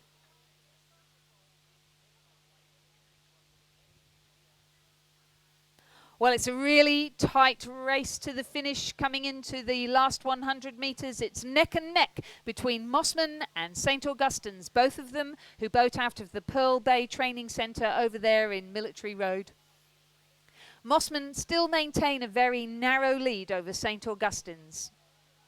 And is a blanket finish for the all-important bronze medal between the crews from Hunter Valley Grammar School, UTS and Kinross Walleroy. St Augustine's powering down. Can they catch Mossman? No, unfortunately they can't. Such a very narrow margin, but Mossman's Joshua Wilson and Oliver St Pierre take out the gold medal over Brandon Smith and Bo Nicholas of St Augustine's, and it's UTS pulling their way from 5th to 4th to 3rd who will claim the bronze medal. That's the crew of Chad Willett and Fergus Pullin. Excellent race. Kinross Walleroy will have to settle for 4th, Hunter Valley Grammar School for 5th, Drummoyne 6th, Cathedral 2 have managed to overtake in the final stages of the race to take 7th, and Cathedral 1 will be 8th in our final of the Championship Men's Under-17 Double Scull. Time for that race, 7 minutes, 3.96 seconds. And ladies and gentlemen, we have the medal presentation for the Championship Men's Under-21-8, sponsored by Bentley's. This is also for the Colleagues Cup, who the current holders are Sydney Rowing Club. Bronze medal goes to Sydney Rowing Club crew of Alexander Picalis, Miles Devereaux, Thomas Galloway, Max Pearce, Alexander Potter, Harry Crouch, Oscar Carr Middleton, Torrin Olsen, coxed by Nicholas Dunlop and coached by Franz Imfeld and Donovan Check.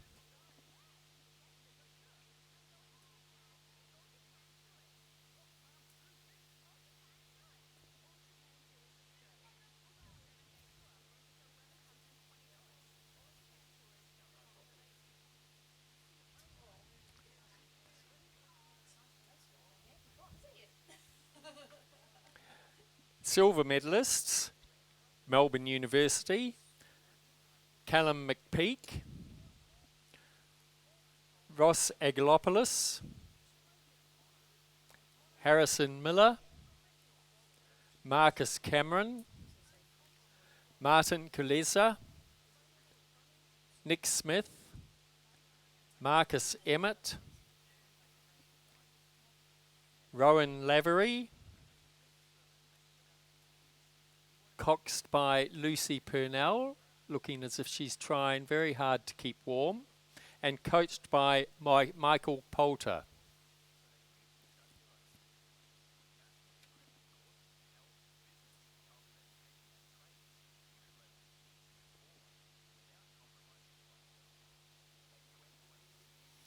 And gold medalists, the Swan River Composite crew of the Swan River Rowing Club and Western Australian Rowing Club of Gus Laufman, Bailey Flecker, Johnson Daubney, Duke Gordon, Riley Reese-Turner, Hamish Henriquez, Alex Rossi, Cameron Glover, and Hugo Kerr was the cox. Congratulations.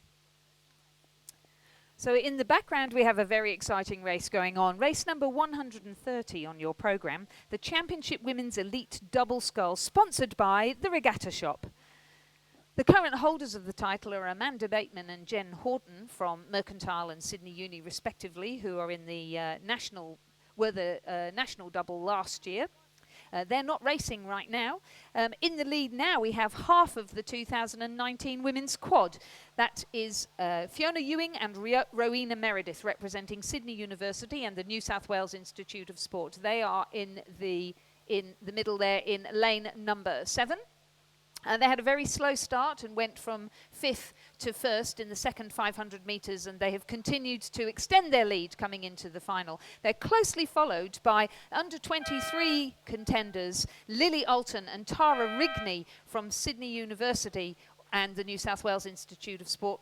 The first crew coached by Don McLaughlin and the second by Alfie Young. And in third position coming across the line there, our lightweight crew of Sarah Pound and Georgia Nesbitt from UTS and Huon, who both train and race at the National Training Centre. The crew crossing the line fourth is Eleni Kalimnios and Caitlin Cronin from the University of Queensland and Huon and the Queensland Academy of Sport. Fifth, the crew of Ashlyn and Wrigley from North Esk. In sixth, Constable and Reamer from Griffith Uni Surfers Paradise. And crossing the line in seventh, our crew from Toowong of Robinson and Smith. I do apologise, and there's one more crew to come, and that must be the crew from ANU of Katie Healy from Mossman Rowing Club and Diana Pretorius of ANU, coached by Matthias Ungermach and Nigel Harding. The time for the Championship Women's Elite Double Scull, 7 minutes, .09. Ladies and gentlemen, the medal presentation for the Championship Women's Under-17 Double Scull, sponsored by 776 BC. Bronze medalists, Brisbane and GPS, of Emily Graham and Mary Comiskey, coached by Joseph Patterson and Gary Townsend.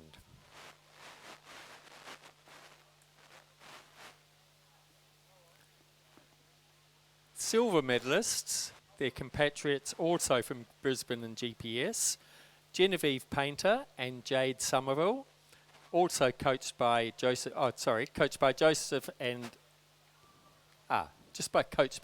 Patterson.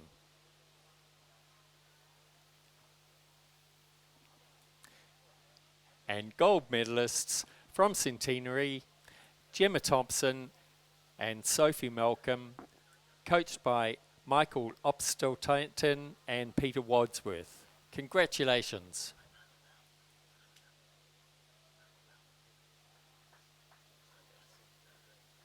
Yes, I know.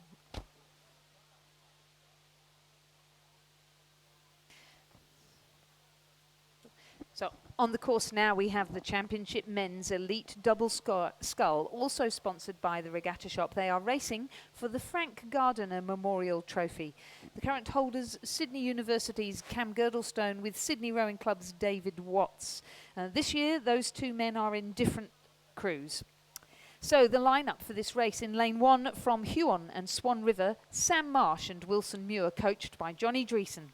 In lane 2 from Mossman Rowing Club and Toowong, Sean Murphy and Hamish Parry, the lightweight double, coached by Matthias Ungermach. In lane 3 from Sydney University and the ANU, Campbell Watts and Caleb Antill. In lane 4 from UTS and Sydney Rowing Club, Hamish Playfair and David Watts. In lane 5 from Black Mountain and Sydney University, David Bartolo and Luke Letcher. In lane 6, Cameron Girdlestone from Sydney University, this year racing with West Australian Rowing Club member Jack Cleary. In lane 7, the composite of James Crouch from Banks with Red Matthews from Mercantile, coached by Nick Mitchell. And in lane 8, from the University of Western Australia Boat Club, Fraser Pensini and Benjamin Davidson, coached by Stefano Belosso. At the 500 metre mark, it was Hamish Playfair with defending titleist David Watts who were in the lead. That's Hamish Playfair from UTS, David Watts from Sydney Rowing Club, both of them training at the National Training Centre. Hamish in the quad scull for the country last year, and David also in that quad scull. Sitting in second place for most of the race, Caleb Antill and Campbell Watts. So Caleb from the double last year and Campbell from the quad and Caleb from the double, yep. And they still remain in second place at the 1,000 metre mark and as we come through the 1,500. And sitting in third, the crew of David Bartolo from last year's double with Luke Letcher from Black Mountain, who was part of the sculling squad last year. So 3 very fine doubles.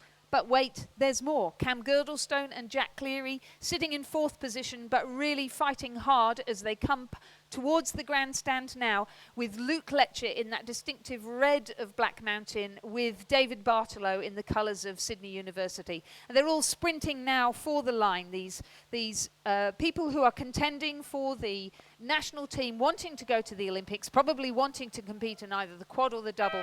It will be Hamish Playfair and David Watts who will take out the win just in what is called a photo finish, but it was very close indeed there. With the composite of Caleb Antill and Campbell Watts. In third position, Bartolo and Letcher managed to hang on to take out the bronze medal, as Bartolo did in the single earlier on today. Girdlestone and Cleary will have to settle for 4th position. Marsh and Muir from Huon and Swan River in 5th. Murphy and Parry from Mossman and Toowong in 6th. Crouch and Matthews from Banks and Mercantile in 7th. And Pensini and Davidson from the University of Western Australia in 8th. Because there's a photo finish, I can't yet tell you what the time was, but it looked to me like it was going to be pretty fast. And there was a 4-second gap back to 3rd place, and then 0.82 of a second to 4th. And we have the medal presentation for the Championship Men's Under-17 Double Scull, sponsored by 776 BC. Bronze medalists, UTS, Chad Willett and Fergus Pullen, coached by Alex Field and John Smythe. Silver medalists from St Augustine's, Brandon Smith and Bo Nicholas, coached by Judith Ungemark.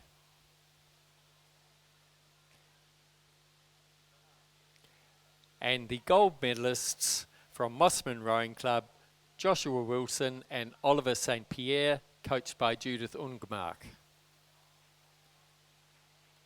Congratulations.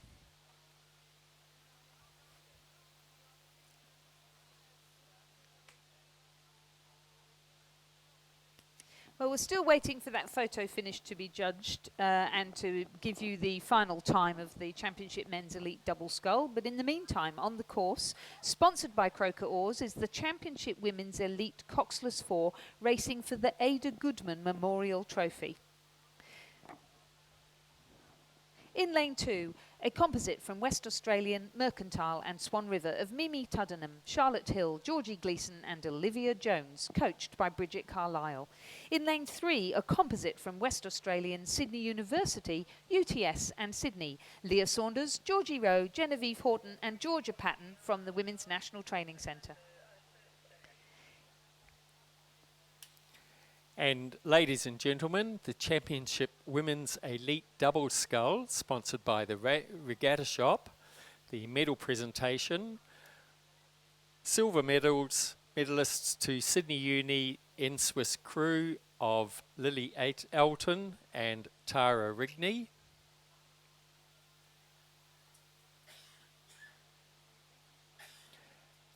And the gold medalists from Sydney Uni N-Swiss of Fiona Ewing and Rowena Meredith, coached by Donald McLaughlin. Congratulations. So in lane 4, in the race going on behind us and currently in the lead, the composite of Lucy Steffen from Melbourne University, Sarah Hoare from Huon, who were half of the gold medal winning four at the World Championships last year, together with Jess Morrison and Annabelle McIntyre, who were silver medalists in the pair and also silver medalists in the women's 8. They are listed as the Fremantle composite in lane 4. An Adelaide composite of Olympia Aldersey from Adelaide, Rosie Popper from Banks, Lily Tinapple from Swan River and Molly Goodman from Adelaide are in lane 5. These are all national squad crews. In lane 6 from Sydney University, the University of Western Australia, Commercial and Tamar, Siona Wilson, Jacinta Edmonds, Bronwyn Cox and Georgie Gotch. In lane 7 from Sydney University, the University of Queensland and Melbourne University, Olivia Honore, Eloise Parker, Kelly Drenth and Karina Simpson. And completing our field in lane 8, Jess Scott, Ella Bramwell, Caitlin Nicholson and Lukey Smith from Cand and Adelaide Rowing Clubs. So it's our women's national team who take out the win in the Championship Women's Elite Coxless 4. That's Lucy Steffen in the bow seat, Sarah Hoare, Jess Morrison and Annabelle McIntyre. A winning time of 6 minutes, 26.07 seconds. Just 12 seconds off a world best time. Second across the line, the composite of Leah Saunders, Georgie Rowe, Jen Horton and Georgia Patton. And bronze medalists Olympia Aldersey, Rosie Popper, Lily Tinapple and Molly Goodman. In fourth, the composite of Siona Wilson, Jacinta Edmonds, Bronwyn Cox and Georgina Gotch.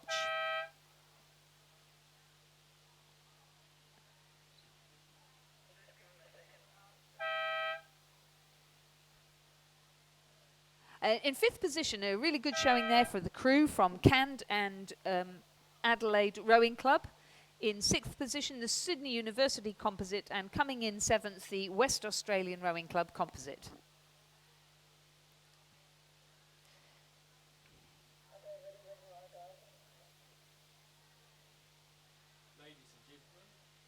Ladies and gentlemen, the medal presentation for the Championship Men's Elite Double Scull. This is sponsored by the Regatta Shop, and the winners also take the Frank Gardner Memorial Trophy. The bronze medalists from Black Mountain and Sydney University, David Barthelot and Luke Letcher.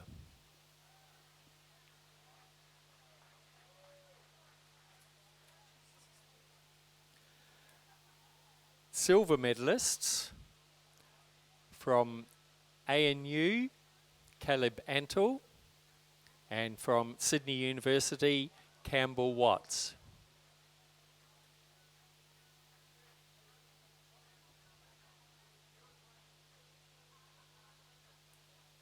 And gold medalists from UTS, Hamish Playfair, and from Sydney Rowing Club, David Watts. Congratulations, a great race.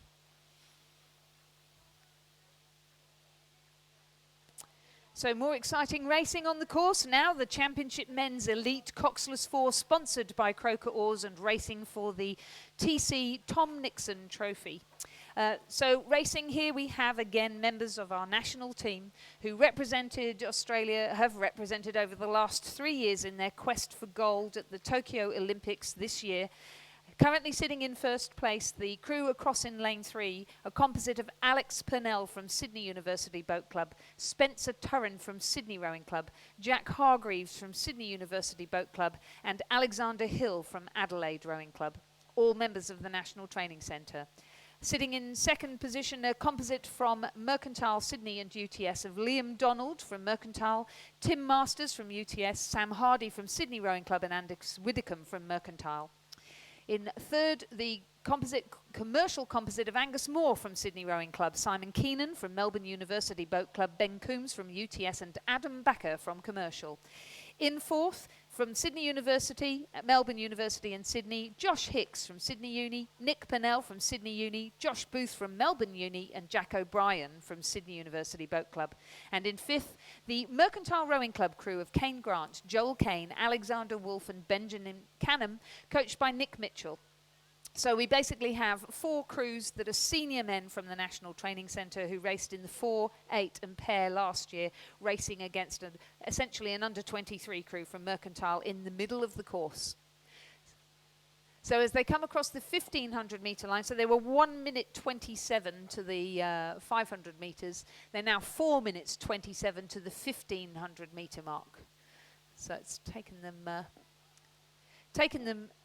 3 minutes to cross that distance. They're really shifting, but the Adelaide Composite has now managed to extend their lead over the Mercantile Composite from 0.53 at 500 metres to 3.34 as we cross 1500 metres. The Sydney University Composite, stroked by Jack O'Brien, is currently sitting in third position. They have managed to overtake the Commercial Composite, stroked by Adam Backer. Mercantile sitting in fifth.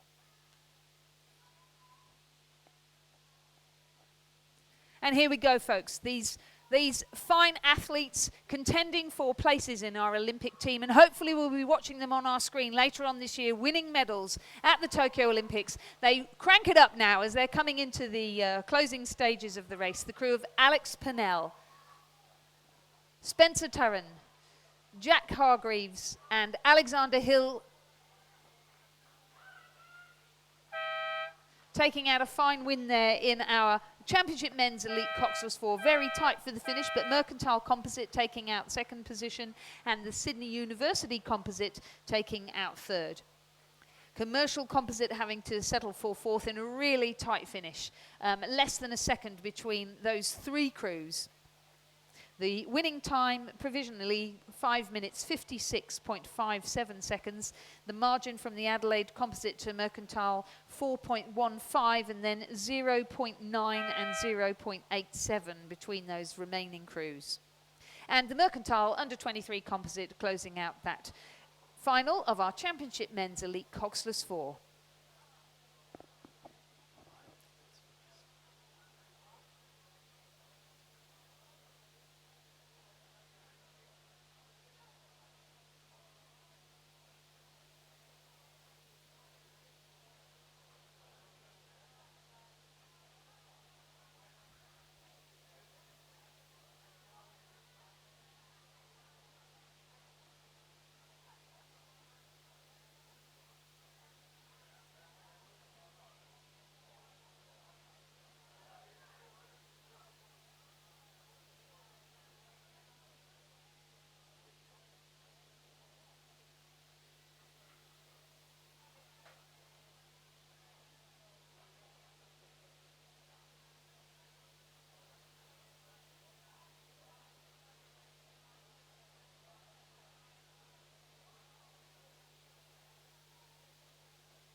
And we have a presentation for the Championship Women's Elite Coxless 4, sponsored by Croker Oars. And this was racing for the Ada Goodman Memorial Trophy. We will only be awarding the silver medals as the other crews have had to go. So, from Western Australia Rowing Club, silver medalists. And it's a composite crew. From Sydney Rowing Club, Leah Saunders.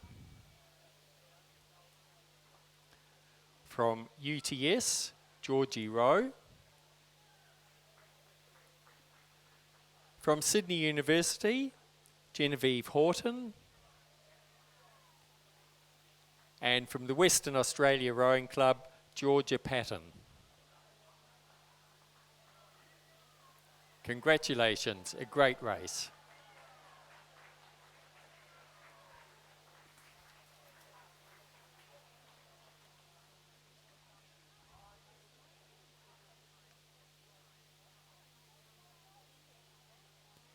So on the course now, race number 134 on your programme is the Championship Schoolgirl Coxed Quad Scull, sponsored by Wintec Racing. The current holders of the title are Kinross Wallaroy School. This year, in Lane 1, Newcastle Grammar, Alice Carraro, Isabella Oakley, Elizabeth Carter and Rosie Charge, with their cox Athanasia Petrellis, coached by Lucas McBeath. In Lane 2, from MLC School, Inez Kritzler, Jasmine Fitch, Samantha Nayan and Ella Woolbank, coxed by Sasha Koverick and coached by Kathleen Hextall and Rob Glendenning. In lane 3, St Catherine's from Sydney, Amy Tainch, Katerina Saravanos, Rosa Hood and Amelia Cooper, coxed by Bella McGeechan and coached by Jared Watson. In lane 4, Kinross Walleroy, the current holders, Sarah Reynolds, Phoebe Lampf, Lucy Jenkins and Bridget Yeomans, coxed by Jetta Kennett and coached by Sarah Cook and Tobias Ware-Candler. In lane 5, Wrighton Girls, Sophia Williams, Emma Haberfield, Alice McNeil and Eliza Lamb, with Philippa Preston coxing, coached by Matt Wilson and Chelsea Frawley. In lane 6, Redlands, Emily Burrell, Maddie Howard, Emily Batemere and Elizabeth Holthauer, coxed by Tash Richardson and coached by Sarah Ellis and James Petering. In lane 7, Radford College from Canberra, Charlotte McCarthy, Tilly Stanier, Bridget Kelleher-Cole and Elizabeth Gregory, coxed by Aileen O'Neill and coached by Sam Donnell and Vicky Spencer. And completing our field, Queenwood in lane 8, Bronte Blackmore-Cram, Sophia Feely, Tiffany Botha and Georgia Prendeville, coxed by Lucy Anderson, coached by Kieran Glynn and Ray Boyle. And ladies and gentlemen, we're about to have the presentation for the championship. We'll just wait a little while for this. So as we cross the 500 metre line, it's Wrighton Girls School from Victoria who are in the lead, but only just, over St Catherine's School from Sydney. And Kinross Walleroy, the current title holders, are sitting in third.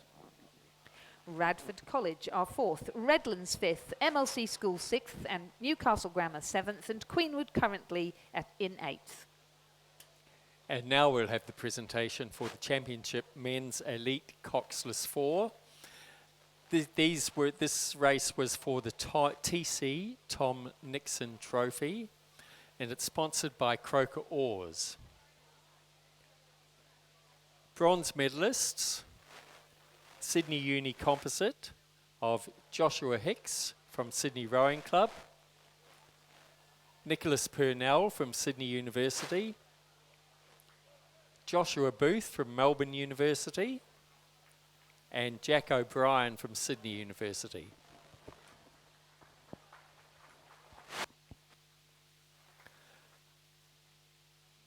Silver medalists, the Mercantile Composite crew of Liam Donald from Mercantile, Tim Masters from UTS, Sam Hardy from Sydney Rowing Club, and Angus Widdicombe from Mercantile. And the gold medalists and trophy winners are the Adelaide Composite crew of Alex Purnell from Sydney University, Spencer Turren from Sydney Rowing Club, Jack Hargreaves from Sydney University, and Alexander Hill from Adelaide. Congratulations. All these crews represent the National Training Centre.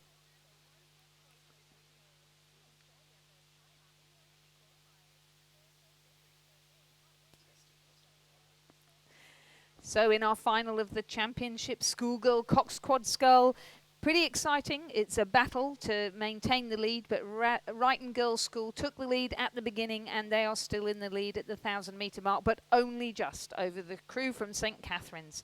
So this Wrighton Girls School crew is the crew of Sophia Williams, Emma Haberfield, Alice McNeil and Eliza Lamb, coxed by Philippa Preston. The crew from St Catherine's, Amy Tainch, Katerina Saravanos, Rosa Hood and Amelia Cooper, coxed by Bella McGeechan.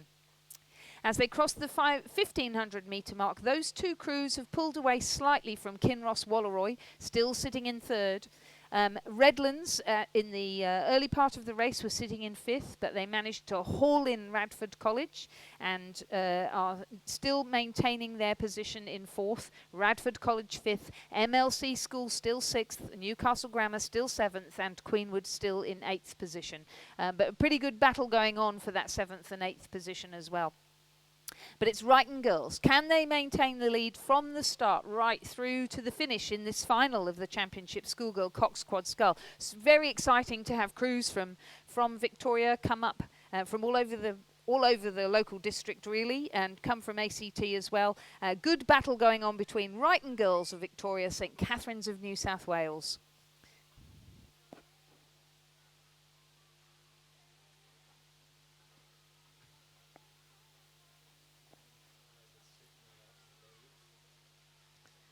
Wrighton Girls continue to maintain their very slight lead over St Catherine's. Kinross Walleroy never to be underestimated in the final 250 metres of any race. And you'll see them raise their rate of striking, really power the legs down. St Catherine's managing to stay in front. Can St Catherine's overtake Wrighton Girls?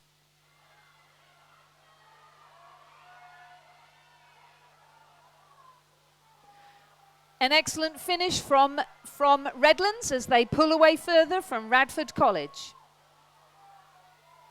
Wrighton Girls continue to lead. Kinross Walleroy pressing hard against St Catherine's. St Catherine's chasing that first position, but Wrighton Girls will take out the Championship Schoolgirls coxed quad scull. St Catherine's second. Kinross Walleroy will have to settle for a bronze medal this year, but they'll be back. Redlands, an excellent row from Redlands. Well done, girls, to come in fourth. Fifth, our crew from Radford College. Oh, sixth, just Newcastle Grammar, just pipping MLC School to the post, and Queenwood having to settle for eighth in an excellent race. A final finishing time of 7 minutes, 31.5 seconds. The margin in the end, 1.44 seconds over St Catherine's, and they had a further 1.17 seconds over Kinross Walleroy. So now we move to the Championship Schoolboy Cox Quad Scull, also sponsored by Wintec Racing, and also current champions Kinross Walleroy School.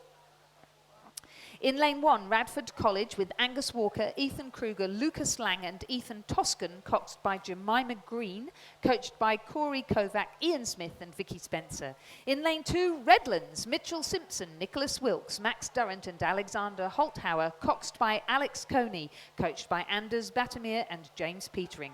In lane 3, St Peter's College of Jack Kane, Ben Ashman, Oliver Cobain and Tom Oldfield, coxed by Bill Sinclair. In lane 4, from St Augustine's, Kyle Brown, Oliver Thomas, Finn Lawton and Tom Gerrans, coxed by Ben Edwards, coached by Judith Ungemach. In lane 5, Newington College, Elliot O'Connor, Jack Callanan, Hugo Hobbs and Harvey Jones, coxed by Ben Dewhurst, coached by Curtis Thomas and Ralph Hobbs. In lane 6 from Radford College, Harrison Lonsdale, William Gregory, Sam Roberts and Damien Schroeder. Ben Heatley is the cox, the coaches Corey Kovacs, Ian Smith and Vicky Spencer.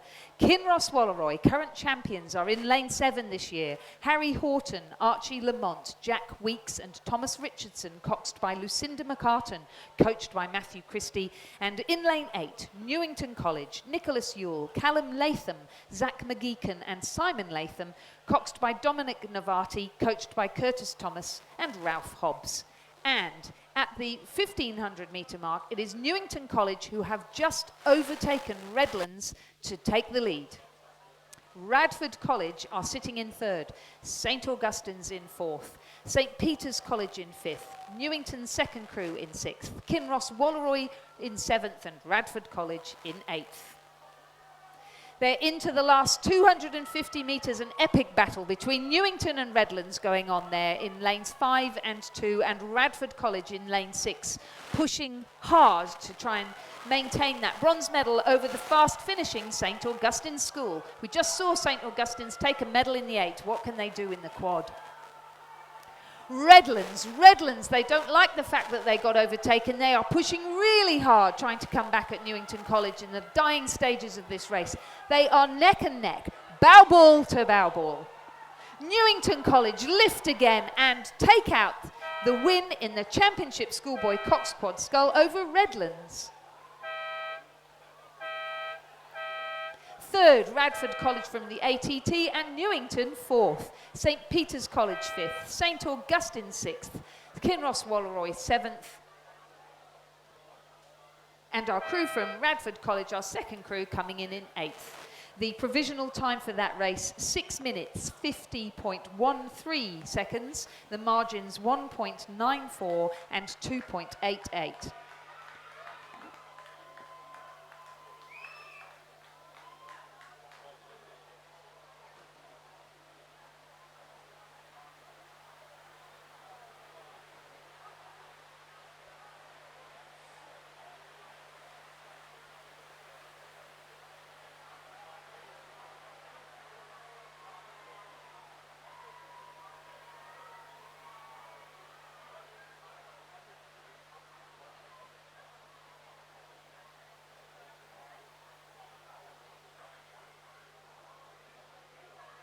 So coming into the pontoon now to collect their medals. Our medalists in the championship Schoolgirl Quad Sculls, what a great race that was.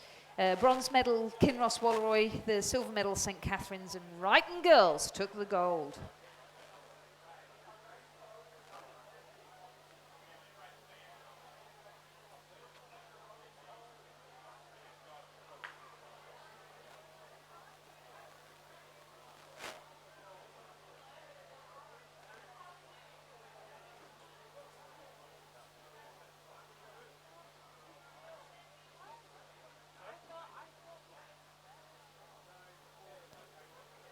So girls, if you could just walk your quads right up to the end of the medal pontoon, please.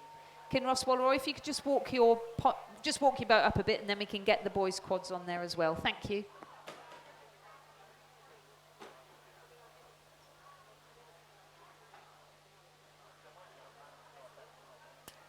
And the medal presentation for the championship Schoolgirl Cox Quad Scull, sponsored by Wintec Racing.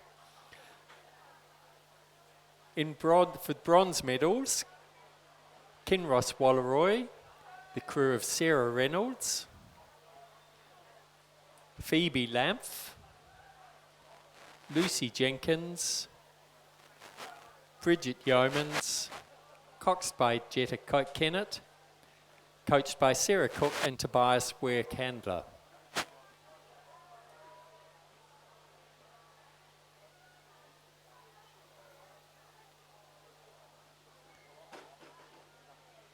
The silver medalists from St Catherine's, Amy Tainch,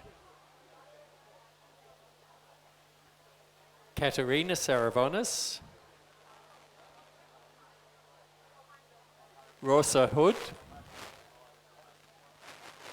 Amelia Cooper, coxed by Bella McGeechan and coached by Jared Watson.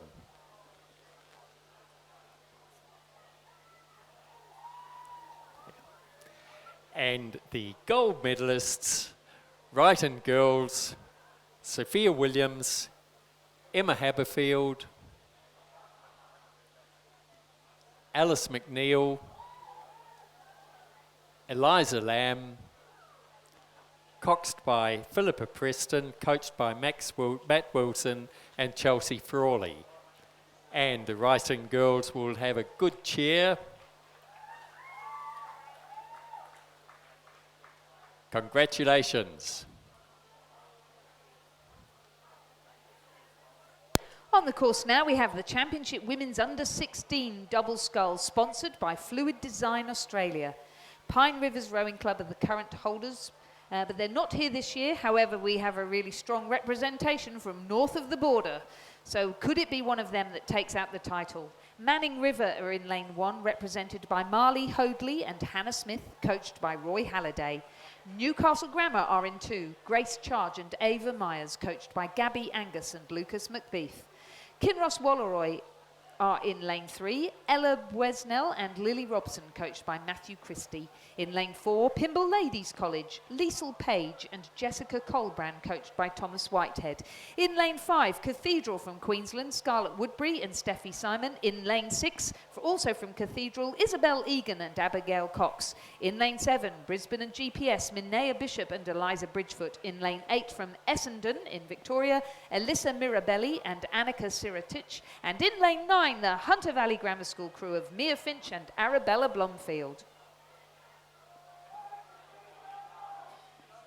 Pymble Ladies College are in the lead.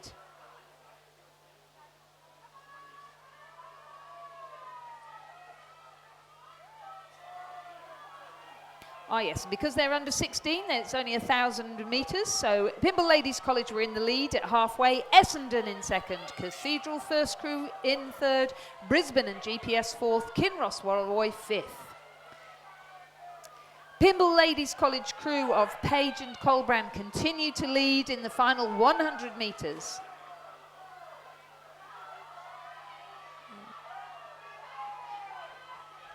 The crew from Cathedral having now pushed through the crew from Essendon. And Kinross Warrawoi again fast finishing, but also the crew from Brisbane and GPS. So Pymble Ladies College will take out the win. It will be Brisbane and GPS who come in second place. Sorry, Cathedral who will be second.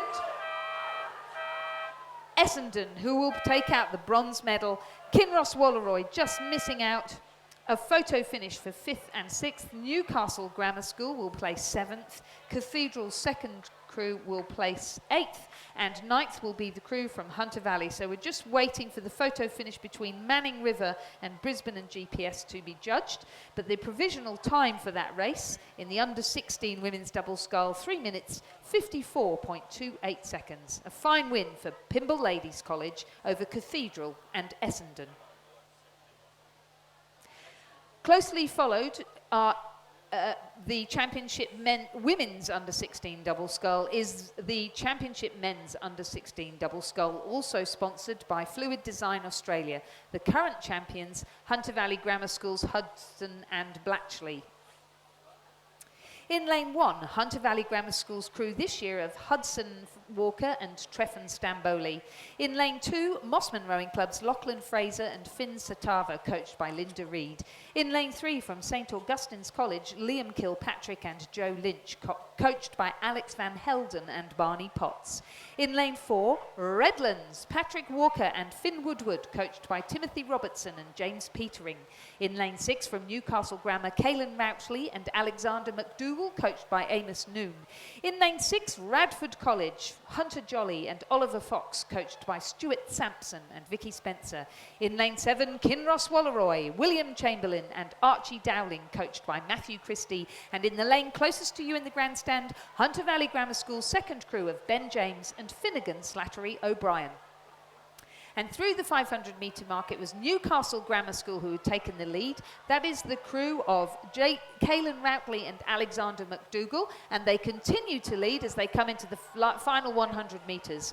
Mossman Rowing Club and Redlands having a fine battle for the silver medal. That's the Redland crews of Patrick Walker and Finn Woodward, and the Mossman crew of Lachlan Fraser and Finn Satava. It's going to be close, but Redlands are going to hang on for that silver medal. Mossman will have to settle for a bronze. A fine win there for the Newcastle Grammar School crew.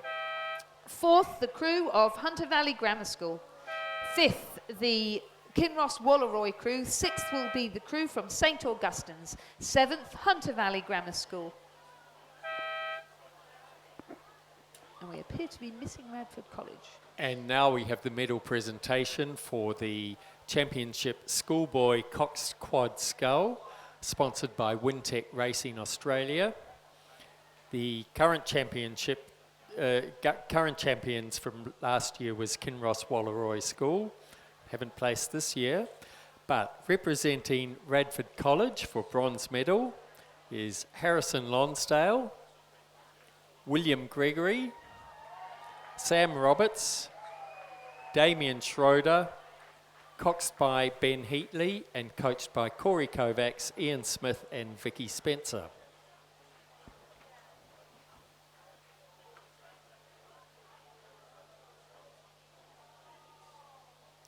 Silver medalists from Redlands, Mitchell Thompson, Nicholas Wilkes, Max Durant, Alexander Holthuer, coxed by Alex Coney, coached by Anders Bartemeyer and James Petering.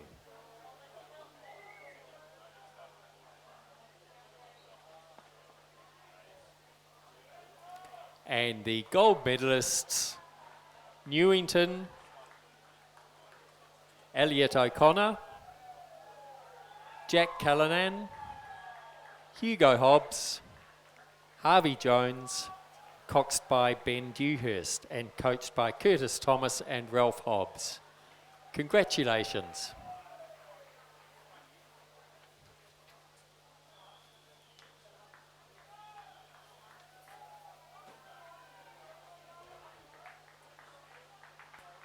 So the race underway now is the Championship Women's Under 21 Lightweight Double Scull, sponsored by 776 BC. The current champions are a composite of Mersey and Huon of Hall and Tippett. This year in Lane 1, Capital Lakes crew of Claudia Downs and Charlotte Ryan, coached by Neil Smith. The UTS composite has had to withdraw.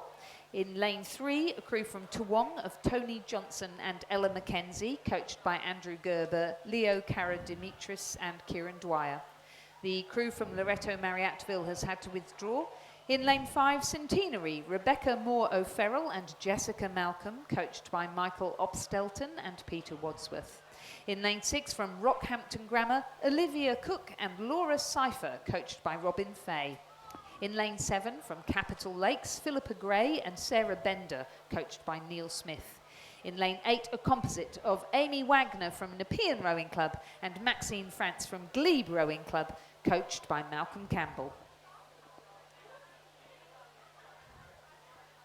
So this is a race over 2,000 metres. At the 500 metre mark, the crew from Rockhampton Grammar of Olivia Cook and Laura Cypher had taken a very slight lead over the crew from Glebe and Napier of Wagner and Franz.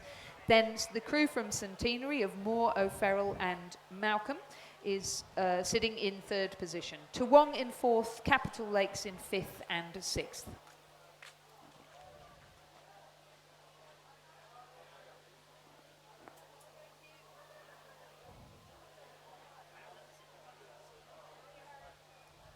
Yeah. So Rockhampton Grammar remain in the lead as they come to the 1,000 metre mark. They have an even narrower margin over the crew from, Centenary have overtaken Glebe and Nepean at the halfway mark.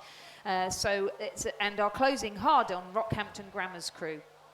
Toowong still sitting in fourth position, Capital Lakes still in fifth and sixth. The time to the 1,000 metre mark for this under 21 women's lightweight double, 3 minutes 50.92. The margin just 0.27 between Rockhampton Grammar and Centenary. So the Queenslanders travelling all this way to this wonderful rainy weather to battle it out for the title in the Championship Women's Under 21 lightweight double. Can the crew from Glebe and Nepean Rowing Club save the day and the honour of New South Wales in this under 21 women's double? We hope so.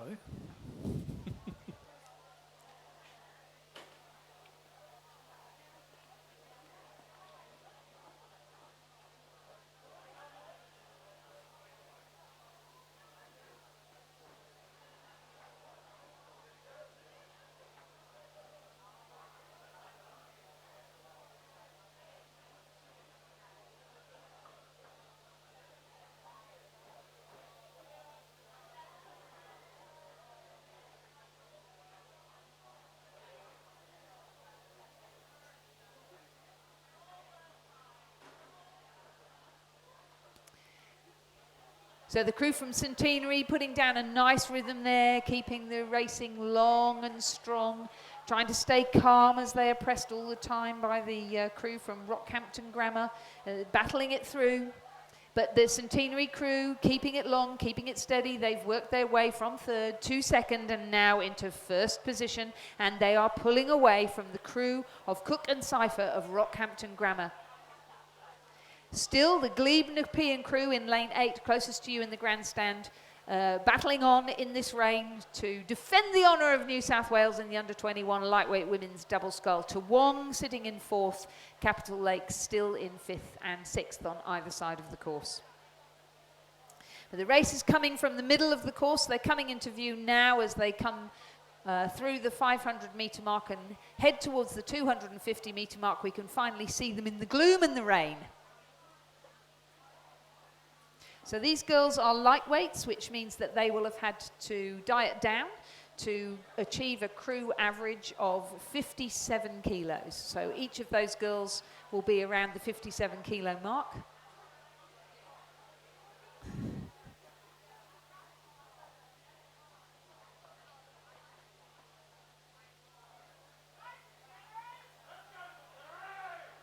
250 metres to go, and it is the crew from Centenary that is in the lead. Rebecca Moore O'Farrell and Jessica Malcolm, coached by Michael Opstelton and Peter Wadsworth. Rockhampton Grammar continue to hold on to second place. The crew of Olivia Cook and Laura Cypher, coached by Robin Fay.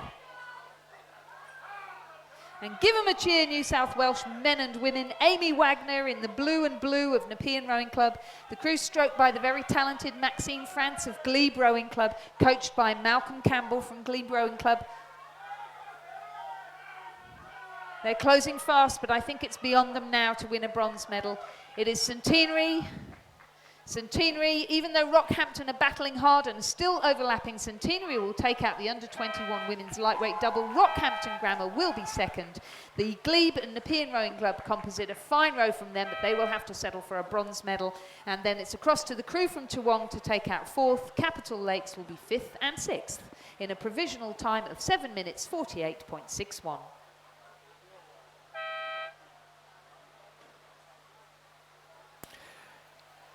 And the medal presentation for the Championship Women's Under-16 Double Scull. Sorry to keep you waiting, ladies.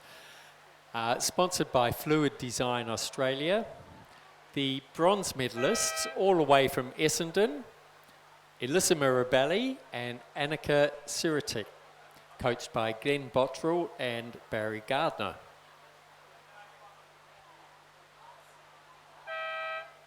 Silver medalists, from Cathedral, the Cathedral 1 crew of Isabel Egan and Abigail Cox, coached by Stephen Mullenberg.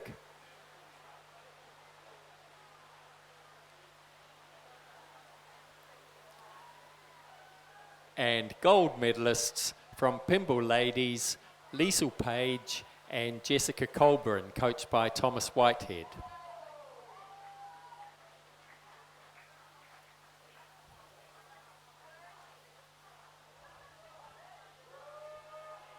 Ladies and gentlemen, please congratulate our medalists in the double scull.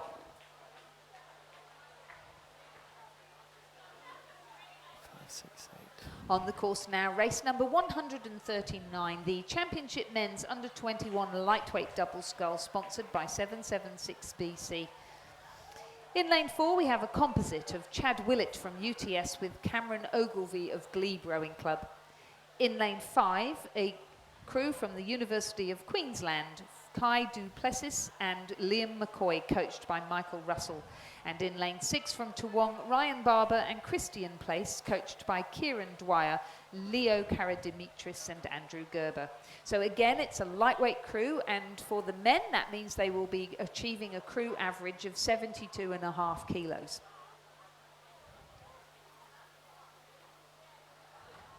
All the way down the course, it's been the crew from the University of Queensland that has been in the lead. And they continue to lead as they come into the last 100 metres of the race in this driving rain, I think it's safe to say, with the temperature definitely plummeting too. But nothing more satisfying than being the ones that actually get out there in the rain and compete for it. And it's going to be a fine win for them. The University of Queensland crew of Kai Duplessis, Liam McCoy, coached by Michael Russell. In second, the crew from Toowong of Ryan Barber, Christian Place, coached by Kieran Dwyer, Leo Karadimitris and Andrew Gerber.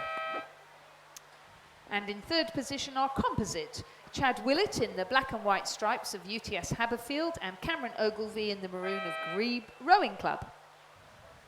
The provisional time for that race, 7 minutes, 7.51 seconds. Congratulations to our winners, the University of Queensland.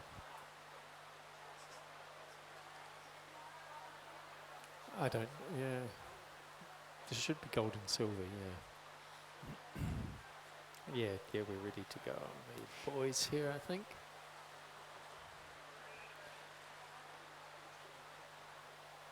The presentation for the Championship Men's Under-16 Double Scull, sponsored by Fluid Design Australia. Bronze medalists from Mossman, Lachlan Fisher and Finn Satava, coached by Linda Reid. Silver medalists from Redlands, Patrick Walker and Finn Woodward, coached by Timothy Robertson and James Pettering. And the gold medalists from Newcastle Grammar, Kaylin Routley and Alexander McDougall, coached by Amos Noon. Congratulations. So staying with the lightweights, we've now moved up from under 21 to the under 23 age category, and the race on the course at the moment is the Championship Women's Under 23 Lightweight Double Scull, sponsored by V Insurance. The current champions are the composite of ANU and UTS Roberts and Masters, Jilly Roberts and Georgie Masters. Georgie, of course, who went to the under 23s last year in the lightweight single scull. Unfortunately, she's not very well this weekend and isn't racing. But some of the people with whom she's trained and raced, including Verena Zilm of Adelaide Rowing Club, are here. And it is the Adelaide University composite crew of Verena Zilm and Celia Cowan, who took the lead in the first 500. However, the crew beside them from Sydney University of Bianca Gillett and Lucy Coleman overtook them by within the second 500 metres and have continued to lead in the third 500 metres. So sitting in third, the Melbourne University Boat Club crew, the composite from Mersey and Huon currently in fourth, Toowong fifth, ANU sixth. In terms of lanes, across on the far side is the Toowong crew of Caitlin Douglas and Lucy Theodore, coached by Leo Karadimitris and supported by the Queensland Academy of Sport. Lane 3 is the crew of Kate Hall from Huon and Hannah Tippett from Mersey, coached by Paul Newbon and David Tippett. The crew from Melbourne University Boat Club is in lane 4. That's Sophie Wormsley and Mila Marston. They have been sitting in third position through the entire race, and they remain in third now in the final stages of the race. The crew from Sydney University that's in the lead, Bianca Gillett and Lucy Coleman, coached by Alfie Young.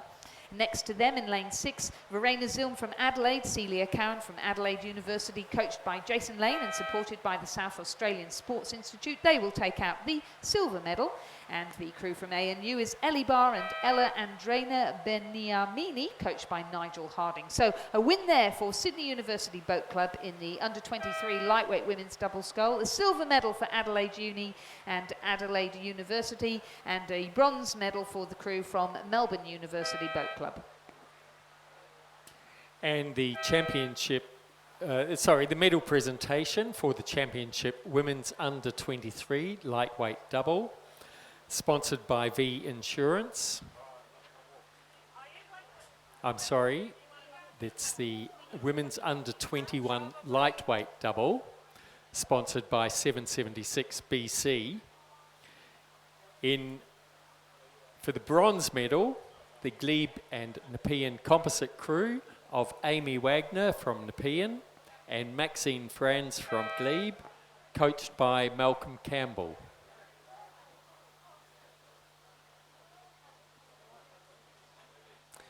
The silver medalists from Rockhampton Grammar, Olivia Cook and Laura Cipher, coached by Robin Fay.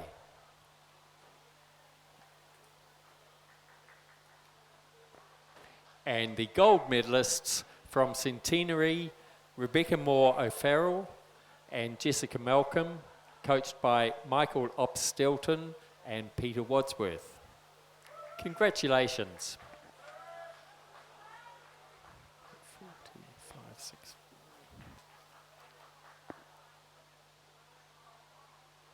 The Championship Men's Under 23 Lightweight Double Scull is in progress, also sponsored by V Insurance. Adelaide Toowong composite of Tom Williamson, Oscar McGuinness is on the far side in lane 4.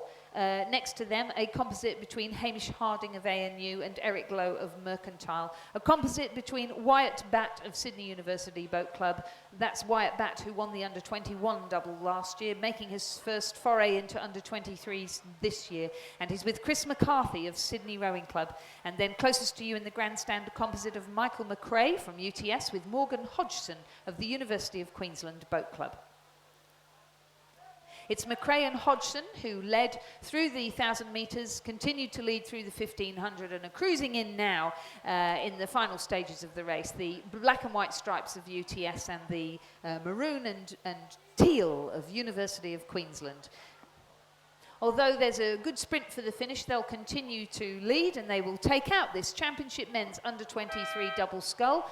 A fairly fast finish there for Tom Williamson and Oscar McGuinness of Adelaide and Toowong for the silver medal. And third will be Hamish Harding and Eric Lowe of Melbourne University Boat Club and the ANU, with the Sydney University young composite there having to settle for fourth position. Provisional time for that race was 6 minutes 36.65 seconds.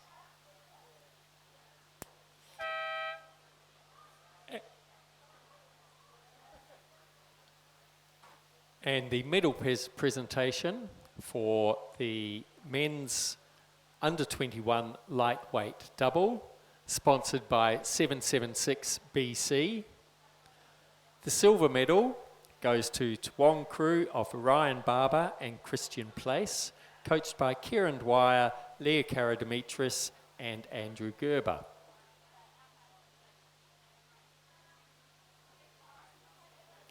And the gold medal goes to the University of Queensland crew of Kai Duplessis and Liam McCoy, coached by Michael Russell. Congratulations.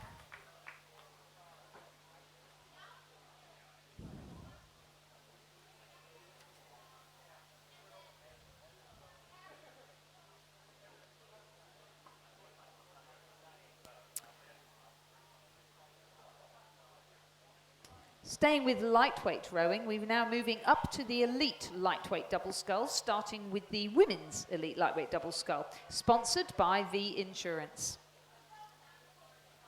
The current champions are UTS Huon, and they were entered in the race, but they don't appear to be racing, and they just raced in the women's heavyweight double, so it's hardly surprising. We do have ANU's crew of Alexandra Moylan and Annika Reardon in lane 2, coached by Nigel Harding and Renee Domashens. In lane 4, we have a crew, it was to be Wallace Russell from Sydney University with Eve Muir from Huon. Wallace unfortunately has had to withdraw from injury, and so has Georgie Masters from the UTS crew. So Sophie Gerapetritis from UTS is jumping into the crew with Eve for a race, but they won't be judged. In lane 5, the Pound Nesbitt composite has withdrawn. So in lane 6, the composite of Megan Hester from Mercantile with Louise Simons of Riverway, coached by David Colvin. And in lane 7 from Sydney University, Lizzie Trelaw and Michaela France, coached by Will Raven.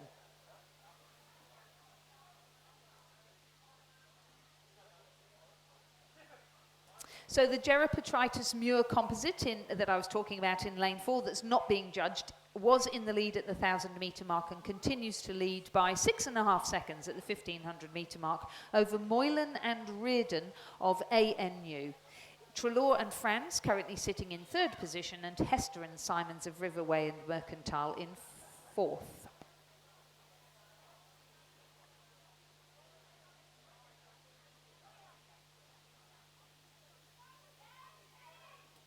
And this very experienced crew, Sophie Gerapetritis, who represented Australia at the World University Games a couple of years ago with Gilly Roberts, and Eve Muir from Huon, a fine sculler who has certainly been training with the Women's National Training Centre, is sculling beautifully there. They take out the win, but unfortunately won't receive the medal. Second, our crew from ANU of Alexandra Moylan and Annika Reardon, they will claim the gold, coming in second, and the crew from Sydney University of Lizzie Trelaw and Michaela France will take 3rd. 4th and bronze medalists will be the crew of Megan Hester and Louise Simons from Mercantile and Riverway. The provisional time for that race, 7 minutes 31.49 seconds. The margins 6.15, 3.24.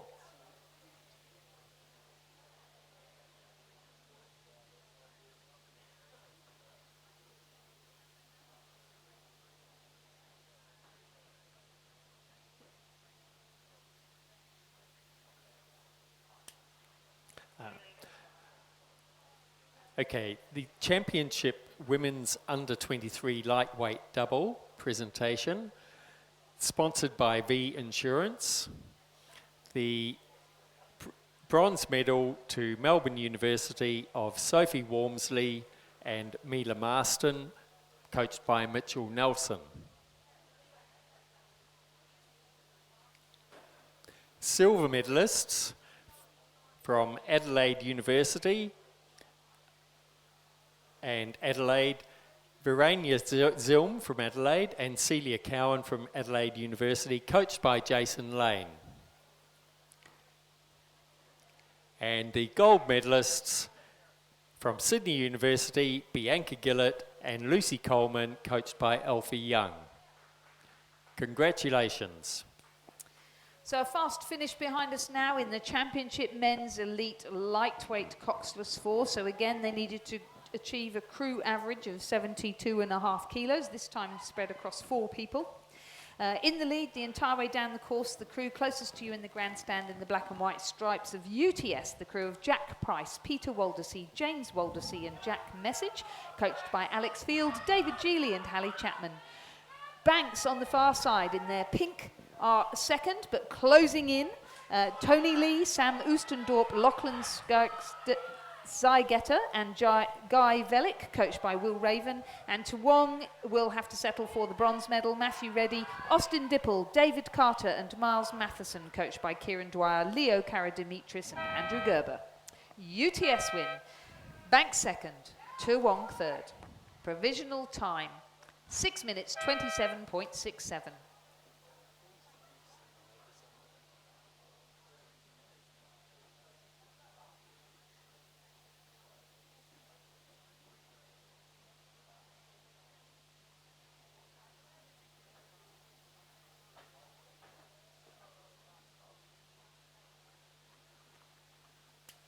And the presentation. Before you present, can you just tell the crew on the radio who came second and third?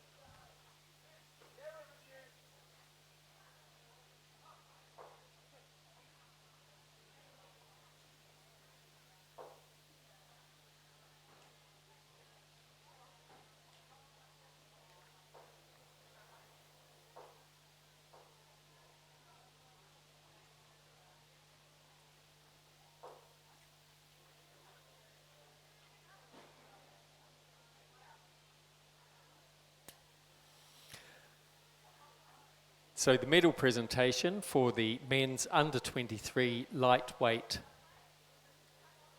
double. Bronze medalists, Mercantile Composite, Hamish Harding from ANU, Eric Lowe from Mercantile, coached by Nicholas Mitchell. Silver medalists, Tom Williamson from Toowong and Oscar McGuinness from Adelaide, coached by Jason Lane and Leo Karadimitris.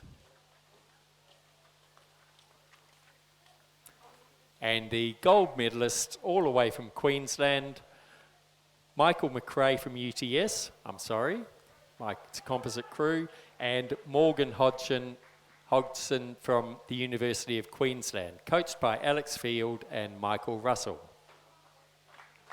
Congratulations.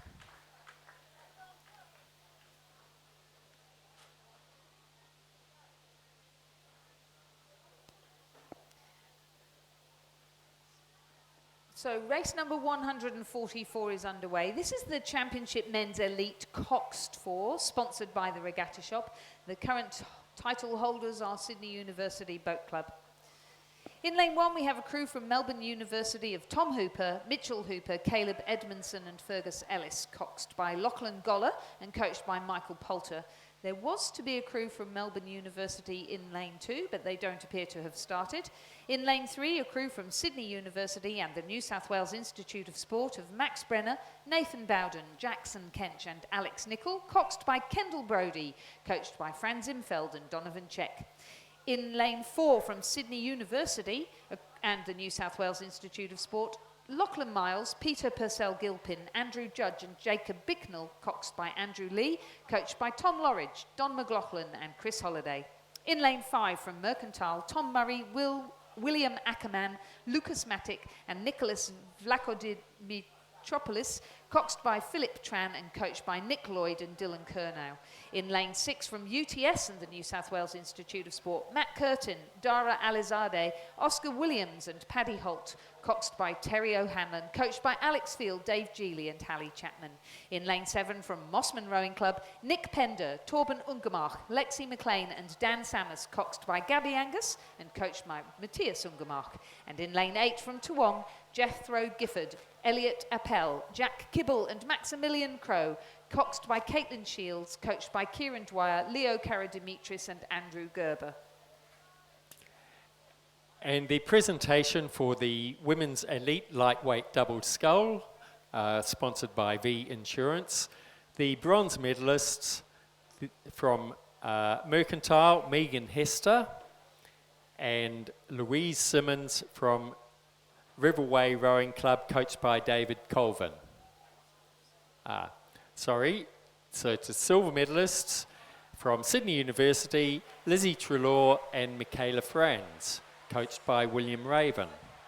Michaela's sister took out a bronze medal just a few races back. And from ANU, the gold medalists, Alexandra Moylan and Annika Reardon, coached by Nigel Harding and Renee Domashentz. Congratulations. And in the meantime, the weather has worsened somewhat, and you can see from the flags in front of the grandstand that is a very strong crosswind blowing. A very tricky race indeed for our competitors in the men's elite coxed 4. They have a cox on board, so of course the boat is heavier than normal anyway. It was a good battle all the way down the course with the crew from UTS having a fairly slow start and have moved their way through with big Oscar Williams sitting in the 3 seat, stroked by Paddy Holt, Dara Alizadeh from the Bermuda single sculler, and Matt Curtin in the bow seat, coxed by Terry O'Hanlon. It's great to see Terry back in the cox's seat again. A real battle for second, and Mercantile just took out the silver medal over Sydney University. 4th was the crew from Mossman, 5th Melbourne University, 6th Sydney and 7th Toowong. So the provisional time for that race, 6 minutes at 21.68 seconds. Again, a win for the crew from UTS of Paddy Holt, Oscar Williams, Dara Alizadeh and Matt Curtin, coxed by Terry O'Hanlon, coached by Alex Field, Dave Geely and Hallie Chapman.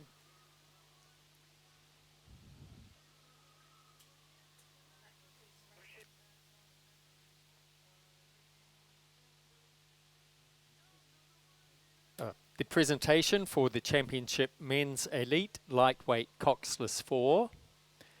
Silver medalists from Banks Rowing Club, Tony Lee, Sam Ostendorp, Lachlan Seachida, Guy Valek, coached by William Raven.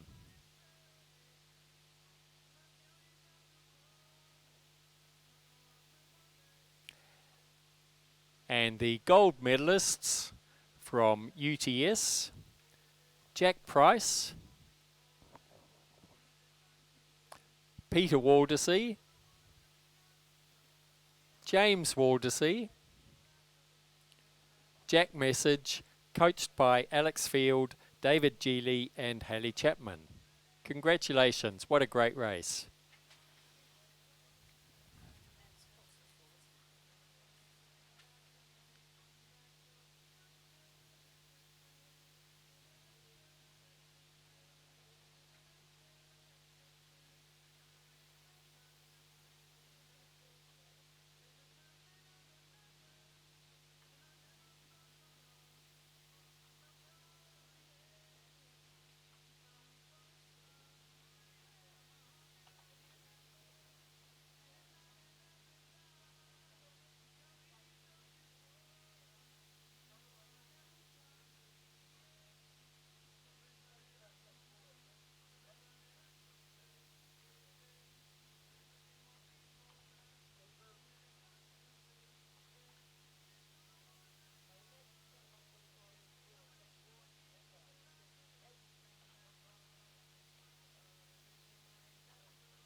So, ladies and gentlemen, that's concluded our racing, but we have one more medal presentation to go to congratulate UTS on taking out both the coxless 4 and the coxed 4 today in our second day of our New South Wales State Championships. Racing will resume again tomorrow at 7 o'clock. So just a reminder, a nice early one tomorrow, 7 o'clock. So those of you wanting to have an early morning paddle, you're going to have to get here very early, get out on the water quickly and get back in again. We have a full day of racing tomorrow and we're really looking forward to seeing you all. And we are keeping our fingers crossed that it won't be quite so windy, even though we know we're going to expect the same amount of rain.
So,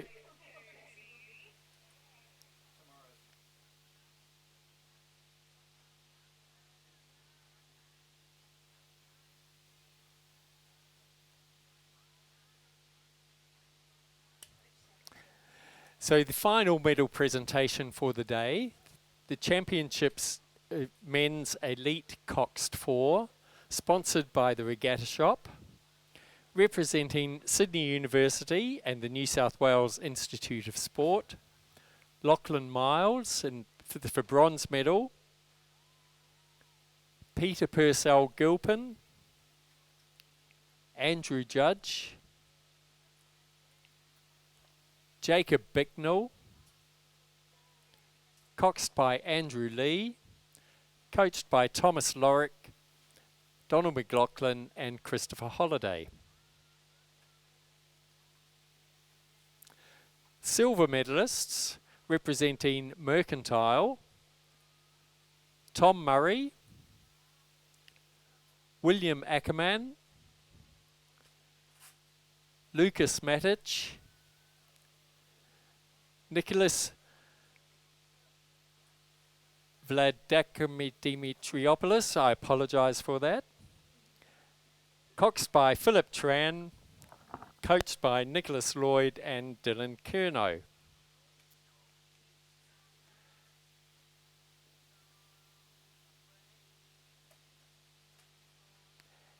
And the gold medalists representing UTS and the New South Wales Institute of Sport, Matthew Curtin, Dara Elizada, Oscar Williams, Paddy Holt, coxed by Terry O'Hanlon and coached by Alex Field, David Gilly and Hallie Chapman. Congratulations.